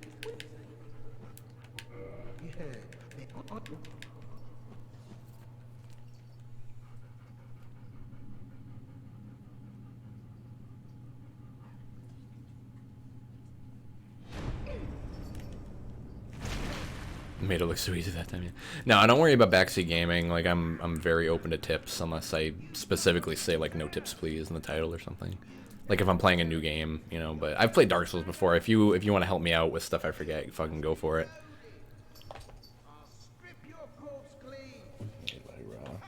You wanna go lay down? Can you go lay down? Don't look at me like that.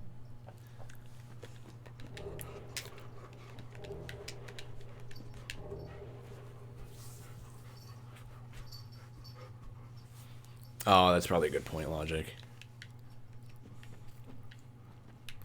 Is that me dead? That's fucking awesome.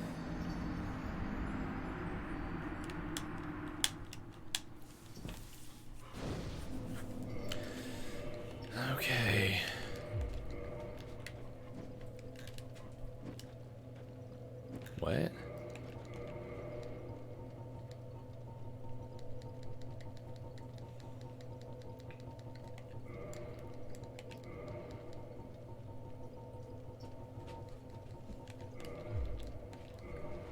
There we go.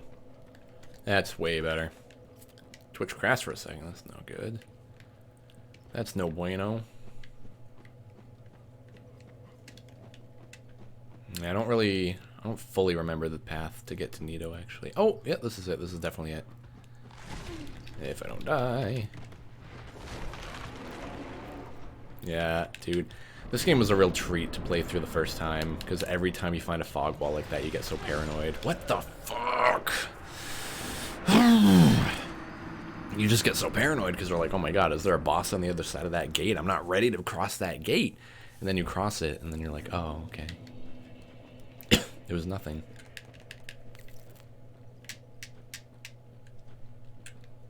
Someone yell at me and tell me to get my shit together. Dude, get your fucking shit together. You are an embarrassment to lyricists and logicality, man. Like, seriously.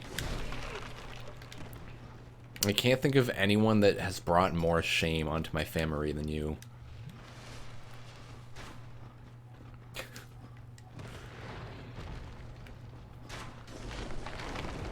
Oh yeah, I meant to say a while ago, this game's fun to think about how its world was built, because, like, in the context of the game, because, you know, like, you have catacombs and stuff like this, and Blight Town, is, like, all made of wood, because humans came from underneath the earth, so they had to build their way up over time, which is why Blight Town is the way that it is because they started at the bottom, and they built their way up and out until they're in the sewers, and then they live in the sewers, and then they break out into the above world. And I always really liked thinking about that, like seeing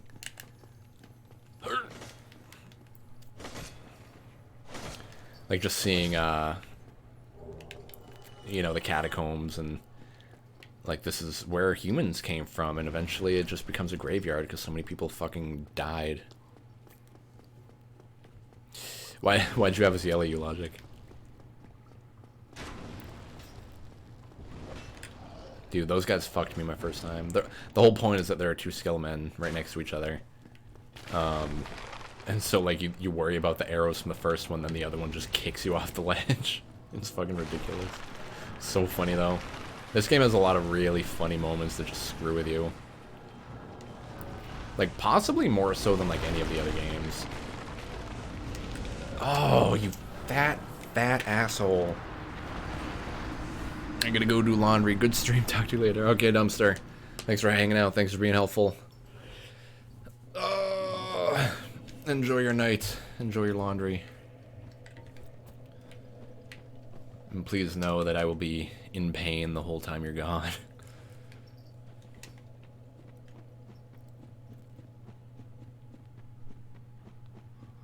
I like how, like, seemingly you're the only person in this world that respawns at bonfires.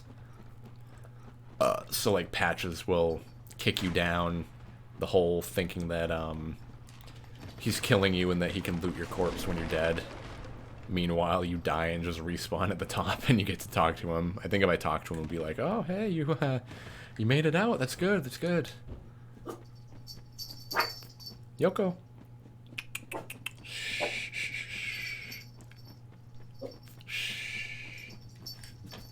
Okay, sweetie.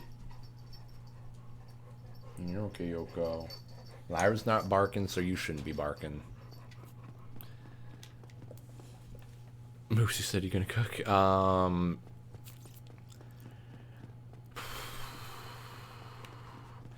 don't have any food right now. I don't have any ingredients to cook with right now. In the fridge, we got eggs. I could, like, email you some eggs. You want some eggs? We got eggs. I'll give you some eggs, dude.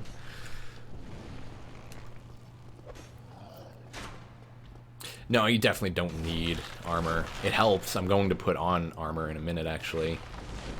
The boss I'm about to fight is way, way fucking easier if you wear armor to fight him.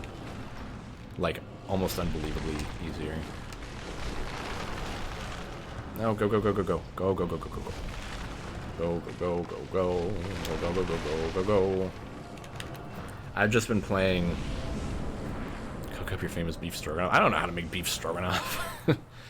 I know how to make a donbori bowl, like a rice bowl with, well, I think donbori is like a genre of food, like a style of cooking, but like I make rice with chopped up pickled ginger in the rice, and then I take some steak and I tenderize it, and then I cover it in chopped onions on both sides and let it sit.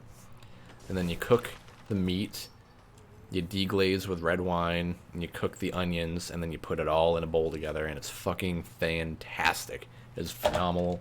Phenomenal. It's my favorite food that I can cook. And I love eating it, and honestly, I want to make it right now, even though we don't have beef. Orange chartering, I don't need you anymore.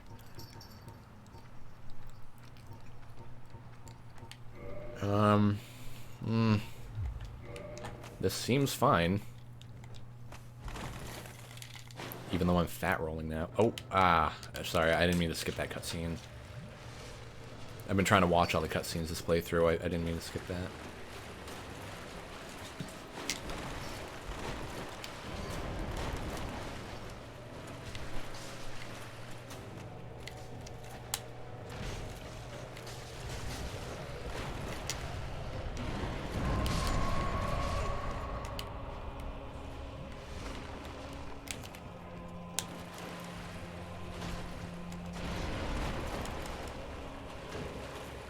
I'd be dead already if not for the armor. This guy's seriously, like, underpowered when he wears armor. Oh, I'm dead.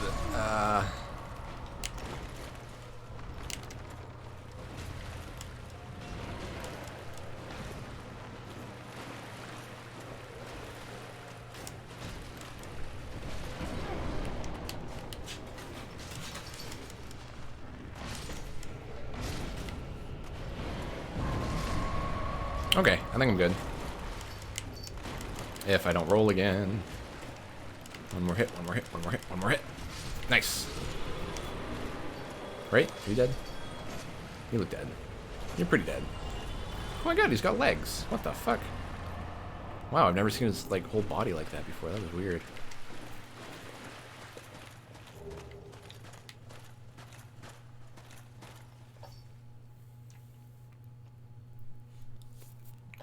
Does sound bomb as fuck right now. Yeah, it's seriously my favorite thing that I can cook, I think. That and I can make amu rice really good. If anyone's ever seen Miss Kobayashi's Dragon Maid, I learned how to make amu rice from watching that. Yoko, shh. Yoko, you gotta chill. We're gonna be up here for a little bit, okay? Afton's got some work to do. I feel bad because they're like Afton works in the basement, like in her studio, and the dog's feet clicky clacky all over the floor. So they have to be up here when she's working. Yeah, so that's the only fight in the game I need armor for, I think.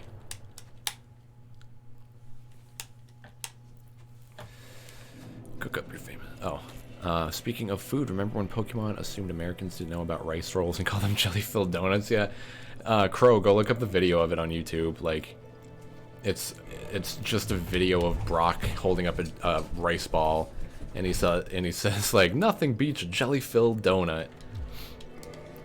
There's a lot of really weird like corrections in that show for American audiences. A lot of just weird shit happens in that show anyway.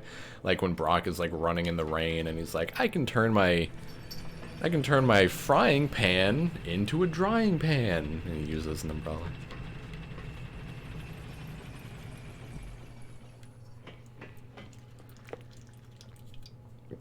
Did that not activate?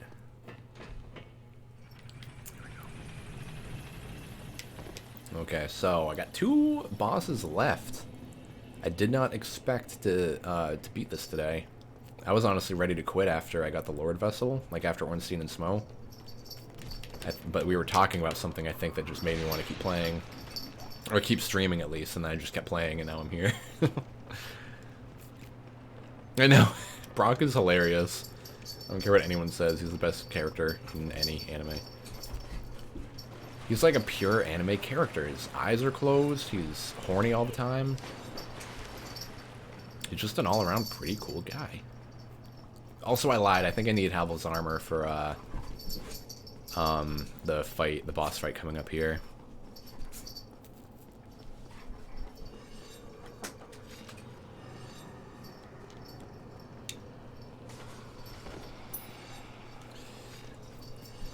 So, the item that I need to fully upgrade my weapon is in that chest over there, but I do not remember how to get to it. You definitely have to, like... Whoa. You have to dry up all the water here, I know that much, but I forget how to do that, even. Oh, shit, I actually have to clean... I have to empty the water.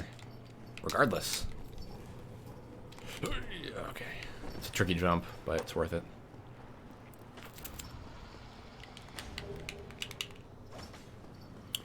Ooh. Ooh, do I have the key? I think I need a key to get in here. It's locked. Fuck. I think the key is in this building over here. I sincerely don't remember, though. This is the area that I remember the least, because I try to skip it as often as possible. It's my least favorite area. I think I've said that the last like 5 areas.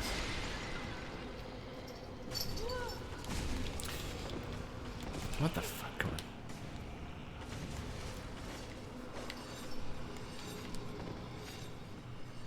Oh, no, no, no. You know what it is? I think I have to climb the ladder in here. I think the key's on the roof. God, so many ghosts.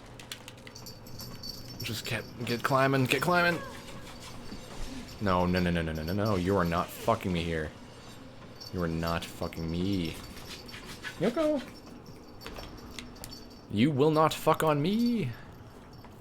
This is Blighttown now. There you go. Key to the seal.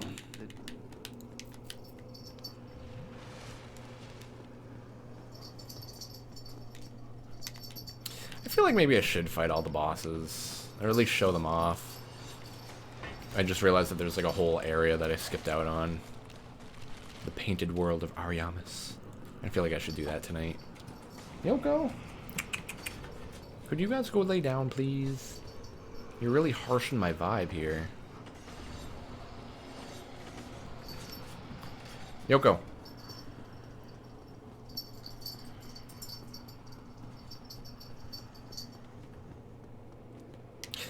This is New Londo, by the way. I don't think I said that. Yoko. Yoko. Yoko. Hey. Why don't you take this bone and shove it up your asshole? Okay.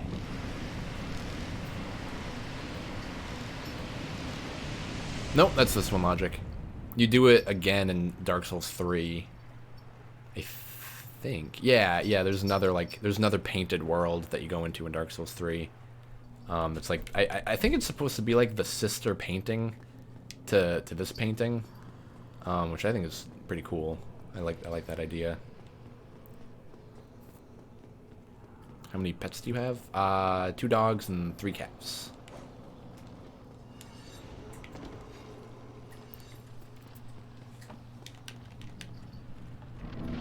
Yeah, there you go.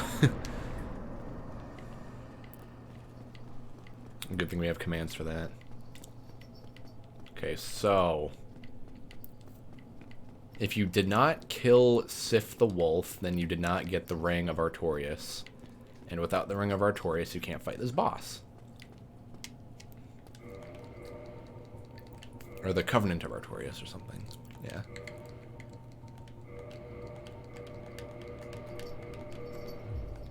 Boop. Yeah, if you don't have the Covenant of Artorias equipped, you just die when you fall down here, which is kind of funny.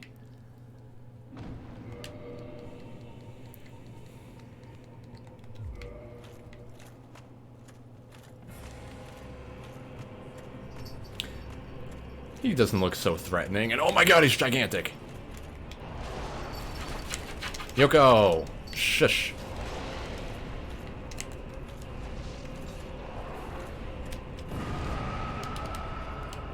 All I need is poise, baby. Yoko.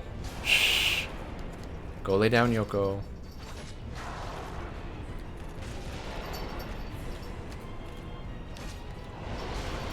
Yoko. Hey, no.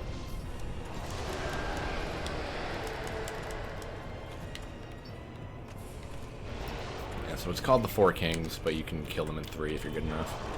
And I don't think I'm good enough. I already failed.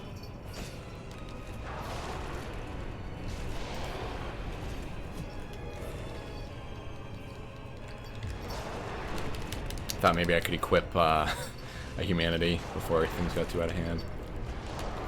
And let's see if I can. Come on, come on, come on. Where are you?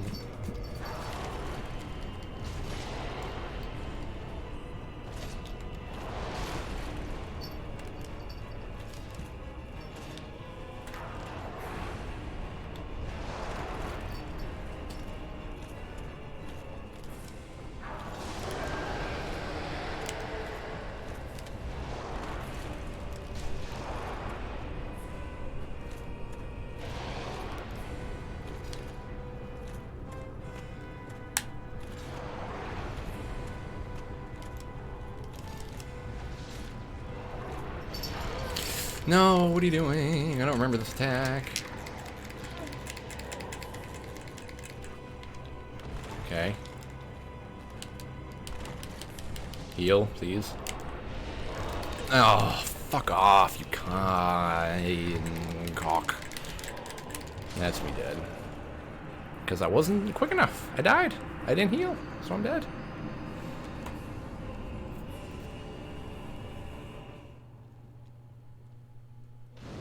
I see one. Oh, what? Why am I here? Yeah, no, they come out one at a time, slowly. If you don't kill one quick enough, there will be another one, and if you don't kill both of them quick enough, there'll be a third one. And I just realized there's no bonfire in New Londo, and that's also stupid.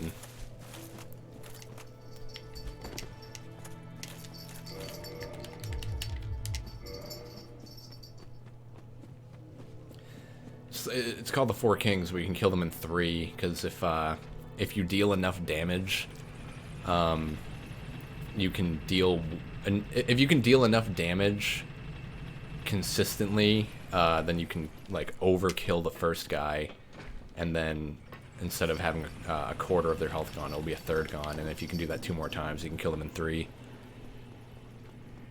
And at worst, you kill them at 5, I think. It's never more than 5, but it's never less than 3. That might be wrong, actually. I remember seeing a video one time where someone tried to beat the game by killing every boss in 1 hit by having, like, an insanely OP pyromancy build. So I wonder... Ow.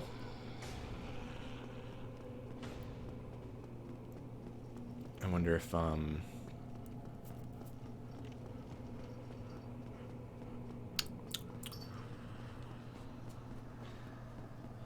what was I talking about? My brain is not working right now. I knew, like, going into the stream 8 hours ago that my brain wasn't at full capacity, and it's only gotten worse as time goes on.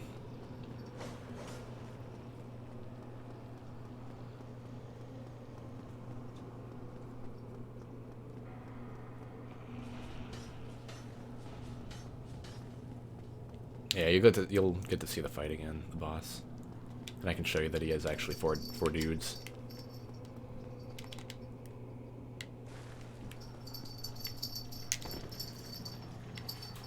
Yoko. Go lay down.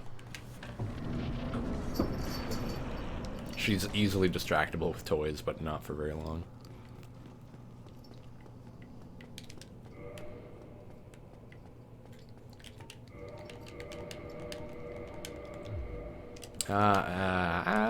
Yeah, I'll take the Mask of the Child for stamina.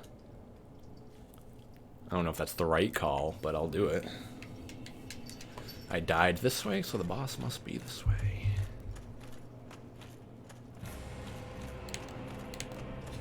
Yoko.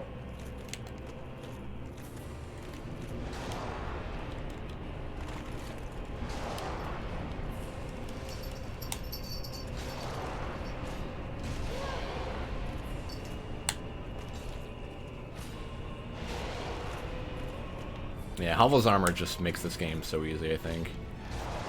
You're seriously just the tankiest dude of all time. Yeah, see how I got like 2 or 3 extra hits in on the guy before he disappeared. So if you can do that like a lot, then... No, you cunty, cocky, shitty ball. Anyone else in chat have pets? Kind of dry, I know. That's what happens after 8 hours. Yeah, what kind of pets do you got, Crow?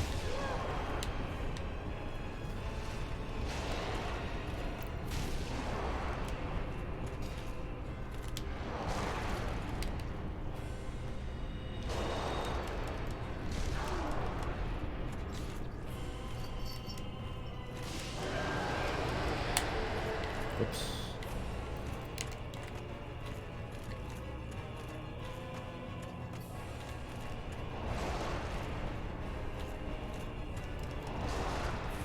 What?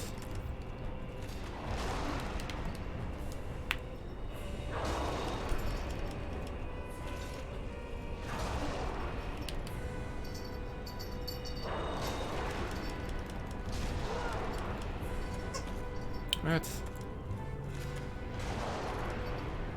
God, this thing's hitbox is all fucked up.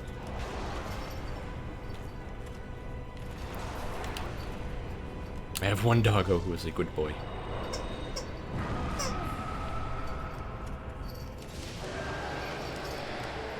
Yeah, see, I was very, very close to killing him in 3 kings instead of 4. Now we got 2 more hits. 2 more hits. 2 more fucking hits. Come on. God, it's so annoying.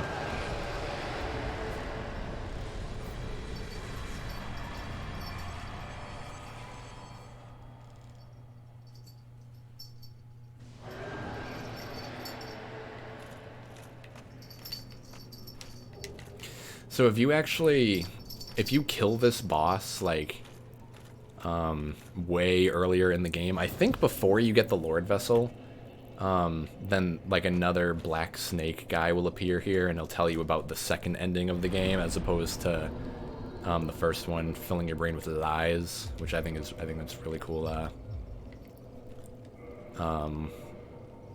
little gameplay mechanic that probably not a lot of people will get to experience. Or not mechanic, but like, you know, it's a neat little detail not a lot of people will get to see.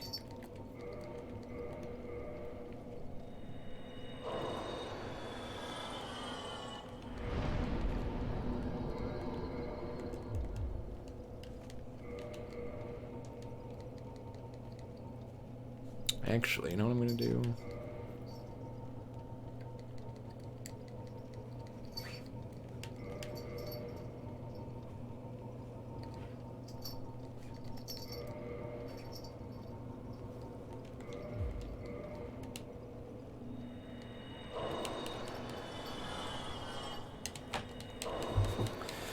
Still streaming, yeah.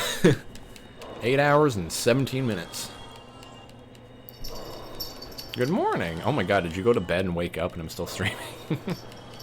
That's funny. I have a Savannah Monitor Lizard? What do those look like? I'm curious. And 2 dogs. It's kind of like the Defender A+ armor in Monster Hunter. Basically lets you take no damage. I know, this shit's OP. Almost to a fault, but not fully at fault. Yoko. No. I feel bad because she just wants to get out, but she can't. Yoko, hey.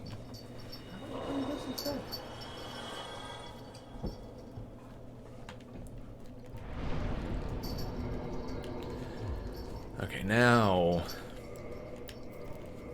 We could go fight the final boss, but I just for the sake of showing it off, I'm gonna show off one more area. Actually, there might even be... Oh, actually, I want to keep that on. There might actually be... Is there 2 areas? Or, I mean, more than that? Like, okay, so there's definitely...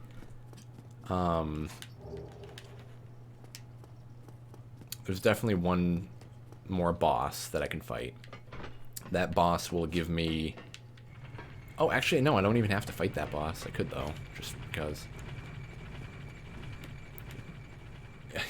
I like this part of the game because it doesn't really look like you're supposed to be up here. It just looks like you're like on top of an area. But if you make this jump and climb up here, now you're like above the whole area down there. And you climb up here and climb over here. And then you become an egg. Oh, dude, Dewson. We need more people sharing their dogs. Or pets in general. It's funny, Nino. About to go to work. Oh, see you all on another stream. Have fun. Yeah, we will. And hopefully you have fun at work. We'll see you next time. Have a good day. Ooh, an Akita Shepherd mix. That sounds beautiful.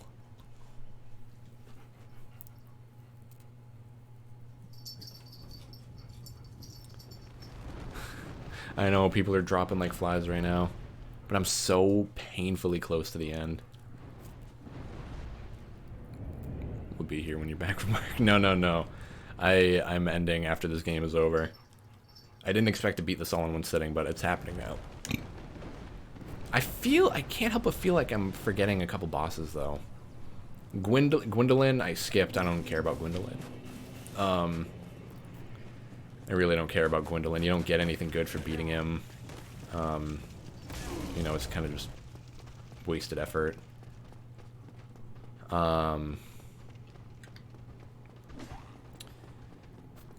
there's one boss here.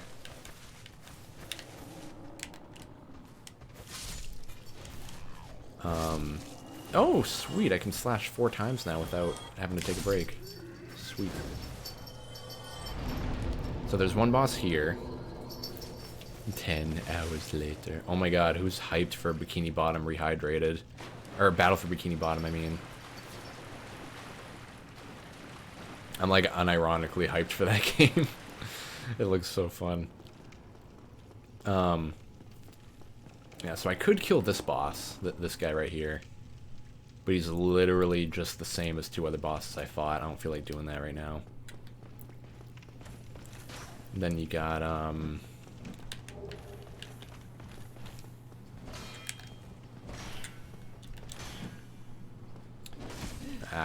actually, maybe just kill me. I think that'd be faster.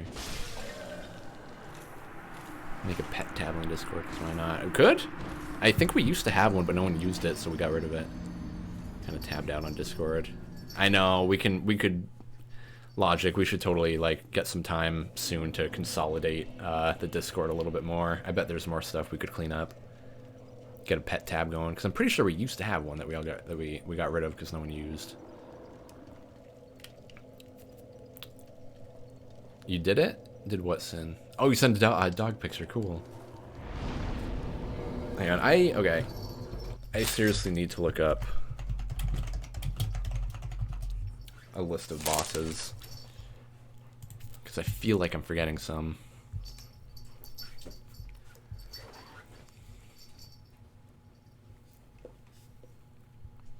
So, Gwendolyn I skipped. Gaping Dragon... 4 Kings, Great Grey Wolf, Butterfly, Nito, Pinwheel, Taurus, Demon, Three Demon, Seed. Wow. Okay, so I skipped Gwendolyn. I skipped that big fat demon, so we only have one real boss to show off now, which is pretty cool. So we go to Dark Moon Tomb. You can look in Discord if you want. I very much will. Shit. That was loud. Oh my god. Who's Bebo the Clown? I forget. Who is that? Longest joke in the world. Oh my god. I'll totally listen to that. Just checking out. Oh. Oh my god. Those dogs are so cute. That husky has some like murderous eyes. I'm a little scared of that husky even through the computer. You're Bebo. Okay. I'm assuming you're Bebo on Steam as well, yeah?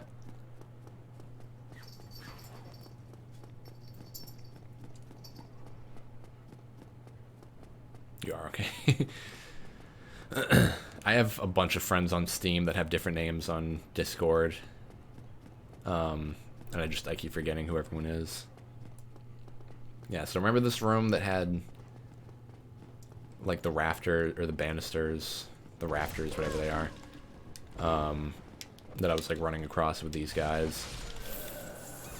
Fucker. I'm Crow if you didn't know. Okay.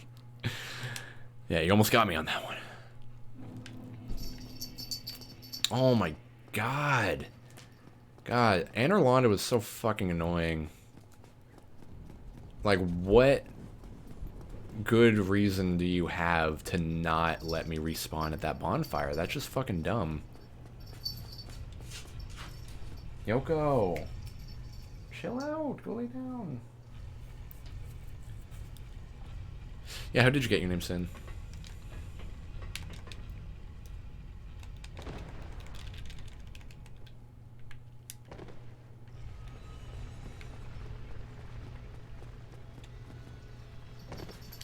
Yoko. No, no, no, no.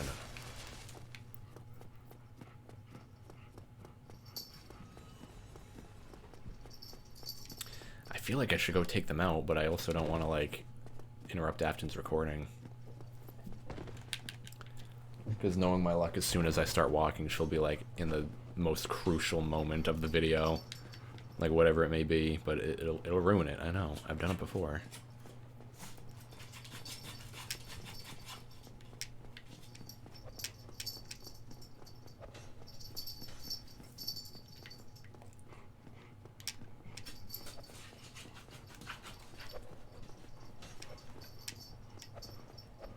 Oh, cool. Apparently if you just run the whole time, then... There we go. If you run the whole time, then no one will even chase you. They'll just shoot at you. If you have seen the movie Killer Clowns from Outer Space, I have not. There's one clown named Bebo, and it sounded good, so I kept it. Oh! Oh, okay. I thought it was from, Are You Afraid of the Dark? But that's actually, that's Zebo the Clown, I think, not Bebo. Like, this whole time I thought Bebo the Clown was from, Are You Afraid of the Dark? But I'm pretty sure it's Zebo. I remember the evolution of my username. The name started off so edgy. Dude, do tell. Do tell, Logic. I like the name Bebo. Especially just like Bebo the Clown. How'd you decide Cyanotic would be your name too?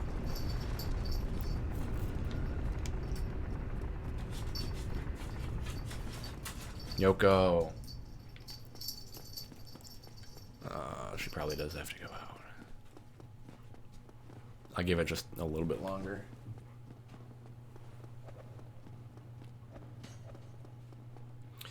So you go to the first area in the game again, you pick up the peculiar doll, and you come over to this big old painting. And I don't know why, you need to have the peculiar doll in your inventory, or else this won't work. It's a really cool painting. I would love to have like a full-sized one of those in our house. As, like, even though it's literally like 3 stories taller than our house. I love space and things to do with it, so I looked up star names, and that was one of the best. Oh, that's a star name. Cool. What's your Uplay name? Yoko.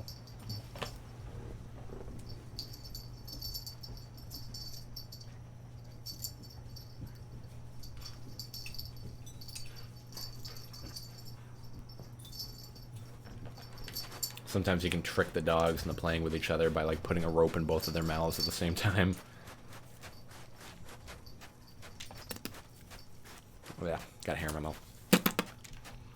Yeah, this area is really cool. I like how this was the first area that they designed for this game. This was the first level that they like completely made and fleshed out and everything. And then I think that they realized that like there's no place for it in the real game, so they just made it its own like standalone area. I think it's pretty funny. Ew, gross.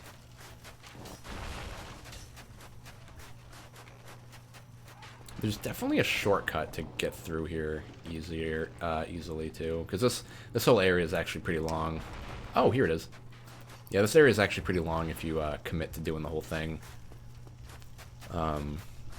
If you don't feel like committing to doing the whole thing, you can come and fight this guy, and he opens up a big old shortcut for you.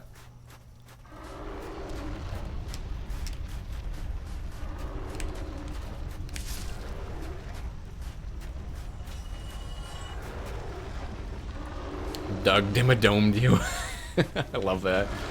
Never change it, please.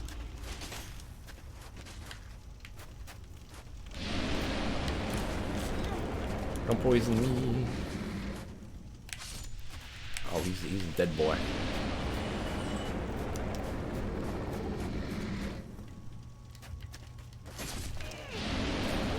Toxic.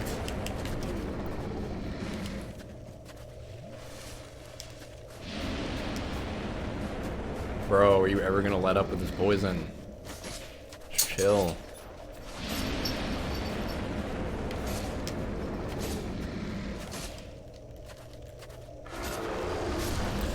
Of course that killed me. Of course he was one hit away from death and I fucking died. So I started off in a rap group with 2 friends and we had super edgy music names. Mine was Anarchy with 4s for A's. God damn it, Logic. That's someone's Xbox gamer tag, not a rap name. I'm allowed to make fun of you for it because even you don't like it. That's my rule. And then I decided I hated that because edginess, so I used my actual name, Eli. I'm assuming it's Eli. Can't imagine it's Ellie, right? Eli Ellie. I know you told me the pronunciation, but I forget. Then I decided on Logical, which eventually evolved in Logical Lyricist. Nice. Yeah, that's a good way to get through it instead of like committing to your you know, instead of committing to your first instinct. Like I said at the very beginning of the stream, my first name I ever used was Nemesis 986, and then I decided that's fucking dumb, and eventually like switched away from it.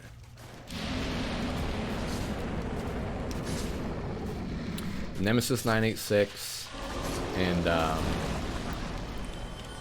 think please don't die, please don't die, please don't die. Nemesis 96 was 1. And I don't remember what other names I've had before Jesus is a Moose.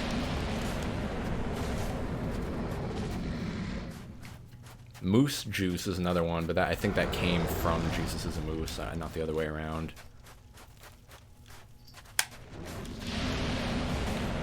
Whoa.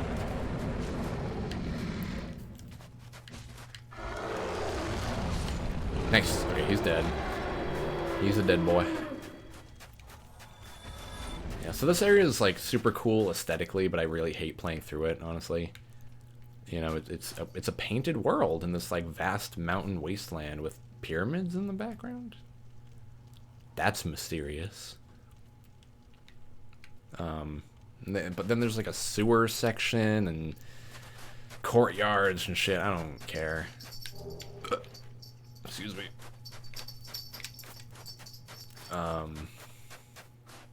So yeah, you kill the dragon, then you come over here to his big old dragon butt, you do a jump attack, and he stands, and he doesn't do anything. They didn't, Yoko, they didn't program, like, an attack for this guy.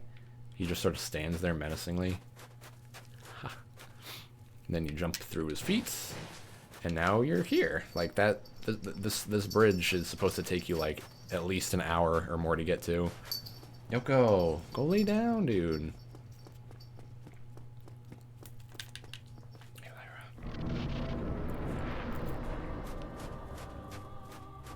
Me and the guys in the group still laugh at our OG names. I understand.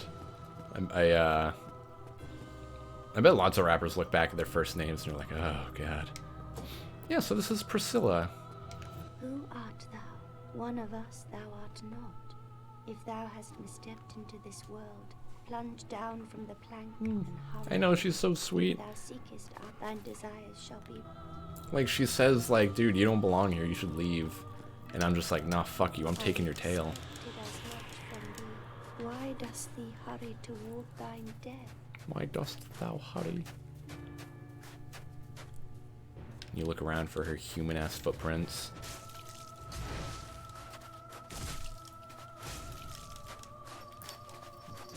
And I got her tail. Oh man, that's a tough get. Oh. But why? What seeketh? Oh, I feel so bad. I'm sorry, Priscilla. I just wanted your soul. Twin humanities. Was she pregnant? Oh no. Oh, I hope not. Why don't I do ASMR? I don't know. I've thought about it. I even recorded like a whole video, and I just didn't like it, and I never posted it. But yeah, I've thought about it. I might do it eventually. But as it is right now, I ain't got time for that. I know, yeah, the voices are really nice in this game. They're realistic too, like fuck. Like I really the first time I showed my friend this game, we got to Solaire. Yoko. The first time I showed my friend this game, we got to Solaire, and he was like, why is his voice so muffled? Why is the audio so bad in this game? And then I was like, dude, he's wearing a helmet. Of course his voice is going to be muffled. Thou shuttest the fuck up.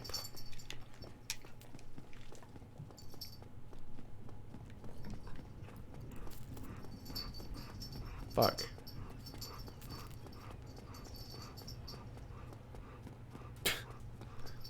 And the Lord said unto Jonathan, come forth and receive eternal life.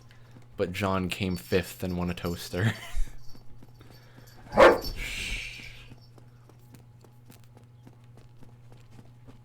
Especially Priscilla too, Sin. Like her voice is really nice, and I feel bad every time I kill her, but I do it every time because I need that soul. You're gonna take a shower and go to bed? Okay. I have a few more things that I could show off, but I won't. They're just too far out of the way, and like I could still do the DLC, but I don't really care to. I know that it's gonna be hard and take a long time, and I don't really care to do that right now. I'm sorry, people watching the future, but you're getting a 10-hour playthrough and you're gonna like it.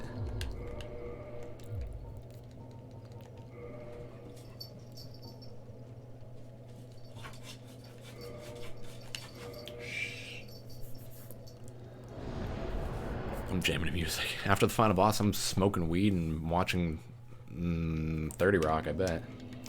Oh my god, who here watches My Hero Academia for real? You sorry fool. You could not be the chosen one.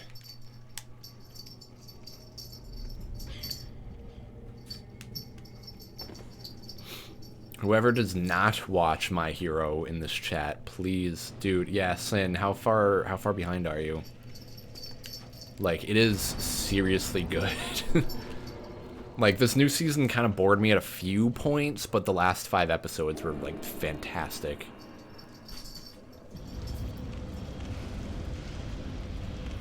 You playing Dank Souls? I am, Trico. That's the accent I read it in. I hope it's right.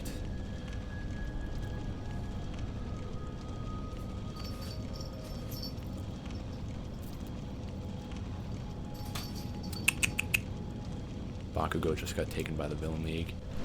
That's how far you are? Oh my god, dude. You haven't even started the show. So much cool shit happened since then.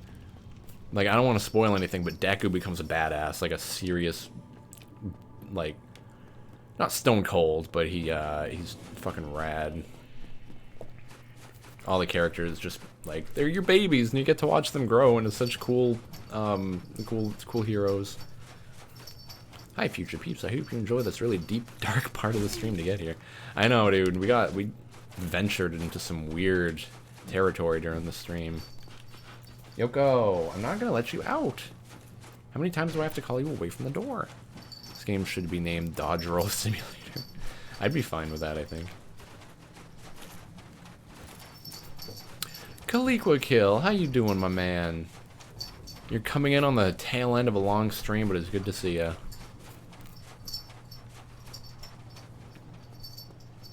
Yeah, Callie, how you doing? And Trico, how you doing? Catch me up. Catch me up on the happy haps. Just going home from work. Right on, right on. What you got planned for the night, man?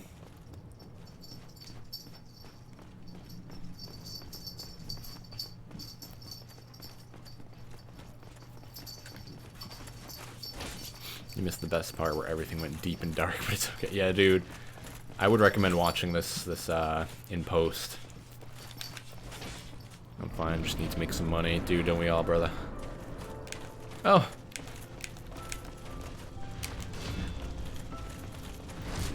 Whoa. Holy shit, I am weak.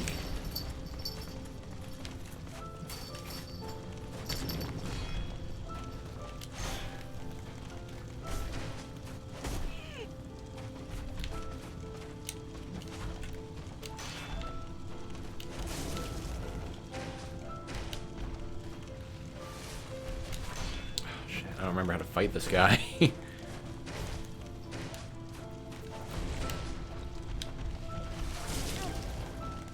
Oh my god.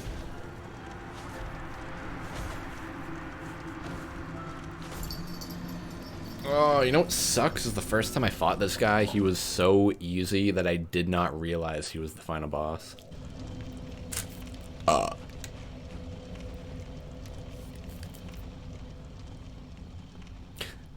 I know my deathless run has ended here on the final boss. Gorgeous view? Oh, bad.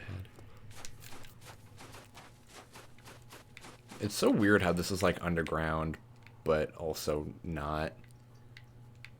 Like I'm supposed to be underground right now, but that's a wide open sky if I ever done seen one. What time is it for me? It's 10:17 p.m. That should not have hit me, but okay. Oh my god, dude, resting at that gives me 20 Estus flasks. It's crazy. Same here, right on time zone, brothers.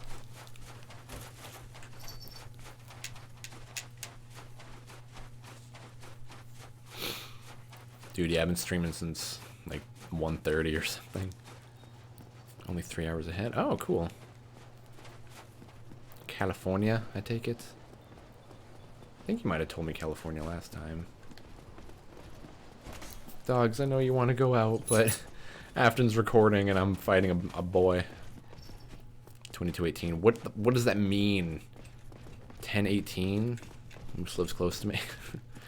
Close. I live within 30 degrees of longitude with you.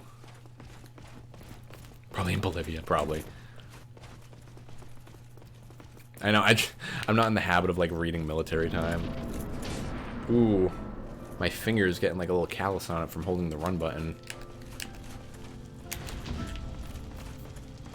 Step 1. Step 2 is gain random experience.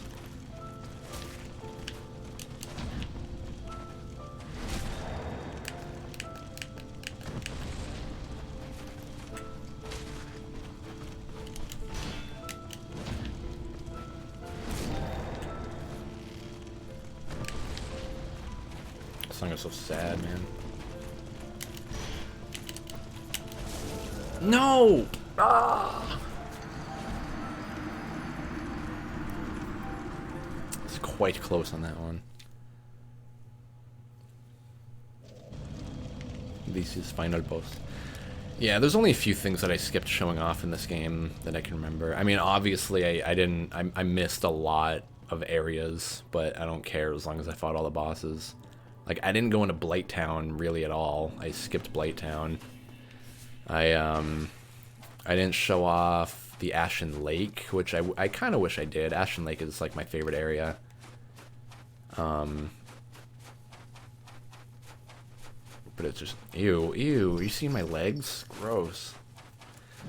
Yeah, or I think it's called the Ashen Lake. It's my favorite area in the game, but it's just so out of the way and kind of a bitch to get there. I just didn't feel like it. I feel like I should take them out. I'm feeling bad. This game looks like Undertale. You also die a lot. It's true. This game may as well be Undertale 2, alright?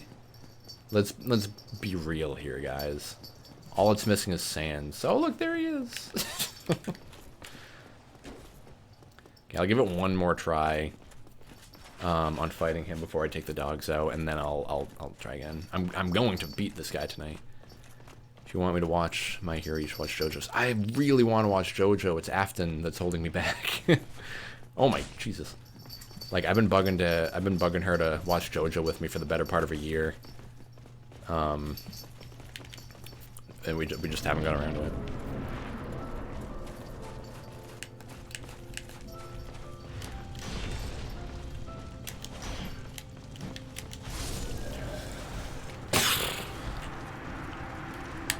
Okay, I'm gonna take the dogs out. They're like dying to go out right now. I'll be right back.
Okay. Their bladders are empty, and I am ready to fight. After I catch up on chat real quick. A cat stream? Oh, man. All hail chairs. All hail chair stream.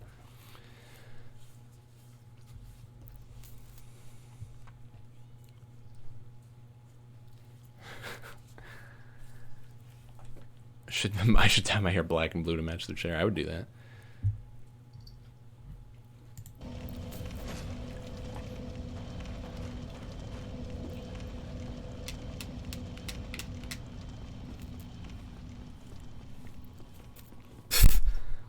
It's weird that you say that, Logic. I could have sworn when I was outside that I saw like something moving behind a tree, but it was like a tree that was pretty close to the porch, and the dogs did not bark, so I think I'm going crazy, but I swore I saw something.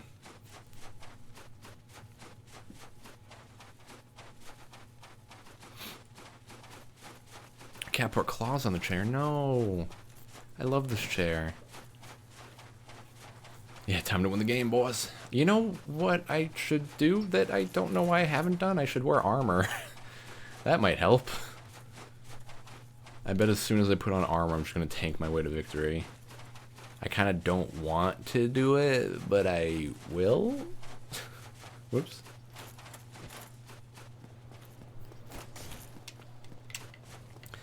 Oh yeah, I probably said this like 3 times already, but I forget. So I didn't show off the Ashen Lake, which is a cool area. I know I said that. Oh.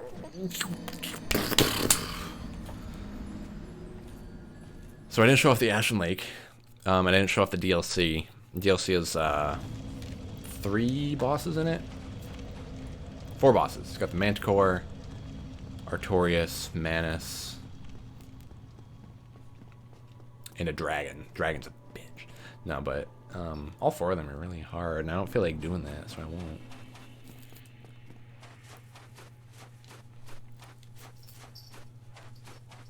You know, dude, I'm so bad at this game.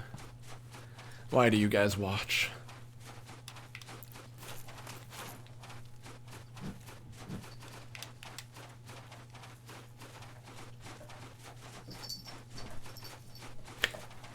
Wait, what, Crow?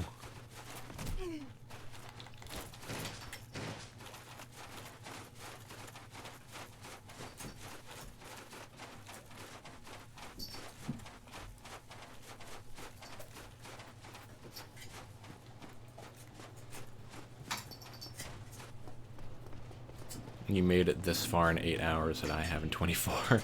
Dude, yeah, no, if you don't know, like, where to go in this game, like, knowing where to go is the biggest part of playing a Dark Souls game, you know? Like, the bosses are one thing. You find them, you're stuck on them, you fight them, and you win eventually. But knowing how to get there is even bigger than, like, fighting them.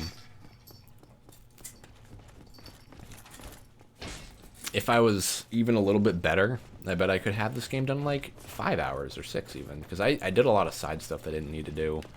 And we spent a lot of time just hanging out talking when I wasn't even really playing.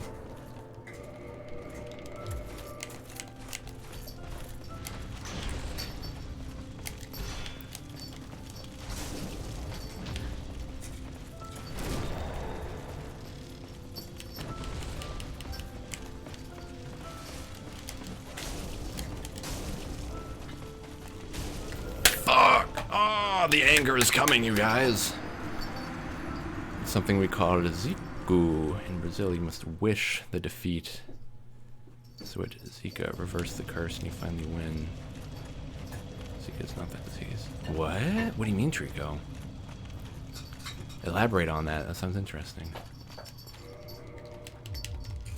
Were you being serious? If you reached a goal amount of 230, you were going to dye hair? Was a joke? I would think about it. I haven't dyed my hair since freshman year of high school. And that was black. I've never dyed it like a ridiculous color. And I've never seen myself dyeing my hair a ridiculous color. But for the sake of the stream, I think I would. I would need to think about it more. If I found a color I liked, then I think I would do it. Just keep that in the back of your brains. How about that? Like, eventually I might end up doing that. I don't crave defeat, I crave victory. And my cravings are not being satiated. I wonder what happens if you use like a mod or like a hacking tool to like walk everywhere in this area. I wonder if they like left any secret areas untouched.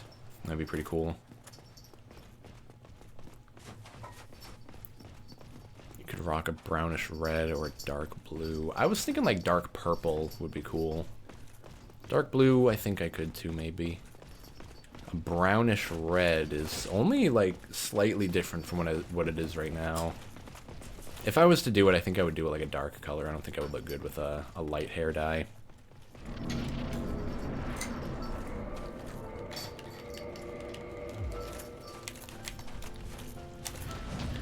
One.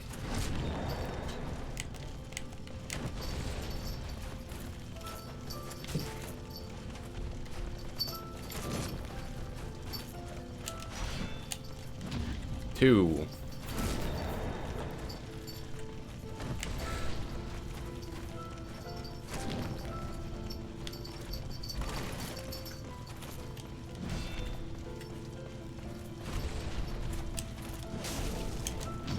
Three.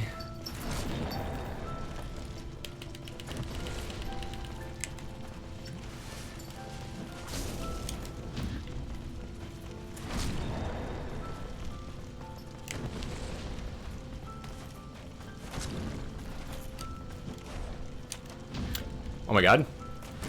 Oh my god, I did it.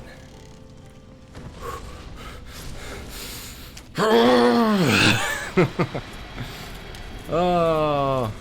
Okay, just for the sake of an achievement, what ending do I have to get? Reach the to link the fire ending. I'm fine with that. It worked. Trico's Brazilian magic saved us. Praise the sun. Sorcery. Imminent curses. Okay, guys, are you ready for this? Link the fire. I will succeed, Gwen.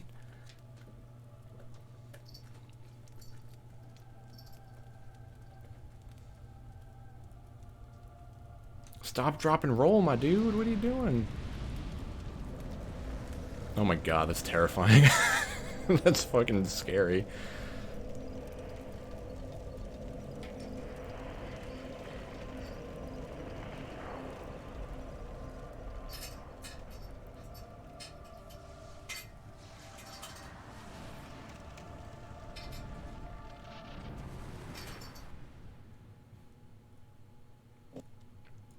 The end. You fucking died.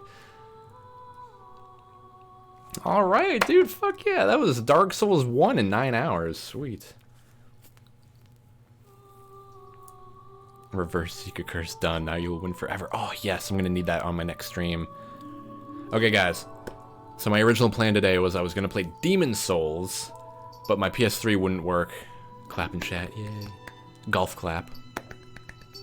But my PS3 doesn't work with my Elgato. I ordered a thing on Amazon that should make the PS3 be able to be recorded. If it works, next stream is Demon Souls. If it does not work, next stream is Dark Souls 2. So we'll see what happens. Hopefully it's Demon Souls, because I really want to... It's a fap noise.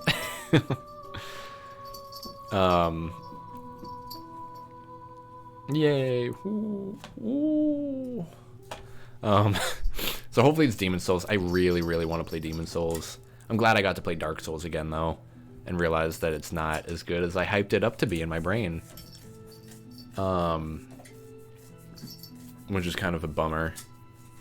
Why did the boss just lose 100 health? Did anyone else see that? Did someone, like, donate 100 bits that I'm not seeing or something? Congrats, shows a cool end, even if you got toasted. Oh, now I'm about to go get toasted in real life. Just kidding. Drugs are great. Do them all. Just kidding. Don't do that. Yeah, so hopefully next time will be Demon Souls. If not, Dark Souls 2. Cocaine. Only do cocaine if it's like, you know, a special event. I'm just kidding. Don't do drugs unless you thoroughly research them and you're very, very careful about where you get them from. That's my final advice on drugs. Okay? Not harmful for... Cocaine's not harmful to kids? Why didn't anyone tell me that? So yeah, cool. Dude, yeah, I'm really glad I got to play this game again. It was really frustrating, which is to be expected when you sit down and play a game for 9 hours. Like, you're gonna get sick of it at some point. But like, I don't know. I adore the first half of this game. Like, up until you get the Lord Vessel, I think this game is so fucking good. And it was really disappointing that they didn't fix anything in the remaster. Like, sincerely disappointing. I hope they remake it at some point. You know, and just fix the second half of the game. Fix the catacombs, fix the crystal cave. Well, actually, the crystal caves, you could probably keep the crystal caves if you just add another bonfire in there. But fix Lost Izalith and the catacombs. Those are the big two. Besides that, you know, the second half isn't horrible. Now all I need to do is beat Dark Souls 3. Well, a few streams from now, I'll be playing Dark Souls 3 if you want to watch me play it instead. I don't know, though, we'll see. What was it saying?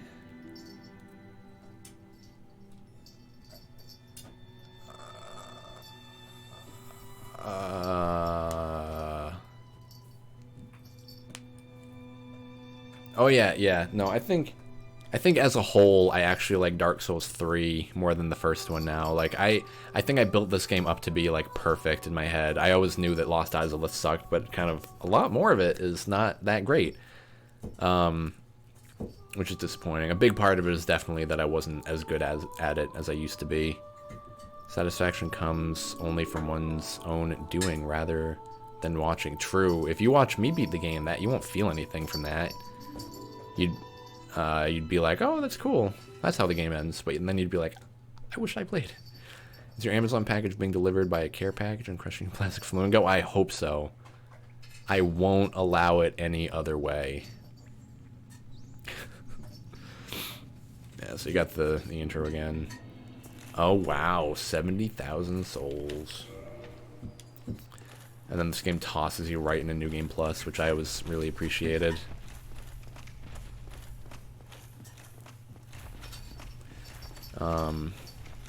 Yeah, I mean, that's pretty much it.